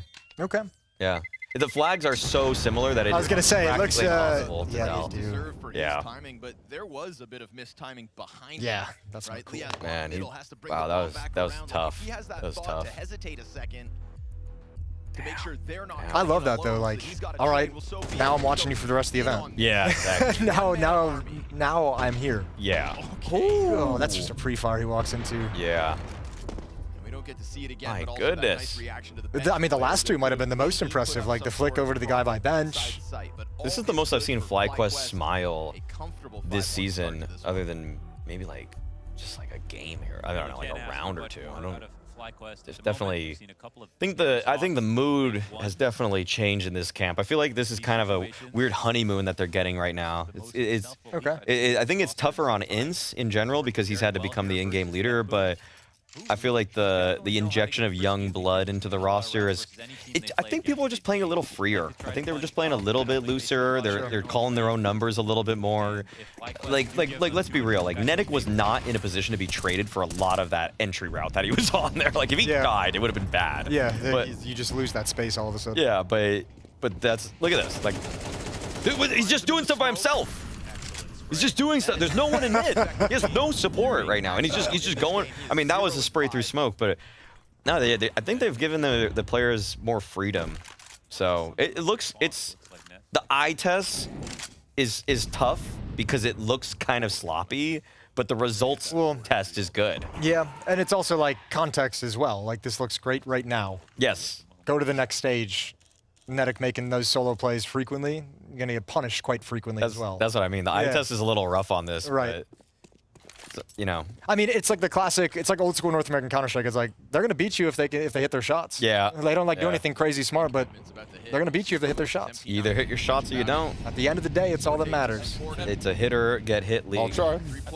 Oh, okay. Yeah, that's fine, that's fine. Sir?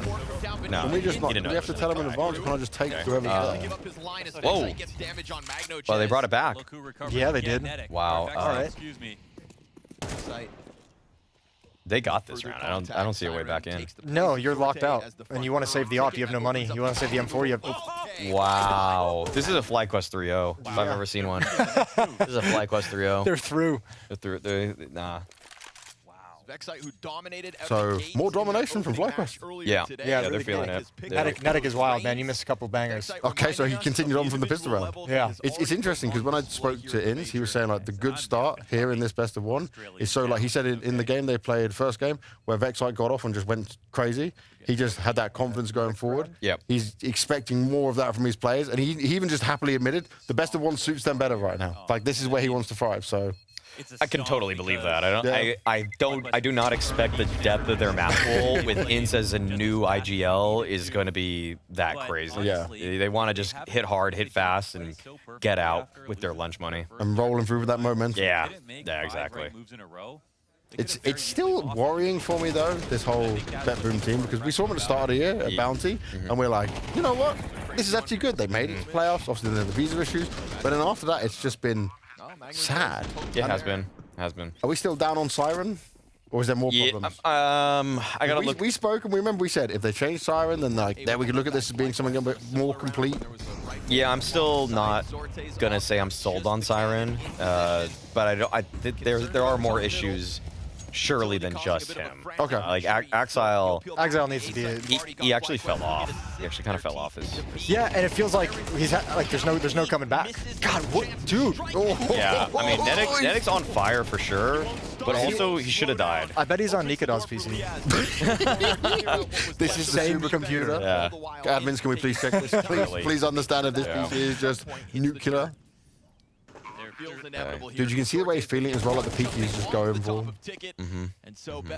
But you're right. Like with the whole like eye test, like the results are great. Yeah. But in terms of like the decision, it's kind of like that's a little bit of a crazy fight. But you win it, so okay. A little crazy, but you know when you have the New Zealand donk, you unleash him. New Zealand donk. Yeah. The Kiwi donk. The NZ donk. I love that. Donk_NZ.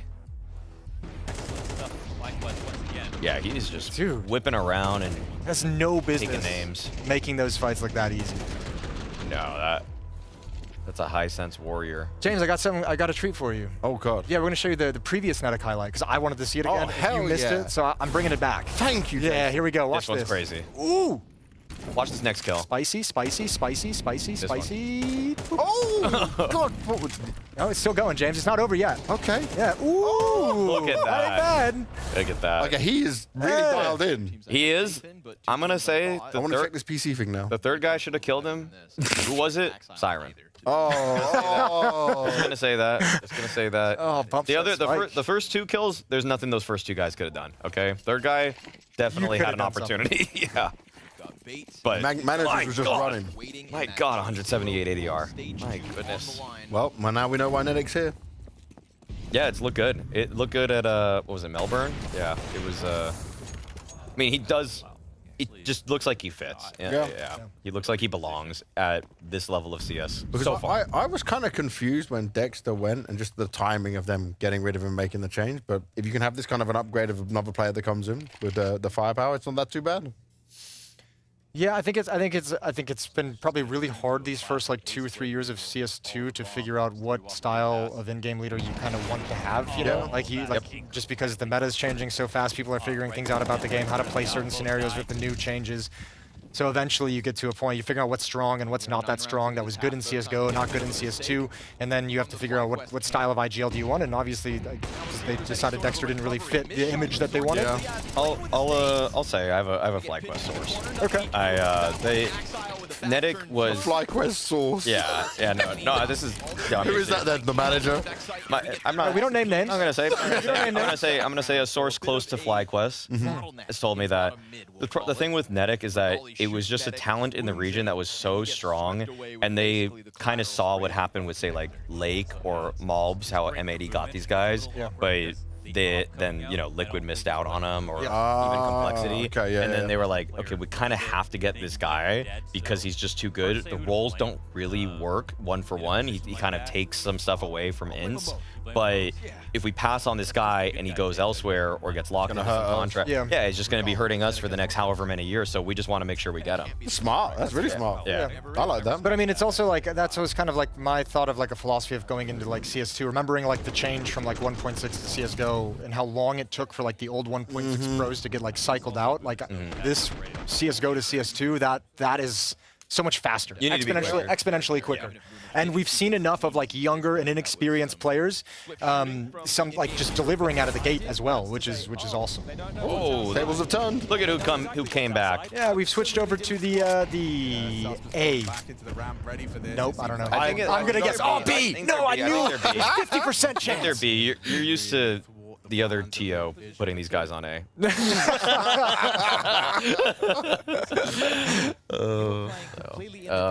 Maui. I'm just. No, but Wildcard brought it back. Wildcard brought it back. They're and look at Sauce. Oh my God, I'm just seeing that right now. What do you think? What do you think the 17 May? Yeah, that's banging. What do you think the score was at halftime? At halftime? Oh. I'm taking 5-7 Lynn. No. Yeah, 5-7 Wildcard up. Yeah. You are 100% correct. Did you look at my? No, I didn't look it up. It felt like he's cheating. We left this game at like 1-6. Yeah. You called for 1-5, and you called the 5-7. Yeah. So that means Wildcard won like 5-6 rounds in a row to end the T-side. Yeah. 5 in a row for Wildcard. Yeah. Shout out to our boy Sanazar. You know, I've always said he's the best in-game leader this game has ever seen, and he just really hasn't gotten his chances yet. You said that? I did say that right now. It came out of his mouth at this moment. It did occur. I mean, think of okay, actually, best IGLs in this stage. Best IGLs in this stage. I'm taking Boomich, Stanislaw, MPL. Nah. I mean, Stanislaw and Boomich have proven the most to me over a long time. Nitro definitely, but I think he's still catching up to speed in CS2. Sure. Yeah, that's fair. I mean, it's like one of those things where, like, in one sense, you're like, you can't really mess with Nitro's record. No. But at the same time, like, current times, yeah. What's surprising is that there are 2 Grand Slam winning IGLs in stage 1 of this tournament. We got Boomich and Nitro. Yeah.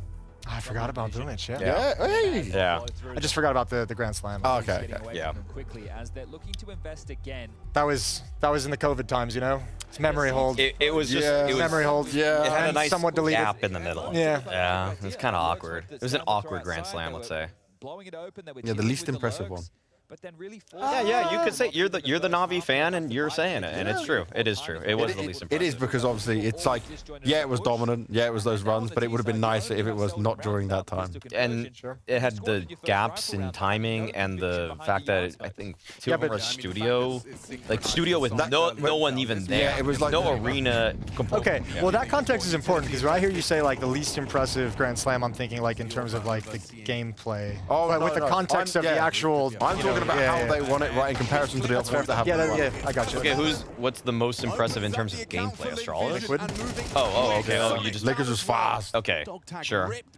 They turned it up. I don't know what your gameplay grade is on pure firepower, then Liquids would be the best. I mean, I think the fact they won it in 63 days is mental. Yeah, yeah. The sheer, just the velocity. Yeah, and yeah, it was nuts. Those are great times to be a North American Counter-Strike fan. Those 2 months. Glory days. Those 2 months. those 2 months. They have carried me through a lot of tough times. Yeah. Those 2 months. Yep.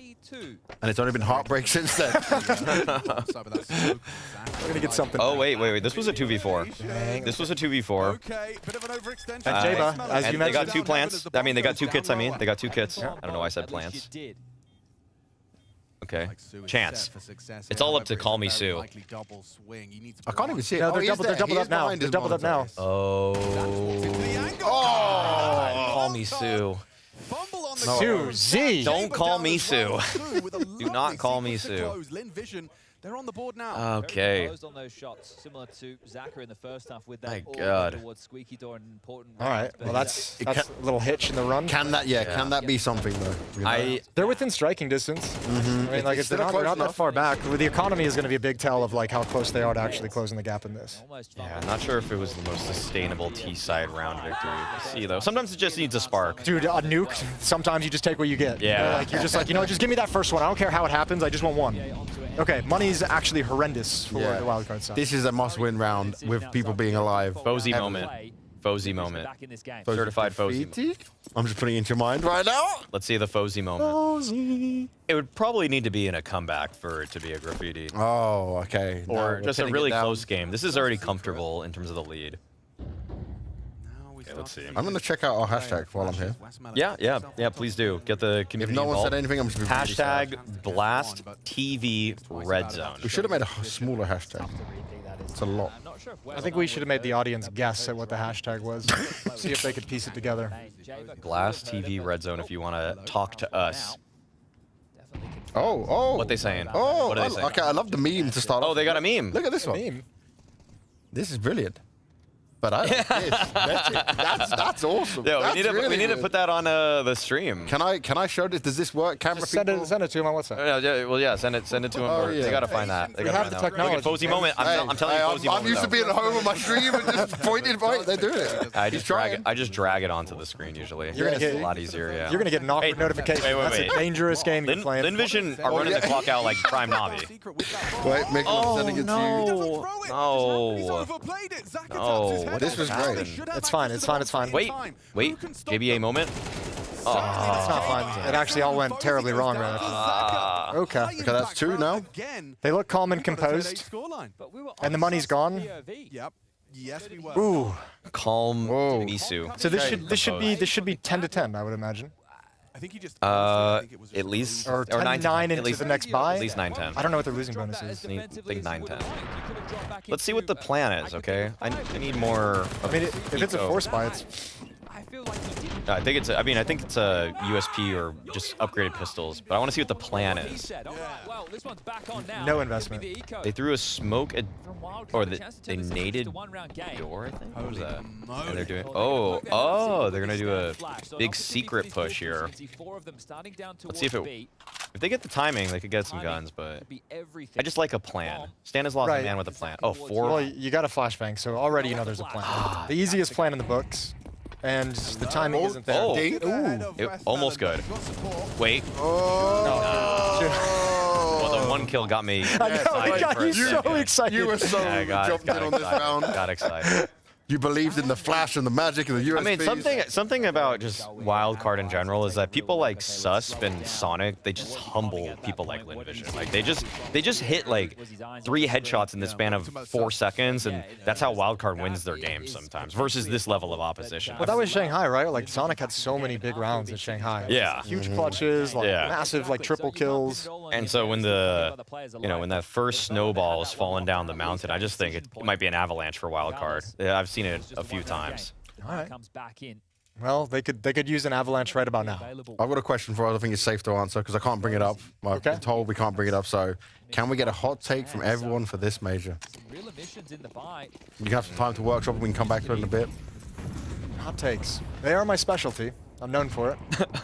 You even have a podcast for it, don't you? Yeah, we do. Yeah. With Kassad. Who's this in Kassad? The famous hot takers. Yeah. I don't know if my one would be a hot take because I don't do this stuff like you do, Mario. So you can critique my hot take. Yeah. That FaZe will be in the grand final of the major. Yeah, that's an insane hot take. Cool. Like that's a there we go. crazy I believe hot my take. boy Simple.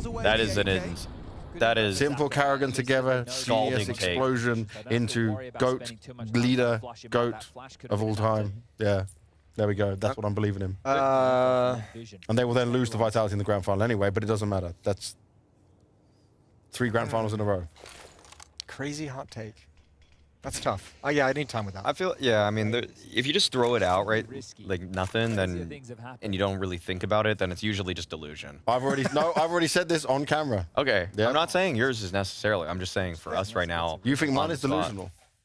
Yeah, a little bit. Yeah, a that's little fine. bit. Yeah, a little Mine's bit. delusional belief in Karrigan and Simple.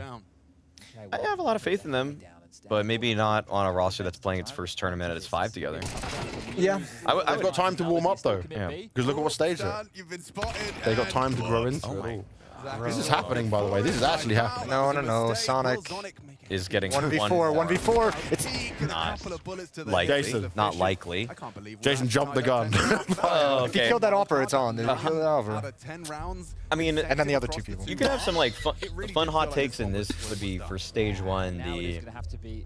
If anyone said before today, like the MVP of stage 1 will be Nika Dawes, that would have been a cool hot take, for example. But that would have to be before, yeah. Yeah. It's not cool anymore. No matter what, unless he just completely bombs out of every game, then he's going to be the highest rated player.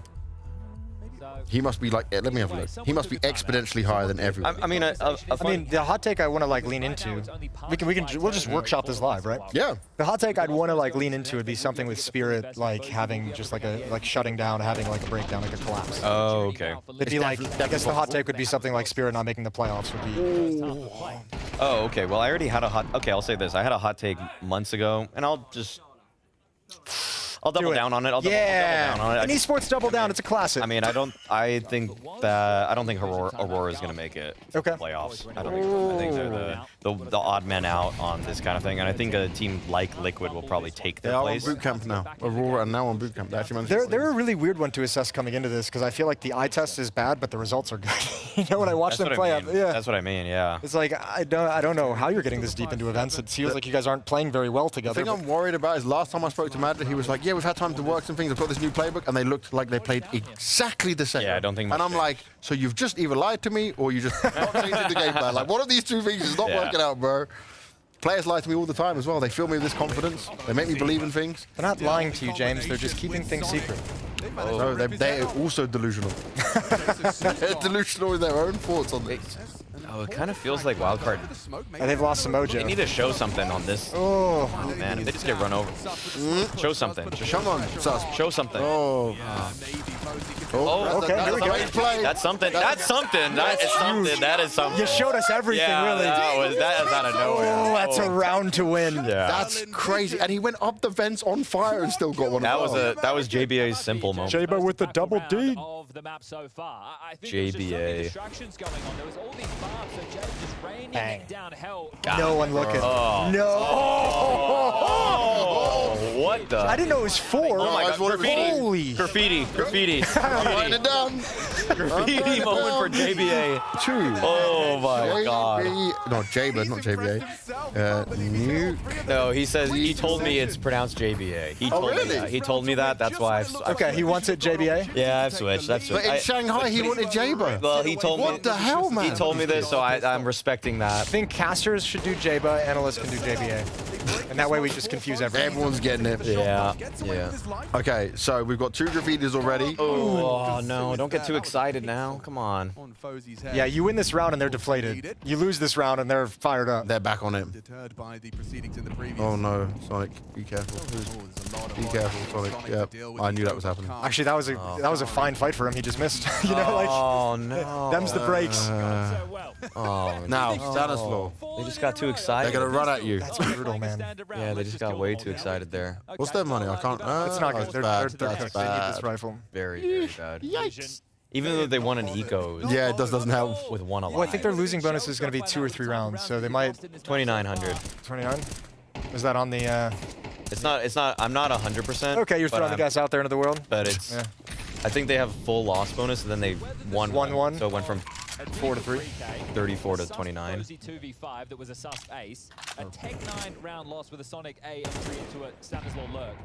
Those 3 It's go kind of against weird. each It's almost other, like you and we're want. still tied If up, Stan legs keeps his 11. gun up, then Fozy can With buy. overtime on the table. Are we still Stan can drop spoiling sus. on the other stream as well? Yeah, we're just doing what we want on the They red could just side. buy. They could buy next round if he keeps us alive. I mean, they straight up need to hunt this gun down. Like, that's the biggest thing. Look at this. Spamming every corner. Everybody's That's coming to bad. hunt him. That is bad. Little glance up as well there from Zaka. Just All right, taking a well, look at his this got weird adversary. really quickly. My. I was looking at a different score. My 3-0 pick is. Who's your pick? BetBoom. BetBoom. Oh no. No, they're making a comeback here. They're gonna make. You think so? They can't stop Netic. Yeah, but I mean, we gotta stay locked on this. 11-11 is where the magic happens. This is where the magic happens. Dude, they need another ridiculous round. I can't believe. Yeah, I know. Which is like a crazy. Oh my gosh. Like you don't get many of those rounds. No, you don't. You got the gift, and then you've let it slip. Oh man. Okay. Okay. Oh no. Is there help? No help. No, nothing. Uh-oh. I think with those lobby steps, what you should do is try and force. Oh, this is going to be such a sad loss for Wildcard to take. Yeah. That's going to be a rough conversation. I don't want to eat dinner with them tonight. No. As well as lobby entrance. It's not good. It's And not waiting good. for CT re-aggressors, so hitting the brakes at the moment. Not. Okay, if Wildcard win this round, they win the game. I mean, I agree with that statement, but that's a hard ask. Hey, they did it before. It's going to be the lobby boys. Come on, where's this North American bias from you guys? Well, I mean, you should believe. No, I totally right agree with now. your statement. Again, I'm not against it. Just seems unlikely. Also, James, the North American bias has just been beaten out of us over. No, I thought Moses was pretty good at staying on the bias. Am I wrong? I try and keep it real. Okay. Without being too harsh.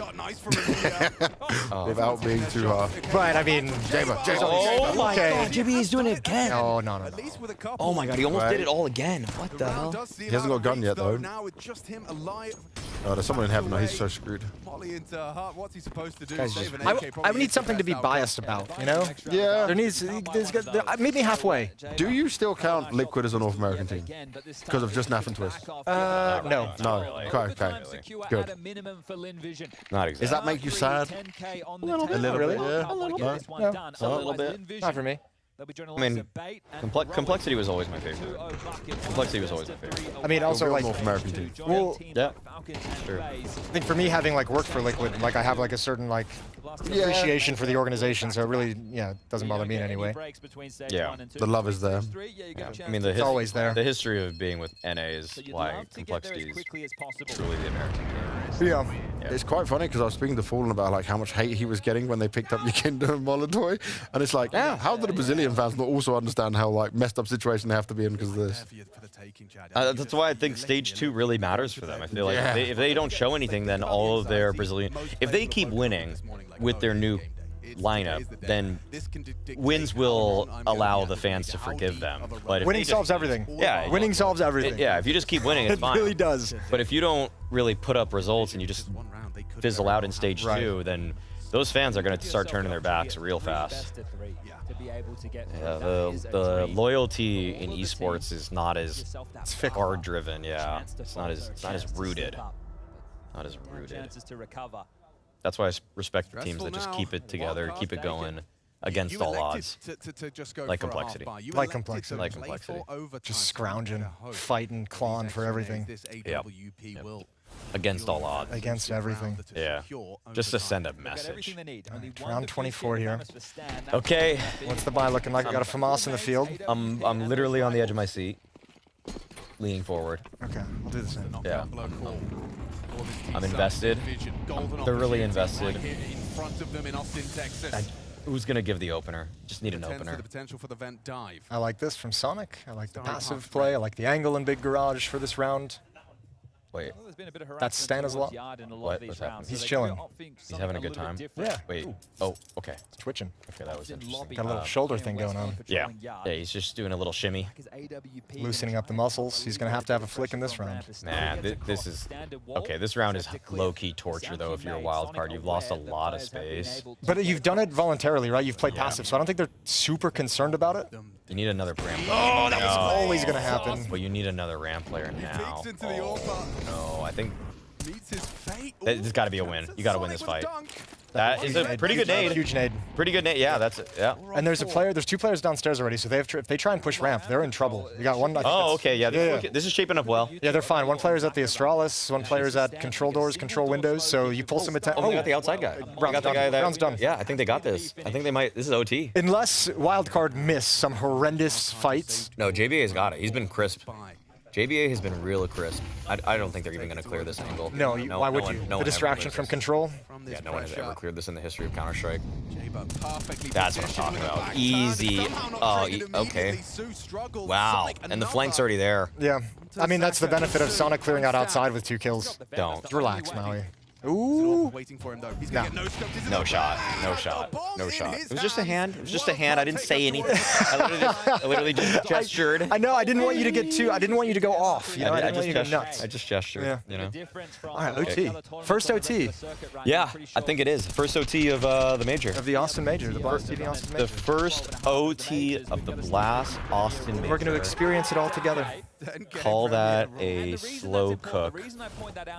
Call that a... You tell me. Oh. Hello, boys. Hey, James. Hey, James. Sorry. Come on, James. My mic goes live. We got OT. We got OT. Get back here. Get back over here. We got overtime. I got to go work. I was ready to work anyway. I was ready to interview. Was that an impressive way to fight back into overtime? Did you believe the whole way, boys? I mean, Sus gave up a yeah. that I didn't like. But everything else was well positioned. Sonic did a great job. Yeah. Okay. Sonic saved the day. Sonic doesn't even care if it's round 1 or round 24. That's Sonic for you. He might not even know what round it is. Call it now. Who's winning this map? Wildcard. Wildcard's winning it. Yeah, Wildcard's winning it. That's where the bias That's is. the bias. Yeah, you wanted some bias from us. They've met us halfway. They've taken it to OT. They made a nice comeback. And now we can finally step out of it. Now they're going to break your hearts because Limbiz are going to win this. All right, Debbie Downer. You can be like this the whole event, James. I'm here to make your life a misery. I believe in Chinese supremacy. Upper hit? Are you gonna pump fake it? Are you gonna pump fake it? Are we staying on this one? There's another game that's about that. Yeah, but this is. Oh my god. Oh my god. But why we just stood in fire? That was like a confusion. Shambles. Oh. If they win this round, one more sand. One more. Yeah. Okay, that's good enough. Yeah. That's good enough. No shot. Shambles. 2v3? Oh, well, here's it. Rotation should be right behind him. Or right down there. It's there, is what I mean. It's right there. It's right there. And, oh no. Oh, thank God. Oh! It's a sick fight. But the door's broken open. The door's broken open, so actually... Huge. Well, oh! Okay. Sorry, 1v2. Where's Stan? Where's Stan? Oh, he's right behind. Both there, both there. He's gonna be. He's not sure. Starry does not know where that second guy is. Oh my lord! How did he not get hit? Oh my god, that was close. Okay. Oh my. I didn't like that. No, I didn't like that. That looked like a double. It did. You're seeing the bullets whiz past. You're like, oh, they haven't hit this guy. How did they not hit him? Wow. What's Stan saying? Yeah, so Stan's like, guys, that was way too close.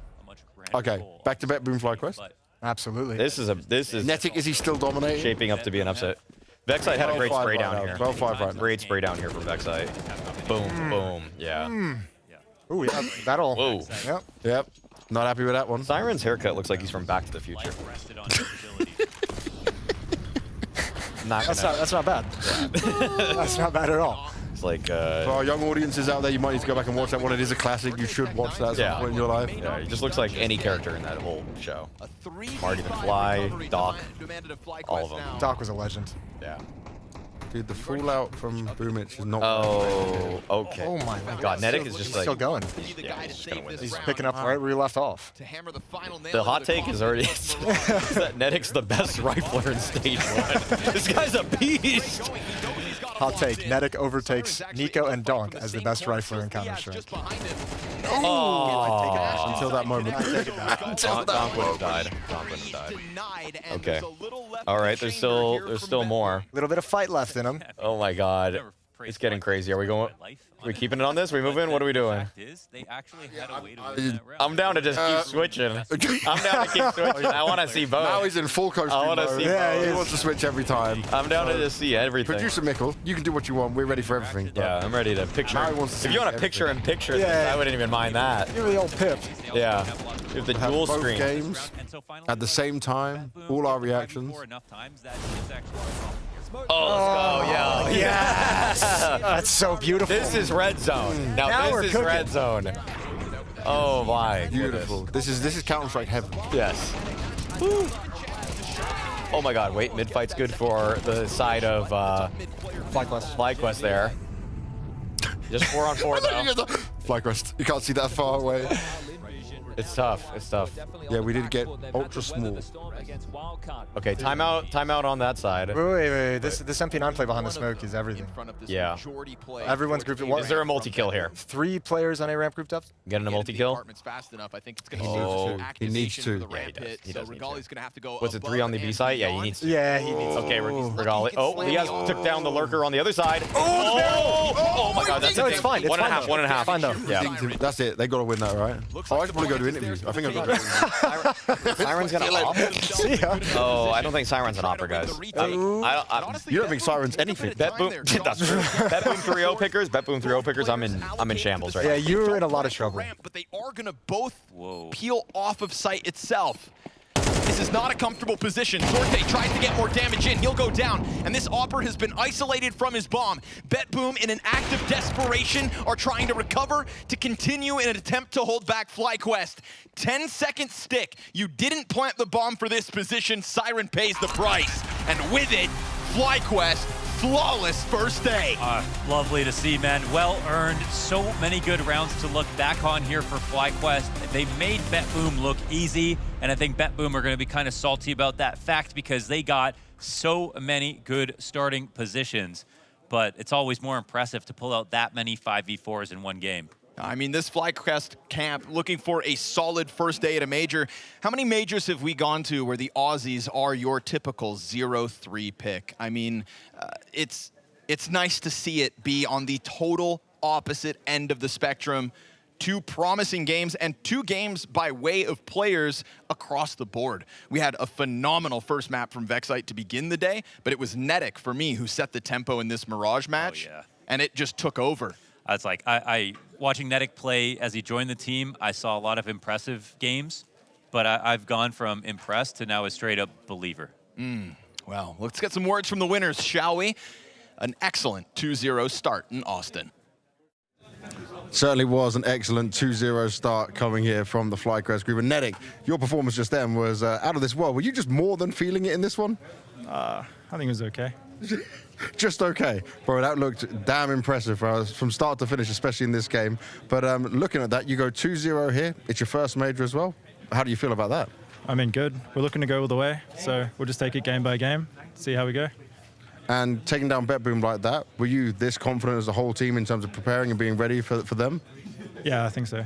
We're very confident. Very confident. And how did you guys prepare for this major? What did you do to get ready in order to be in a better shape and get some more reps as a team? I mean, we've been on the road for a while. Like, we had a lot of events, like Blast in Denmark and then to China, then had some time off at home. But we were in LA for about a week before this. Okay. So we got over, like, the jet lag, had some practice. Not the best practice, but we're feeling confident. You said not the best practice. Why was it not the best practice? Sometimes we struggled to get some good teams to prac, and our internet had some problems. But, But no, it was good. We're prepared.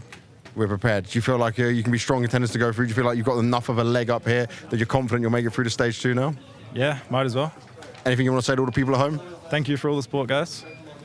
Hell yeah. There we go.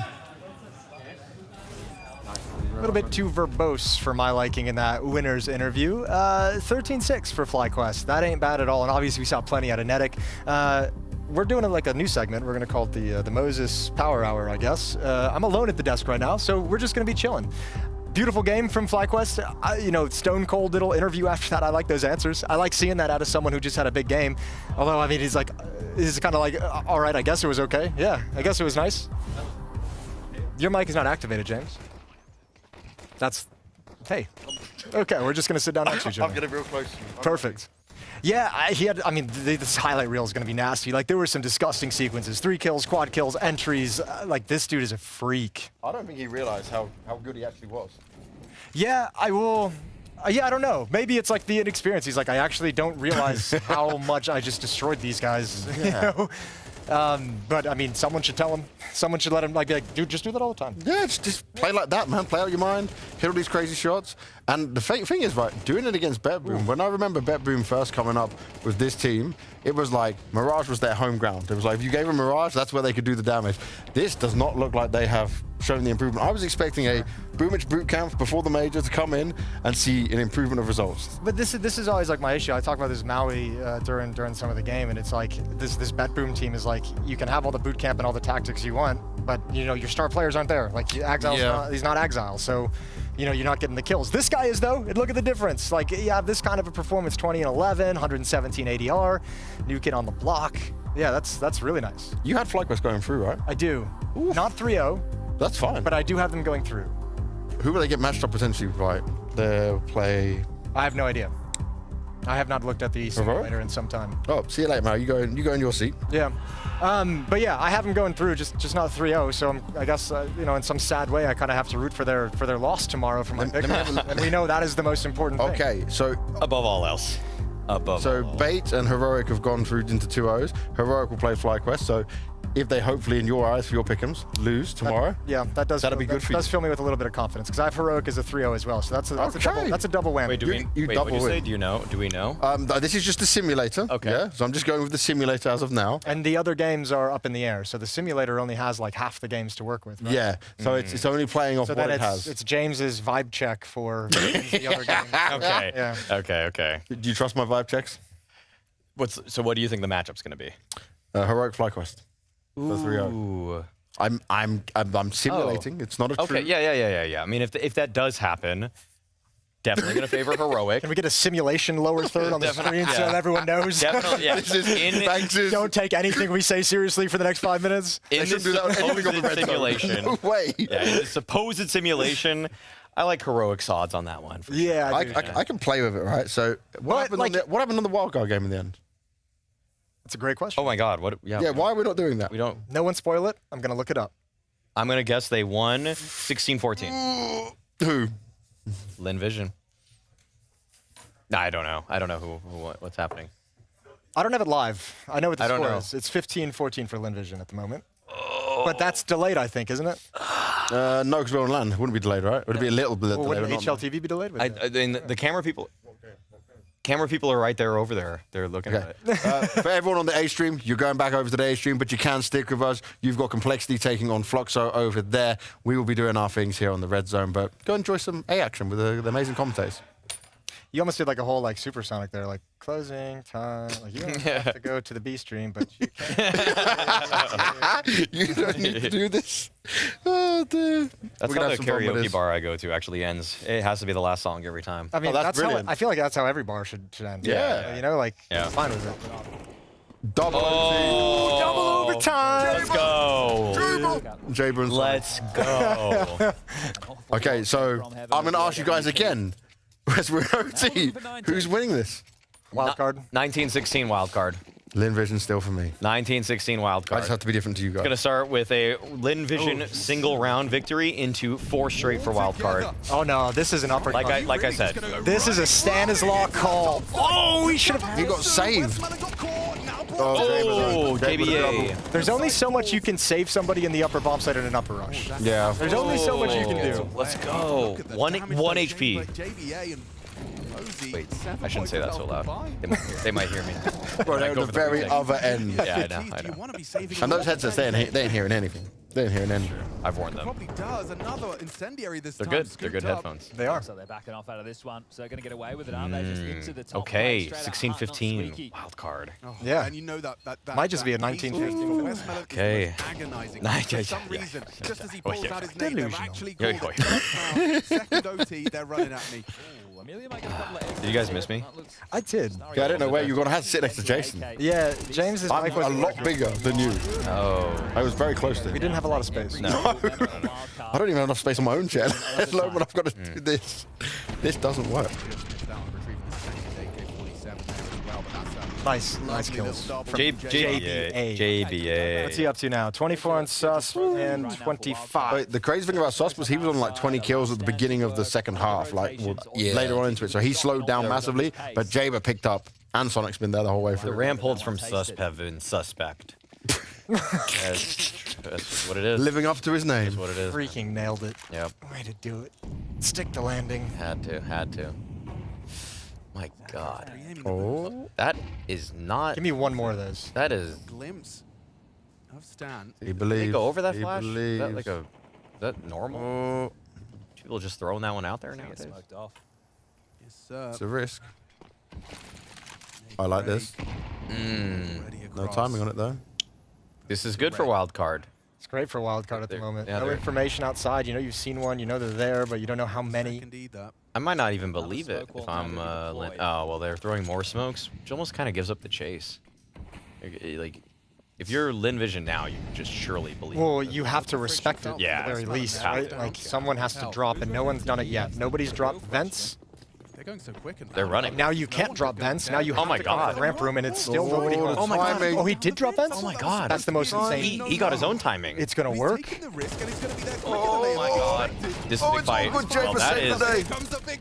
Whoa, kill him. You gotta finish the kills. Wow, time to kill there for Westmelon was so slow. Bro, JBA is like. Oh my God. Zaka. Hold on. He ain't got much health though. Free. That's wrap. Yeah. Oh, Fozy. Damn. Put him down. I feel like every time we've tuned into this game, JBA has had like a map-changing round. Like I know. every Giving him the single energy. round. That's what I mean. The NA ROPS. Yeah. The NA ROPS. He's right. It is us. It is the NA It's ROPS. you guys. You've given him that power, like belief. Yeah, and you know, he Blind gives North America. He gives me belief. He watches my co-stream usually. Yeah. He does. He does. He's in the snake pit. He's in the snake pit. Yep, he's in the snake pit. Yep. That's probably not a good sign for him. No, it's very good. What do you mean? My analysis is probably the best on any co-stream usually. Who have you got competing against me? Oni. Flom. Olaf. Olaf probably has some good analysis. Yeah, but I say Olaf must be. I've never tuned in. I actually haven't caught his co-stream. I couldn't say. I've watched other people's. I watched many others just to see what. You disrespect an Olaf like that? It's not disrespect. We just stream at the same time, and he doesn't stream as much as a lot of people. It's just he matched my schedule, and now I'm not the only streamer at this hour. Yeah. That's messed up. Yeah, exactly. Flom matches everybody's schedule. He's just always on. Flom's all over the place. He's never off. Yeah, I don't think he's turned off that stream once. Ever. Amelia's in a tough spot now. Okay. What have we got here? Dude, if you 3-0 your T side and double OT, that's baller.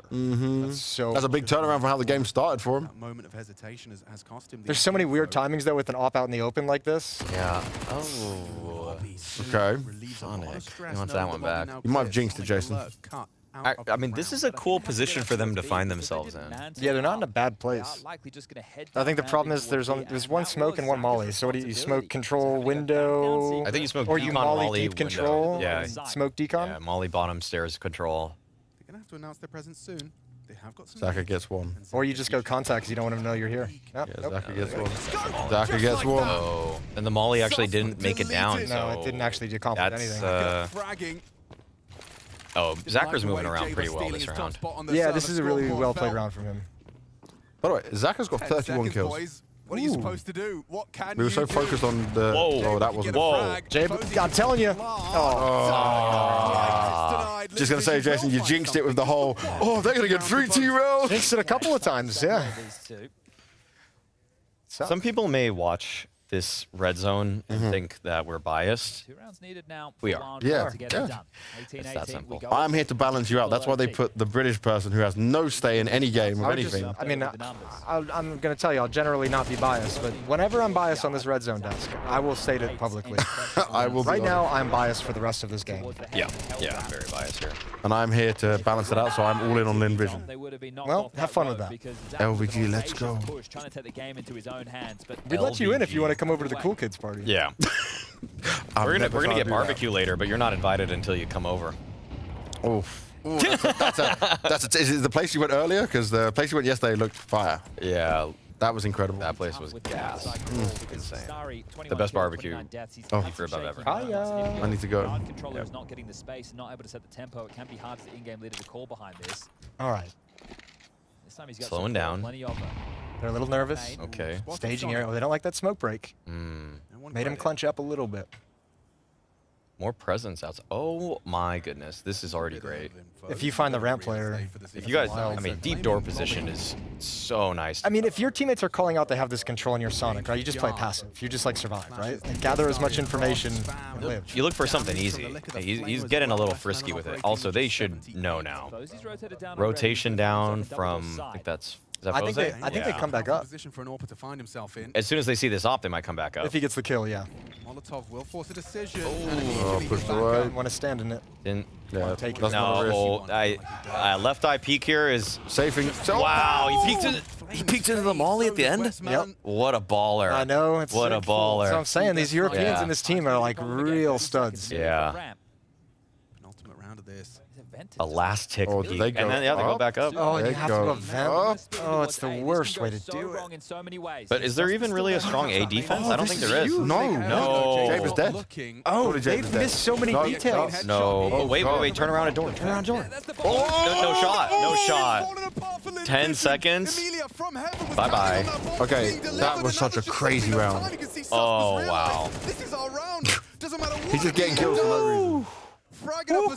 I know, but that almost was a catastrophe. Yeah, that got crazy. Yeah, that's such a huge gap in the defense to have it. Like, weren't like all 10 people alive when he started making that? Like, there were 10 people still alive on the server. When he got into heaven? Yeah, or maybe at that point it was a 4v5. 9, yeah. But Lynn Vision was the deficiency. Like, they were the ones without the player. Yeah.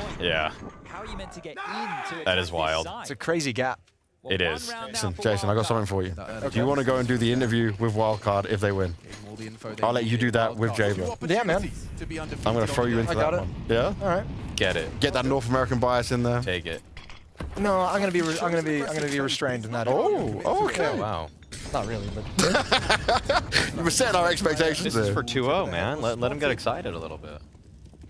Believe in the dream. Yeah, they'll get a little excited. I mean, I think the thing is, if I'm Wildcard, I kind of expect to make it to stage 2 at least. That's got to be. All they did in Shanghai. Yeah, that's got to be my expectation. Okay. Oh no. Oh no! Don't hunt him. Okay, they've got so much space. No, you hunt him. Oh, the unexpected. The last thing you think about. They were still looking for him. They got Frozy moment. They might have. Frozy moment. Oh. Frozy moment. Oh, no, okay, I didn't see that. Flank. They might have tried to end this too soon. They might have. all just took peeks. Everyone took fights. Is this triple OT? Oh man. It could be. He's No. gonna be so frustrated with that because he's I'm expecting worried. them to play. Oh, on the gosh. rotation.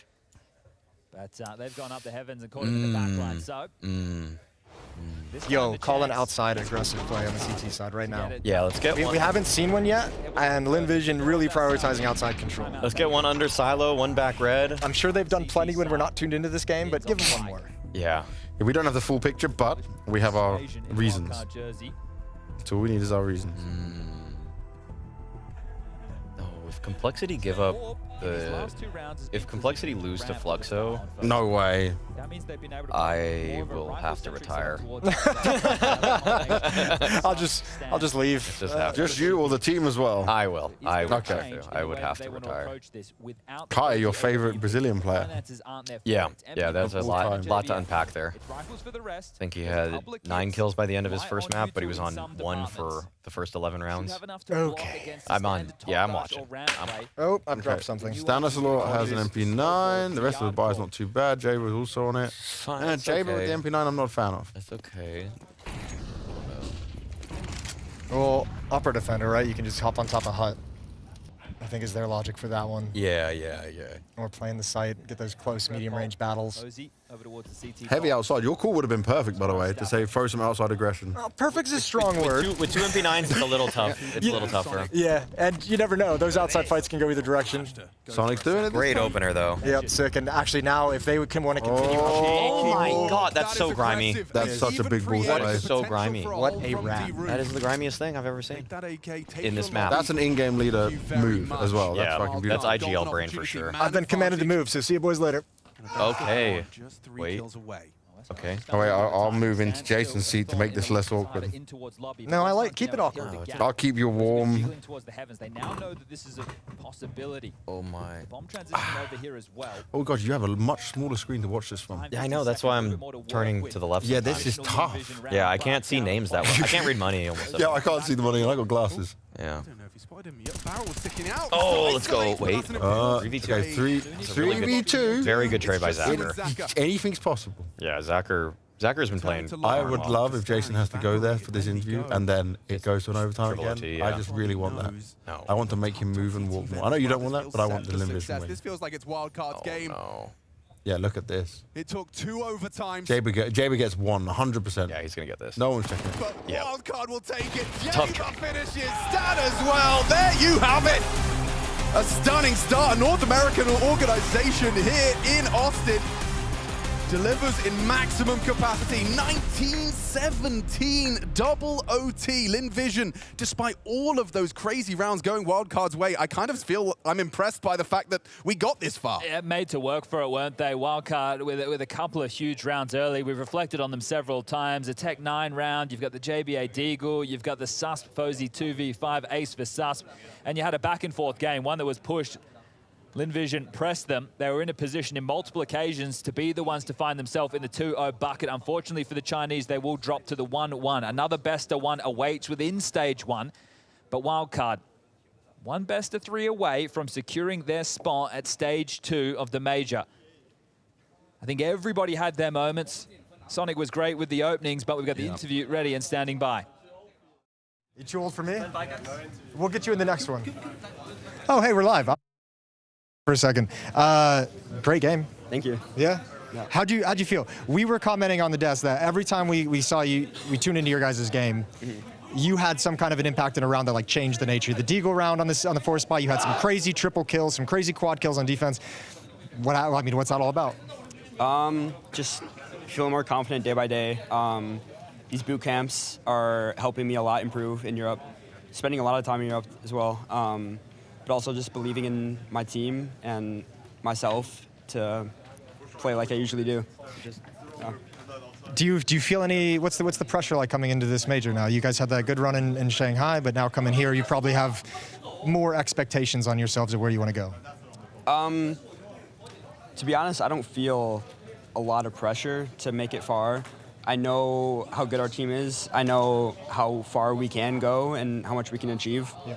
There's not much pressure right now, to be honest. Okay, sick. That's awesome to hear.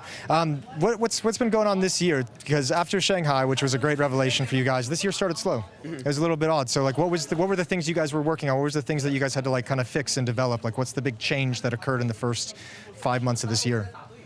There's not really one thing that I could say. It's just like a bunch of little things adding up, and just every single person having issues, constantly working through them, and it's just, I don't know, it's just a lot of little things. A lot of little things coming together at the right moment. I have to ask this one question on the way out, because we've been having debate. We don't know what you want to go with. Is it JBA, is it JBA? JBA. JBA? Yeah. Forever? That's Forever. it? Okay. Yeah. Got that solved. All right, man, congratulations. Thank Good you. luck tomorrow. Thank you. That was brilliant. There we go. You're correct. JBA, not JBA. Like I said, he's a loyal viewer on the Maui Snake Twitch stream. And about Maui. I mean, that's how I know these things, okay? That's how I have the inside details. JBA, though, all in all, had a fantastic map. I know that everybody on Wildcard sort of held up their end of the bargain. Maybe Stanislaus a little bit low, but as the in-game leader, it's okay. It's okay. It's fine if you end up getting the victory. But man, JBA with so many pivotal moments where he's just getting a multi-frag, the Deagle round in particular towards overtime, that was such a massive boon. Actually, that was the reason it got to overtime. So man, I mean, if we were doing a normal desk breakdown, I feel like we'd probably have 3 rounds from JBA that we'd like to go through one by one. The way he even plays off of teammates too, recognizes his moment to strike, and playing off of their contact first so regularly, he's so good at it. Yeah, and I mean, you're exactly right. I mean, if this was a normal desk, we'd just be like, forget everyone else. Let's just have a JBA package. Yeah. Like, just hook it all up. But, I mean, that being said, I'm going to contradict myself pretty much immediately, so that's fun. Susp had a really good game. Sonic did too. Yeah. I mean, there were a lot of good, I'd say Susp was great in the T sides. Sonic had some good CT side moments. JBA was the most thorough and complete. Most on impactful, both. for sure. Yeah, that too. It's a positive sign, right? Because you said about how Sonic was playing good at the major. He can come back and just swing out on this major. It makes up for the lackluster part of the other bit before. Sure. I mean, I think, I think that this team has some cool pieces to it, and watching them develop is a lot of fun, especially because the conversation we have about like North American players and having so many stars over the years kind of let you down. Like, we're still in this period, especially with JBA, where it's like we don't know how good you're going to be, and you haven't let us down yet. You know, I feel like I keep seeing improvement, and I think one of the huge benefits is it's always going to come back to this guy. It's always going to circle back in Wildcard to Stanislaus, because there's very few star players in North America who have been able to actually go to an experienced IGL. Yep. Who's used to and has the experience of putting lineups together, putting teams together, putting game plans together, instilling it across the team. So he's got a luxury that a lot of the other like kind of potential stars in North America haven't had, which is an awesome in-game leader. All right, well, I'm going to throw the B-Stream guys to the break right now, because after this, you're going to have Legacy taking on Chinggis Warriors. If you want to stick with us on the red zone, you can chill here with me, Moses, and Maui. But we'll keep things moving. There we go. And we're back. We're back on our red zone moments with this. One thing I want to just say, following up on the whole Stanislaus JBA tandem, is that anybody that, I mean, one of the reasons that North America got just its head chopped off of it is during the iBuyPower bans. The whole lineage of having 2 great in-game leaders just be taken away from the scene. Even some of the people that ended up working with Steel after some of the ESL bans were lifted ended up benefiting so greatly. Like Vanity went on to have a really solid career as an in-game leader, even in Valorant too. So all of that really just stems the tide of potential growth in the space, and JBA is a great example of having a good one is going to help you. And even Rec from M80 was talking about how when he played with Stanislaus, it helped him elevate his game a lot. And you even see M80 kind of sputtering out now in some ways. So they would love to some kind of injection, probably like Stan. No shame to sin at all. Right. I'm with you. Well, we do get to have a little bit of a break ourselves. Ooh. So even here, we get some breaks, toilet time, get a drink, some snacks. I'm definitely hungry. How long is our break, James? I will guess at a 3-minute break. If this thing's magical in my head, it's 3 minutes, and I was right. Moses, you can't screw me over. See you in 3 minutes.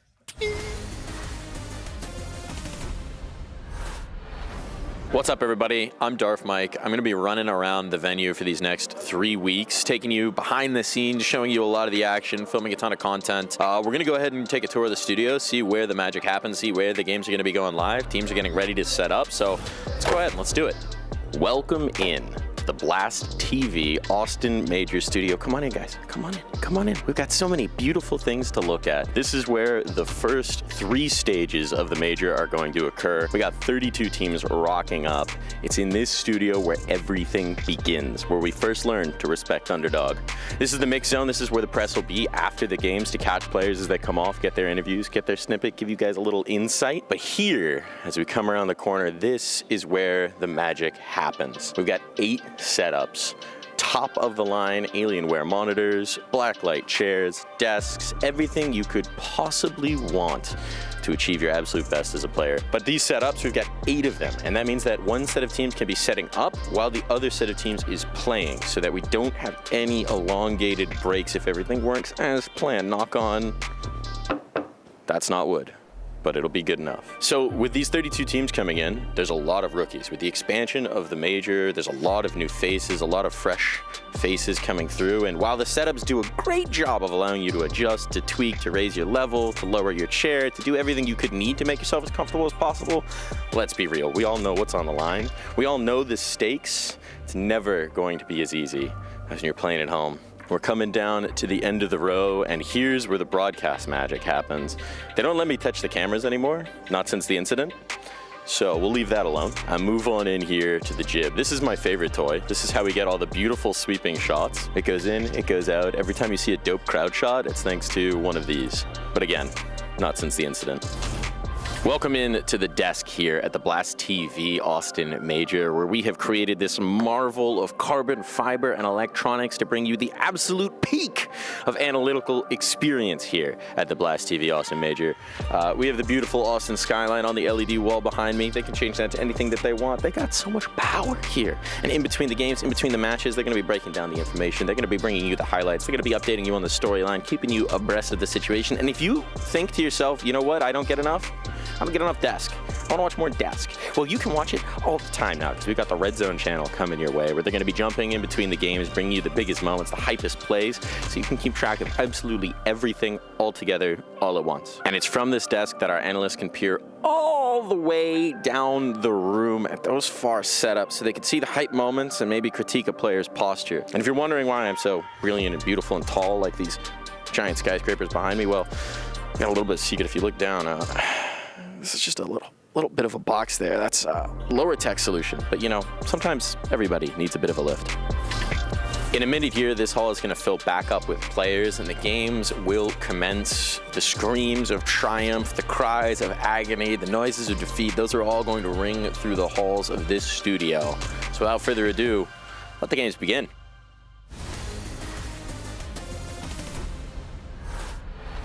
We are back with our Red Zone stream. Maui, we already got some games going this way. I was playing around with the simulator this whole time as well. Okay. That's good fun to have in here.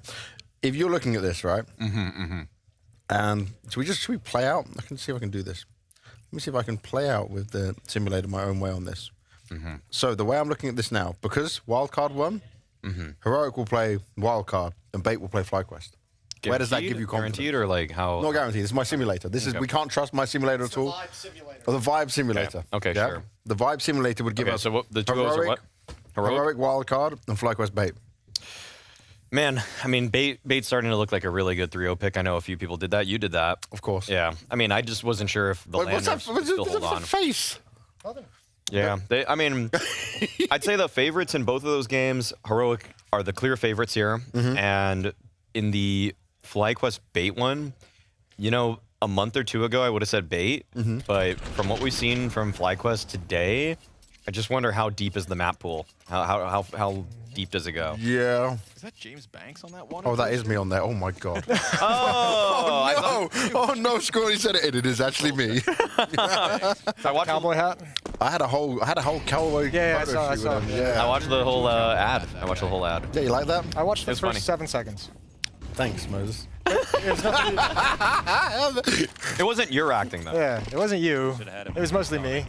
Just wanted to be done, you know? Yeah, I don't blame you. I have enough of me as it is. I see enough of me throughout all of this. For now, Complexity are in the lead. How nervous are you, man? Oh, yeah, that's the I'm not that nervous. You were already worried after the first round. No. Second round. It was second round. Okay, second but round. No, I think Complexity here, 70-30 favorites for me, especially at this stage where they're at 5-3 up.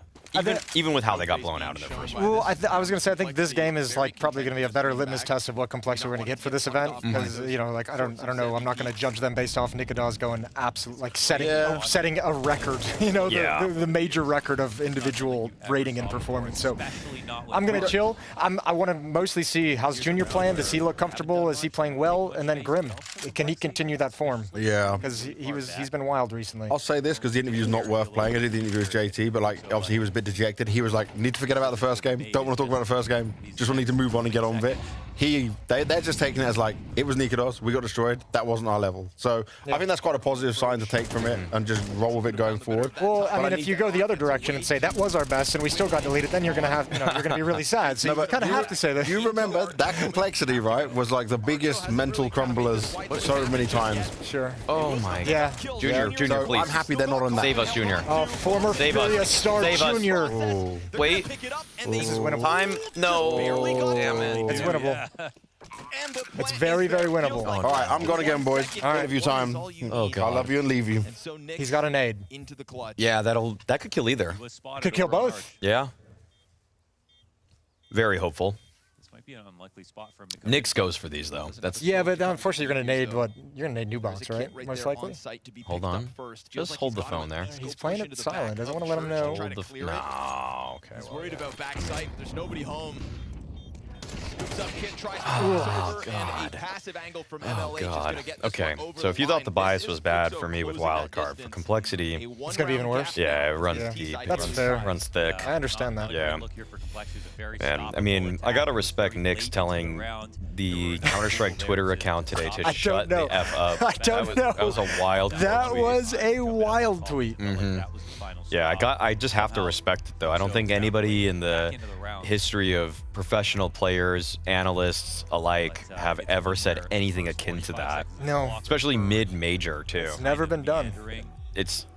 Yeah. He, too, is a record setter. We're crossing into territory we have never ventured into. I'm excited to see how the story unfolds. Like, yeah. There's a lot of suspense in what comes next. Does Counter-Strike nerf him? Do they respond? Yeah, do they actually retweet it? Actually, I would expect the Counter-Strike account to retweet it for sure. That'd be something. They'd be like, yeah, that's kind of funny. They just have they've never dealt with that before. Yeah. Oh, I bet it was a conversation in the Valve offices all day. Someone came running in with the phone like, guys, you wouldn't believe what this player just tweeted to us. Yeah, that's insane. That's insane. Because the thing is that Twitter has been treated with so much enthusiasm. I mean, it's been loved, basically. It's like Elon Musk telling a joke. You know, everybody just laughs because he's a billionaire. So it's kind of how the Counter-Strike Twitter has been treated for a long time. Yeah.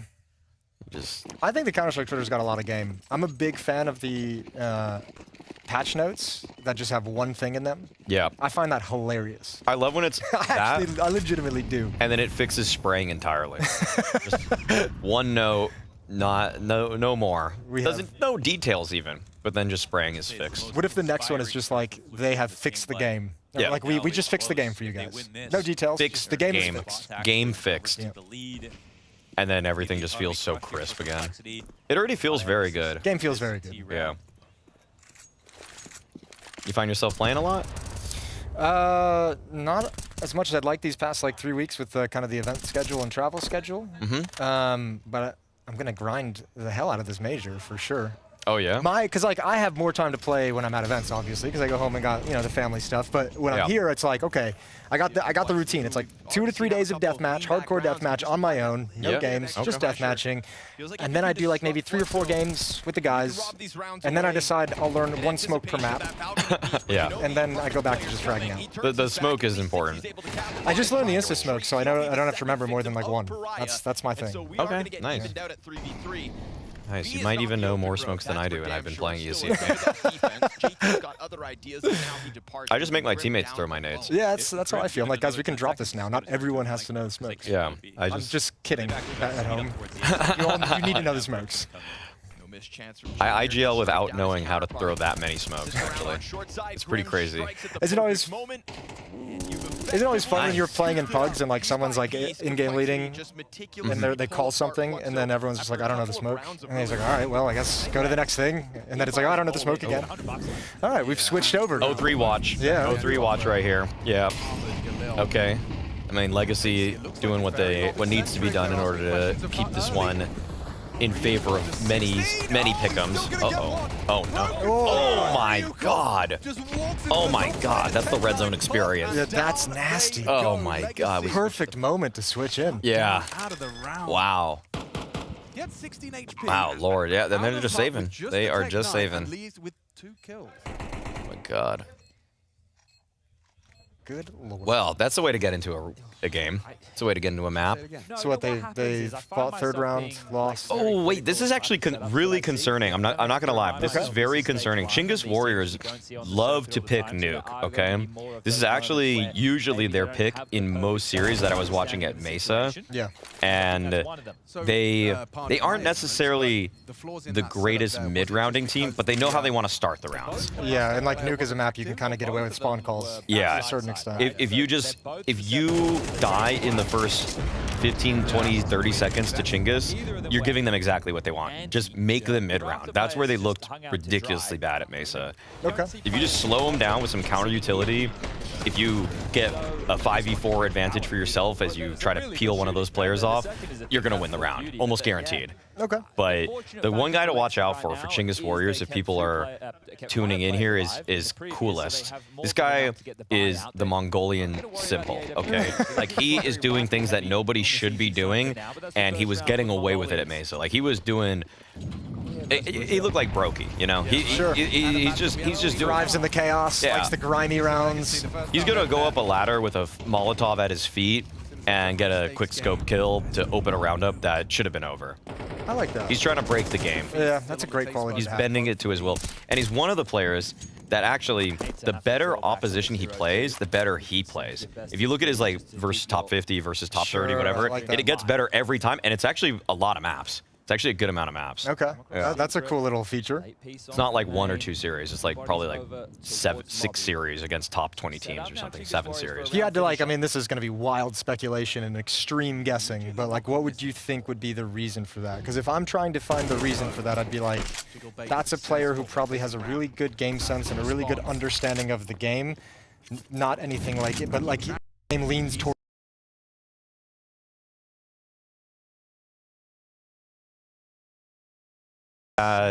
the lower rating. I mean, I think it's that actually, when he plays other Mongolian teams, they know he's going to do it. But when he plays like teams like this, they have no idea what he's going to do. They have no idea what he's going to do. And that plays into his favor. Yeah, the unexpected. Yeah, the lower ranked teams that are comfortable with this game are just like, watch out, just have your gun out, have your gun out. Guys, hold the angle. Yeah, be Never ready, look away. be ready, yeah. Uh-oh, this is actually getting scary for the 0-3 Chinggis pickers. We're only 5 rounds in now. I mean, I'm also on 0-3 watch for Fluxo too. Yeah, I think you're just extremely paranoid at this point. Yeah. You're just like, you see red everywhere. I see only L's, okay? In pick'ems, I think I've only gotten diamond once ever. So, and because I usually like going with the champion that I want. Okay. Absolutely. I do that a lot. I don't. Well, the old pick'ems were different, right? Because you could like play to like sort of win rather than, you know, like you could game the system a little bit in terms of like teams you thought that would go 3-0, you just guarantee them in like in the qualification phase. Now you have to actually pitch them as a 3-0 team. Yes, yeah, I like that better. I do too. But we're gonna hear from a guy that's trying to keep Chinggis Warriors in the 0-3 column. We're gonna hear from Dumao. Yeah. Demel, the first game against Lynn Vision, just talk to me about some of the problems you guys were facing in this opening game, because I feel like the map should have been something where you guys would have to fight pretty good, but you definitely struggled against them. So what went wrong?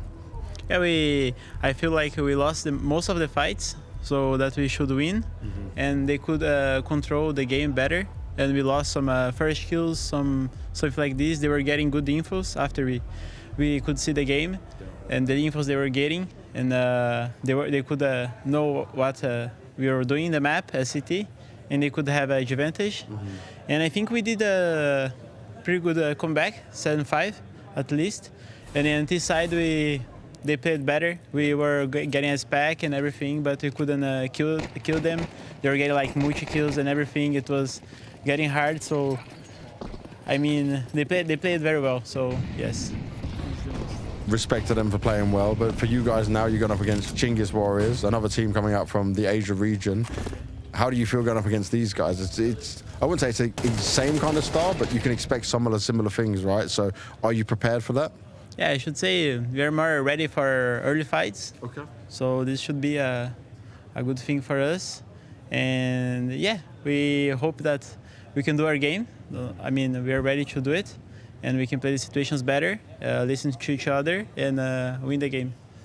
You told me before this, though, that you just want to play it. You seem very ready. You seem like you've got some good energy right now. So your whole team and you, are you feeling pumped up, ready to fight, ready to get back into the server? Yes, I mean, we lost the first game. This is bad. Of course, you get our expectations like going down, we get a little bit sad, but I don't think we can head down like just for the first game, even losing for any team. So I think we should keep fighting and keep trying to do our best and show our game. And for me, it doesn't matter if you're gonna win or lose, but if you're gonna lose in the best way possible, we can do it. We can show up.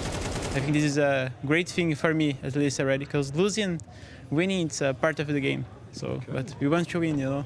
Yeah. We want to win. Yeah, but they also want to lose in a good way. That does not instill me with confidence, Jason.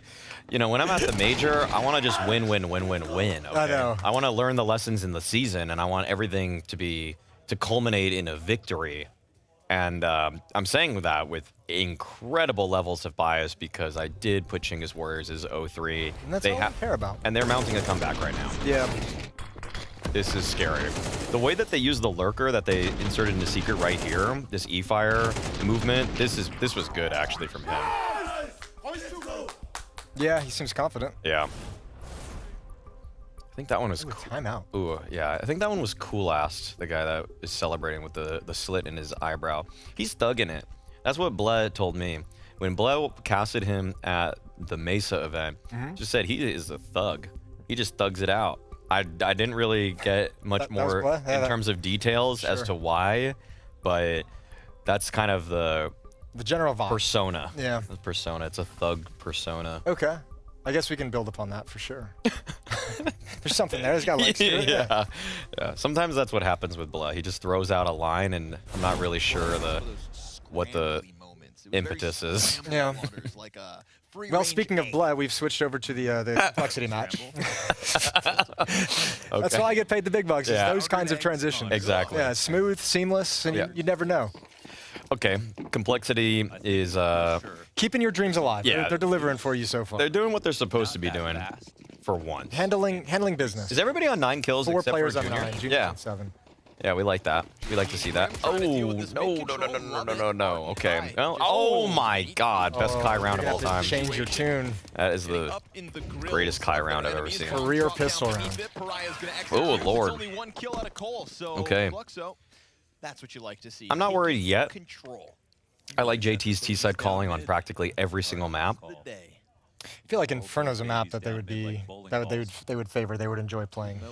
They have gone through a lot on this map. Yeah, They went through some times when it was probably their worst. Then they switched some positions and it became their best. But I feel like the main thing that I've noticed is their T-side's never been that bad. It's not really just because the reason they were bad before was the CT side. Sure. So, but I don't know with Junior instead of Halzerk, man. I know it's less hard. confident. It's the hard thing with complexity, especially because Halzer was playing so well. Yeah. Playing so well. He was playing like a top 20 player in the world. I know. Unironically. Yeah. He was looking really good. So bummer. He's probably tuning in. What's up, Halzer? He's probably on the main stream, but what's up, Zerk? How you doing, bro? Halsey? Halvor. Getting there. I think. I don't know if I'm pronouncing that correctly. It would make sense with the name he went with. Yeah. Yeah. Well, just a deagle on Junior here. That's Ambition. Well, third round bye, obviously, coming in. Oh, sick. Perfect. Perfection. Beautiful. Magnificent. My goodness. It doesn't get better than that. No, that's what you dream of when that flash gets chucked out. That's exactly how the round plays out in your head. Oh, well, they kind of got a pseudo kill here. So maybe the deagle was worth it. still one they'll be happy with. Glocks go down. Someone got $300 more on the side of complexity for that TK. Complexity. But So a few smiles. Lightly paid it back. A little bit of money burned, but it is still that gap closing. The only thing I was worried about with putting Fluxo 03 is that Art has been pretty good at BO1s throughout his career. Yeah, well, I mean, because you catch so many people off guard, right? Yeah. With that kind of aggressive style that he used to be busting out. I don't think anyone's going to be super caught off guard by it any longer. He had this interview a few majors ago, maybe like 4 majors ago or something. Furia? Yeah, so Furia. Yeah, in Furia, where he just said that, you know, the way you have to call in BO1s is you just have to make sure that you're always setting the pace. And I was like, well, yeah, you guys do that. You try to do that every map, don't you? Oh, yeah, that's the philosophy used in BO3s and BO5s as well. Yeah, I was like, the way he said it, it did give me confidence at the time, but thinking back, I was like, well, you just kind of played like that all the time. Yeah. It's one of those things that sounds good when it, initially. Yeah. Then you think about it and you're like, nah. But I don't know. I'm here. I would love an Art resurgence. I think that could be a cool story. I think that could be fun. It would be. I don't know what it would look like. I don't know like what a resurgence, like how deep or how good Fluxo would have to be playing for it. But yeah. Yeah, I mean, I just have more faith in the more balanced, aggressive IGLs like Big Zera, though. So I'm not. Yeah, refining his game would be nice. I feel like already accomplishing this, qualifying for the major, is massive for him and Fluxo. I mean, second time the Fluxo organization has been at a major, which feels ridiculous because I don't even think a single person is still on this team that was on that one, unless Zevi was. I'm not, yeah. Players going back to mid, actually. Bomb as well. It's a full fake. 60 taking a look out. Fake. Gonna find a gap. Oh, 3 people here. Junior taking a Oh, and there's the rotation. He's gonna catch a guy. Okay, they got one. They got. The main hit is hurting right now. And this position right here is really strong. I think they heard the footsteps though. Junior, dude, the stand-in has to make a hardcore decision. Yeah, this is really tough. But I mean, as long as he stays alive, it's still very good. Yeah, but he's creeping close. Oh my. It's all right. Crossfire sight pit. This is when. Oh, low HP. Low. So low. Oh, one flash. This is a grim moment. It's gotta be a JT needs to hit the long shot. Actually, no, it's gotta be a JT moment. Uh-oh. JT's good for a clutch. Come on, JT. Come on, Johnny.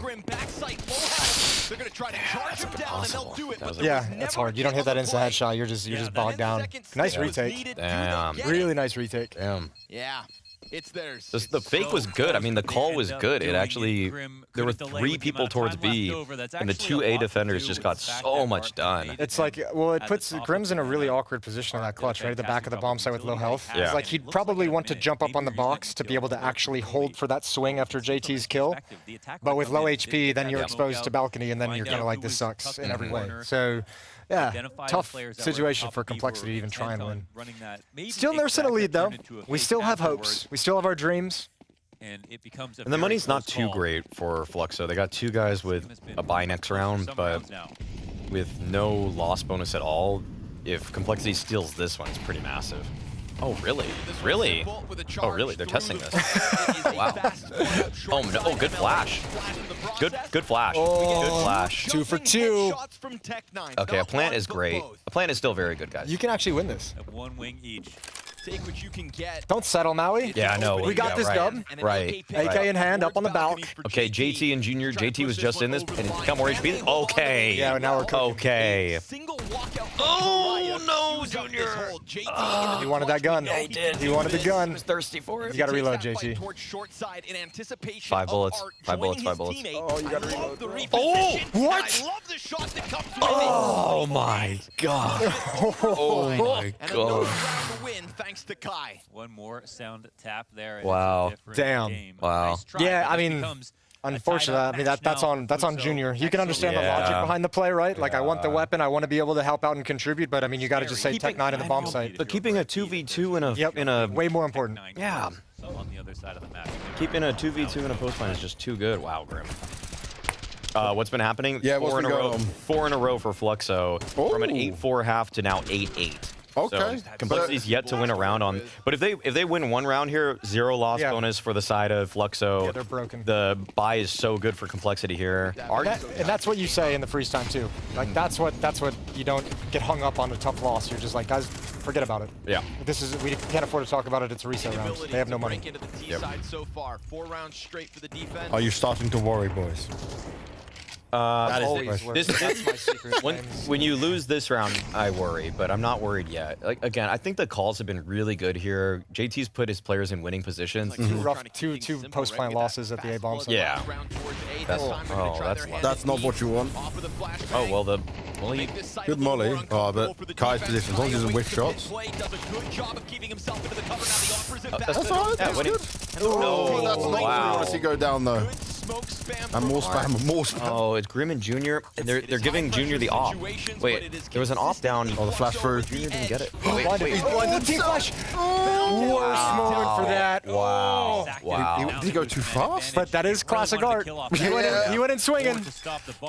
Wait, they're not even covering this. Oh my God, 1v1. 1v1. Oh my God, what a He commits. What a spray, Grim. Holy crap. All right, Grim. Okay, they broke him, but with only one alive. Still a swing round. I think Fluxo's going to force here, and then it's a little bit dicey out there on the field of play. A little confusion. Our art is literally saying, where was that flash? Where did that flash land? Right. Like, where did you? You threw the wrong flash. Did you throw that high left, high right? Yeah, we talked about this. High left, not high right. Yeah.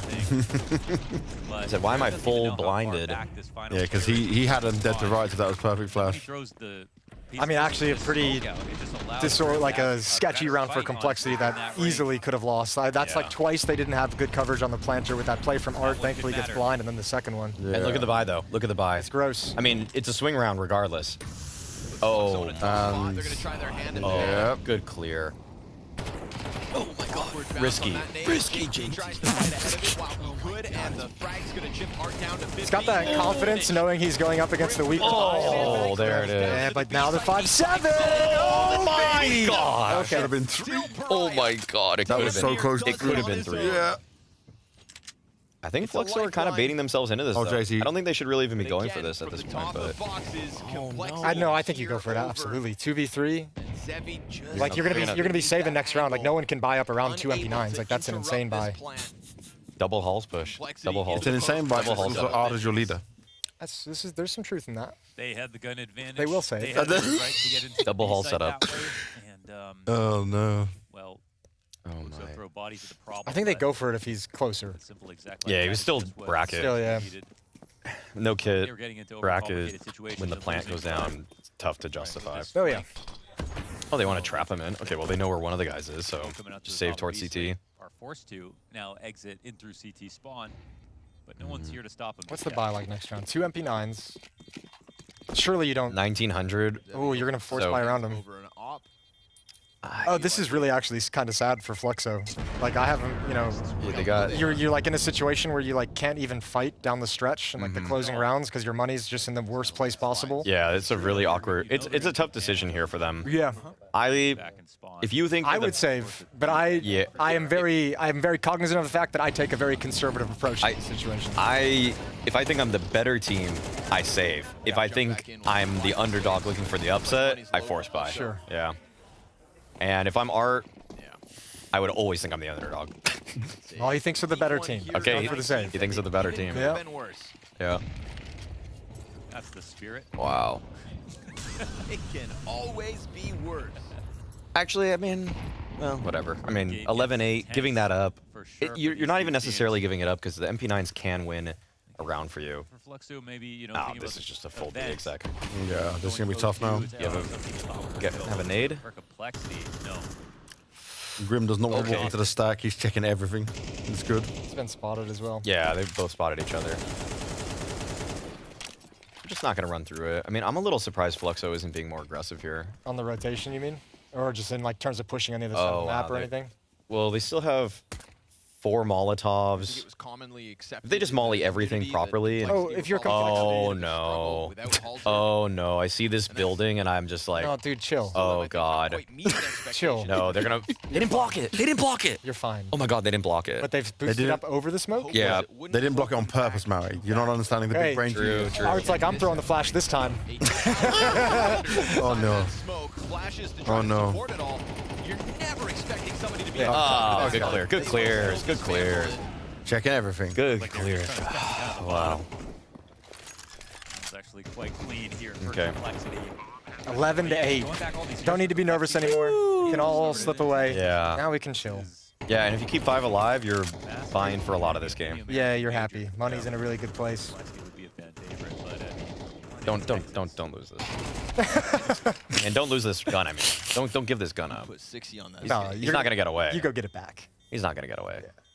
Nick's got it. They're gonna have to fight Fent for it peak. tooth and nail from stage 1. Will any team from stage 1, make top 16? That's exactly what it was. It was a Fent peak. Yeah. It's going to be like one team. Combination of Those exhaustion. who know. But also, some teams in stage 1 need to be in stage 1. Alrighty. Yes. Classic. See, that's Okay, why okay. 50 is so much superior. So much more and superior. They're going to get I better. don't know if it changes that situation at all. Other than you save $200.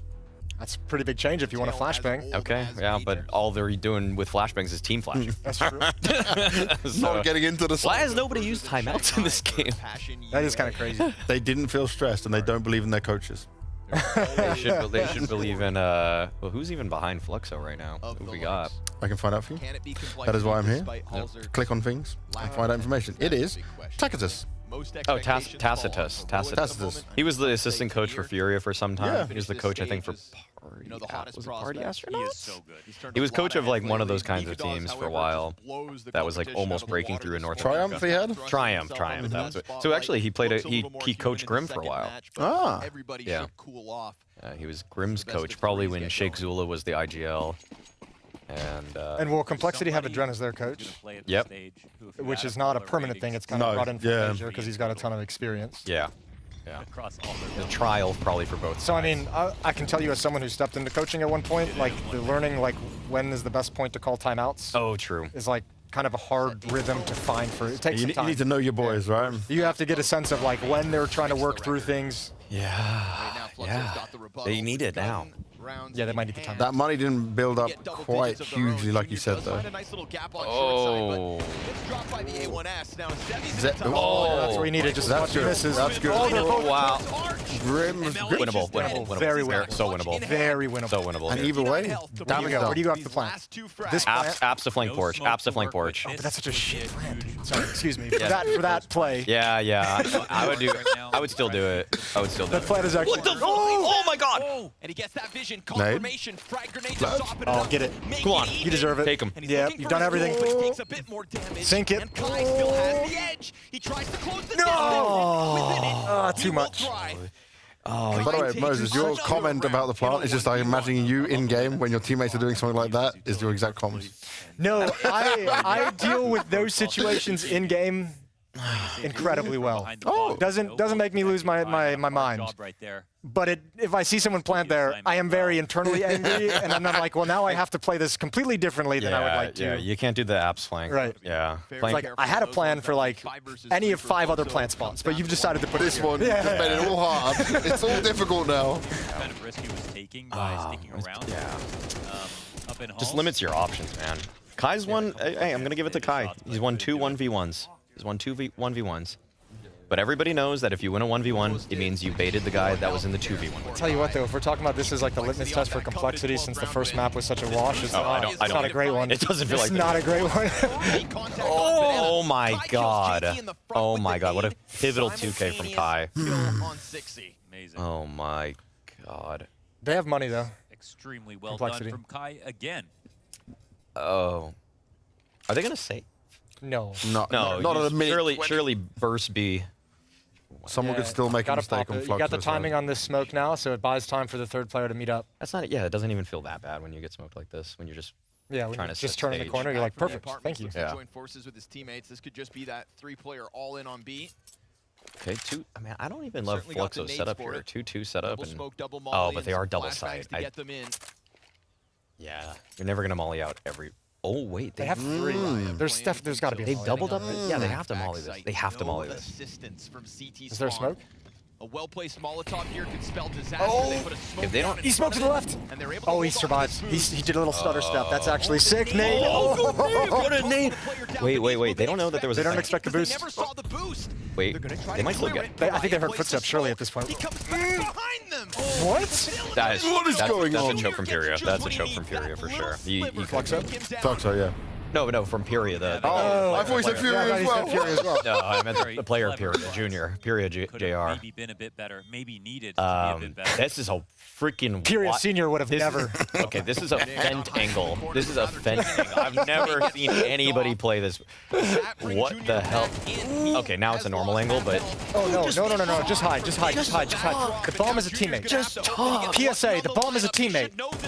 He fires through. It's not the diffuser. But not the diffuser. Oh my God. Clutches totally go Complexity's way. This is... It's not pretty, but it can still be a win, boys. Oh my God. Your reactions are like almost lost reactions. Oh my God. It doesn't have to be like this. Jason, you have water in your eyes. It doesn't have to be like this. They are the first team that's right there away from us. Like... They definitely can see our reaction. They can see for sure. They can definitely see I'll tell you what, if they're focusing on our reaction, that's a problem. Wrong. Yeah, that's a real problem. That means they're cooked on stage. That means they're cooked in an arena. This is too close for comfort still. Oh my. Well, look at the guns. Look at the guns for Fluxo. He loses. This is it. It just nail in the coffin. It's not too close for comfort. Yes. It's too close to have confidence. Yeah. I like that. I like that. Okay, the rotation's there. They actually had us 3B start. I mean, Fluxo has info for once. They've known from the Well, I think this is one of the few rounds we've seen where Complexity isn't taking banana or having any kind of stance in banana early on, right? Not yet, at least. A little scary for JT. I mean, okay, he's keeping them honest and pulling a rotation back. If they're okay with the 4A hit here against 3 defenders, then that's good.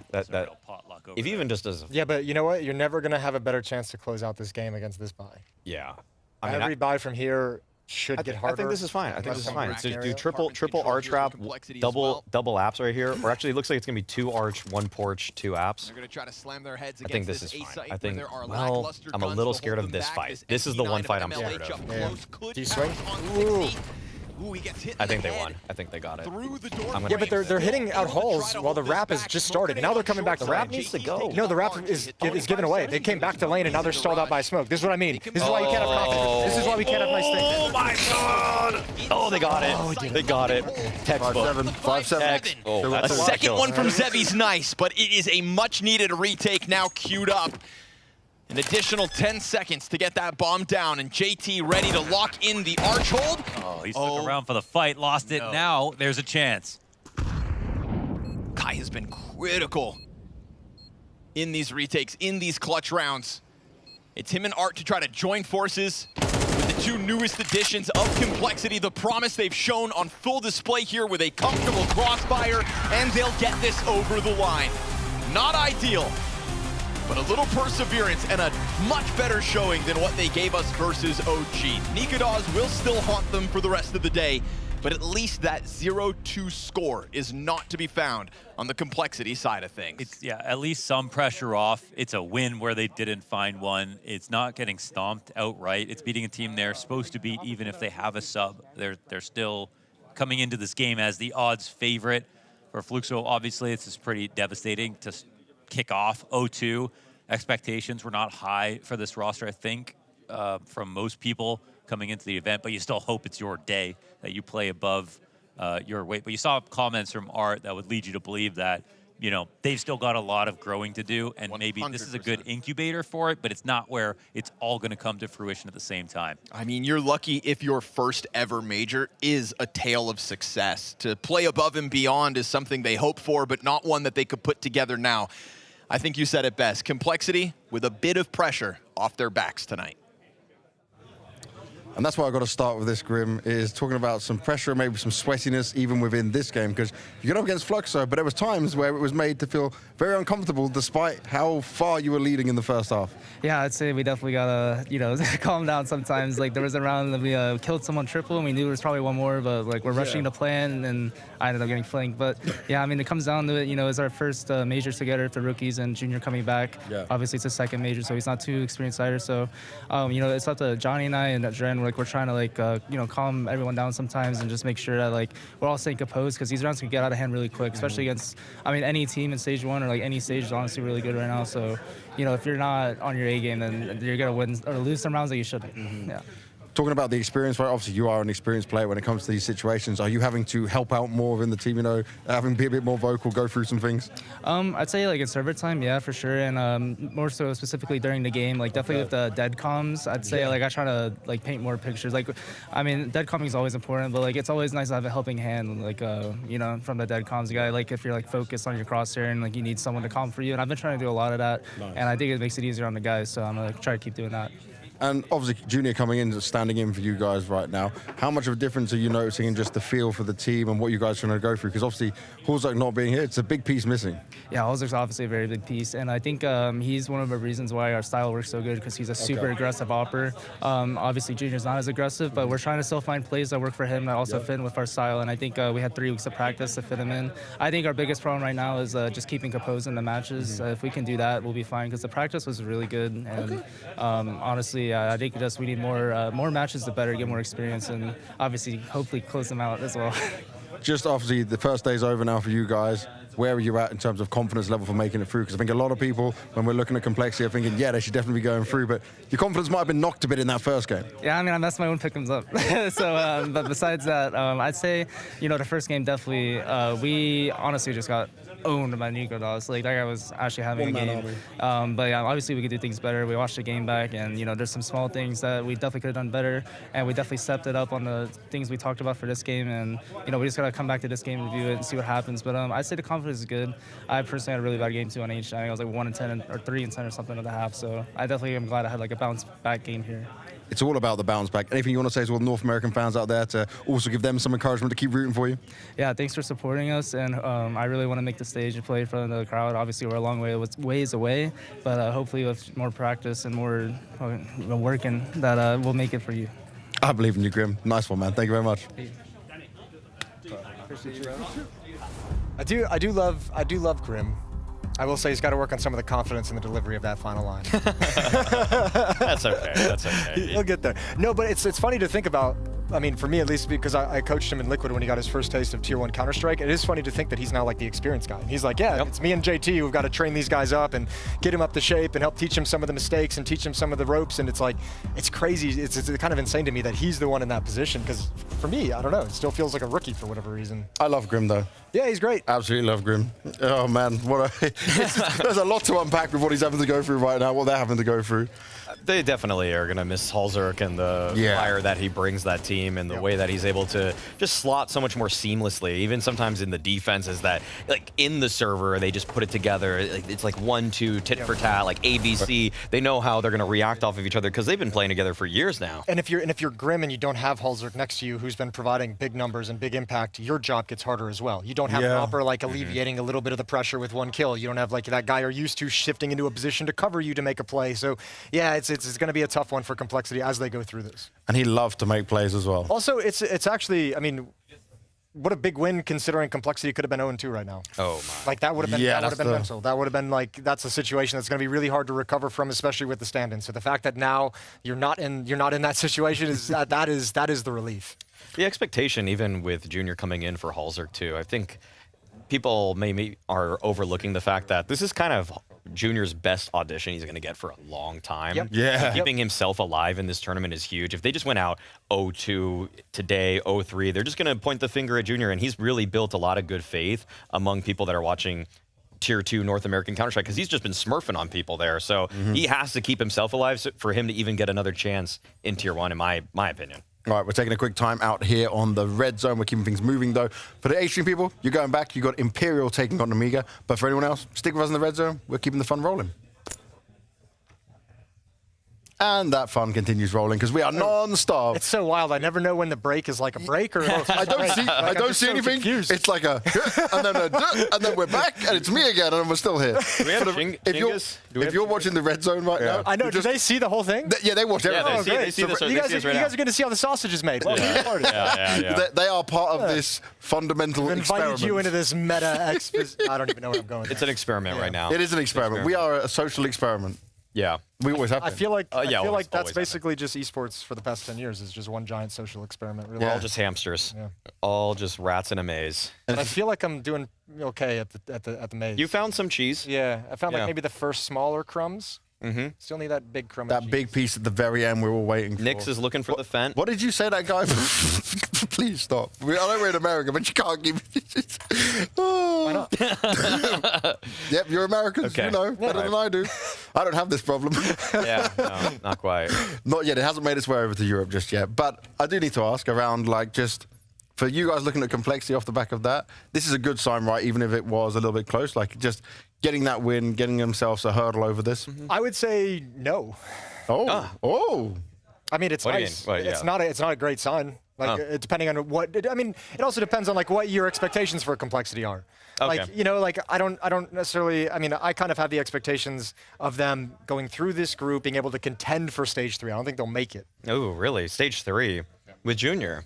No, I don't think they'll make it. I think they'll contend. I think they'll be able to be competitive against some of the teams in stage 2. I think they can fight for it. Maybe they get to a 2-2 game. Maybe they go out like 1-3 or something like that.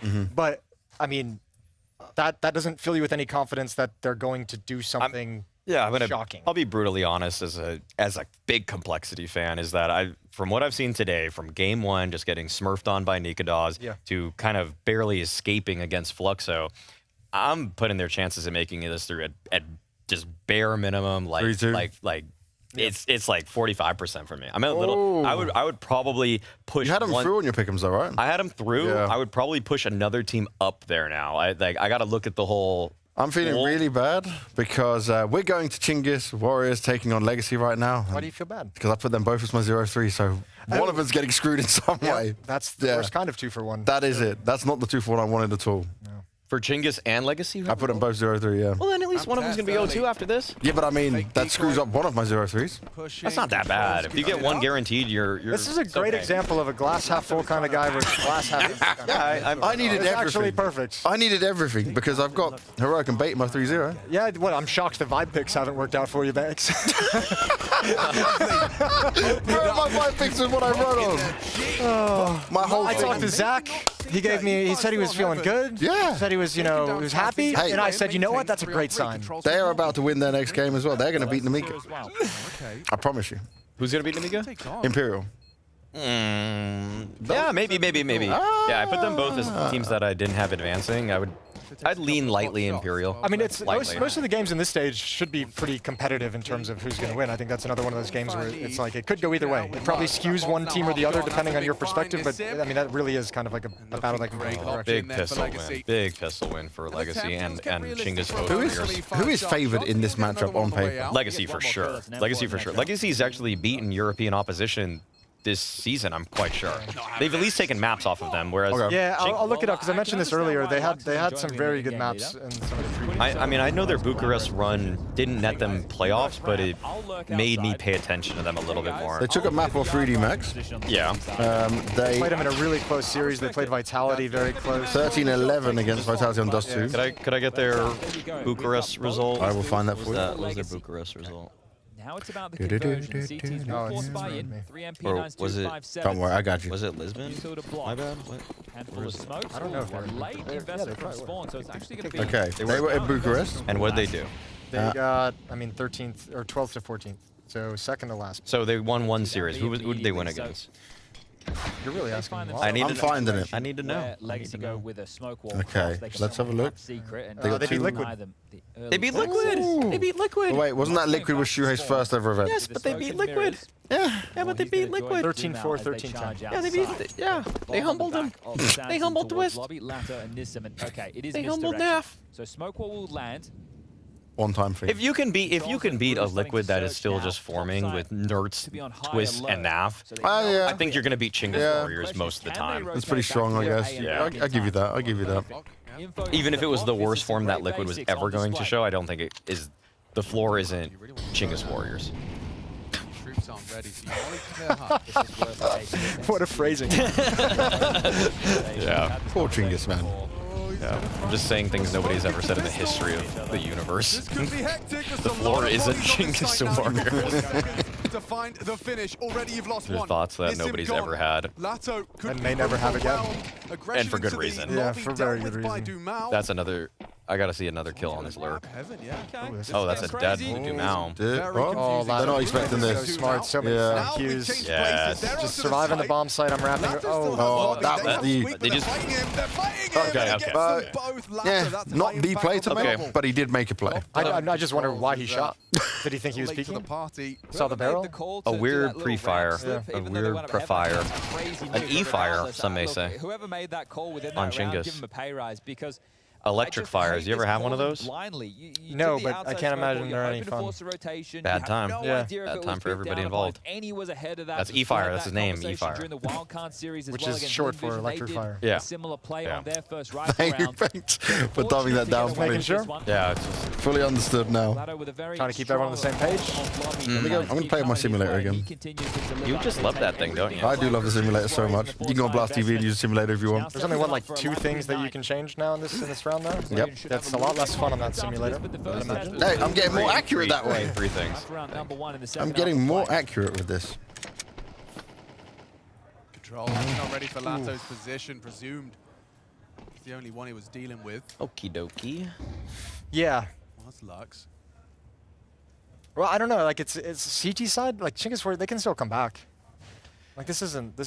Oh, they by any definitely means can. done. Like, I'm telling you right now, for this half, we're gonna probably move away at some point, but anytime you can, look at what Coolest is doing. Coolest, like I said, Mongolian, he thinks he's simple. I'm not going to say he's the Mongolian simple, but he thinks he is, okay? You want to say he's the Mongolian. He doesn't have that many kills right now, but the stuff that he does on the defensive end, just, that's what I was kind of scared about and why I was hesitant to put Chinggis as 0-3, because he is the most random player, and he actually has great aim. Well, this is the thing. Haven't seen it yet, but it's going to happen in one round. Yeah. It will upset Legacy. It will upset them. Or he will look incredibly dumb. So you'll find out. Or what's way more likely is looking incredibly silly. Yeah, you'll find out. As we all know. About it, and I think that you all look right, at well, the different levers that you Legacy can with tweak, a nice little with the chance here. the ammo. So do you put the ammo back up? Or Yeah, my do you simulator do didn't something change as much simple at as all. Alex? Yeah, I can't I'm less imagine excited there's now. a whole lot of things to mess around with. But it is still what we should have said, what I said for the 3-0s. Bait versus FlyQuest, Heroic versus Wildcard. I mean, it's such High fives all around. Yeah, keeping the mentality I up. kind of want Mongolia to have 2 good teams. I'm into it now. They kind of shot themselves in the foot with one of them. Yeah. Yeah. That wasn't a great moment in time for them. No, it wasn't. The region was rising, and they were selling their souls. Yeah, it's rather unfortunate. Okay, this is the kind of round where I expect to get out of hand really quickly for Chinggis, and then this is where you get the cool last moment. So I'm okay. So the round's going to unravel. It's going to be an upper exec. First couple kills are going to go the way of Legacy, but then your boy Mongolian Simple is going to step up. The guy that thinks he's the Mongolian. The guy that thinks he's Mongolian. Who's 4-12 right now? Yeah. Allegedly the Mongolian Simple. Allegedly the Mongolian Simple. After a break. To be their ally, yeah, after a break. Yeah, exactly. Yeah, that's a good way to put it. To be deployed. Mongolian Falcons. Simple after a break. Mongolian Falcon Simple. We've really narrowed this down. Yeah. This is the most specific naming of this player. Here we go. Do you pump fake? He's just a ticking time bomb. That's how I would frame it. Like he's something he's gonna explode. All right, Dumao can either be the instigator or the baiter, and he's the instigator. He's been the instigator lately for this team in a good way. Now here comes Lato, starting to search. Oh, there he is. Well, he's just playing Mustang like a normal person. Playing like a normal person. Oh, he got 2. Oh, okay. Well, he got his multi-kill. But this is a very important. Oh my God! Almost didn't get it. Oh my! Why was that spray so laboured? It was like he was tracing him behind in a second. DPI halved as soon as he started shooting. Yeah, that was crazy. And then he ran out of bullets. The last bullet killed him. His mouse ran into sludge, it looked like. Imagine how bad you'd feel at a major if you whiff that spray, run out of bullets. Yeah. Look. Got it done. Hey, got it done. Okay, you got the win. You got his. It doesn't matter how it gets done. Yeah. As long as you get your wands. Is that what he said? Get my wands? Taking my wands. Taking my wands. Taking my wands. Here I am taking my wands. Rec 2025. That was a quote, man. That was awesome. Not playing scared as controls. Goes for a little early venture. All right, let's see. Legacy put that round together pretty nicely, but they just got multi-fragged by the guy that thinks he's Mongolian simple. Yeah, that he took so long to clear that out. That flank coming in was just a brutal timing. He's just playing Mustang again? Why not? It worked last time. Okay. So I mean, in the game, I'm trolling you. I think in the game that I watched of him, he was rotating a bit more instead of just being this. Do you think they sat him down and they were like, listen, dude, we know you think you're the Mongolian simple, but we need you to just kind of chill a little bit. Maybe he's just going to move from Mustang. Maybe he'll just move from the rafters, you know? Like, possibly. Possibly. Dumouth probes allegedly close towards Secret. Okay, Secret play, one to cut off the vent rotation. This spot scares me. It's a one and done. I personally would never play that position. Yeah, Rue is on something to think that's a real spot. That's not. you get that decon door opens, you're just gonna die. If I find myself in that position, I'm like, oh, I'm dead. Yeah. I got nothing. One and done at best. I don't even know. Well, the one you kill is the guy jumping out the window. It's like such a low probability one. Rue's gonna need at least Okay, Rue. one tap from that AK in that headshot. He'll get a multi-kill. I think there's a Rue. There's a Rue round. It's a Rue moment. Yeah, certified Rue moment. Who would block that molly? Certified Rue moment. First one found. It's suspicious. Oh. Be ready. Back. Demao change things up. Ariuko, how do you play? Okay. He's still in He's still Mustang. He's still in Mustang. He's still Mustang. Oh my God! He never left Mustang. He still hasn't left it. What a legend, though. He's been there for 2 rounds in a row. He didn't buy what they were selling. He was like, this is my spot. Yeah. If we lose the round, I save. This is such a ridiculous half already because, I mean, they've had so much space in 2 consecutive rounds. They just don't convert. Like Legacy has had all of this real estate, and they just can't put it together. Does he play the same spot again? Yeah. Or twice. Yeah. Yeah, I'm going to say yeah. I'm just going to say yeah. Observer, we need no, a... he's got his op, okay. He's usually their opper, that's also another thing. But he's still in heaven. Yeah, which is why I was freaking out also. I think he was in Mustang with an op for a while. I mean, I was calling him broken symbol, but I might have missed that detail, yeah. I might have missed that detail. Yeah, that's maybe something we should have put together. So far it's 2, very likely to be 3 Dumouth. You're on the T side, Chief. Demao really wants them. Yeah, they're gonna run at him. Yeah, Demao is so locked in though. He is. Like, you can only see half of his face. Like Yeah. a little player cam is cutting him off, so Yeah. he looks zoned in. Yeah, I mean, I'm not counting him out. Okay. Yeah. Well, I think. might get really keen. Yeah, I mean, if you're Legacy, has right? Like actually you've had struck me as a guy some who's very not close composed losses in now, all like of 2, it. 3 Please rounds in a enter. row. Ariukal.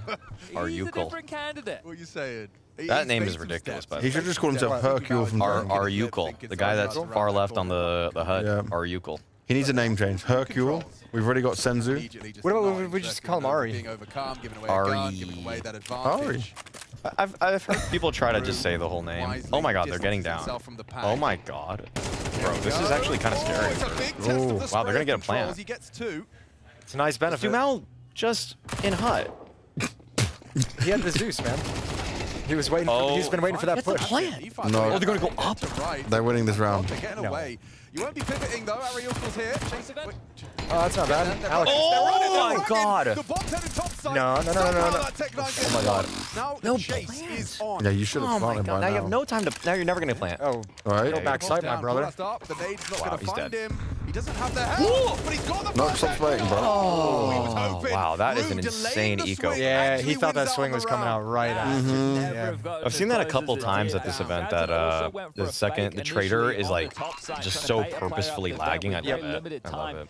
I think Sun Pius did it earlier today. Trading has gotten so much better over the years, like incredible. Yeah. Spacing, changing your spacing. Yeah. I feel like people had to learn better spacing when like towards the end of CS:GO, when like it became such like lurk heavy, like aggressive, like little space taking maneuvers to leave one person like in a weird place on the map. Yeah. And when teams started like figuring out like we have to kind of re-clear this because we know like people are going to leave these lurkers, you had to learn like really good spacing because you never know where the fight's going to come from. Yeah, you're always pushing it as a duo into all these weird areas.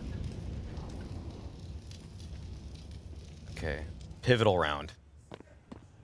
I think Legacy has been stuffed on 2 gun rounds, now an eco. But the money's pretty darn bad for Chinggis. Yeah, because look at what happened last round. They just lost so many bodies. So many casualties. Every time, a lot of casualties. Okay, Coolast.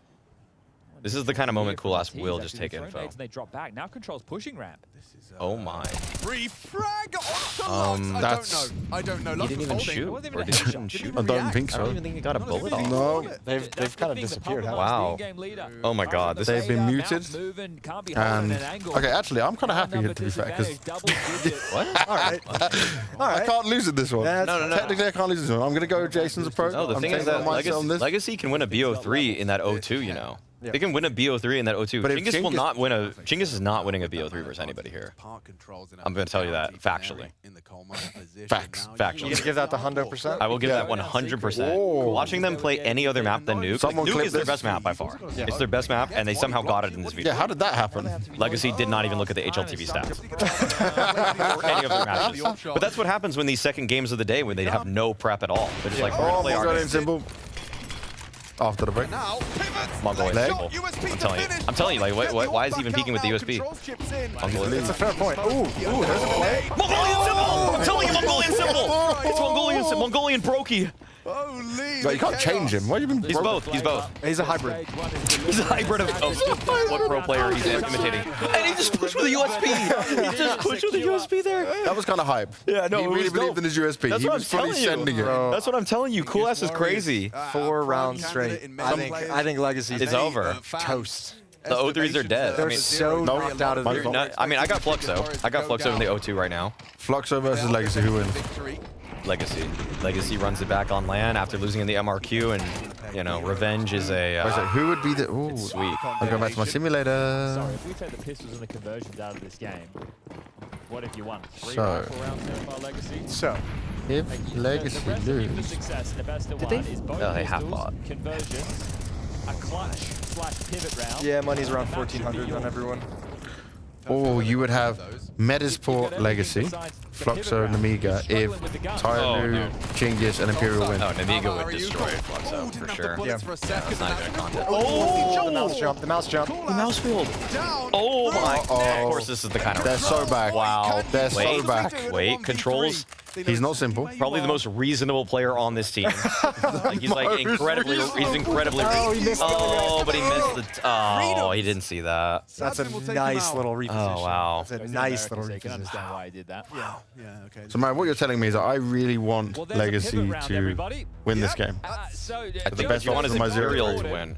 Imperial will beat anybody in the O2 matchup. Anybody that's in that O2 bracket right now, Nemiga will win that. That's what I meant. Oh, okay. I think Imperial or Nemiga are not.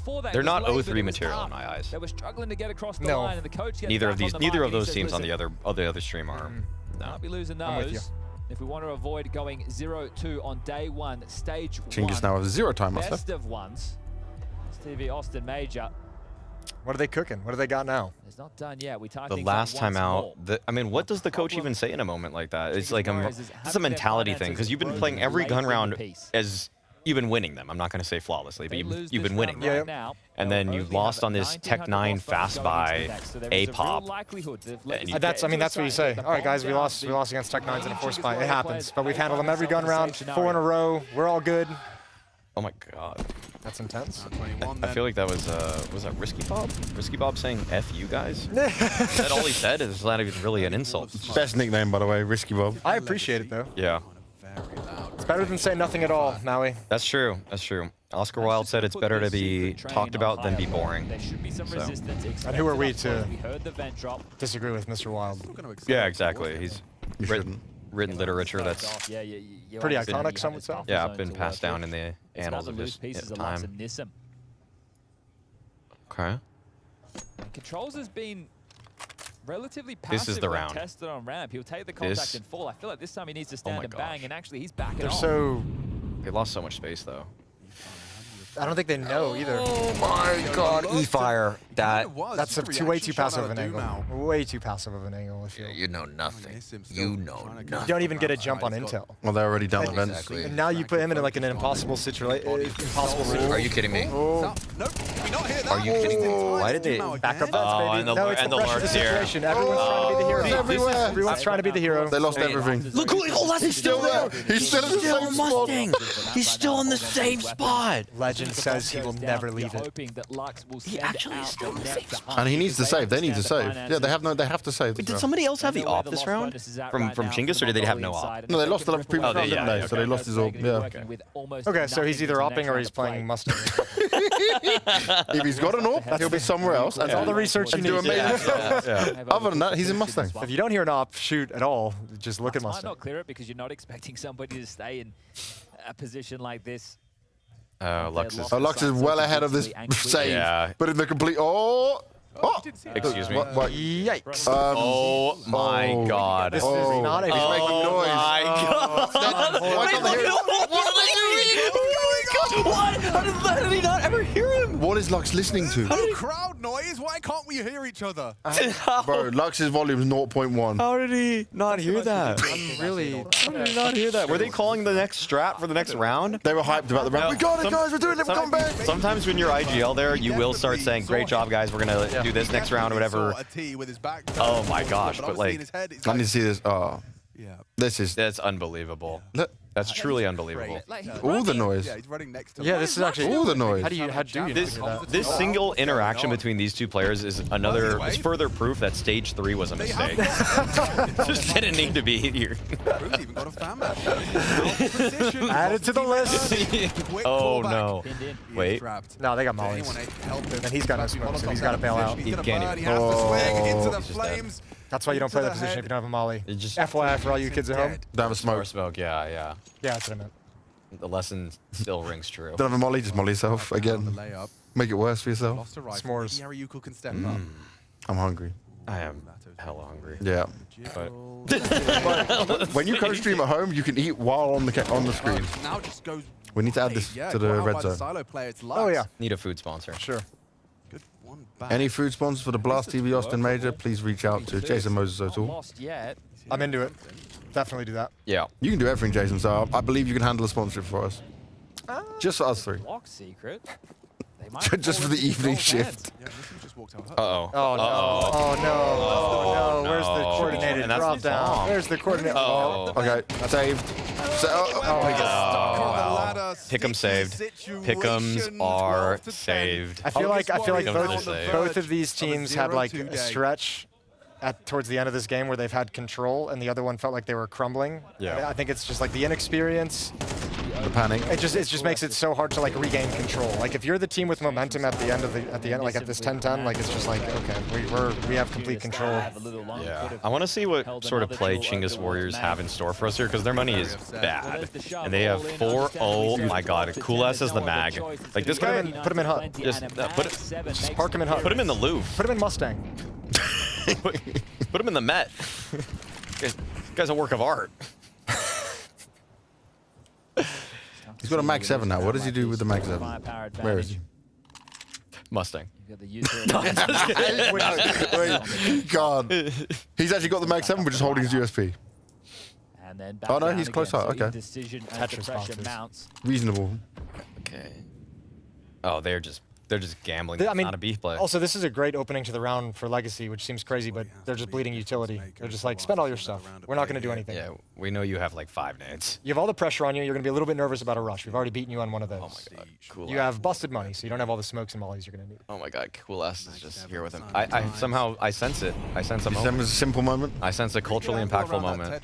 He gave me the coolest Mongolian that has ever been. Oh, that's a good timing on that smoke. But look how heavy the defense is towards A. I mean, Controls has so much space. Oh, he's going to be on the fastest flank ever. That's great. Thank you. Great camera. The problem with this setup is if the MP9 loses his fight on someone coming out hunt, Shotgun's just dead. The clock is at 35 Yeah, seconds. it's concerning. Legacy have done nothing. If they walk in towards I'm just gonna say, look how Kulas is gonna peek. What? Dude, he has a mag 7 and he's peeking down into door. But he believes in a long range thing. He's holding heaven with the. Okay, he's got this. All right, let's see it. One. Pump. Oh my God, it's happening. It's happening. Nah. It's happening. No, it's happening. It's Jason. It's over.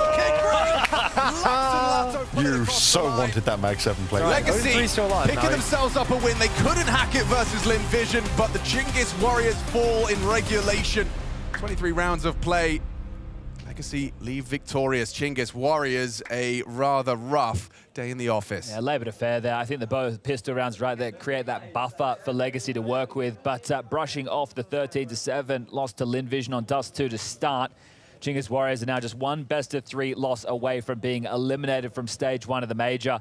They had some moments, a couple of highlights, but it's losing. I was talking about that pivot round, and that pivot round came out in towards A. They then have the economy spiral out of control, 4 consecutive rounds to close.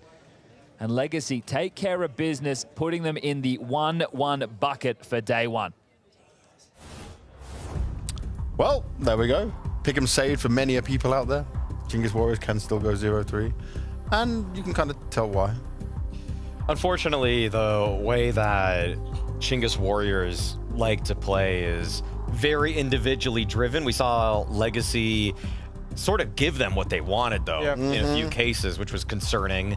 Despite the fact they had so much space, I feel like Legacy... Just playing into their hands at times. Yeah, they could have just crunched in these nicer ways, but I think that's kind of what you get here in Stage 3. You get a few teams that are just... It's just not as polished necessarily, but still good on Legacy to right their wrongs and to at least get a win today.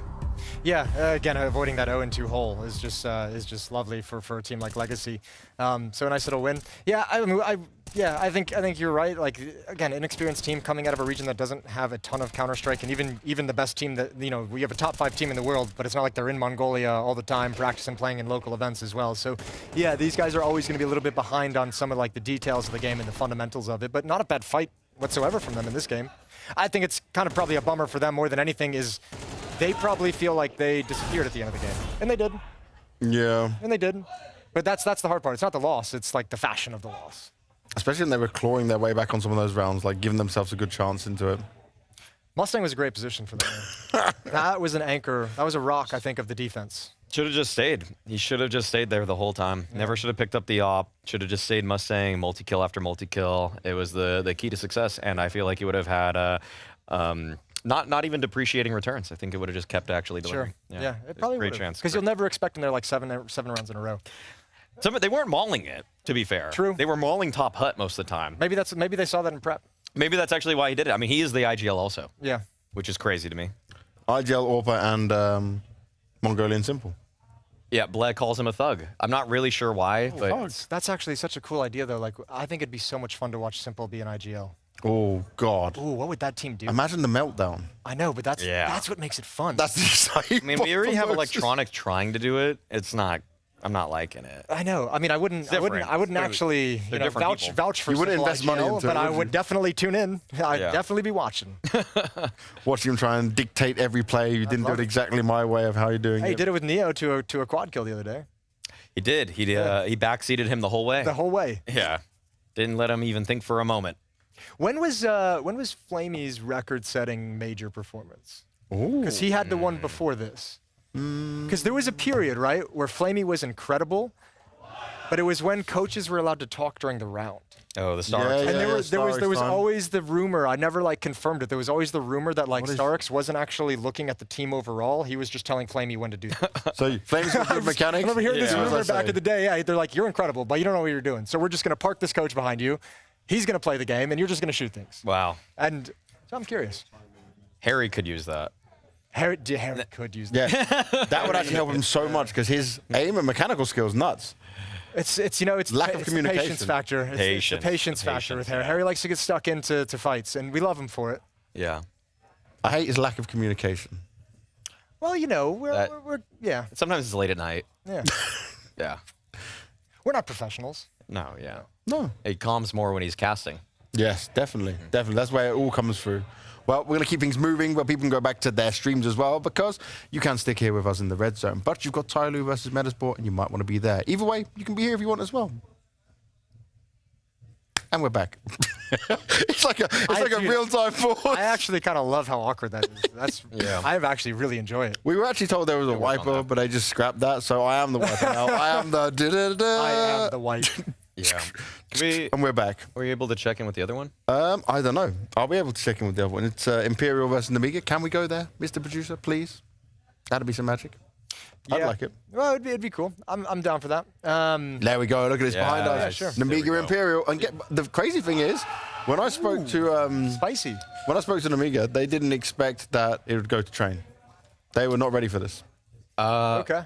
I guess Imperial's results lately probably wouldn't indicate it, I guess. But Nemiga, all I remember is them playing train against NRG at Pro League, and NRG humbled them. They absolutely humbled them. Oh yeah, they did, didn't they? Yeah, that was one of the good moments for NRG. They were on fire on that T side, I think, if I remember correctly. Yeah, their T side, I think, was it 9-3? Yeah, it was really good. Something brutal. Really good. It was like out to like an 8-0 start or something. Yeah, and I'm also getting some really varied opinions on Khan as an opper. I feel like some people are really high on this guy. Some people think he's not an opper at all. So I need to build my own eye test for him.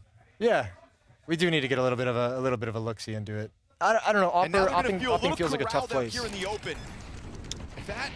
Opping right now feels like a really tough job to do. And you see so many teams struggling to find like an effective opper to get into it. Because I feel like it's obviously such an important weapon and role to have within a team. But depending on how the team plays, it like dictates if you want an aggressive opper, a little bit of a crazy opper, or like the slow fundamental opper. It just changes your CT side immensely. So much. If you have a guy that can be active, keep picking his spots over and over and over again, you have a team that's then going to kind of bend themselves to that opper.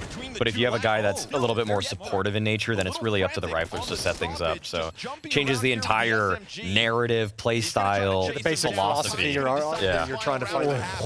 Okay, that's a peak. Yeah, not bad. Not bad for Nemiga there. Not bad at all. All right. At their halftime. What's the other game? The last Metizport Tyloo's the last one. Tyloo? Yeah. That should be Tyloo, right? I would lean Tyloo before this event. I wanted to put Metizport in my advancing, but then I looked a little bit more into them, and I didn't love what I saw from Lumi. So I felt like Metizport's a team that suffered from losing like the core players that they built their success around when they were rising up, and now this rebuild is like they can't find their right way of playing. Who, like ZTR and Susp? Yeah. Those guys getting. They had coached. They had the one miracle run at the Blast Showdown, right? Yeah, but they also did they have Nilo as well? He's gone to. Was it a miracle run, or was it just them beating Falcons? Wasn't them just beating? No, I forget which one this was. I remember casting it, but they made it like to like the quarters or semifinals. I think it was online. Yeah. Okay. Yeah, Nilo too, though. Yeah, I think it was when Heavy God was an OG, so it's been a minute. Oh yeah. Well, I can give us some more insight because we can hear from Hampus before we go into that game. I've missed Hampus. I know, I love him. Hampus, the first game was less than ideal for you guys. Just from your perspective, how did it go so wrong? I mean, it's the first game. We haven't played unofficial in a month, you know. We're a bit cold in that way. And we're a team that we need to play a lot, you know, to keep the form, you know. So I would say we were just a bit cold. And then we did obviously a lot of mistakes. But hopefully we have fixed them now for this game. So I'm just looking forward, you know. Looking forward, I'm going to make you go backwards a little bit further. Before the major, before coming to Austin, how did you guys prepare? What did you do to get ready to be in a good shape for this event? Yeah, we had a month of practice. We had a boot camp in Norway, which was very nice. Yeah, Metis is based in Norway. Cool. So, like nothing special, you know, just the usual stuff. You know, just practicing, talking. We have a performance manager, you know, talking with him or mental coach, whatever the name is. So just working as usual, you know, working long hours, and now we're here, so hopefully it will show, you know. Now, was it quite a tough talk you had with the team before going into this one? Was it a loose one? How did Hampus try and get everyone back together for this next match? No, I think everyone just said their feelings, you know. Obviously, no one wanted to have the first game play out like it did, but as I said, like we need to play a lot to stay in form, and hopefully that was, you know, the game we needed to get back in form. So we were just looking forward, you know, like we had another game the same day, so there was no time to, you know, be sad about it or anything like that. So yeah, we will see after this game if I can be sad or not. Hopefully you won't be sad. Hopefully you still have a smile on your face like you do now. But going up against Tyloo, obviously a very different style of team. I'm sure you haven't even faced off against much like this. So what are your expectations into? Are you ready for this team? Yeah, I'm always ready, man. I think they play a fun CS. They play very, what's the word, like unorthodox. Yes, true. So yeah, I'm just you know, excited to play them. You know, like finally not a tier 2 team, a CIS team who plays, you know, so like play like they do. So yeah, I'm just excited to play them and see how it feels. You know. Are you going to throw some of that unorthodox Hampus mode in there? I mean, I can't tell, but you'll see. You'll see. And this is going to be, I guess, just a tough test for them because it didn't get easier from here. They had to obviously fight Wildcard in the first game. There was like an emotional thing with that as well. Yeah, the twins fighting against each other. Yeah, and you just heard it from Hampus. He was saying like how he didn't even want to start shouting anymore at him because it was just be bullying. It was a 13-1 scoreline. Yeah. It's like, come on, take your chances. Come on, brothers. I'd be talking so much shit to mine if I was beating him at a major. I would be insufferable. Yeah, but if you're 13, like so far up, right, and then would you? Oh no, I wouldn't care. I'd pile it on. I'd absolutely pile it on. I would not care. Well, they were Swedish and they were much nicer. Yeah, that's true. Yeah. No That's fair confrontation. point. I'll tell you what, though, if you were a newer viewer to Counter-Strike and you weren't around during the Hampus heyday, it was quite a wild ride there for a number of years. Yeah. Like, he was like a hardcore fragging IGL. Like he was putting up numbers, leading a team, and miraculously. Remember, he had like that stretch of like 6 months where NIP did all those roster changes. When he was leading, they had like 5 roster changes in like 6 months, and he made all of those teams with different players stepping in every couple of weeks competitive. Yep. Like it was actually incredible. He had LNZ. Been out of it for a while. He had LNZ at one point. He had Fozy at one point. He just went through everything. Did he get? Who did he get to the? Rez on an AWP. The quarterfinals of the major. I think he got Linus or something, right? Or he got Fozy. I think it was maybe Fozy to the quarterfinals of a major, which is just kind of absurd. No hate to Fozy. You know, he's totally solid, but. I mean, Hampus was doing God's work. It seems right now that feels like something that you'd be like, you know, he can make the quarterfinals now. Like it's fine. Like he's playing really well, but back then, right? It was too early. He was a rookie from junior team, junior, whatever they were called. Young Ninjas. Young Ninjas. There we go. Yeah. If you want to be big victory for Imperial here. Okay, it wasn't quarterfinals of the major. Who did he make the quarterfinals of the major with? When Fozy Hampus wasn't. Did. Yeah, when Fozy Hampus did though. Hampus, let me look. Who did he make it with? Who did he get there with? Because it was Stockholm. It was Stockholm. Was that? Oh, he got S-Attack. By the way, style check. Those orange glasses with the blue jersey. Pretty cool. That's quite nice. Orange and blue are great complementary colors. Ever since Hampus lost weight, he became a low-key stylish guy. And he also started fragging less. No. He's been fragging pretty well. He's one of the few players that he got skinny and still actually fragged out. That's weird how that works. Yeah. Doesn't always happen. Can't say the same about everybody. No.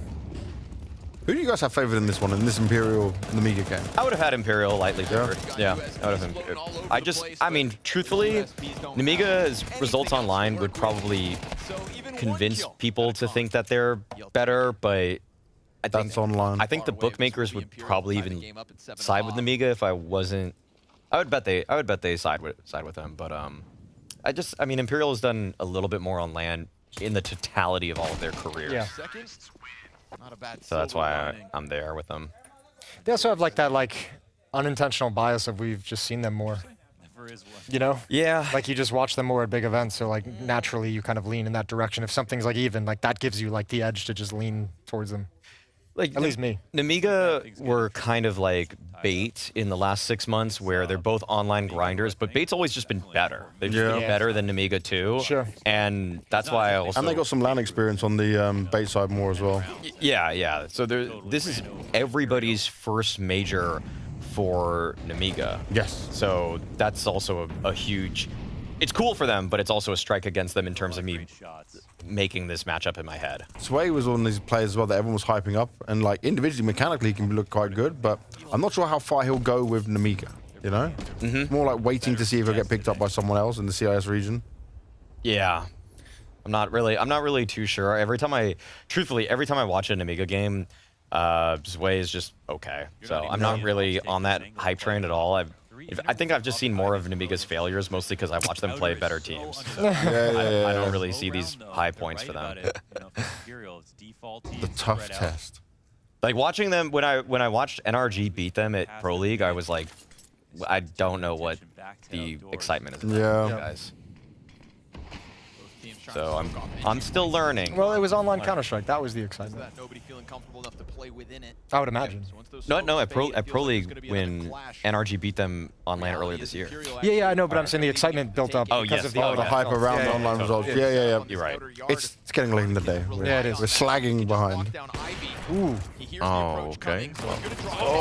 What What on earth? I'd be so mad. Yeah, I would be too. Wow. That's literally a play that's just like, I'm flipping a coin and I'm gonna. I think, did he just respond to the call like they're Ivy, and then he just decided to, I gotta take some space, and then he just gets 2? He might have. It feels like that's what happened there.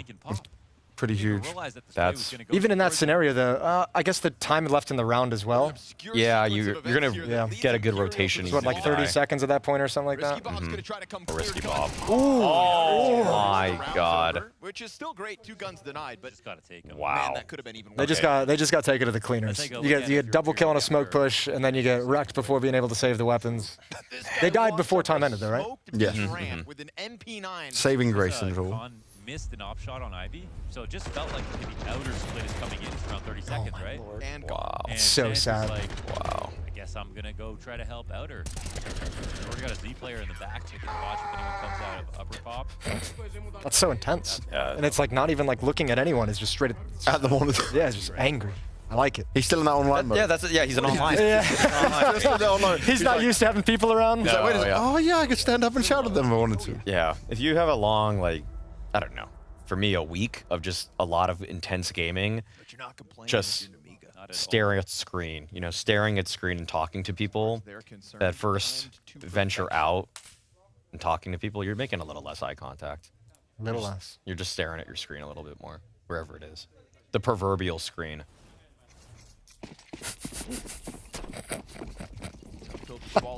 I don't even know where to take that. Just one of those feelings, man. Just one of those feelings when you're deep into the co-streaming. Like, if you co-stream for like 6 days in a row out that You lose first your day, mind? you kind of you're not making eye contact with people. Yeah. Yeah, you lose. That's fair. You're like, where's Twitch chat? This feels odd. Your social IQ has definitely.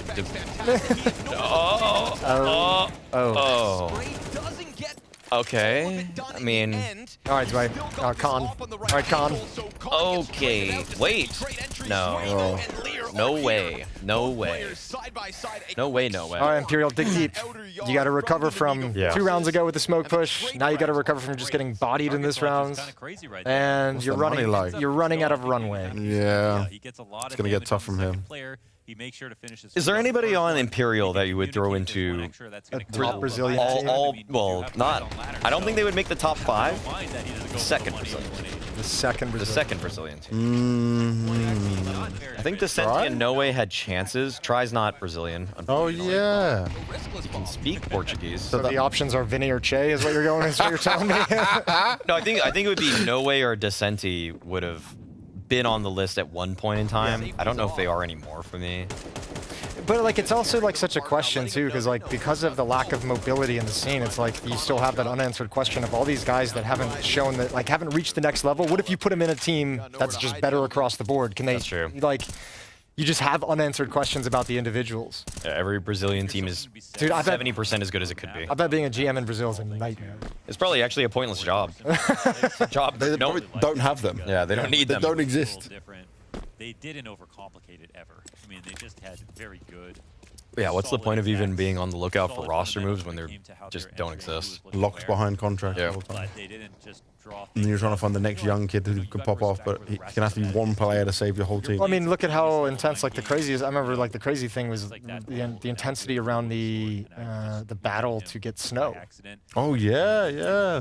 Like he had like another org came in and like snaked a deal, like came in with a better offer at the last minute and brought him over. I can't remember the exact org, but I think Wildcard was interested in Snow. yeah, and you know, and even he hasn't like really excited the world the way that it felt like he should have for the conversation. But then you also have a weird situation where they brought him in and they changed his roles. So it's like, you know, we have so many X factors. It's like hard to kind of judge. But like they do overhype a lot of these players. Like when they come up, I feel like they're way overhyped in CIS and in Brazil than like compared to European players or North American players that come up. All right, James, I need you to answer me a question. Yep. Is Spirit sandbagging the entire scene with this Kiyosuke? Oh no, we know the truth. Oh, I'm not saying anything nefarious. I'm just saying, you know, they're selling him to Falcons. Allegedly. Fact. Now. Oh, okay. Sure. It is fact. It's out there. I wasn't sure. I didn't. Yeah, I feel like it's already out there. I decided to play it safe. Yeah, I think. I know. I've seen the rumor reports. I just didn't know if it was like confirmed or if it had moved past. I think that the only thing of them, I mean, they just didn't have to announce it. But like Sun Pius and Saw, because it's not. It's the academy as opposed to the other team. I think. What if they know he sucks? No. What if they're like, he sucks and nobody knows, so we're just going to give him over to Falcons? The only way he'll suck, I think, is if they try and not give him the same roles he has now. Sure. There's a lot of that going around these days, though. I just want to see him be given the position to thrive, but if they just force him to play, I don't know, Magic's roles if he's replacing Magic, for example. There it is. Oh my, that's the Zway moment that I've been waiting for. Oh, now you've got the insurance policy. You're so safe, unless there's a nade. A spray. Oh. They're not going to expect this. They're not going to expect this. This is a sick play. This is an awesome play. Oh, what a piece. Oh. Wow. Labored spray. That's did legit work. as hell. What did he say? I don't know. I just laughed. Yeah, I like that. He's like, I don't understand. Guys, I don't understand. Why did you? Yeah. Something about that spot. Something spot. I mean, I like that he's taking the headset off. Like, hey, we criticized him looking at the screen. He heard us, and now he's jumping up. Yeah, no, it's good. It's good. This is, I mean, let's see. Can we Risky hear Bob it? is getting cultural. Can we hear it? Will it give us? No. Fail. It's all right. I was hoping. It was something really good. I can feel it. Is The it fact Risky he Bob did or it is that in Lear, English. Actually, I couldn't. It's Risky Bob, right? Risky Bob. Yeah. But the fact he did it in English is even better. Yeah, I know. That's great. We can all understand it. If we could have heard it at full volume. I think it's Sway or Lear. I think it's Lear. What? Imperial is just shouted. It wasn't Lear that shouted. It was Lear that was shouting? No, it was Risky Bob. That's what I thought. But then the cams. Do you think they look he's second? No, he looks second to the left on this one. Bro, this CT side, they've been so proactive. Why am I? I'm getting confused by this camera. Look at your focus face on it. I'm trying to just see. No, see, I think you look that was good. You look intelligent. It's how I imagine you look when you're pouring over your philosophy books. Someone paint Maui in this pose. I think. I'm just trying to see Lear and what he looks like. Dude, Imperial have no idea what's going on this map. They have no. Yeah. Like, they've been pushed like 3 separate times. They have no clue where anyone is. They don't know where the best place to go. And they're going to walk right into an AUG. Oh, God. Whose AUG is it? Oh. Don't worry about it. No one's. Oh, okay. Holy. Ayo. That's your player. That's the one you said. Vicente? Yeah. Yeah. Yeah, we're taking it. Yeah, that's the one. Yeah, That's the one. See that? No, it was Lear yelling. Oh, It was okay. Lear yelling. Yeah, it was Lear yelling. Well, him and Risky Bob look the same. Oh, vindication. They look Same person. They got the same haircut. They got the same haircut. Same haircut, same jersey, same guy. Yo, can he? No, that's Lear. Can he do this? Does he have a kit? Oh my God. Oh my God. Yeah, no chance. No way. No. Yep. Ooh. Wow. Nice attempt though. Okay. I thought he'd slow play that a little bit more. Wait for some exits towards the end of the bomb timer. Che Jesus. Cool little try though. Che Jesus. Yeah, that is. Yeah. Jesus. That's actually like the Jesus. The Mexican Spanish way to say it, not the Brazilian Portuguese. I don't know how Brazilian Portuguese sounds actually with the word Jesus. I don't know how it actually would go. Me neither. Yeah. We can ask that question though.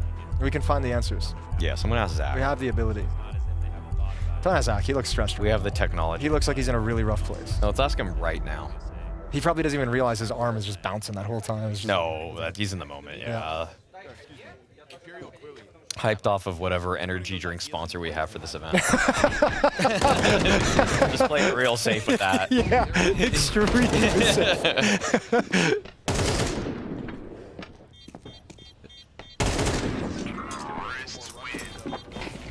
All right. Round 20. Pivotal. We're getting down there. Money's low. This is the round. Oh. I don't like a double Ivy push, but I like the fact that Khan's there. They won't expect this. There's no way. Oh my God. He's still gonna get the kill. Wow. Bro, how did they not kill him? And he's. Oh my God. What is oh my. I mean, he's got no choice He's but to falling just back. pray to He's Chinggis. all the way run back. Wow. How did they let him run all the way back? Stage 3, man. Oh, that was good. That was good. Maui, how much do you know about Risky Bob? Is he a risky player? Is that why his name's that way? I'm putting you on the spot. I don't think he is a risky player. I think he's pretty steady in most casts. That's really sad. I wanted more from the nickname. Oh, Khan's gonna make. I thought he was gonna get double and make up for the previous, but oh, good conversion on the bomb side. Okay, well, that could be 11-10 actually. Actually, this is Okay. This changes. Is money gone? No, there's still cash. Okay. Man, try with the opener right there. I mean, I love the conversion on the bomb side. It felt like it was just all of a sudden the trap is sprung and everybody's ready to go. James just gave me a little piece of information, or inspiration, not information. So I have a question.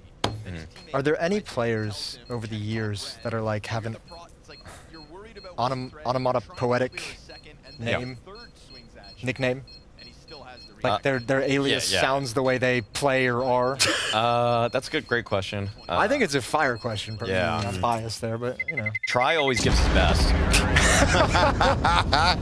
There's no way he's winning. Let me see. I mean, in the Simple makes it look in the easy. beginning, Art's name was good. In the very beginning, but then it really fell off hard. Yeah. If you guys have any onomatopoetic, God, that word is fun to say, but it's a twister. That's a tough one. If you guys out there tuning in know of any onomatopoetic Counter-Strike aliases in the professional scene, feel free to tweet at us with the hashtag that James Banks is going to deliver to you right now. Blast TV Red Zone. There we go. Exactly. That's why I'm here. Let us know on there. I actually haven't checked that for a while, and we can't bring it up anyway. It's okay, we got a close match. Yeah. Oh, wait. Oh, he was pre-firing and he got a dink? Okay, wild. Online. Very online shooting style. Online behavior. Yeah, I never really see people shoot like that. Okay. This is the swing round.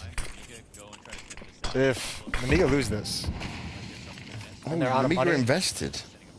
Ooh, they had $6,000 on one of their players, so he could drop a couple things over.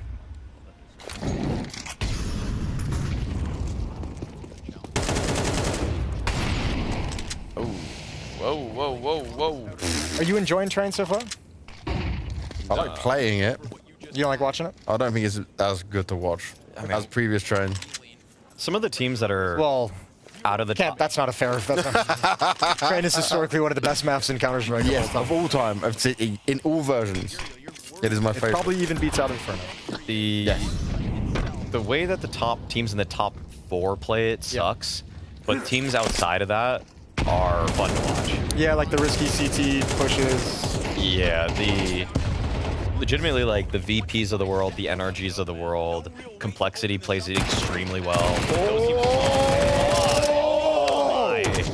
No way. Oh, that's just way too much mileage out of that. Man, you look down the line if you're on Imperial and you're like, how did that happen? That's it. Wow. Yeah, you're crushed. That's it. Yeah. That's gotta be. Okay. Here's Risky Bob. Yeah, he confirmed it for us. Yeah, he did. If I have to interview Lear, I need to know which one's Lear and which one's Risky Bob to not mess this up. Okay, that's a good point. Just that actually is a pretty critical part of the interviewing experience. Like that's knowing who you have. Definitely a line for a green room more than a stream. Usually. But we don't see these guys. Wait, he's gonna say the thing. Meet my friend Risky Bob. This is him. With his MP9. Oh, NS. What is this push? Che Jesus.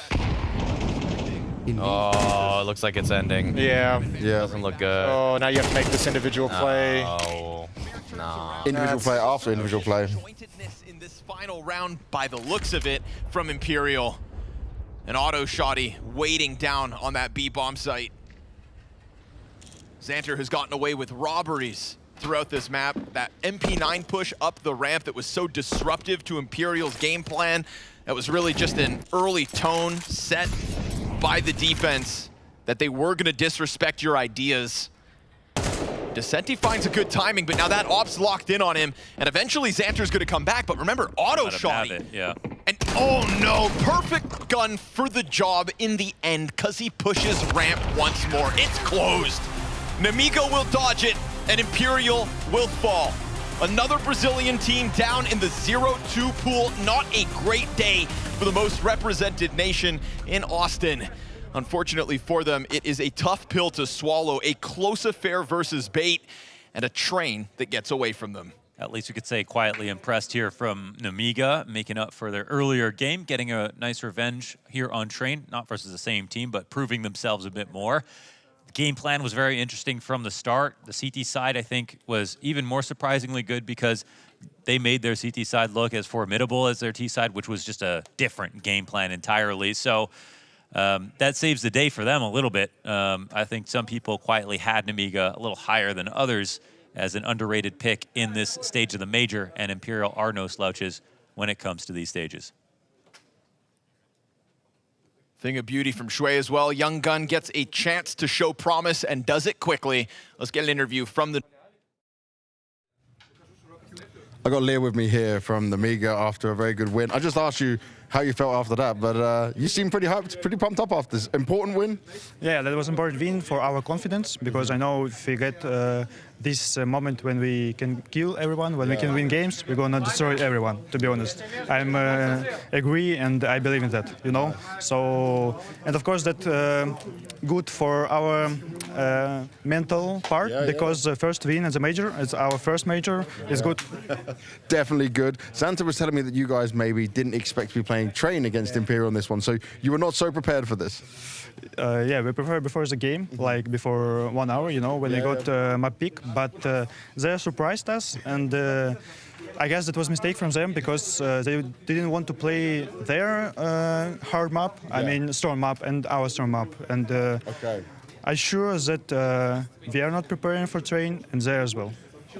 So it was just a coin flip at that, but what it came down to in this match, right, was it looked like you guys were playing with a lot more confidence to get them, some pushes made against them as well and catching them off. Was your goal to kind of surprise them in some of these rounds? Maybe, because they're not prepared for the Train. Maybe we are surprised them, so yes.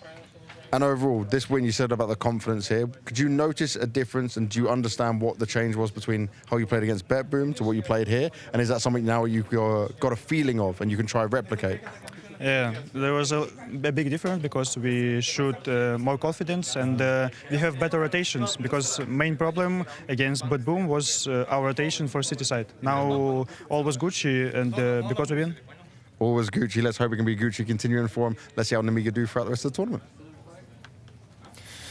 Yeah, they got a tough road ahead of him, but that's a good start. He seemed very happy. He seemed very sweaty. It's hot here. I'll tell you what, they better take Risky Bob. I know 13 and 17 isn't the most beautiful thing in the world, but that triple kill with the MP9 just sealed the win. Just sealed it at the end of the day. The stats test may fail him, but the eye test wins. Lear really acted like a true captain there, like the interview at the end, like the fact that he was hyping up his players throughout that entire time. I thought that we were going to get more fire out of the Imperial side, known as the most passionate group of Counter-Strike enjoyers, the Brazilians, and yet it really was Nemiga that was doing the chirping across the studio. I wonder how the rest of the game would have gone, because we tuned into it late, right? So like we kind of tuned into the period where it felt like Nemiga just took over the game. Like it came in close, and maybe they really down the stretch at points didn't have anything to cheer for. I will say this, when you see Lear and Risky Bob next to each other, not completely.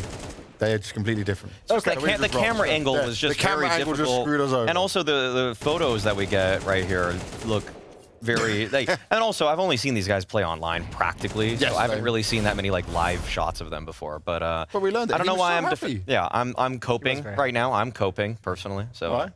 Yeah, I'm coping that I couldn't recognize who was who immediately from the first shot I saw. Can't get it all right all the time. I know that. I'm nearly perfect, but not quite.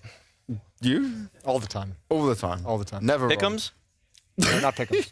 Okay, well then it doesn't matter. That's fair. Yeah, it doesn't matter. Well, everything else is subjective. Guess you just checked me there. Everything else is just subjective. Walked right into your trap.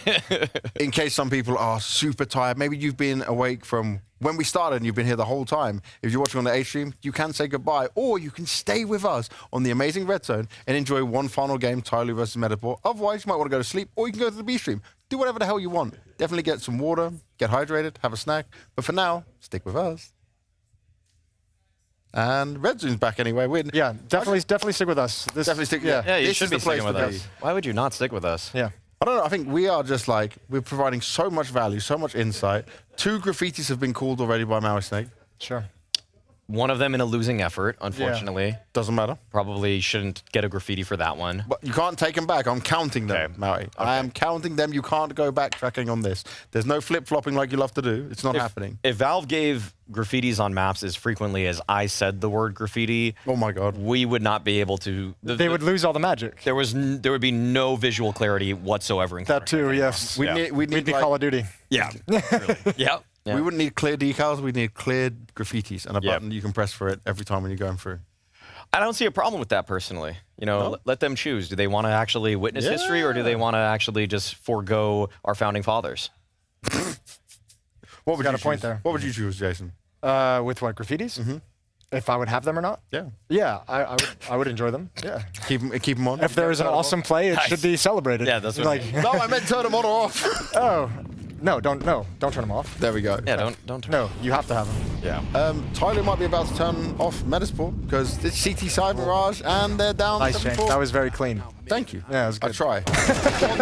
once a day, you will get those clean. It's actually so stupid. I'm such a big fan of like the awkwardly obvious like transitional throws. I don't know why. I just find them so funny. No one else would have got it. I don't think anyone else does. Yeah. So I just look like an idiot most of the time, but I'm laughing. We love you, old idiot. Speaking of Metizport, the Mets is a sports team. Just came to you. You couldn't hold it in. Did your best. You fought it back as long as you could. He did it for you. Yeah. He really did it for you. Speaking of Tyloo, I could use some more marble tiles. Ooh, wait a second. Maybe a little bit more time in the oven for that one. But I like where you're going. No, you said ooh right where I wanted you to. There'll be a lot of oohing on the side of Tyloo once they're dealt with Metizport. Ooh, that's a shot you want back. Oh dear. Okay. I slammed him through connector as well. That was nice. That always instills the fear of God. Oh, and there's a player at stairs. You're done. You're done. How old is Attacker now, man? He's been going for a long time with it. Oh, wow. Still killing it. Oh my God. Yeah, he's actually still killing it. 28. Smooth right there. He's not actually 28. that old. I thought he'd be older, but just because we spoke about him for so long. Young spring chicken. Yeah. Comparing to us three. How He's been around through all of the Chinese Counter-Strike. Yeah. He knows.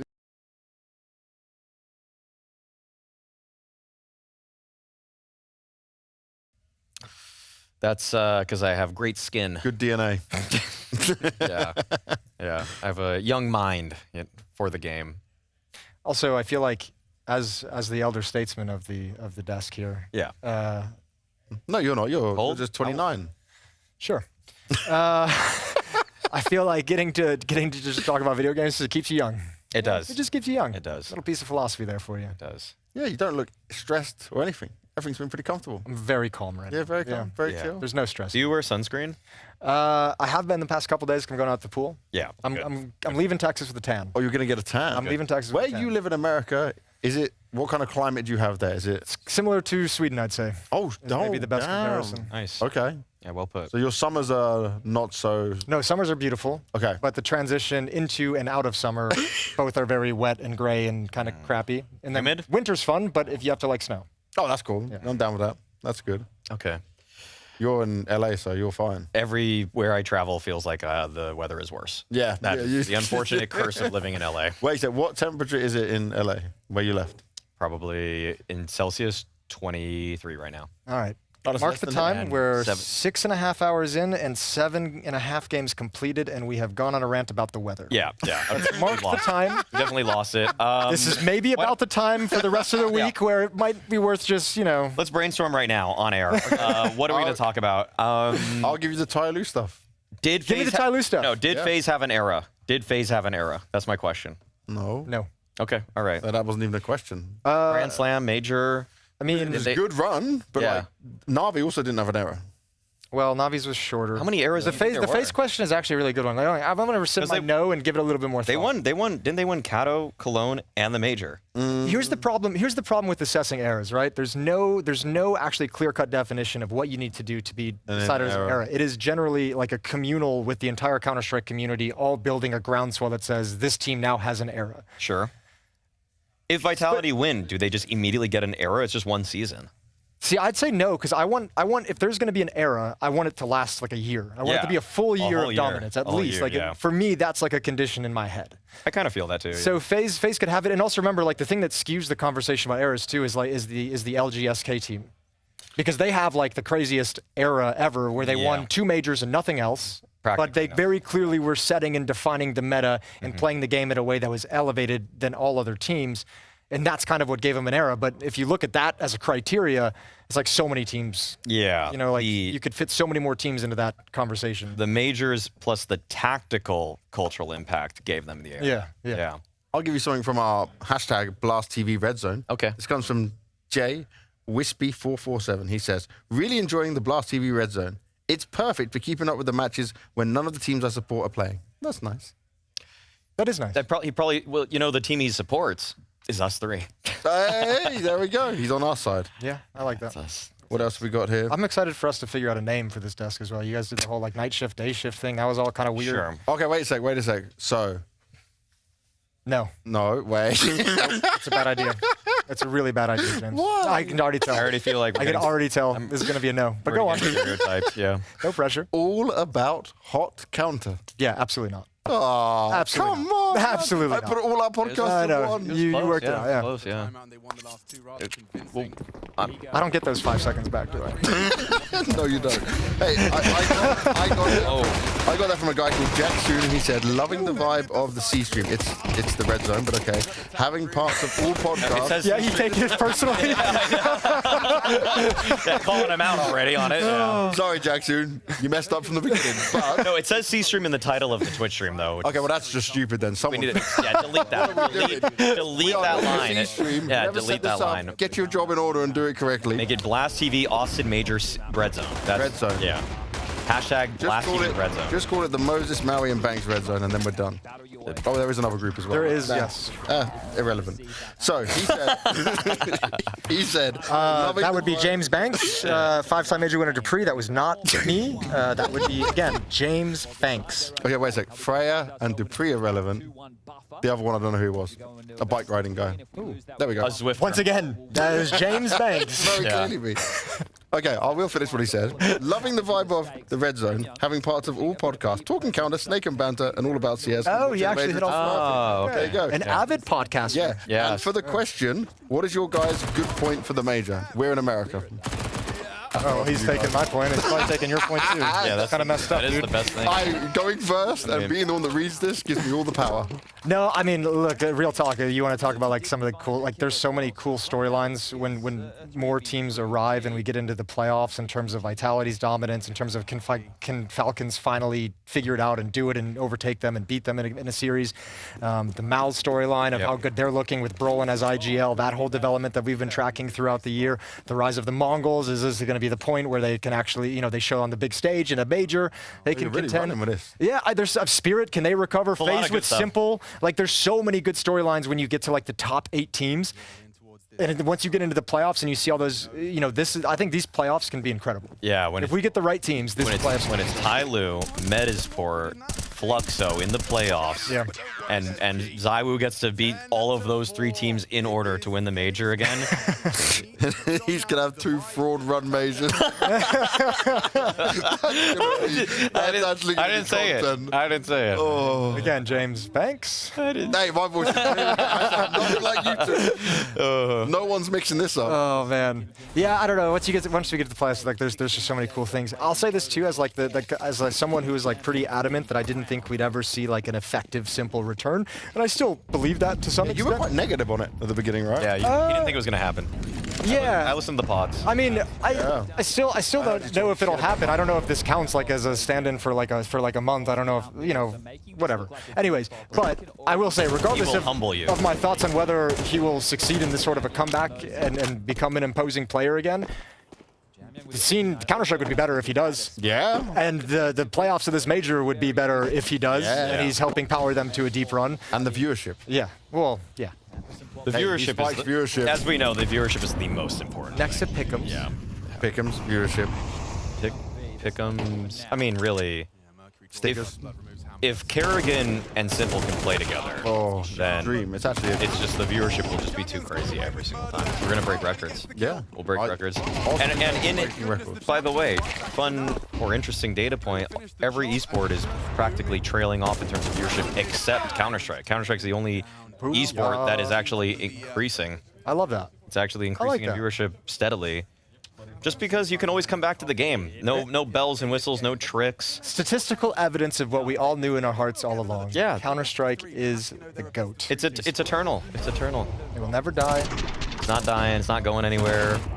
Valve tried, but...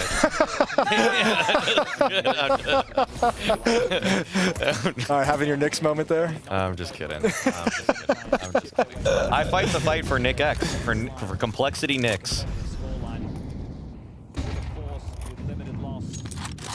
Hello, Valve here. Take Maui off broadcast. Maui is an ass. We will not be working with him. I mean, Too Good did stuff I am not doing. It's very true. Yeah. You have not done any of the things that Too Good. Yeah. Yeah. But they were funny. Yeah, so maybe I could... Yeah, but like the thing is... No, you can't. Going out in a blaze of glory, your cultural impact is incredible in a brief moment, but then you just can't even do anymore. You can't... Where do you go from there? The pivot is tough. Like what? When Well, he developed a video game. I'm going to work on Diabolical, which 5 people play today. It's fair. Yeah. Yeah, that esport didn't take off. Got paid though. He did. They got bought out by Epic Games, right? Pay is not cultural impact for me. Life-changing impact for him. Yes.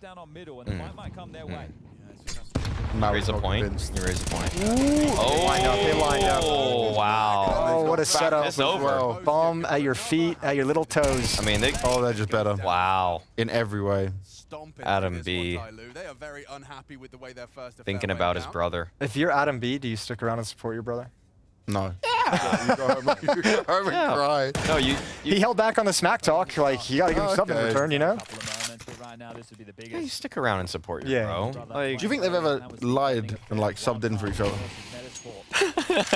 No. No, I don't think No, so. like in early days. In early days. I right? get it. I mean, I'm not talking about now at a major. Oh, okay, Like, yeah, you know, yeah. He goes, I can't play right now. Like I'm seeing this hot girl, so I'm gonna send my brother instead. My brother and I, we're not twins, but we sound very similar. Oh, so yours could work on a voice combo. I once had my brother break up with a girlfriend for me in high school. Wow. We just took turns on the phone, passing it back and forth. Yeah, That's amazing. Yeah. Chill there, Maui. Yeah. On the phone. Yeah, pass the phone back and forth. I say a line, response. He says a line, response. Not my proudest moment, but it was fun. But what was the point of you swapping with the lines? Like, Helps out. I think it was assurance. Just, yeah, I don't know. Yeah, camaraderie. This is a long time ago. I was a much different man back then. You had hair then as well? I did have hair. Oh, sweet. Some would argue you weren't a man then. That's fair. I was a. You've become one. I have become one. Undoubtedly. Yeah. Undoubtedly. I'm still hoping. I'm still waiting. To become a man. Yes, that moment will come. I think you're good, James. I'm still going through puberty, man. I'm still growing. Yeah, that's what I tell myself too.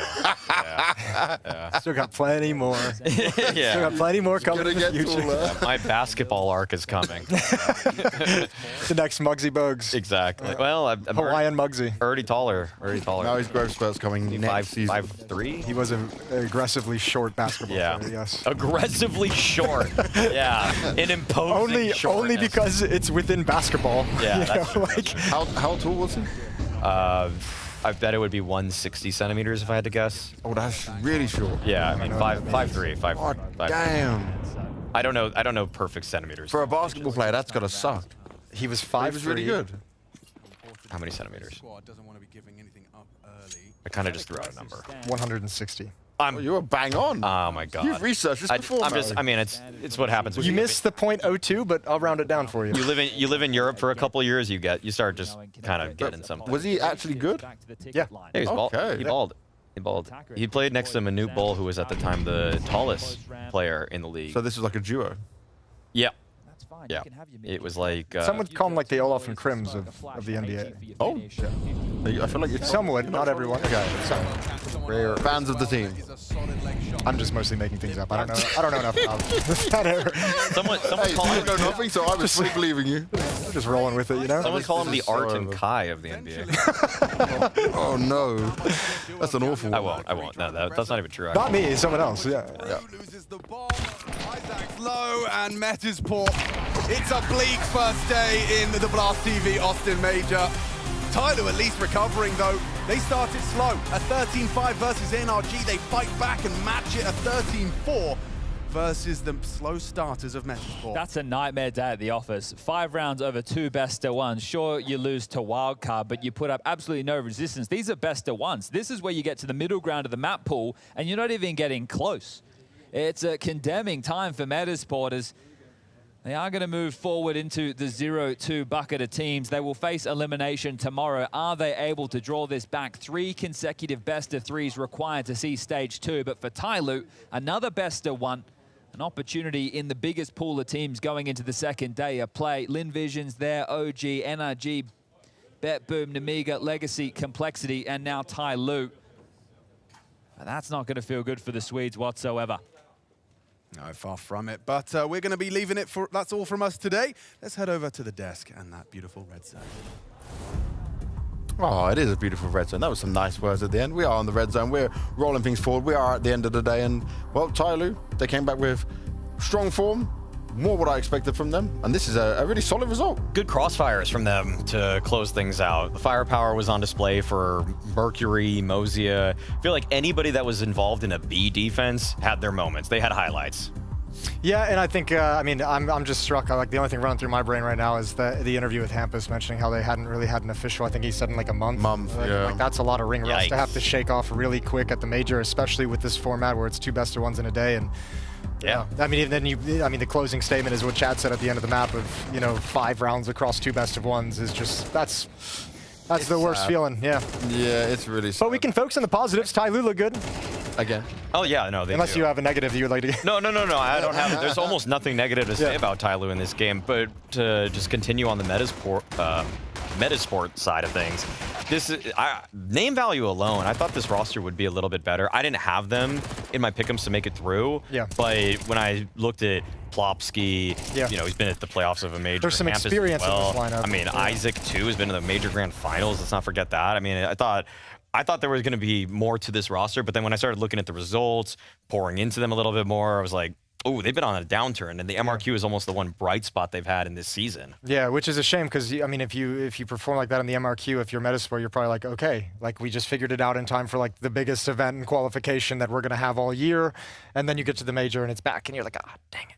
Didn't stick. Yeah. I feel like we spoke about name value for Metizport, right, as being one thing, but like when they lost Nilo, obviously he's now not playing at all. Like that's, I think, something they just couldn't recover from. He was the young player with the talent, with the grind, with that star power value. Yeah. It's rough. Nilo and Susp.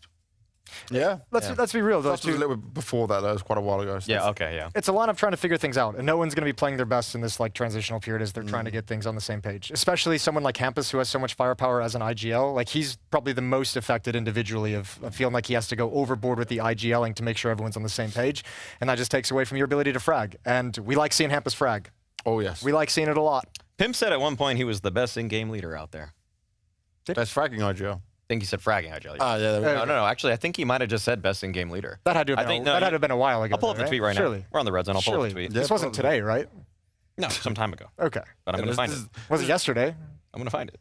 Hampus, best. Let's look at. Oh, you're going to be scrolling for a while. I see there's no pimp tweets at the top of that. Okay, while Maui's doing this, while he's looking. Yes, sir. We can start looking at some of our top picks from it. In 2022, he said it.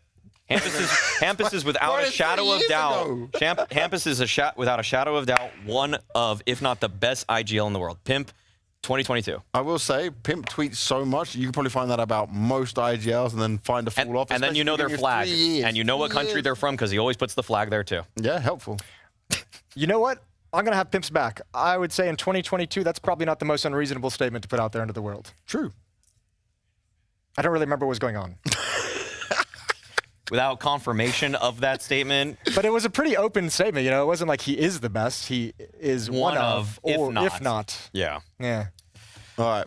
He's left himself some safety. He's given himself some wiggle room. Yeah. Red Zone's got to come I back thought it to was more reality. recent also than 2022 that he said it, so it's a little bit less of The fact you're remembering Pimp tweets from 2022 is quite impressive, Mario. I don't know what your brain's doing. You gotta remember the other analysts' takes, okay? You have to know that. Hold them accountable? Yeah, you hold Have them you got accountable. One of Moses's from whenever you last was an analyst? Moses' best take ever to this day is still that bomb sites should just have stuff that changes on them. Yes. That's it. That's Moses' best take of all time. It's the god tier take. It's the GOAT take for Moses. And when it catches fire, it's gonna reinvent Counter-Strike as we know. Yeah. Have you told this to Valve? You said it on the podcast. I did say on the podcast. I think I've mentioned it to him in the past, but I don't remember exactly what came from the comment. I'll bring it up here when they get Yes. Yeah, I want to find out the answer, then we talk about it again. Yeah, they'd probably tell me it's a bad idea. But I think it's cool. I mean, just I do too. Yeah, like I think instead of adding new maps, like you could just change the layout of like the A bomb site on Inferno and change the layout of just the bomb sites, because the bones, the timings, the structure of the map stay the same, so it's still very familiar. But you get like, you know, a year of a new style of fights, a year of new executions to figure out onto a map. So I think it's like a great middle ground of like changing some of the meta without completely destroying the map. Yeah, without ruining what we know and love with it all. All right, let's pick out some highlights from today of matches. What have you got for us, guys? Who wants to go first? What did we send in? We sent in Wildcard. I remember one. FlyQuest and BetBoom. Yeah, I like FlyQuest and BetBoom. That was insane from Nedic. Okay. Yep. Yeah. I mean, someone wanted a hot take. I mean, Nedic looks like one of the best 5 riflers in this stage right now. Okay. This was absurd, and he's taking down names that are household for people that actually have been watching Counter-Strike for the last few years. I mean, taking down top 5, top 10 riflers in the world, like prodigies in the making, and people like Magnet. This is a great look for FlyQuest. It was really funny as well watching it, because we were even talking, and it's like it felt like more often than not he's putting himself in really bad situations and really like disadvantaged fights, and he just wrecked them. They didn't expect it. They were not ready for the Nedic full force. I wasn't ready for it either. The Nedic effect. Oh, the Nedic effect. I like that. Yeah, we'll use that tomorrow. He was playing like a risky Bob. My game. Quickly moving on. Moses didn't like that one. We're just done. On to Moses' game. But it was more than just the eye test. He passed the stats test too. He did it all. Yeah. My game was Wildcard Lynn Vision, the double overtime game. I love the double overtime, but I mean, I think JBA just popping off the way he did to close out that game. Like, we saw the great performance there, but JBA was just like every influential round. Anytime Wildcard was close to like losing their grip on this match or close to just losing it all outright, he stepped up and had some kind of an insane sequence. Quad kill with the Deagle in a must-win round, triple kill with the M4 in a must-win round, had like another big clutch or triple kill later on as well. He was just a monster in this game. And you add into the fact that, you know, when we started watching this, I think it was 5-1 at some point for Lynn Vision, 6-1? No, 5. It had to have been 5-1. I think it was 5-1 and then it ended 7-5. Yeah, a huge comeback and calling from Sanazal. So Wildcard is looking like they're getting their groove back just a little bit as the major begins. All right, we've got our matchup, so that's what everyone's waiting for. You ready to see what we're going to do tomorrow? Hell yeah. Let's go. Let's have a look through it all. Let's get our games for tomorrow to come your way. So I'll give you the breakdown of how it's working from top to bottom. First game of the day tomorrow is going to be BetBoom versus Legacy for the 1-1. Then it's going to be OG versus Tyloo. This is on the A stream. Then on to the best of 3s. We've got Heroic taking on FlyQuest. Imperial versus Metizport. Complexity NRG. Oh, wow. That is a spicy game in the 1-1 matchup. Complexity NRG. I like that. There's some fire in that one. Yeah, there really is. That's on the B stream, so NRG versus Complexity. Then we've got Lynn Vision versus Nemiga. For the 2-0, Bait versus Wildcard. And then for the 0-2, Chinggis versus Fluxo. That Bait versus Wildcard can be really good as well. Oh, damn. One of my O3s is secured. Okay. I think a lot of people have Chinggis and Fluxo both as O3s for the stage. I think that was one of the most common just combinations you could put together. Guilty. So, yeah, I mean, you got one secured for a lot of those guys. Not me. Not you. Not you. me. I want to just see, really, Kinetic humble Heroic, okay? Because Heroic are...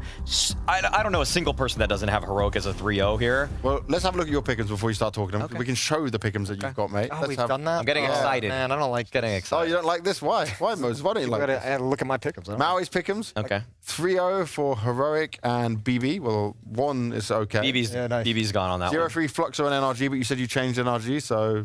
Yeah, I did change that last night. I tried sending it to production in time, but it is Fluxo and Chinggis for me. Okay, and then you've got qualifying FlyQuest, OG, Wildcard, Tyloo, Bait, and Cole. Problem is that we've got a few of those teams in the three. I mean, Wildcard and Bait are playing each other, so I'm going to miss out on one of those. Yeah. Because one of them is going to be 3-0. Yeah. Oh, yeah. It's rough. Unfortunately. It's rough out there in the Pick'ems world. Jason, on to your ones. I think you'll be next. Let's rock and roll. Let's see what Jason's get it got up there. here. See the magic. This is what 26 years of North American Counter-Strike will do to you. Heroic and Cole. Yeah, I rolled the dice on that one. I'm not going to lie. Yeah, but you know what? It's what we talked about earlier. They met me halfway. Grim was lighting it up. That was about it, actually. Against Fluxo. Did you not want to change it after you knew Halsite was not here? Or you just didn't. Yeah, no, I actually knew it because I was. Oh. Yeah, it was fine. knew it and I you rolled the still dice. believe. I rolled the dice. Well, I was like, there's a world in which complexity collapses. Like, I think they'll go through, but there's a world in which they collapse. And then I just said, you know what? Maybe Junior's going to have a honeymoon period.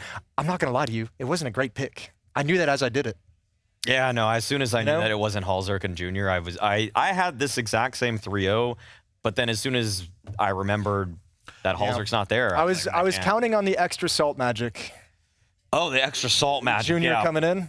And that was a great team. That's like one of the historic North American Counter-Strike teams. They were better with OC, though. Yeah. Anyways. Mine next.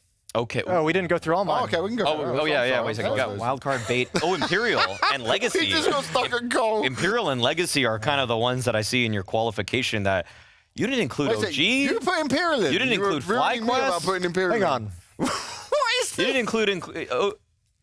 Okay, you have Bait, though. Wait, he put Imperial in. I think this is not my picks. Actually, some of them are. They could be my pick. He doesn't know what's going on or what he's done.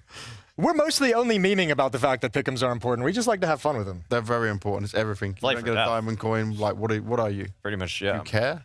Do you know the game? No, I don't care. Here's mine. No, I don't. 3-0 Heroic and BetBoom. No, Bait. Bait, Bait, sorry. Bait. Looks like a B. It's an 8. Come on now. 0-3 Chinggis and Legacy. I mean, Chinggis could work out for you. Yeah, Chinggis could work out. Fingers crossed. Tyloo, Wildcard, Cole, OG, Bait, BB. No, BB, yeah. BB. I mean, okay. I mean, yours are looking the best of almost anybody's right now. You could actually hit both of your 3-0s. You could hit your 0-3. You can't hit Legacy, but you could hit all of your qualification ones. Look very possible right now. Apart from Imperial, who's 0-2 right now, dude. Oh, yeah, that's true. And also, Wildcard is possibly just going to be a 3-0 team, too. Actually, we're all screwed. It's all over. I feel like this is a common day Silver one looks good. pick'ems experience. Yeah. I think all of you need to relax. You know, the teams are going to bounce back. They're going to come back stronger. They're going to play their own game for the rest of the event. It's going to be great. And how many diamond coins do you have to be this confident? 0. Whoa.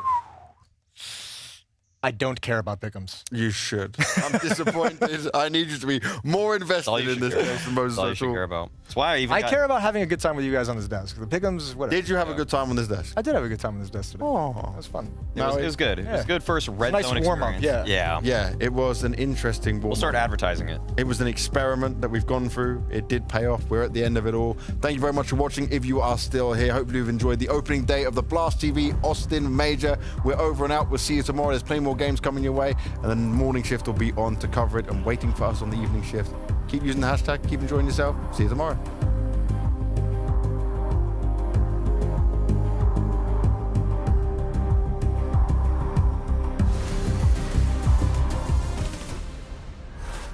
What's up, everybody? I'm Darth Mike. I'm going to be running around the venue for these next 3 weeks, taking you behind the scenes, showing you a lot of the action, filming a ton of content. We're going to go ahead and take a tour of the studio, see where the magic happens, see where the games are going to be going live. Teams are getting ready to set up, so let's go ahead and let's do it. Welcome in the Blast TV Austin Major Studio. Come on in, guys. Come on in. Come on in. We've got so many beautiful things to look at. This is where the first 3 stages of the Major are going to occur. We got 32 teams rocking up. It's in this studio where everything begins, where we first learn to respect underdog. This is the mix zone. This is where the press will be after the games to catch players as they come off, get their interviews, get their snippet, give you guys a little insight. But here, as we come around the corner, this is where the magic happens. We've got 8 setups. Top of the line Alienware monitors, blacklight chairs, desks, everything you could possibly want to achieve your absolute best as a player. But these setups, we've got 8 of them, and that means that one set of teams can be setting up while the other set of teams is playing, so that we don't have any elongated breaks if everything works as planned. Knock on. That's not wood.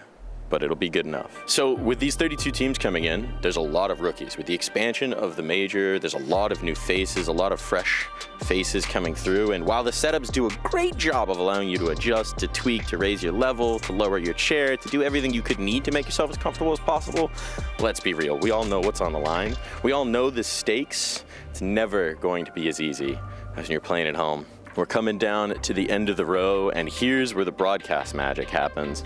They don't let me touch the cameras anymore, not since the incident. So we'll leave that alone. I move on in here to the jib. This is my favorite toy. This is how we get all the beautiful sweeping shots. It goes in, it goes out. Every time you see a dope crowd shot, it's thanks to one of these. But again, not since the incident. Welcome in to the desk here at the Blast TV Austin Major, where we have created this marvel of carbon fiber and electronics to bring you the absolute peak of analytical experience here at the Blast TV Austin Major. We have the beautiful Austin skyline on the LED wall behind me. They can change that to anything that they want. They got so much power here. And in between the games, in between the matches, they're going to be breaking down the information. They're going to be bringing you the highlights. They're going to be updating you on the storyline, keeping you abreast of the situation. And if you think to yourself, you know what, I don't get enough, I don't get enough desk. I want to watch more desk. Well, you can watch it all the time now because we've got the Red Zone channel coming your way where they're going to be jumping in between the games, bringing you the biggest moments, the hypest plays, so you can keep track of absolutely everything all together, all at once. And it's from this desk that our analysts can peer all the way down the room at those far setups so they can see the hype moments and maybe critique a player's posture. And if you're wondering why I'm so brilliant and beautiful and tall like these giant skyscrapers behind me, well, I got a little bit of secret. If you look down, this is just a little bit of a box there. That's a lower tech solution. But you know, sometimes everybody needs a bit of a lift. In a minute here, this hall is going to fill back up with players and the games will commence. The screams of triumph, the cries of agony, the noises of defeat, those are all going to ring through the halls of this studio. So without further ado, let the games begin.